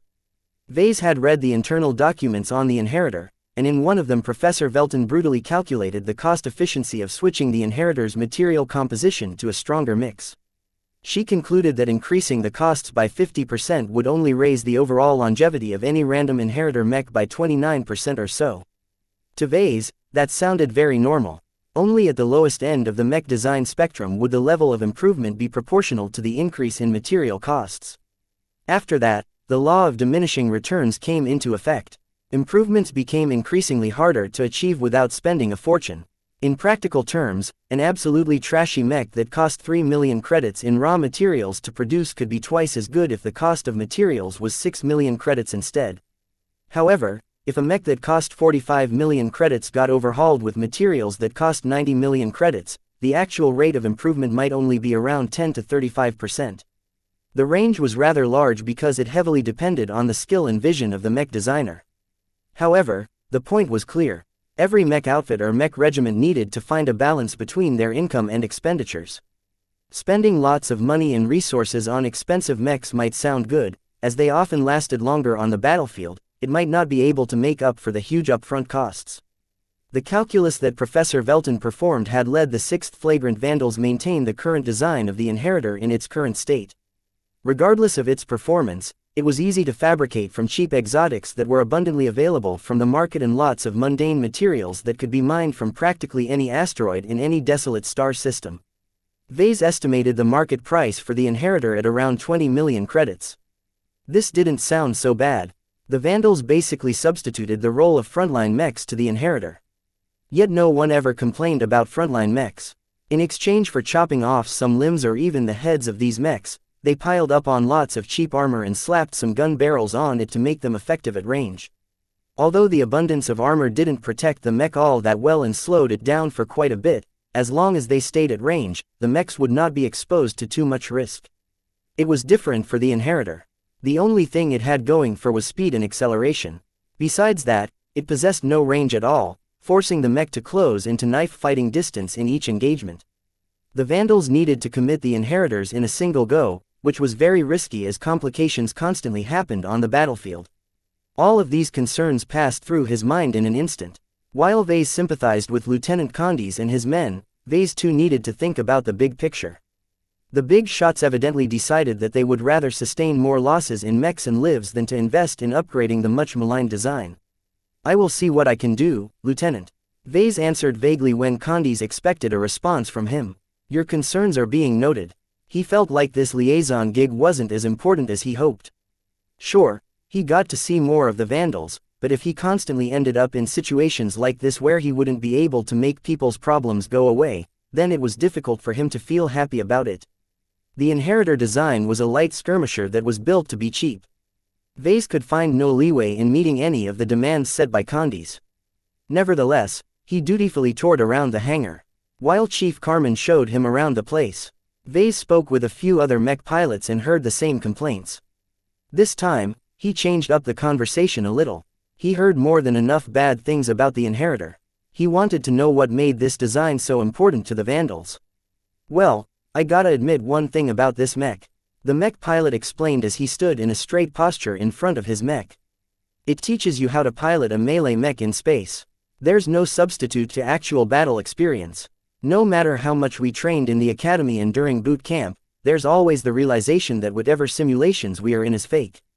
Only with our backs against the wall will we be able to see if we measure up as a Vandal. Vase thought that these words carried a lot of weight in the Vandals. Even though he hadn't spent too much time with the mech pilots, he spotted a subtle but pervasive division between mech pilots who used the Inheritor to those who used the other models. They were rookies. They mostly consisted of inexperienced mech pilots who had been banished to the Vandals for some reason or another.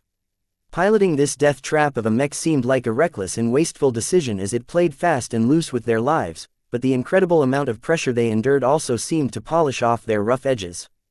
Those that had spent a longer time with the Inheritor behaved more mature in front of Vase, while those who only transferred in a couple of months ago still exhibited problematic behavior. One guy happened to be extremely aggressive. Piss off, a man younger than Vase snarled when they approached. I don't want to talk to stupid techies like you. Vase frowned. I'm here to ask some questions. What is your problem? That really riled the mech pilot up. He jumped to his feet and approached them with his fists. My problem is that I don't like your face. Before Vase could do anything, Chief Carmen moved with confident ease and thunked the man onto his butt with the swing of her multitool. Knock it off, brat. We don't tolerate roughhousing like this around here. The casual way in which Chief Harmon dealt with the aggressive mech pilot spoke volumes to Vase. He got the sense that outbreaks like this happened plenty of times as mech pilots unwillingly transferred into the Vandals.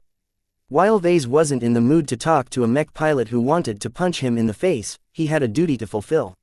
He put down his animosity and asked his perfunctory questions. What do you think about the Inheritor design? It's dangerous. Spaceborne mech battles may revolve around speed, but there are many instances where you can't dodge everything that comes in your way. This stupid mech completely ignores that possibility. Do you know how this model got its name? No. Do tell, please. Word around here is they're called that way because their designers hope the mechs last long enough to be inherited by my children. Ha ha ha, as if they will last more than a year during wartime. Vase didn't know if this was true, but he doubted it. Up close to several Inheritor mechs, Vase could feel the intangible echoes embedded into the frames. These mechs had been designed from the onset to be disposable products. Of course, they should last long enough to provide enough of a return on investment to the Vandals, but beyond that nobody cared if they got wrecked. The Vandals would mourn if a single Hellcat got destroyed, partially due to the enormous cost in fabricating a copy, but also due to its symbolic value. In comparison, the Vandals wouldn't blink at all if they lost 10 Inheritor mechs in a single fight. That was just the cost of doing business. As long as the Vandals got more in return, the damage was negligible. Evidently, this newcomer knew this and vented out his frustrations. They sent me out to die here. I'm a medium mech pilot. There's no way I can master a light mech so quickly. They purposely put me here to kill me. Chief Carmen couldn't refrain from whacking the mech pilot over the head with a light tap of her tool. Nonsense. Larkinson, don't listen to this lad. He's just angry at himself for screwing up at his old posting. There's no way we would drive our own mech pilots into a corner. That was true, in general. A mech pilot that loosened his restraints could be a very dangerous person. The amount of damage he could inflict when he stepped inside a mech was gigantic. Vase actually expected the Vandals to deal with this problem already, but they let the crew and mech pilots talk smack all day. It was as if they didn't care. Maybe the young man's words hid a kernel of truth. Did the Vandals accept every type of person the mech corps threw at them with open arms? With the wild personalities these troublemakers possessed, Not everyone would mellow out during their stay here. Vase felt obliged to speak. Please like and follow the Cultivation Audiobooks channel. Some words of defense. This isn't the best mech model that came into existence, but let's not exaggerate things here. As long as you aren't too unlucky, you'll be able to survive inside the cockpit of an inheritor. Talking with the mech pilots left him with a whole bunch of negative opinions to sort through. Vase didn't leave it at that and also began to question the various mech technicians in charge of defending the factory ship. One of them was an older man, and he used to be a mech designer in his early years of adulthood. He hadn't been able to make it on his own, so he tried to find some meaning in his life by serving in the mech corps. Someone with a background in mech design possessed a lot more insights on the nuances of a design than outsiders. The inheritor is not a difficult design to maintain. It's actually very easy. There's one downside to this mech that I'm a little more dubious about. What is that? Vase said as he leaned in. The inheritor seems like a derivative of a better design. A greater design. Perhaps even an elite one. Chapter 443 Lack of appreciation. The old mech technician's claims sounded very absurd to Vase. Perhaps the reason why this fellow hadn't made it as a mech designer was because he constantly came to weird conclusions like this. How could a design of a disposable mech like the inheritor be a variant of a high-end mech design? Vase turned to Chief Carmen. Have you ever seen a superior version of the inheritor? Not even close. The chief shook her head. I've been a vandal for over 20 years and been posted on more than 8 different carriers, and I've never seen any other version of the inheritor than the one we're currently looking at.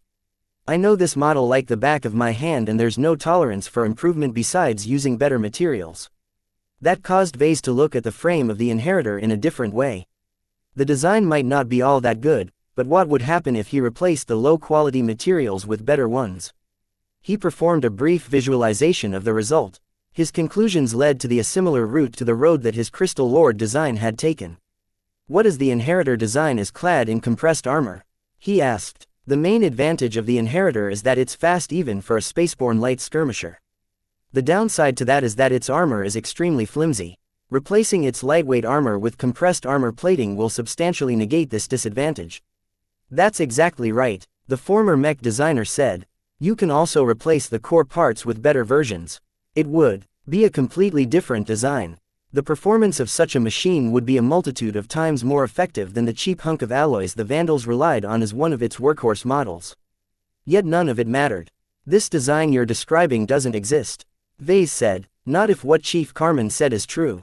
It might be that the original designer had a quality mech design in mind when he originally developed a premium mech, but he never made it into fruition. Afterwards, when the Vandals commissioned him to design an affordable light skirmisher for space battles, he must have recycled some of his old work. Every mech designer created more designs than they could put to use. They usually archived their unused designs and utilized some of its elements in other projects to save a lot of time and effort. The more Vase thought about it, the more this conclusion resonated to him. Maybe that was why the inheritor was a little unsuited in its role as a disposable mech. It sounds possible, but without any proof, we're guessing in the wind. Besides, even if it turns out to be true, that doesn't make this model any better.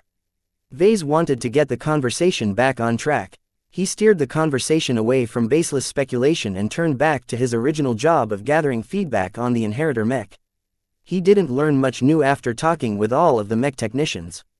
Sometimes, they described some problems concerning the difficulty in assembling or repairing certain sections, but fixing those issues required a lot of time and didn't measurably strengthen the mechs at all. Still, in the back of his mind, Vase could fathom the reason why the Vandals possibly utilized a heavily downgraded version of an excellent design. It made no sense. Someone as skilled as Professor Velton or any of the senior mech designers that used to work for the Vandals should have been able to design an optimal spaceborne light skirmisher from the ground up. Vase left that question to the side and concentrated on his work. He also didn't forget about observing his surroundings. He hadn't forgotten his earlier desires to figure out what made the Vandals tick. At the end of the day, Vase returned to his cabin and summed up the feedback he received in a bland report. Vase didn't focus too much about what he put into words because they mainly echoed all of the existing problems known by the design department. Instead, he focused on his other observations. The main takeaway from his walk around the ship was that the Vandals acted with less discipline than they should have behaved, but they made up for it in their sense of unity and their trust in their leadership. Besides the malcontents who piloted the inheritor, everyone else displayed no displeasure at being assigned to one of the least desirable mech regiments of the Mech Corps. The Vandals maintain a true esprit de corps. This identity that set them apart from everyone else lifted their hearts and gave them strength. Vase had seen similar beliefs in outfits like Walter's Whalers. Their esprit de corps arguably made them 50% stronger, if only because they wouldn't cut and run at the first sign of trouble. This strong collective belief made it even stranger that it did not extend to the pilots of the Inheritor mechs. Their relationship to the Vandals was akin to the status of Pierce and Leda in their design teams. As temporary workers, they would only stay for a stint or two before being assigned somewhere else. The difference between the two situations was that mech designers transferred away in peace, while the mech pilots most often had to pay for their lives. The possible kept nagging at Vase till he called to Leda for them to meet at the canteen. When he arrived at the place, he ordered a quick coffee and some snacks and sat down on the opposite of Leda. The young woman looked tired. "Did I call you up when you were about to go to bed?" "Yes, I'm sorry about that." Vase sheepishly scratched his head. "I didn't think about the time." "It's fine. You wanted to talk about the Inheritor, right? I've been having many restless nights due to this design. It doesn't make sense." Leda spoke about some of her issues. Different from what the mech pilots brought up, she addressed more technical issues. The root of the problem lies in the demand that the Inheritor has to meet a standard in terms of speed and acceleration. This is forcing us to design the Inheritor as lopsided as possible to accommodate these wishes. It's the entire reason why its flight system is rather overpowered for a design of that stature, and why we don't have any weight capacity left to thicken its armor. They're asking us to do the impossible, so we only delivered half of what was promised and forgot about the other half. So you believe it's not a deliberate choice to make the Inheritor so fragile? Not really, Leda replied after a momentary pause. It's due to helplessness from our design team, mostly. Did you know that in the last 12 months, we've only been able to increase the durability of the Inheritor by 2%? That's minuscule. A 2% increase in durability without resorting to more expensive materials was an impressive achievement depending on the starting point of the design in question. Increasing the toughness of a heavy mech by 2% meant that it could withstand a lot more firepower in absolute terms. Increasing the toughness of a thin light mech by the same proportion hardly made no difference at all. It wouldn't even let the mech endure one additional ballistic rifle shell. So the progress the Inheritor design team had made over the past year really amounted to squat. Has all of the potential in this design been exhausted? As I said, it's mainly because of orders from the top that we can't improve this design. If you ask my entire design team, they'll say that the Vandals should have switched over to a different design a long time ago. As Vase discussed the issues of the Inheritor design a little more, Vase increasingly got the suspicion that the Inheritor was indeed derived from a better design. Vase still didn't know the reason why, but he increasingly believed that this was a deliberate choice from Colonel Lowenfield or Professor Velton. There was something more at stake behind this seemingly inane choice to stick with the Inheritor design. After finishing the meeting and letting Leda return to bed, Vase retired for the night and returned to work the next day. His new assignment didn't entail documenting the same old complaints by the mech pilots. The professor tasked him with coming up with concrete improvements in the designs the Vandals developed on their own with the help of his unique strengths. Vase had no clue how to do this after hearing about the awful state of the Inheritor. The Hellcat and Akira designs are a mess, but at least they have a lot of room to improve. The same can't be said about this stupid piece of junk. As Vase made his rounds to the other hangars of the Wolf Mother, he heard the same things over and over again. It really made him question Lowenfield and Velton's sanity for persisting with this inadequate design. Not that any other light skirmisher would do much better, but with a minor bump in cost, the longevity of the mech would increase by a significant amount. Vase found it strange that the Vandals refused to accept this generous trade-off. After all, the law of diminishing returns didn't bite so hard at the start of the curve. While his prospects of coming up with effective solutions diminished, he at least tried to do his best. Vase particularly took advantage of his freedom of movement to stroll through as many ship compartments as possible as he passed from hangar to hangar. He got to see how every other section of the factory ship looked like and how many people worked to keep the mech regiment running. It humbled him in a way. He passed by a lot of enormous machines the size of a couple of mechs jumbled together. The scale of these machines caused him to fall into an illusion that it wasn't the Vandals driving the Wolf Mother, but it was the Wolf Mother dictating the actions of the Vandals. Vase shook his head. What kind of nonsense is that? He quickly turned back to his work. As Vase met with many mech pilots and mech technicians and personally performed a deep inspection of a disassembled inheritor mech, Vase continued to perceive the intangible qualities of the inheritor. Too bad it's hardly there. These mechs had never been truly valued since their conception. Their designers intended for them to last a couple of years at most, while the Vandals obviously didn't take any special care of them despite fielding them by the hundreds. This led to the formation of dead or stunted spiritual existences within the mechs. With hardly anyone showing any care for these mechs, it was no surprise that they couldn't fully mesh with their mech pilots. Most of the mech pilots Vase had questioned described the piloting experience in awful terms. One mech pilot described it as landing on a bed of nails, trying to flail your limbs in order to get out, only to suffer more injuries as a result. Maybe that description is a little too extreme. After experiencing so many inheritors through sight and touch, Vase realized its design failed to live up to its promises due to a common thread. The inheritor was unloved. Seemingly no one appreciated this design. Its designers regarded it as a throwaway mech. The technicians who fabricated it en masse tried to rush the work as fast as possible. The mech pilots who had been assigned to pilot these death traps all hated spending one more second in its cockpit than was necessary. Vase honed in on this observation and thought that this might be the opening he was looking for. Could he turn this difficult and unloved design into something that people could be proud of working with? Chapter 444 Stairs. No one appreciated a light mech except for light mech enthusiasts. It took a special kind of mech pilot to truly enjoy the rush of speed, even if it meant sacrificing a lot of personal protection. The reason why Vase stuck to a medium-weight class for his Crystal Lord design was because he did not wish to narrow its potential audience any further. An overly narrow mech design might not face much competition in its niche, but it would also be destined to obscurity. The main issue at play with the light skirmisher archetype was that its effectiveness drastically different on land, air and space. Light melee mechs saw the most use in landbound mech combat. Combat took place in smaller areas and mechs on land moved slower and their weapons exhibited many restrictions in range. This allowed light mechs to approach their landbound prey with ease by taking advantage of the natural cover of the terrain. Spaceborne combat stripped most of those advantages. Terrain on land was often complex, while space was literally an empty void. Light mechs would be as bare as they were born if they flew through this completely open space as they approached their targets. The effectiveness of this mode of combat could be imagined. Granted, many battles in space occurred in slightly more complex environment. Only rarely would two enemy forces meet in the middle of empty space. Most of the time, a mobile force attacked a static position, such as a mine or a space station. These fixed features afforded light mechs with sparse but effective cover. Nevertheless, it would usually be the defenders taking advantage of available cover. This protected them from ranged fire and forced the attacking force to enter their kill zones. Reading through the summaries of the various battles the 6th Flagrant Vandals had fought, most inheritors met their end in this way. Shot down in the process of closing the distance. It was an ignoble end to any mech. Sometimes, the Vandals were obligated to attack a well-defended position. They possessed a number of knights that could absorb a decent amount of blows, the Hellcat being the most prominent one, but a charge needed to be supplemented by as many mech frames as possible in order to spread the incoming fire.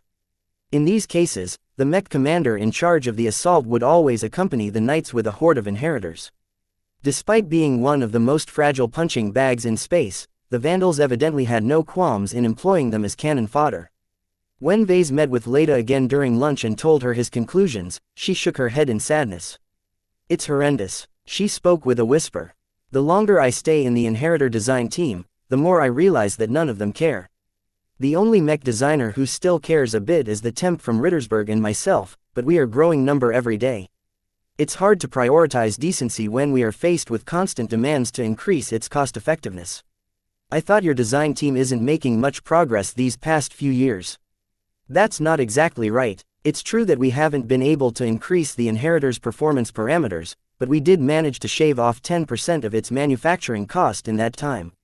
Most of our efforts are spent on achieving as much cost savings as possible as opposed to actually improving the design in battle. That sounded really crazy to Vase. The Vandals spent an enormous amount of money and resources keeping everything running. He could certainly understand if they needed to be frugal with their spending, but cheapening an already barebone mech design even further was basically starving their own hunting dogs. That sounds like your design team is trying to creatively cut as much corners as possible. There's no way the structural integrity of the inheritor design can be maintained. Leda nodded grimly. It's a trade-off. If you can reduce the cost of the frame by 1% by substituting one material for another, you would accept it as long as it won't weaken the mech too much. In this case, as long as the mech won't weaken more than 0.1%, the design team will accept the change with open arms. In other words, the inheritor design had most likely weakened over time.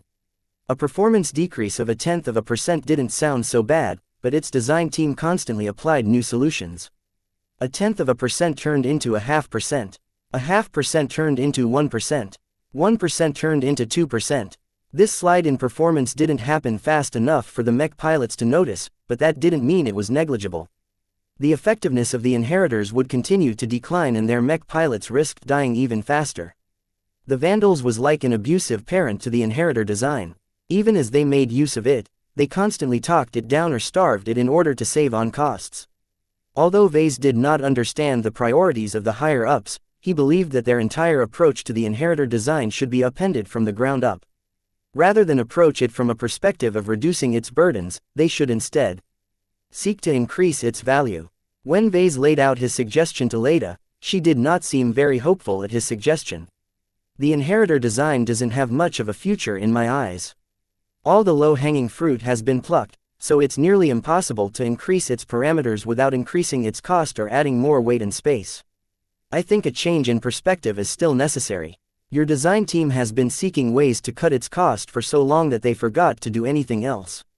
If it were up to me, I would have expanded the cost allowance by 5% or so in order to get them to start thinking into the other direction again. Leda remained skeptical. She believed that the Vandals couldn't be shaken out of their established impressions of the inheritor design. Vase wasn't willing to settle this issue like that, so when he returned to his office, he compiled a report and sent it to Professor Velton. He also scheduled a meeting with her in order to explain his thoughts in person. He got to meet her later in the day. As he entered her office and sat down on the other side of the desk, he looked at Velton and tried to figure out if most of the demands on the inheritor had been imposed by the senior mech designer. Though she looked like an old lady and her mind wasn't as agile as before, she still radiated a faint sensation of solidity. It was as if Vase faced a slab of compressed armor instead of a fragile human being. The senior mech designer took no note of Vase when he entered. Instead, she fixated her attention on an unknown component design projected from her desk terminal. Vase curiously glanced at the part and tried to figure out what it did. It did not resemble any of the standard mech parts such as an engine or power reactor. His long-buried signals and communications skill started to rouse itself from its sleep after he tentatively identified some subcomponents that had to do with sending and receiving signals. If he had to make a guess, Professor Velton was working on a supersized transceiver customized for a very specific design. At this power and size, the transceiver should have no problem communicating through long distances and strong jamming. He guessed that Velton was preparing this transceiver for the upcoming grand raid on the Amadras Duchy. "Ah, Mr. Larkinson, you are here now. Good," she spoke as her head abruptly shifted upwards. She waved a hand which winked the projection out. "I have been anxiously waiting for you to report back on your progress."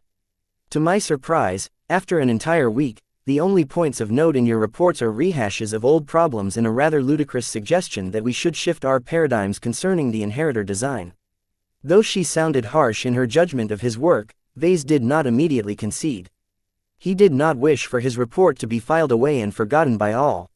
He strongly believed that the problems he documented and the solutions he proposed would measurably strengthen the Vandals. "Professor, forgive me for being somewhat blunt, but the inheritor mech has long been stagnant as an actively developed design. Hardly anything improved except for its cost efficiency, and you know as well as I do that these cost savings came at a cost. The war we are waging against the Vija kingdom won't end until a few years later. If the flagrant Vandals intend to depend on the inheritor design to carry them through the next 5 years, they should invest in making it stronger, not weakening it any further." The professor looked at Vase with a small frown. She tutted at Vase and knocked her desk with a finger. "Let me ask you something. Do you know how much credits it takes to support an entire mech regiment?" "I'm sorry, ma'am, I don't have a clue. There are many costs associated with running a force of over 2,000 mechs and all the logistics necessary to maintain them and to convey them across the stars. Fuel, Salary, maintenance, replacements and more all form a persistent drain on our finances. Yet the Hellcat and Akira designs are both expensive and extravagant in terms of features. From my time in the Hellcat design team, I've noticed that everyone is constantly working on squeezing out more performance out of the hybrid knight. They might not always succeed, but they always strove to climb the stairs. It's entirely different for the Inheritor. Everyone is walking backwards, going lower and lower until eventually they reach the ground. The analogy succinctly illustrated his point. Vase just hoped that Professor Velton would be swayed by his argument. Unfortunately, her face remained impassive. The Hellcat and Akira designs fulfill a very different role in our mech lineup. These mechs carry a substantial amount of armor and their longevity is great. In other words, even the Professor treated the Inheritor like dog poop. I think it's a disservice to the Inheritor design if we think of it as a burden. Vase emphasized, I am aware of the costs involved with improving the quality of this design, but I really think it is necessary to do so, ma'am. Just give it a chance. No, pardon me, nothing of the sort will be done. Velton spoke with finality. Though I can see the merits in your unique perspective, that doesn't outweigh the priorities of the Vandals and the Mech Corps. There is no leeway in this matter. Vase continued his attempts at persuasion, but got rebuffed by the Professor each time. He started to believe that Velton did not hold any decision-making power on this matter. She never relented on the expectations she had set on the designs she supervised. The issue ended without any changes to the policies set by the Vandals. Vase was deeply disappointed at this outcome. It made him feel as if he wasted the entire week. Perhaps it is a mistake to assign the Inheritor under your supervision. It is a very complex design that is bound to many goals. She thought of something else. Perhaps you could need a break. It just so happens to be that we will soon be transitioning out of FTL to meet with a delegation of the Vision Revolutionary Front. One of the terms of our deal with them is that they commit their own mechs to our forces. I'd like you to join Alec as he studies their designs. His eyes began to shine. I'll do my best, ma'am. After wasting his time on the Inheritor, Vase deeply wished to experience something else. Meeting the Visions and studying their mechs up close sounded just the right kind of thing to distract him from his failures. He also wanted to see for himself how chummy the Flagrant Vandals and the Visions rebels acted in each other's presence. Did they consider their cooperation a necessary evil, or was there something more behind this scheme? Chapter 445 Vision Revolutionary Front. Have you met with these Visions before, sir? Vase asked as innocuously as possible as he adjusted his formal burgundy uniform. The 6th Flagrant Vandals' regimental colors consisted of wine red and black, though they mostly wore black uniforms in their day-to-day duties. The formal uniform that Vase just received would only be worn in their first meeting with the rebel delegation. After all of the pomp and ceremony scheduled for today had passed, Vase would return to his standard dark green working uniform. We've had dealings with the VRF before. A lot of Vision rebel movements are localized on a single planet. The bigger players only span the range of a single duchy at most. Culture and customs differ a lot between different duchies, so it's hard for these rebel groups to find any common ground with each other. The Vision Revolutionary Front is one of the few exceptions to this rule. Are they the most powerful rebel group in Vision space? They're not. In fact, groups that span a single duchy can easily mobilize 10 times as much mechs and sympathizers than a broader movement like the VRF. They're too bland and distant in the eyes of the rebels on the ground. Then what makes them so valuable to us that we have to greet them with a formal ceremony, sir?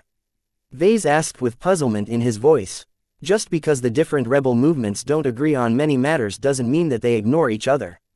Sometimes, they want to trade a resource their duchy has in abundance with another resource that can't be sourced from the same region. To facilitate this kind of trade in a completely lawless undergrounding setting, a trustworthy intermediary is needed. Vase got it now. So the VRF have profiled themselves as bridge builders that can connect different groups together, but only to the extent they are comfortable with. I imagine one of the reasons why they can engender trust is because they aren't big enough to threaten the position of these regional rebel movements. Exactly so. Alec nodded as they began to move through the corridors.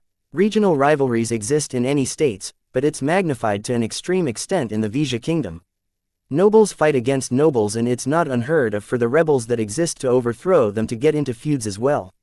It's like internal conflict is baked inside their DNA. That only made it more admirable for the VRF to stay above the infighting. So if they aren't very strong, why are they sending their own mechs to us? It's one of the demands that Colonel Lowenfield has set. Though we've always cooperated with each other without issue, there's always the possibility that they might stab us in the back.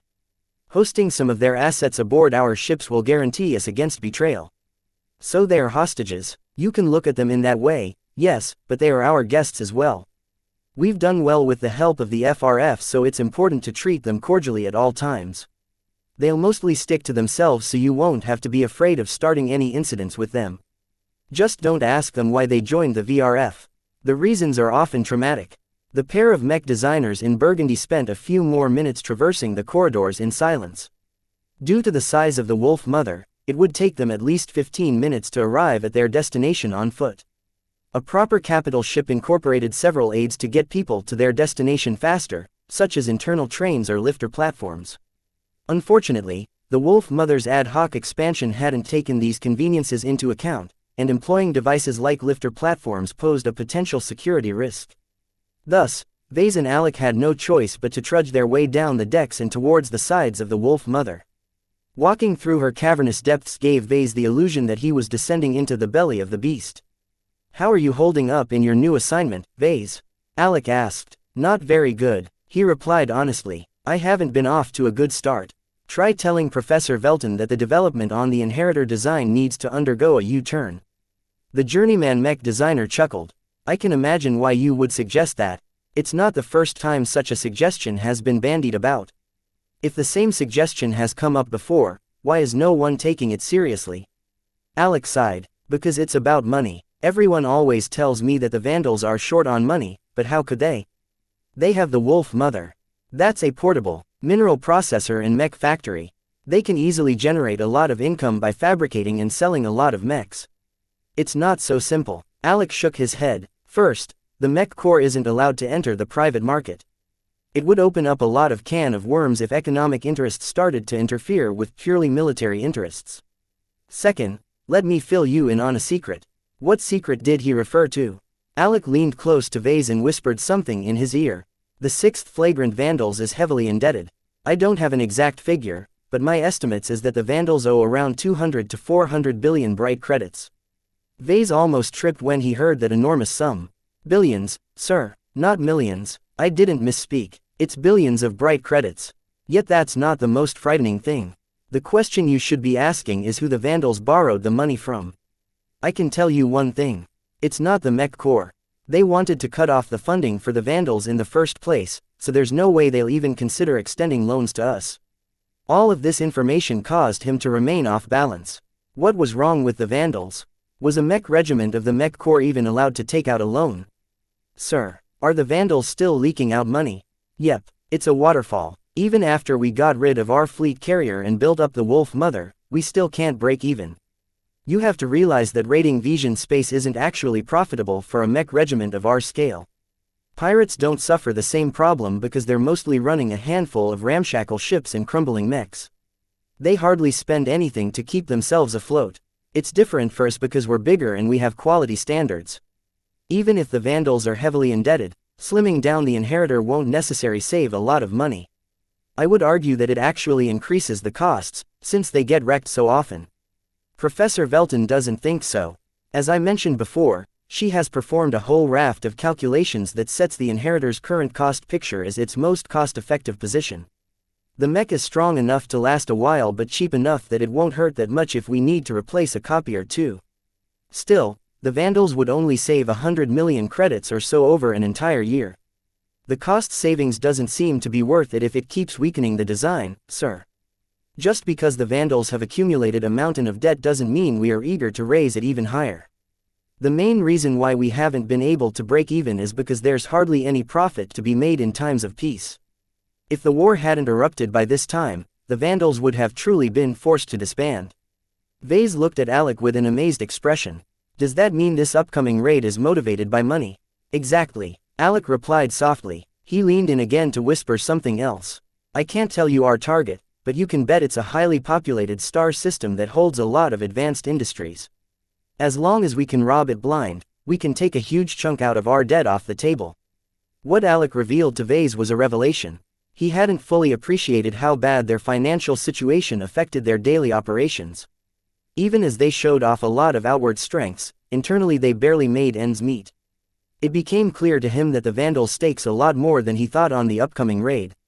The outcome of this ambitious operation might very well decide whether the 6th flagrant Vandals remained afloat or be swept away in the annals of history. They finally reached their destination after another bout of silence. Heavily armored security officers dressed in dress garb or fully enclosed exoskeleton suits checked them for any threats. After confirming security that they were harmless, Alec and Vase went through the armored hatch and entered into the largest hangar of the Wolf Mother. They joined a group of neatly dressed servicemen standing in rows. They didn't have to wait for long for their guests to arrive. A dozen mechs along with 2 sturdy military-grade shuttles flowed in from the hangar doors. They carefully settled down in the hangar set aside for them. The Vandal mechs that used to occupy this space had been transferred to another ship in the fleet. They settled down one by one according to invisible instructions. The mechs arrived with their weapons bearing obvious seals, not that it would stop them from accelerating into the waiting crowd and stomping them all to muddy bits with their feet. That was why the really important Vandals such as Professor Velton or Colonel Lowenfield had been left out of the greeting party. Instead, some Captain Vase had never seen before led the delegation from the Vandals. A few minutes later, the shuttles opened their hatches. A handful of formally but soberly dressed men and women emerged out of the Vision shuttles, accompanied by a small host of lightly armored guards. The makeup of the Visions largely matched the delegation from the Vandals, only with much less people. It was as if both sides had agreed to send somewhat important people but not the truly indispensable ones from their organizations. To Vase, such hedging defeated the purpose of taking hostages. Would the VRF truly care if the Vandals pulled out their guns and shot the Visions dead before they could utter a word of protest? Mr. Mephith. Ah, Captain, it is good to see you again. A jolly-looking fellow greeted their captain with a bear hug. It is my pleasure to be aboard your fantastic factory ship again. Mr. Mephith smiled and glanced at the rest of the welcoming party as some musicians started to play a martial tune. Very uplifting. I hope to see our latest cooperation to proceed in the same vein. The captain laughed and pulled Mr. Mephith by the shoulders. With the help of your connections, I'm sure we'll both profit handsomely. Vase listened carefully as the 2 leaders spoke about matters beyond what he should know. They never went into specifics, probably due to how many people had gathered here, but what little they revealed was very valuable in confirming what he had guessed beforehand. Even as his ears stayed open to pick up the useful facts from the litany of empty platitudes, he scanned his eyes over the other Visions who came out of the shuttles. The majority consisted of friendly-looking men and women in their 40s or 50s. Despite their drab uniforms, their posture and composure reminded Vase of diplomats or traitors rather than partisans who eked out a marginal existence. They must be earning well for themselves as a mediator between different rebel movements. Only a handful of Visions carried themselves differently. Besides the guards and the obvious military types, the Visions brought 3 people who all carried themselves in the same manner as Alec and Vase. The Visions brought their own mech designers. And they all happened to be women as well. One older woman stood over a pair of curious-looking young women. The matron must be a journeyman while the younger women must be apprentices. All 3 happened to be pretty as well in different ways. Chapter 446 3 Ladies. The welcoming party held a banquet for the visiting representatives. Though the Vision Revolutionary Front ostensibly resisted against aristocracy and the excesses associated with them, they weren't strangers to the finer things in life. The flagrant Vandals pulled out a lot of stops to impress the newcomers. The dining hall was situated at the top decks that encompassed a massive transparent dome from above. Vase saw unknown stars and unknown ships orbiting around the Wolf Mother. He also spotted the Red Dwarf, but couldn't determine where they were in Vision space. To my friend, let us toast. Ha ha, Mr. Mephith blustered. You always bring the finest wines from Rittersburg. For a mech regiment deep in debt, they sure held little back for this occasion. Vase recognized several exclusive dishes that must have cost a lot of credits to acquire. The cloud rice from Cloudy Curtain, the luminescent blue mushrooms from Bentheim, the finest red wines from Rittersburg and the Eleodonok whale meat imported from Moira's Paradise served to everyone present could have afforded half an inheritor mech. The sheer amount of waste really boggled his mind.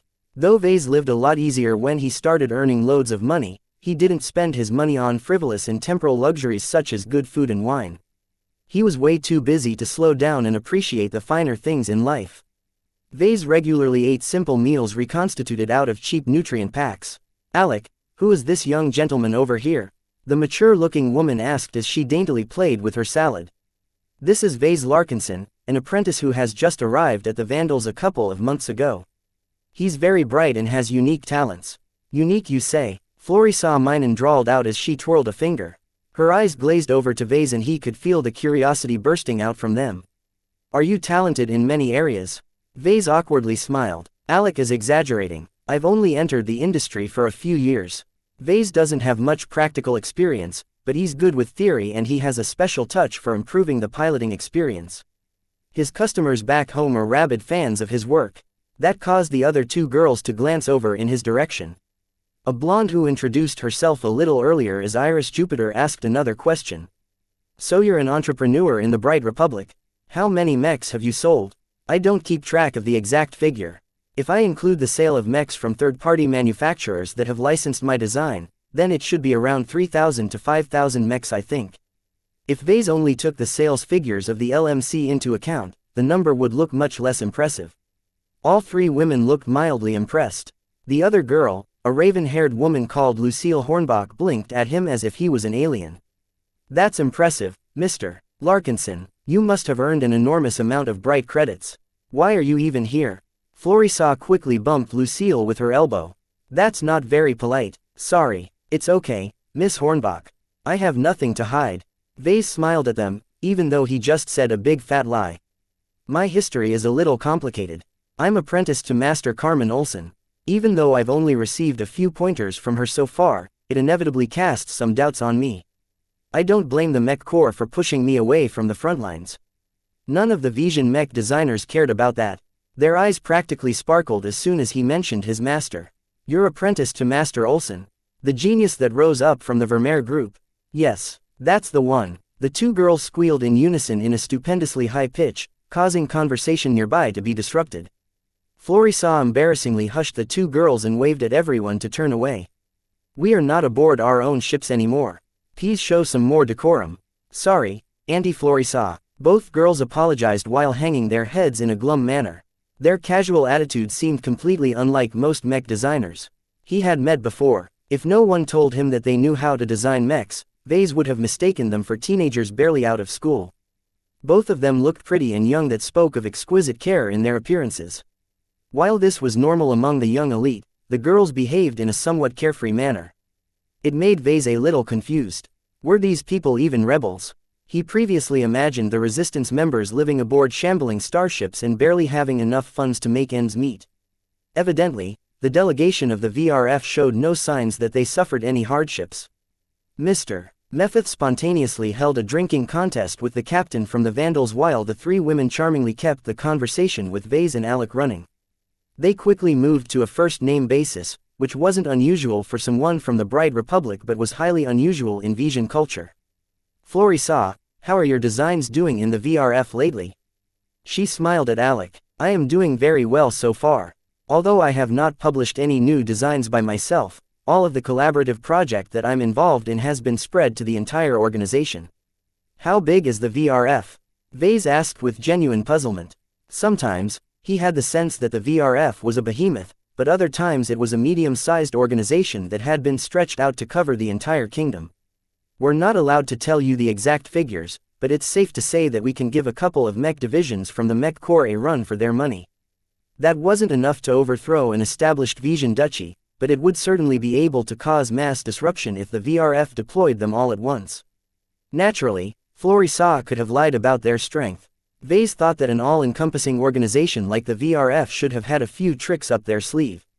Not that it was any of his business. What are your specialties? I am a specialist in spaceborne flight systems. Florissa answered first as she glanced at Alec. Part of the reason why I am transferred aboard your lovely factory ship is because your design department lacks this specialty. It's a show of good faith on our part, and a sign of appreciation for all the assistance you have rendered us over the years. Again, Vase received another clue on the closeness of the ties between the Vandals and the VRF. What about you two ladies? They both looked at each other for some reasons before they smiled at him. Iris spoke first. I'm a specialist in neural interfaces, while Lucille is a heat-sink specialist. All three of them possessed an eclectic mix of very specific specialties. Two of them happened to be very relevant to the design department. As for the specialty mentioned by Iris, Vase almost had to do a double take.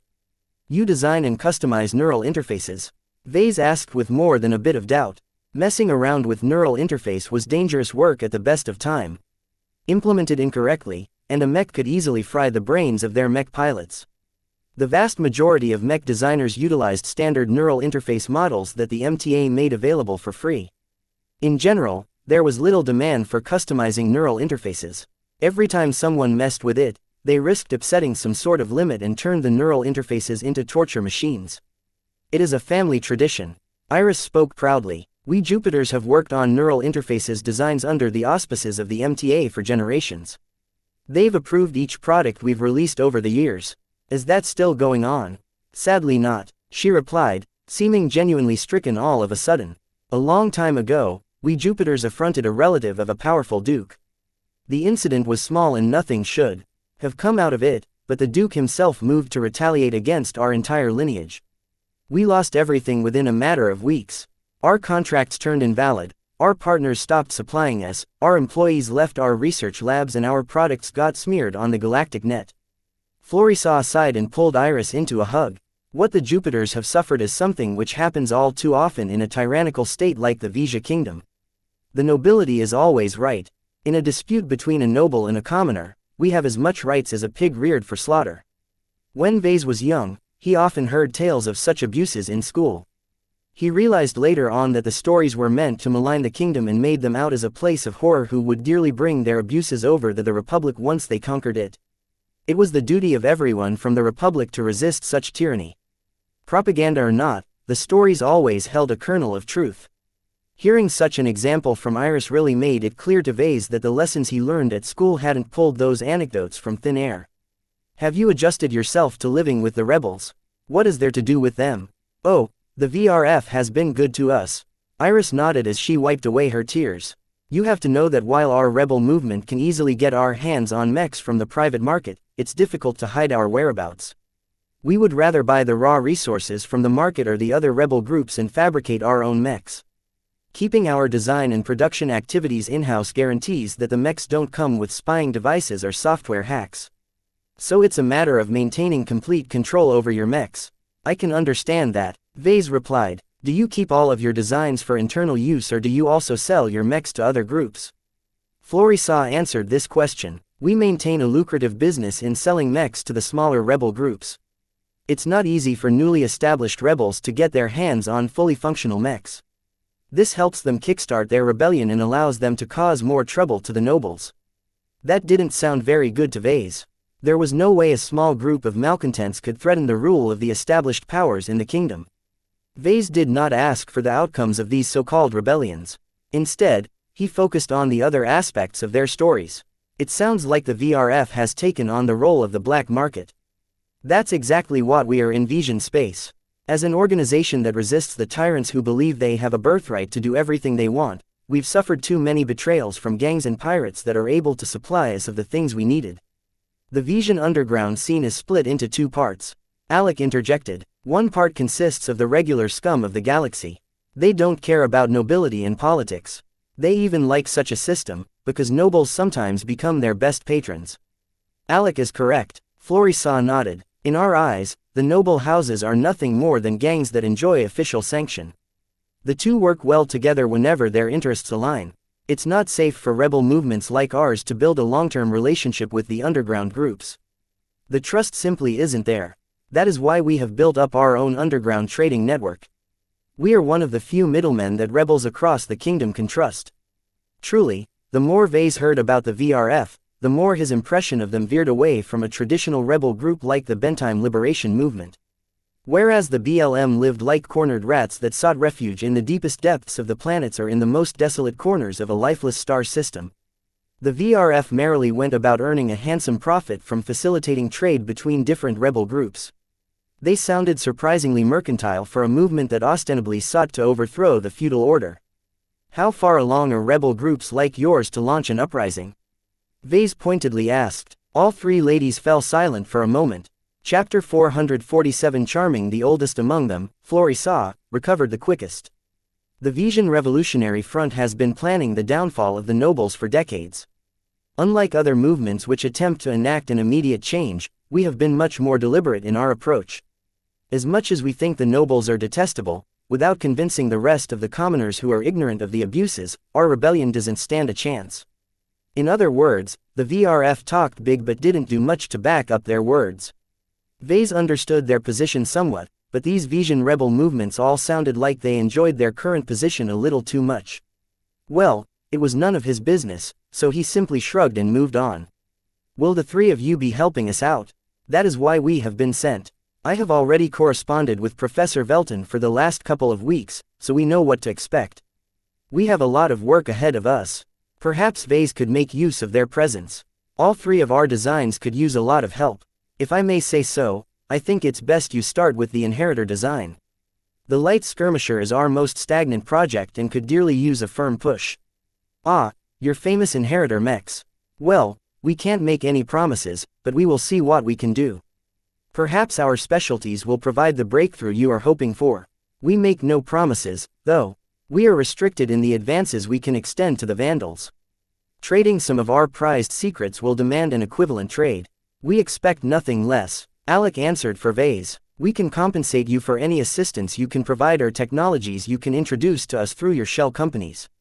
As Alec discussed the issue with Florissa, Vase learned that the VRF established a concrete presence in the Republic space. In fact, they owned a whole string of shell companies that performed various services on their behalf. The main issue for the Vandals was that as a legitimate mech regiment, it couldn't resort to pirating designs and exclusive technologies. To make such a transaction seem proper and above board, the VRF made use of its shell companies to provide some of their transactions with the veneer legitimacy. It all sounded very shady to Vase, but apparently that was the way the Vandals and the rebels always did business. As the two older mech designers engaged in their own conversation, Vase had been left with the two younger ladies. Both Iris and Lucille looked charmingly at Vase with big, blinking eyes. Ever since they associated him with Master Olson, they inched a little closer to him, though that was difficult since they sat across the dining table. Of the two, Vase hadn't heard much from Lucille, so he decided to ask about her background. So, are the Hornbachs a family of mech designers like the Jupiters? No. Nothing like that. She shook her head. I started studying material sciences and transitioned into mech design halfway. No one in my family has ever been involved with designing mechs before. It turns out that designing mechs is a lot more enjoyable to me. After I graduated, I already had a job lined up at a major mech manufacturer. So did you already specialize in designing heat sinks? Lucille nodded. I became famous for that immediately. I studied long hours into the night after work to increase my knowledge on heat sinks. I worked hard in the company to assist in designing the best heat sinks for their products. All of this went well until the patron of the mech manufacturer fell. I thought that the company that I worked for was an independent business. Only later did I find out that it's actually owned by a small count who fell out of favor. Once his enemies got rid of him, they took over all of his assets, including his company. That's when all the trouble began. Did they harass you? Nothing of the sort. They simply raided the money the company had set aside to invest in new licenses and research. We needed that money to develop new mech designs. Without it, our future was bleak. Eventually the company let me go because they couldn't afford to retain so many mech designers. That didn't sound so bad. So how did getting fired end up with you joining the rebels? That's quite a leap, you know. Lucille smiled a little ruefully at him. I joined on my own volition. Vase wanted to rub his fingers in his ears. Did he hear that correctly? Isn't that a little premature? Not that I have anything against the VRF.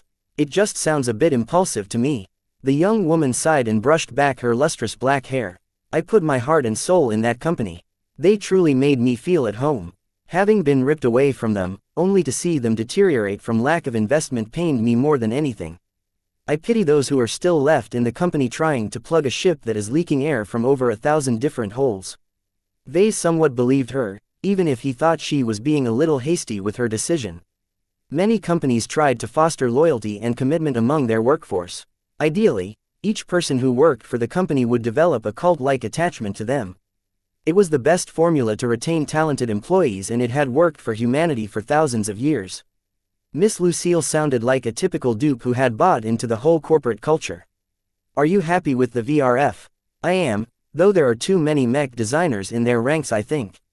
That makes it a little more difficult for me to stand out. I imagine it helps that you specialize in designing heat sinks. Not a lot of people pay attention to them, despite relying heavily on them to keep their mechs running. If you think about it, every mech is a giant heat generator. Lucille said, energy is converted into various movements and attacks. Large amounts of waste heat emerge from these transformations.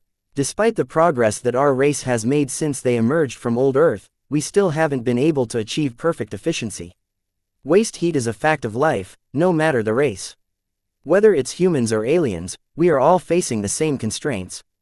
Many mech designers treated heat sinks as an annoying necessity that they begrudgingly include in their designs because it wouldn't function without them. That was the wrong mentality to adopt. Heat sinks formed a vital function that wasn't any less important than a power reactor. One part generated usable energy, while the other part handled the waste heat.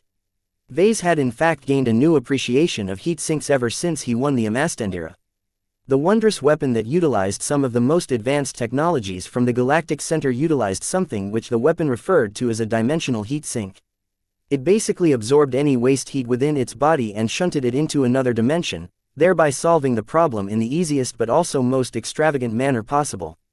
Although the dimensional heat sink only worked up to a point, it was still an amazing picture of what the end point of heat sink technology looked like. Vase hoped that he could incorporate them into his own design one day. Vase entered a brief discussion about heat sinks with Lucille. Despite his broad base of knowledge, Lucille knew quite a bit about materials science, while her insights into thermodynamics veered into a completely unknown territory to him. It became clear that with regards to heat sinks, she was truly a specialist who was leagues ahead compared to a generalist like Vase. Someone with her specialty was in high demand to any design team that worked on spaceborne mechs or mechs that predominantly relied on energy-intensive weapons such as lasers.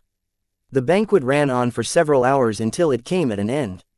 During this time, Vase spent most of his time learning more about what they brought to the table as mech designers.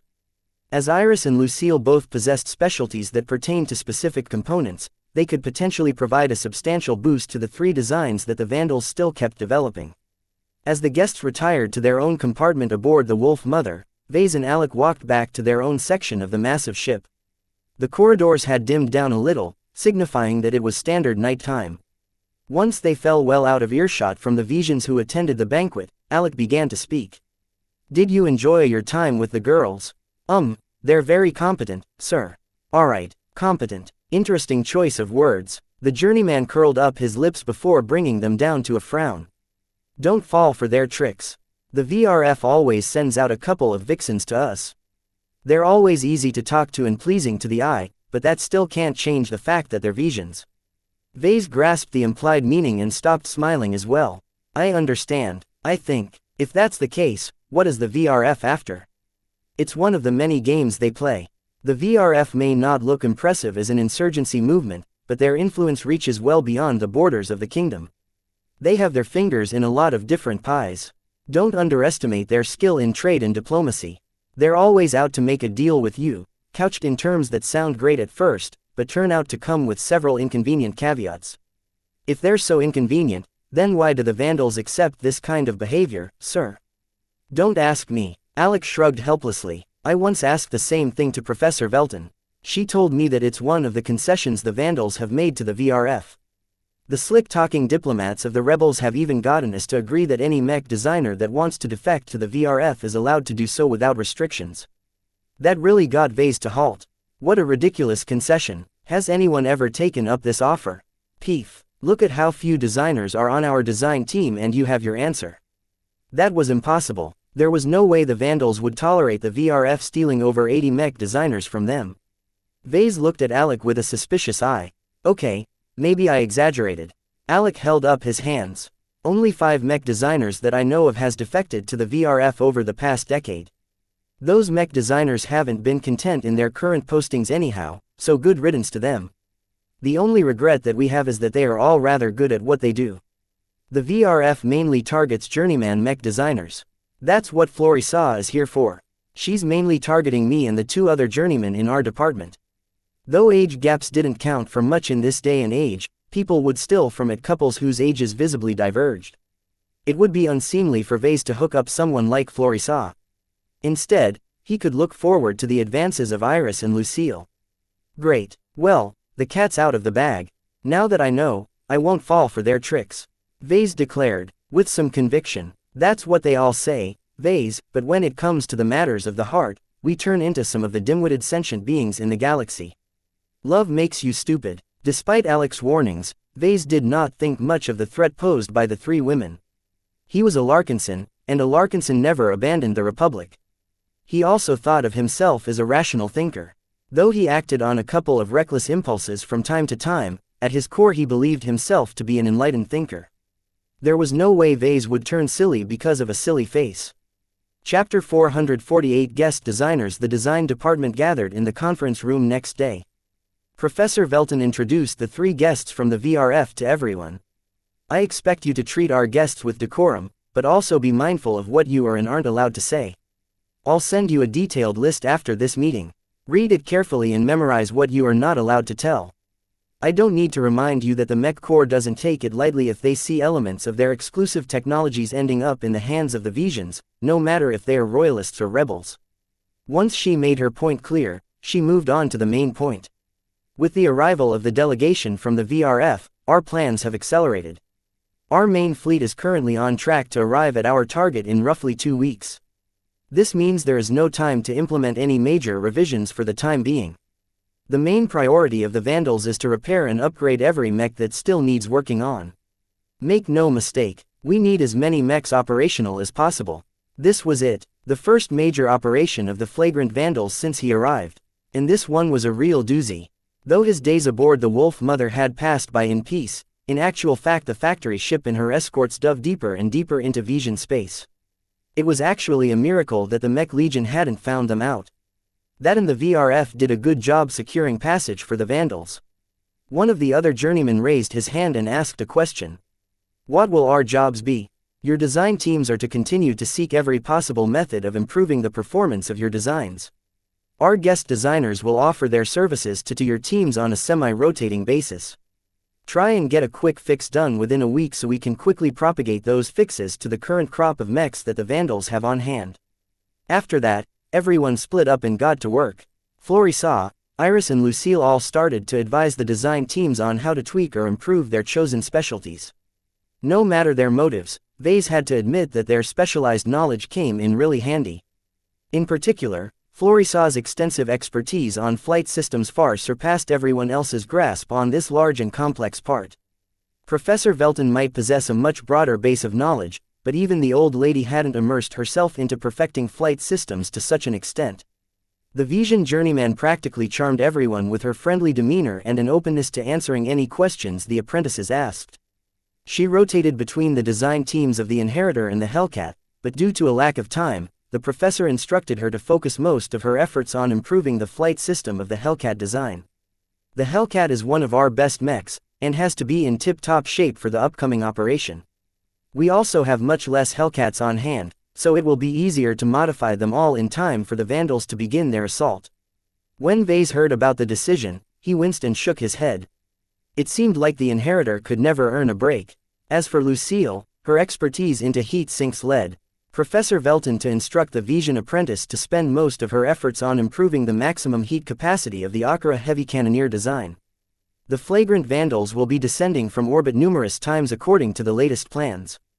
Since we are rather lacking in the ranged firepower department, it is of utmost importance that our Akira mechs can output as much firepower as possible to defend our landing zones. With the two guest designers already veering away from the other designs, the Inheritor design was left with hardly any love. The only guest designer who remained was an odd bird who possessed a specialty that wasn't conducive to quick fixes.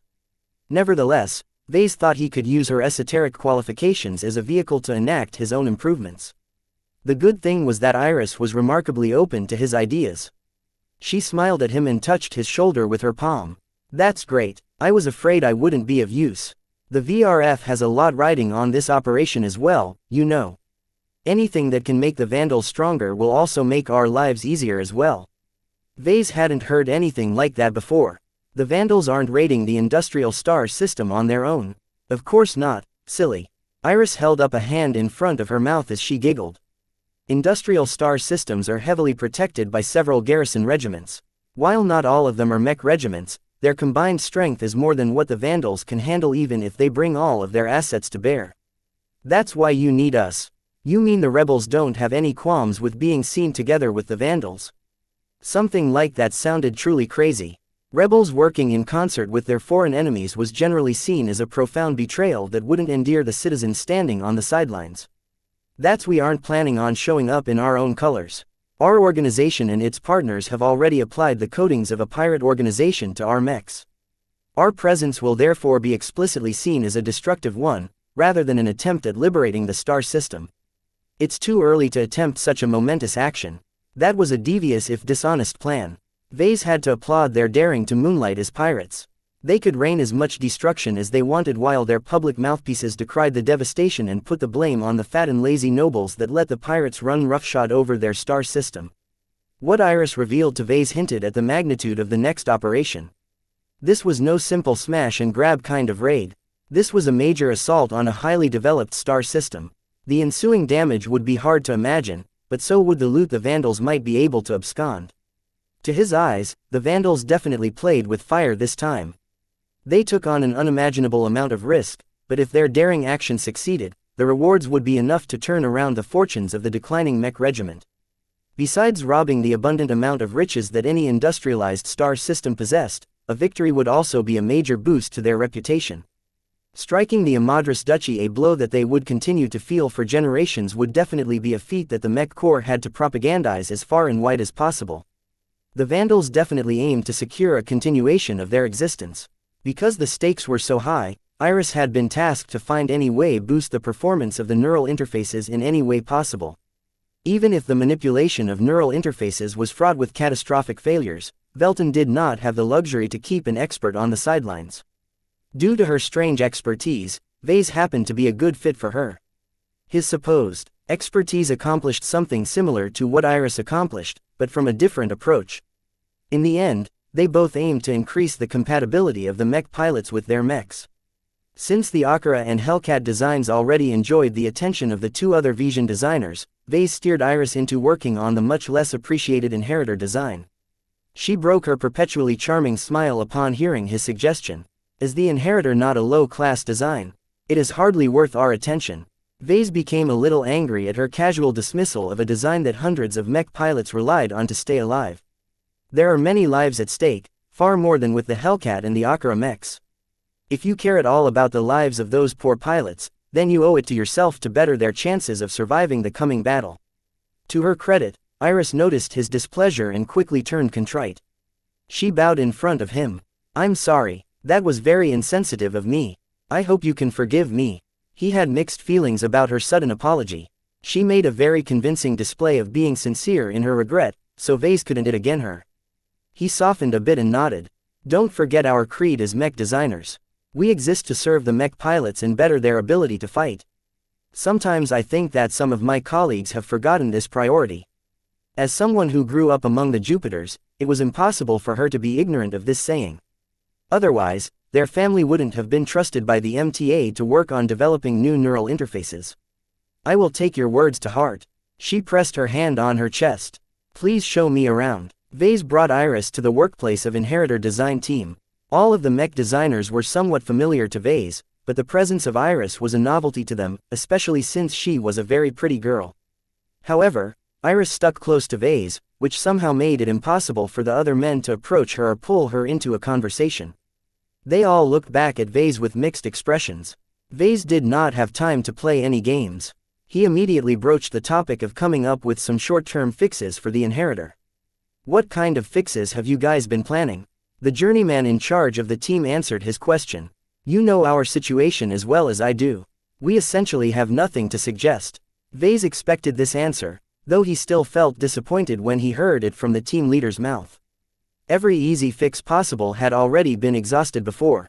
The Inheritor design team had in fact come up with many more solutions, but the only way they could implement them was if Professor Velton lifted the restrictions imposed on the design. Fat chance of that ever happening.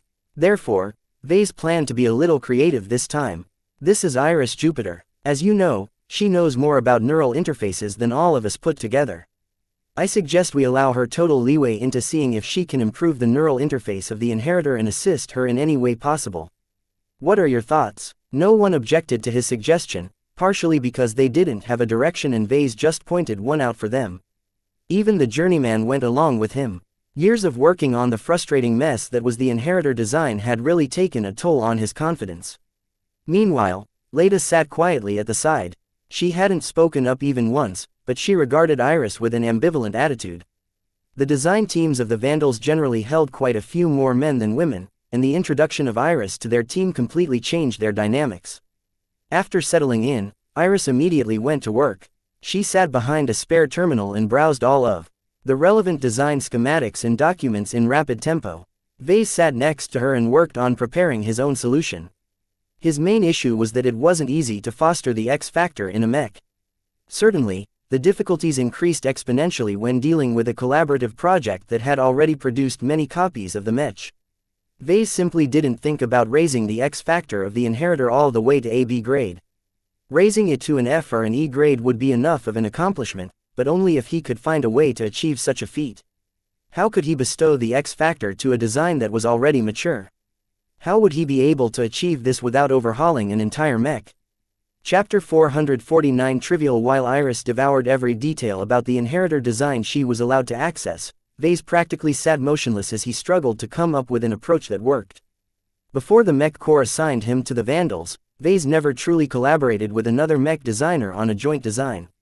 Sure, he modified plenty of existing mechs and he briefly worked together with another mech designer during a competition, but those didn't concern true mechs. The inheritor design spawned hundreds of mechs and formed the backbone of the Vandal spaceborne mech contingent. Due to the constant minor updates to its design, a lot of variations existed within the mech regiment, but all of them roughly shared the same commonalities. This also happened to include their spiritual stunting. They never had the chance to develop even a hint of life from the onset their design came into being. To someone like Vase who exhibited a basic appreciation for almost every mech, this attitude of treating them as disposable commodities irked him in a very fundamental way. That mentality clashed squarely against his budding design philosophy.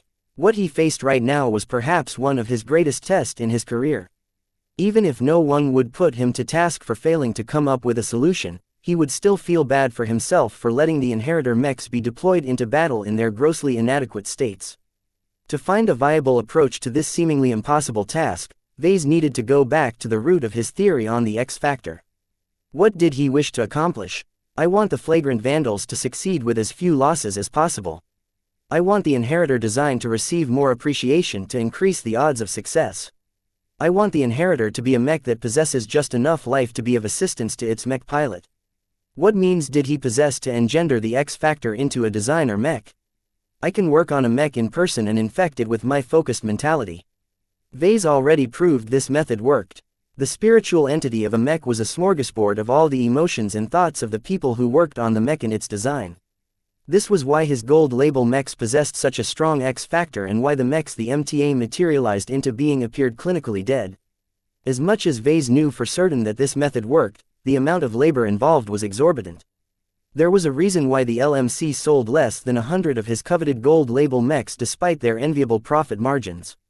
It required too much personal attention from him, and he had better things to do with his time. Forcing a mech designer to fabricate a mech in person was like forcing an architect to construct a house by hand. This is the dumbest solution available to me. It works, but it's not practical. To truly affect every inheritor at once, Vase needed to effect a change in its design, and subsequently allow it to be passed on to the mech technicians who applied his changes into the existing mechs. Vase had never done anything like this before. The challenge daunted him because we was treading completely new ground, and unlike before, he did not have access to his precious mech designer system to cheat his way out. Still, system or not, Vase had never relied on its help to progress his understanding of spirituality and the X factor. Everything he gained so far had been products of his own ingenuity. Mostly, he turned back to his original goal, to find a way to induce a comprehensive improvement of the X factor in each copy of the inheritor. To do so, the design itself needed to acquire measurable amount of X factor. According to my theories, all it takes is my personal involvement. Vase possessed a substantial amount of spirituality, far beyond a regular human being. This enabled him to imprint his thoughts onto an existing mech with some effort. The same should apply to working on an existing design. To sum it up, it did not matter what kind of changes he made to his design. As long as he did it extensively enough to leave his fingerprints on the design, its X factor should definitely be contaminated by his thoughts. Perhaps enough to foster some kind of life in this deadbeat design. All of this sounded as if he came up with a solution to his problem, but in fact Vase was no better off than before. I can't think up a way to improve this design. Therein lay the rub. With several apprentices and a journeyman working day after day on this design, its level of optimization had reached an insane level. Even if they focused on cutting costs rather than increasing its performance, so much time had passed and so much work had been done that a newcomer like Vase wouldn't be able to spot any holes in its design. Vase turned to Iris, who tucked her coiffed blonde hair behind her ear. Perhaps she noticed his stare, because she turned her head and looked at him with a questioning expression. "What is it, Vase?" I'm still brainstorming some ideas. I've thought of several ways to improve this design, but they can't be applied because Professor Velton won't allow it to exceed the hard limits imposed on it. I can't get around these limitations. Not normally at least, but with the help of Iris he may be able to accomplish something. I'd like to work together with you for something. What? When you come up with some modifications, bundle some of mine in them as well. I'll try and come up with some ways to complement your work so that they'll mesh well together. Then, let's serve our work in front of Professor Velton and see whether she's still willing to reject our combined solution. I'm not so sure about this, Vase. It sounds as if these hard limits exist for a reason. If she's as obstinate as you say, she won't change her mind just because of my presence here. She had a point. His suggestion may not sink into that old coot and her rigid insistence on keeping the inheritor as light as small as possible. Then perhaps I can go at it in a different direction. He mused for a moment. I think I have a way to stay within the limit. Instead of upgrading the design, I can sidegrade it.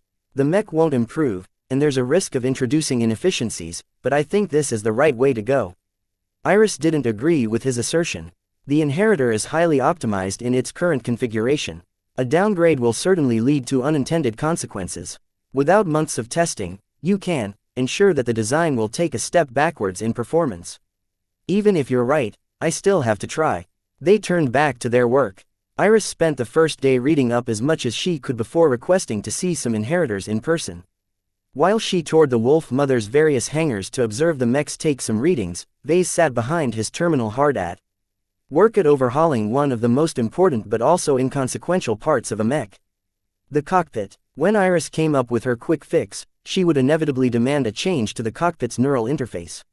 This device played the main role in establishing a connection between a mech pilot and a mech. Some neural interfaces put hard bucket helmets on the top of a mech pilot's head. Others extended alloy rods on each side of the headrest of the piloting chair. Many more did not employ a visible apparatus at all. Instead, their workings had been embedded into the seat or behind a wall panel and worked to establish a fully remote connection. Each method came with their own advantages and disadvantages. The inheritor employed a wireless design due to the mech's tendency to perform lots of rapid turns in space. While the cockpit's inertial compensators negated most of the G-forces applied to the mech pilot, they didn't always work as intended, especially when the cockpit sustained damage. Therefore, light mechs predominantly utilized a remote interfacing method, thereby allowing mech pilots to jostle their heads around in every direction without bumping into anything stiff. These remote connections generally worked fine, but their reliability always came into question when fighting in an area with heavy interference. For example, fighting somewhere close to a sun or a black hole where all kinds of strange effects occur would always interfere with the signal between the mech and mech pilots. Better technology and higher quality designs helped mitigate this problem, but even in the galactic center, nothing could beat a physical connection. One of the ways in which Vase thought that could work was to suggest Iris to come up with a plan to switch the remote interface to a physical buckethead interface. Some mech pilots preferred the so-called buckethead interface because its reliability was without question. Naturally, it didn't need to be shaped like a bucket. That was just a general term that mech pilots and mech designers used. The more correct term was helmet, and it could even be stripped down to a headband if needed. No matter the size and shape, the shift from a remote interface to a buckethead interface allowed for modest weight and space savings. A remote interface came with a lot of complexity that could only be dealt with by sufficiently powerful hardware. In comparison, a buckethead interface worked relatively straightforward. It was an old-school technique that had received countless of refinements over the centuries. Many superfluous aspects and parts had shrunk over the time, to the point where they only took up half the space of a remote interface. Vase opened up a design program, loaded the file of the inheritor design, and proceeded to draw some sketches for his changes. The first thing that had to go was the old neural interface. He would leave the job of filling the gap to Iris. In the meantime, Vase turned back to the design and began to sketch out further changes to the interior of the cockpit. Raise the height of the forward console by 2 mm. Change the seat leather from an organically sourced leather to a synthetic substitute. 4 monitor projections to the left is overkill. A mech pilot often uses 2 at most. I can definitely shave 1 off.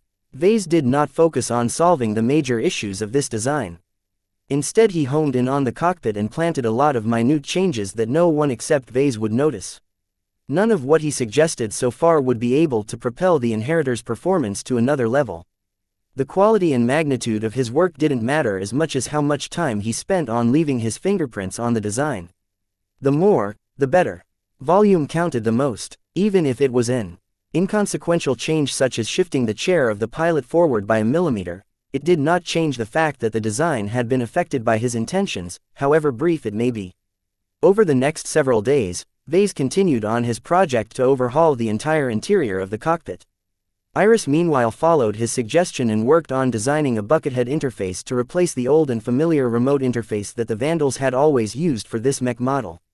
Both of them rushed to complete their work as fast as possible. Vase had in fact finished his laundry list of trivial modifications, but he still needed to spend several more days in simulating every possible thing that could go wrong.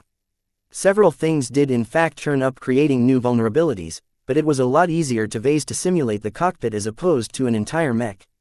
Vase rapidly plugged the holes as they came. Once they reached the end of the week, Vase and Iris both stepped forward into Velton's office, ready to present their solutions. They walked close together, and when they sat down on their chairs, Iris put her hand over Vase's hand, which he readily accepted. This was a moment of truth for the both of them. Vase smiled at Iris before he turned to face the old lady. "Well, what have the two of you achieved? I hope you haven't wasted the last week. Let's hear your proposal." Chapter 450. Driven. No senior mech designer ever made it to their rank by being stupid. Despite her slow responses and her erratic behavior, when it came to mechs, Professor Velton was as razor-sharp as any mech designer. She immediately took note of the abundance of superfluous elements in his design proposal. "Mr. Larkinson, of all the elements of a mech that you could have chosen to work on, you focused on the cockpit. Worse, besides switching the neural interface systems, most of these changes appear to be purely cosmetic. I can understand if you've made the cockpit sturdier or increased its ability to withstand a breach, but all you have done is rearrange its interior.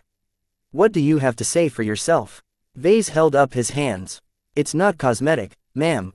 Far from it. Every adjustment I have made is needed to increase the ergonomics of the cockpit." In order to cover for his ability to affect a mech pilot through the X factor, Vase had delved into real ergonomics several times before. Just for this occasion, he brushed up on his theory by referencing the textbooks the Mech Corps made available through the central database. According to Leitspritz's theory of luminescent comfort, putting more than 3 projectors in a row will excessively distract the mech pilot, and the height of the piloting chair is set according to the average height of every mech pilots in the service more than a century ago. That's fine as a whole, but the average height of the mech lots in the Flagrant Vandals is a little bit shorter than that. Vase basically spun a tale of nonsense cloaked in scientific rigor. The vast majority of his adjustments had no point. They were only there so that Vase could leave his fingerprints on the design. While he changed plenty of things inside the interior, getting these changes approved was a very different matter. After a couple of minutes of blabbering on, Vase reached the end of his prepared speech. He waited in a tense moment of silence as Velton parsed his words. "I have no doubt that your applications are sound." She conceded slowly and knocked a gnarly knuckle against her desk. "Yet none of it seems worth it. How will any of these changes improve the performance of the inheritor? As much as you tout the benefits of this proposal, there is an alarming lack of hard estimates on how much the design will improve. How am I supposed to approve the wholesale modification of every inheritor in our possession, thereby wasting a large portion of our limited logistical capacity?" In other words, Vase might have talked a good game, but he hadn't been able to justify why the Vandals should overhaul the cockpit interiors of every inheritor. It wouldn't take a lot of time and effort to rearrange the interior of a single cockpit, but it was an entirely different story when it came to hundreds. A mech regiment as large as the flagrant Vandals constantly ran their production equipment night and day, doing all sorts of tasks. The mech technicians always had more things to do. Thus, convincing the Vandals and Professor Velton that his changes was worthwhile would always be an uphill battle. Fortunately, Vase already prepared an answer to this question. He withdrew a data chip from his pocket and gently put it on the desk. I have already tested out the changes. The raw data and the results are in the data chip. Please take a look, Professor. The professor looked at him with a little skepticism, but she didn't dismiss the data chip out of hand. As she slid the secure data device in her terminal, she began to peruse the logs and data that Vase had recorded during the tests. This was his trump card for this meeting. During his stay with the design department, he heard many stories about Professor Velton. Everyone spoke about her ironclad rigidity on certain matters. If she expected someone to finish a report within a day, he better well do it or he would face a reckoning. If she said that someone should increase the performance of a specific component by a couple of percentage points, the entire design team would be forced to slave for weeks or months until they finally achieved their goal.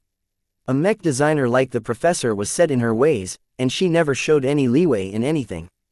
That troubled Vase a lot, and he struggled to think of to deal with this personality trait until he realized that if he played things correctly, it could play to his advantage. While most of his fellow mech designers grumbled about Velton's inflexibility, Vase recognized that she was simply a mech designer that worked in terms of solid numbers and quantifiable results. In other words, she was a very data-driven engineer. To overcome the objections of someone who was driven by data, Vase merely had to serve up additional data that played in his favor. So in the final day before he had to report to the professor, Vase brought Iris to one of the Wolf Mother's hangars and conferred with Chief Carmen and Lieutenant Condis. I have a way to renew the inheritor. He began after pulling them aside. Iris and I have worked on a set of minor modifications that will boost the performance of a mech pilot. The changes aren't very big, but it could potentially be the start of something bigger. Vase proceeded to explain a summary of what he had in mind. What do you need us for then? Chief Carmen asked as she crossed her hefty arms and chewed on an illegal stimulant. I don't know if you've noticed, but we're kind of busy right now. We don't have time to spend on installing fancy frills like a spiffed-up cockpit. The lieutenant voiced his own objections as well. My men are used to piloting with bare heads. They won't take buckethead interfaces very well. Light mech pilots really hate those unwieldy things.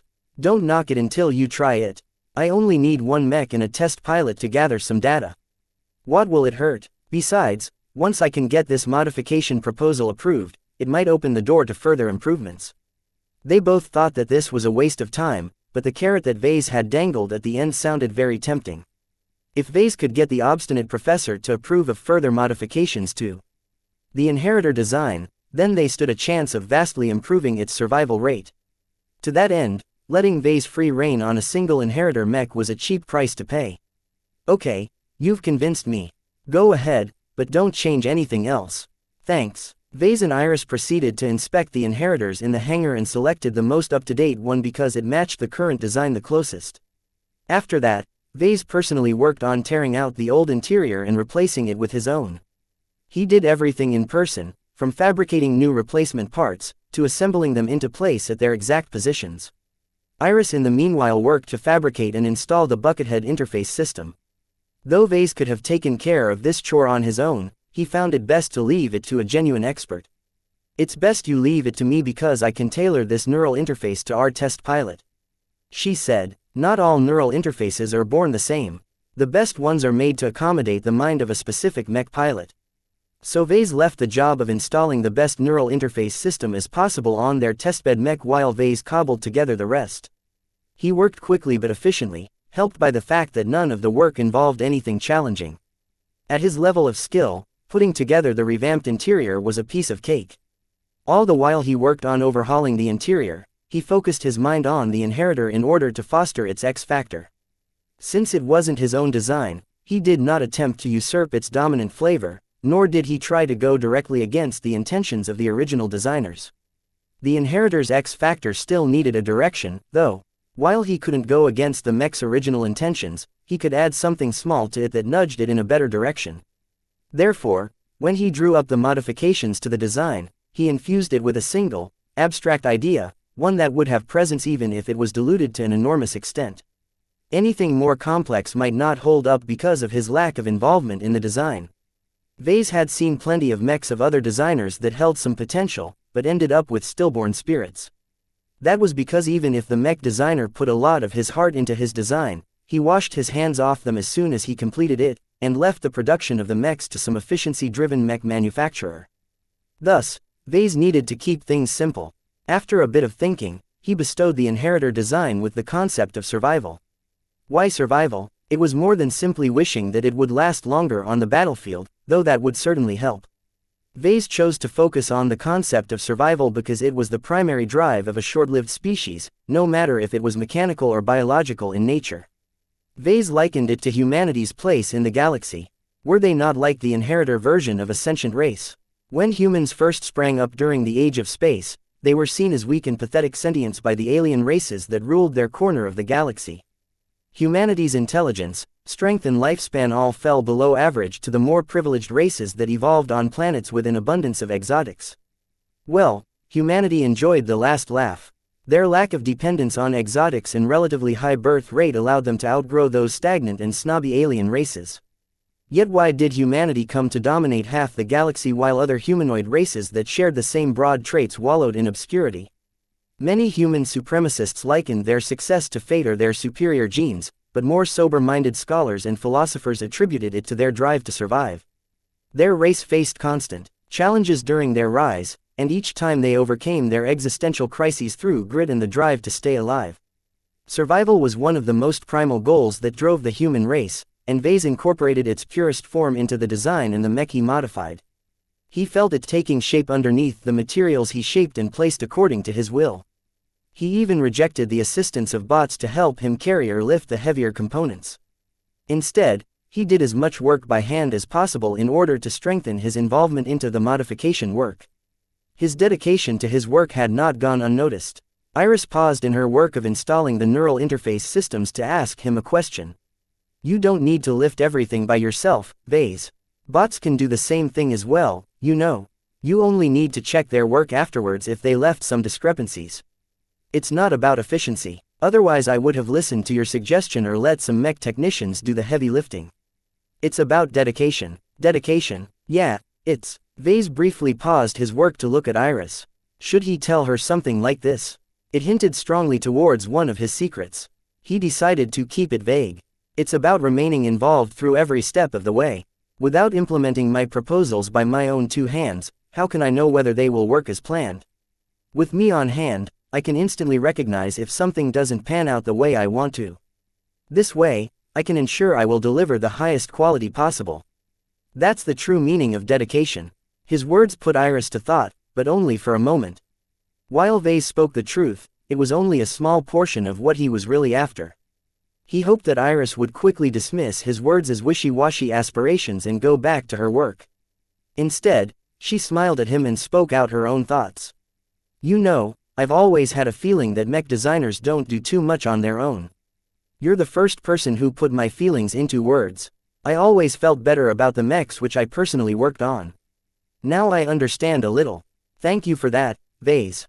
Vase wanted to palm his face. It wouldn't have been so bad if he mentioned this point to Alec instead of Evesian. The more he worked by her side, the less her identity mattered. They were both mech designers who respected each other's competences. Chapter 451 Code of Conduct. His brief blunder with Iris aside, the rest of the installation proceeded without issue. Once the cockpit's interior became whole again, they invited the mech pilot assigned to this inheritor to test it out. Will anything really change? Chief Carmen asked with a healthy dose of skepticism. I know it doesn't seem very impactful, but it's been proved that the surroundings of a mech pilot can drastically influence the way he pilots his mech. A pilot who is uncomfortable in his own mech will only be able to exert 80% of his full potential. Vase quoted an old study that actually tested this premise out. Put a mech pilot in a rotting old rusted cockpit, and his performance fell off a cliff. Nevertheless, adding excessive comforts in the cockpit risked a backfire as mech pilots tended to become more complacent while they piloted. They lost their edge and became less alert. After decades of experimentation, the mech industry came to a consensus that the best cockpit was a clean and sterile environment. Any comfort provided to the pilot should be understated and invisible. It should facilitate the mech pilot for long stretches of time without inducing too much physical discomfort. It should also be uncomfortable enough to keep the mech pilots on his toes. All of this sounded simple at first glance, but in practice it was very hard to apply. Every mech designer held their own ideas on how far they needed to go in terms of inducing comfort and tension. Vase had always leaned towards the camp that stated that the best way to go was to go with comfort. It fit well with the Blackbeak and the Crystal Lord designs, as they had both been designed to operate for long stretches of time.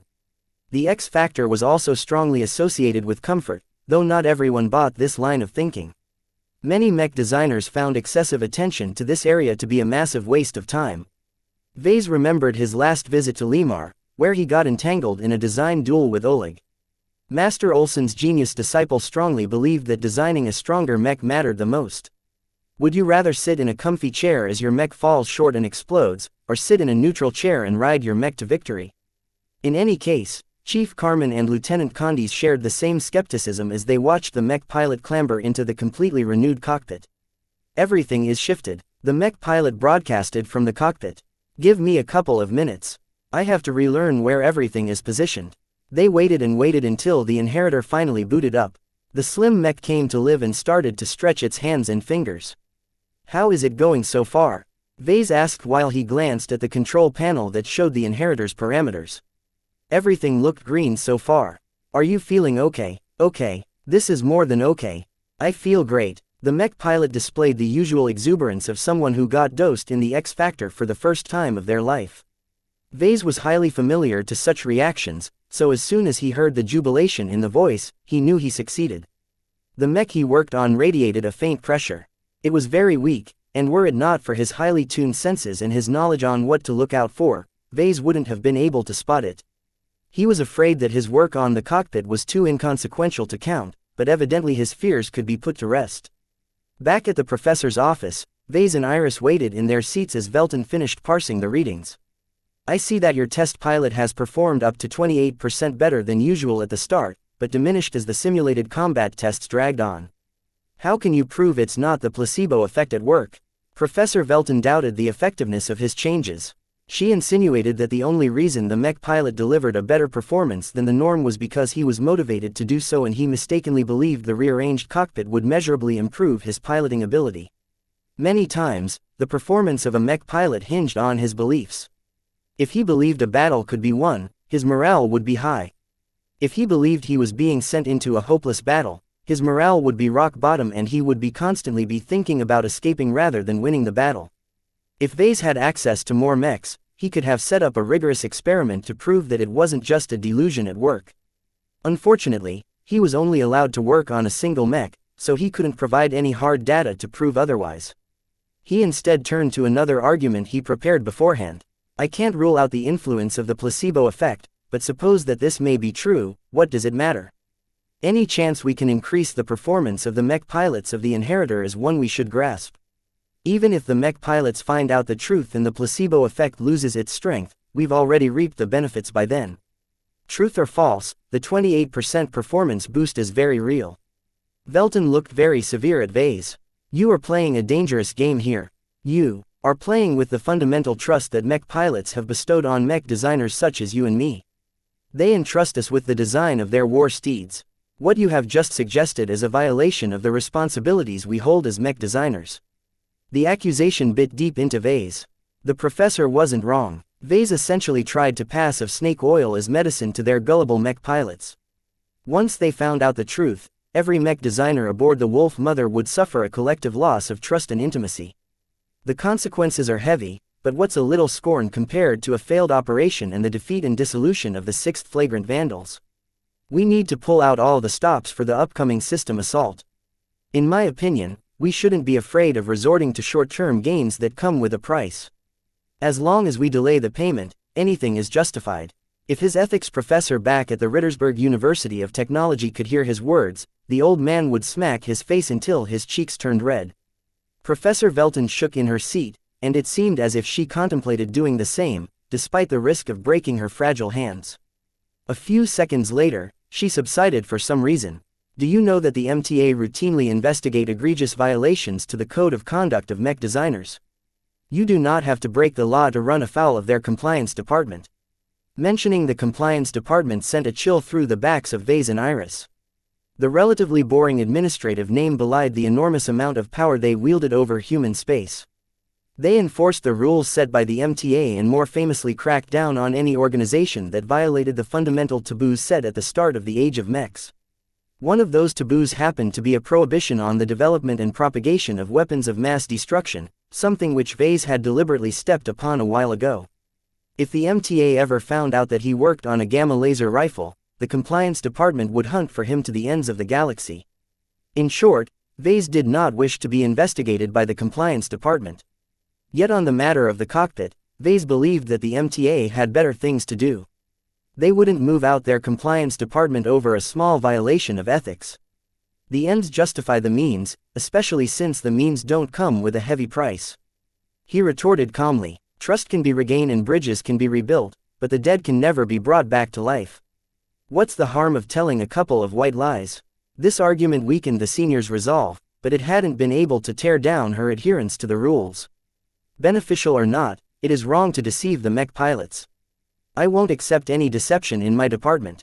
This old hag. Vase wanted to curse this stubborn senior, but held his emotions in check. He absolutely couldn't afford to reveal his true emotions. His face slipped into an impassive expression as he extended another argument. Ma'am, too much is at stake for you to make this decision on your own. Compared to a short-term performance boost of up to 30%, it's a lot better than any other proposal. Why not take it up to Colonel Lowenfield and let her decide? As the commander of this regiment, she should have the ultimate say on what is best for Herr Mech pilots. This seemed to resonate with Professor Velton. She mentioned the code of conduct to illustrate why he shouldn't propose his plans, so Vase threw it back in her face. The code of conduct stated that mech designers who worked on behalf of a client should be responsive to their demands. Mech designers also needed to be open and transparent about their work, and be ready to flip their designs in a completely new direction if their clients demanded any major shifts. Vase basically maneuvered the professor into kicking the issue upstairs. If Velton refused to bring the issue up to Colonel Lowenfield, then she would prove that she was a hypocrite who didn't live by the rules she espoused. Eventually, the professor came to a decision. Wait a moment, a screen that shielded most sounds and transmissions from leaking out sprang up around the professor. Vase patiently waited as Velton rang up the colonel and presumably discussed his proposal. Several minutes later, the screen disappeared and Velton came back into clear view. Her wrinkled lips pursed with discontent. The colonel, in her eminent wisdom, has decided that the stakes are too high. She has weighed the extra work your proposal demands and the downsides to lying to our own mech pilots against the benefits that it might bring. And, Vase wanted to ask, but he kept his eagerness from bursting out his words. She approved your proposal. In fact, she gave us broad discretion on how to reschedule the planning so that we can deliver the finished mechs to the mech pilots at the right time. Too soon, and the placebo effect will wear off before we launch the assault. Too late, and the mech pilots won't be accustomed to the buckethead interface and the other changes. Vase and Iris grinned. Were it not for sitting in front of a senior, they would have whooped and cheered. The most important thing was that Vase finally got something solid past the professor's walls. Sure, he might have pissed her off, but he didn't take it too hard. His goals were pure. The professor spoke again. You shall be held responsible for coming up with this proposal and implementing it to as many inheritors as possible. Work with the planners at logistics to get this done. I don't want my hands to be stained with this project. Will do, Professor. Vase bowed his head in thankfulness. Though he hadn't expected to be held responsible for the broad implementation of his design changes, it was an unexpected boost for him. For as long as Vase stayed aboard the Wolf Mother, he had never gotten exposed to any other major assets of the Vandals. He didn't know how many ships they owned and how many mechs they could field. He could finally fill in some of the gaps in his knowledge if he was given the right access. Anyone else might think this job was a bother, but Vase saw it as a prime opportunity to learn more about the Vandals.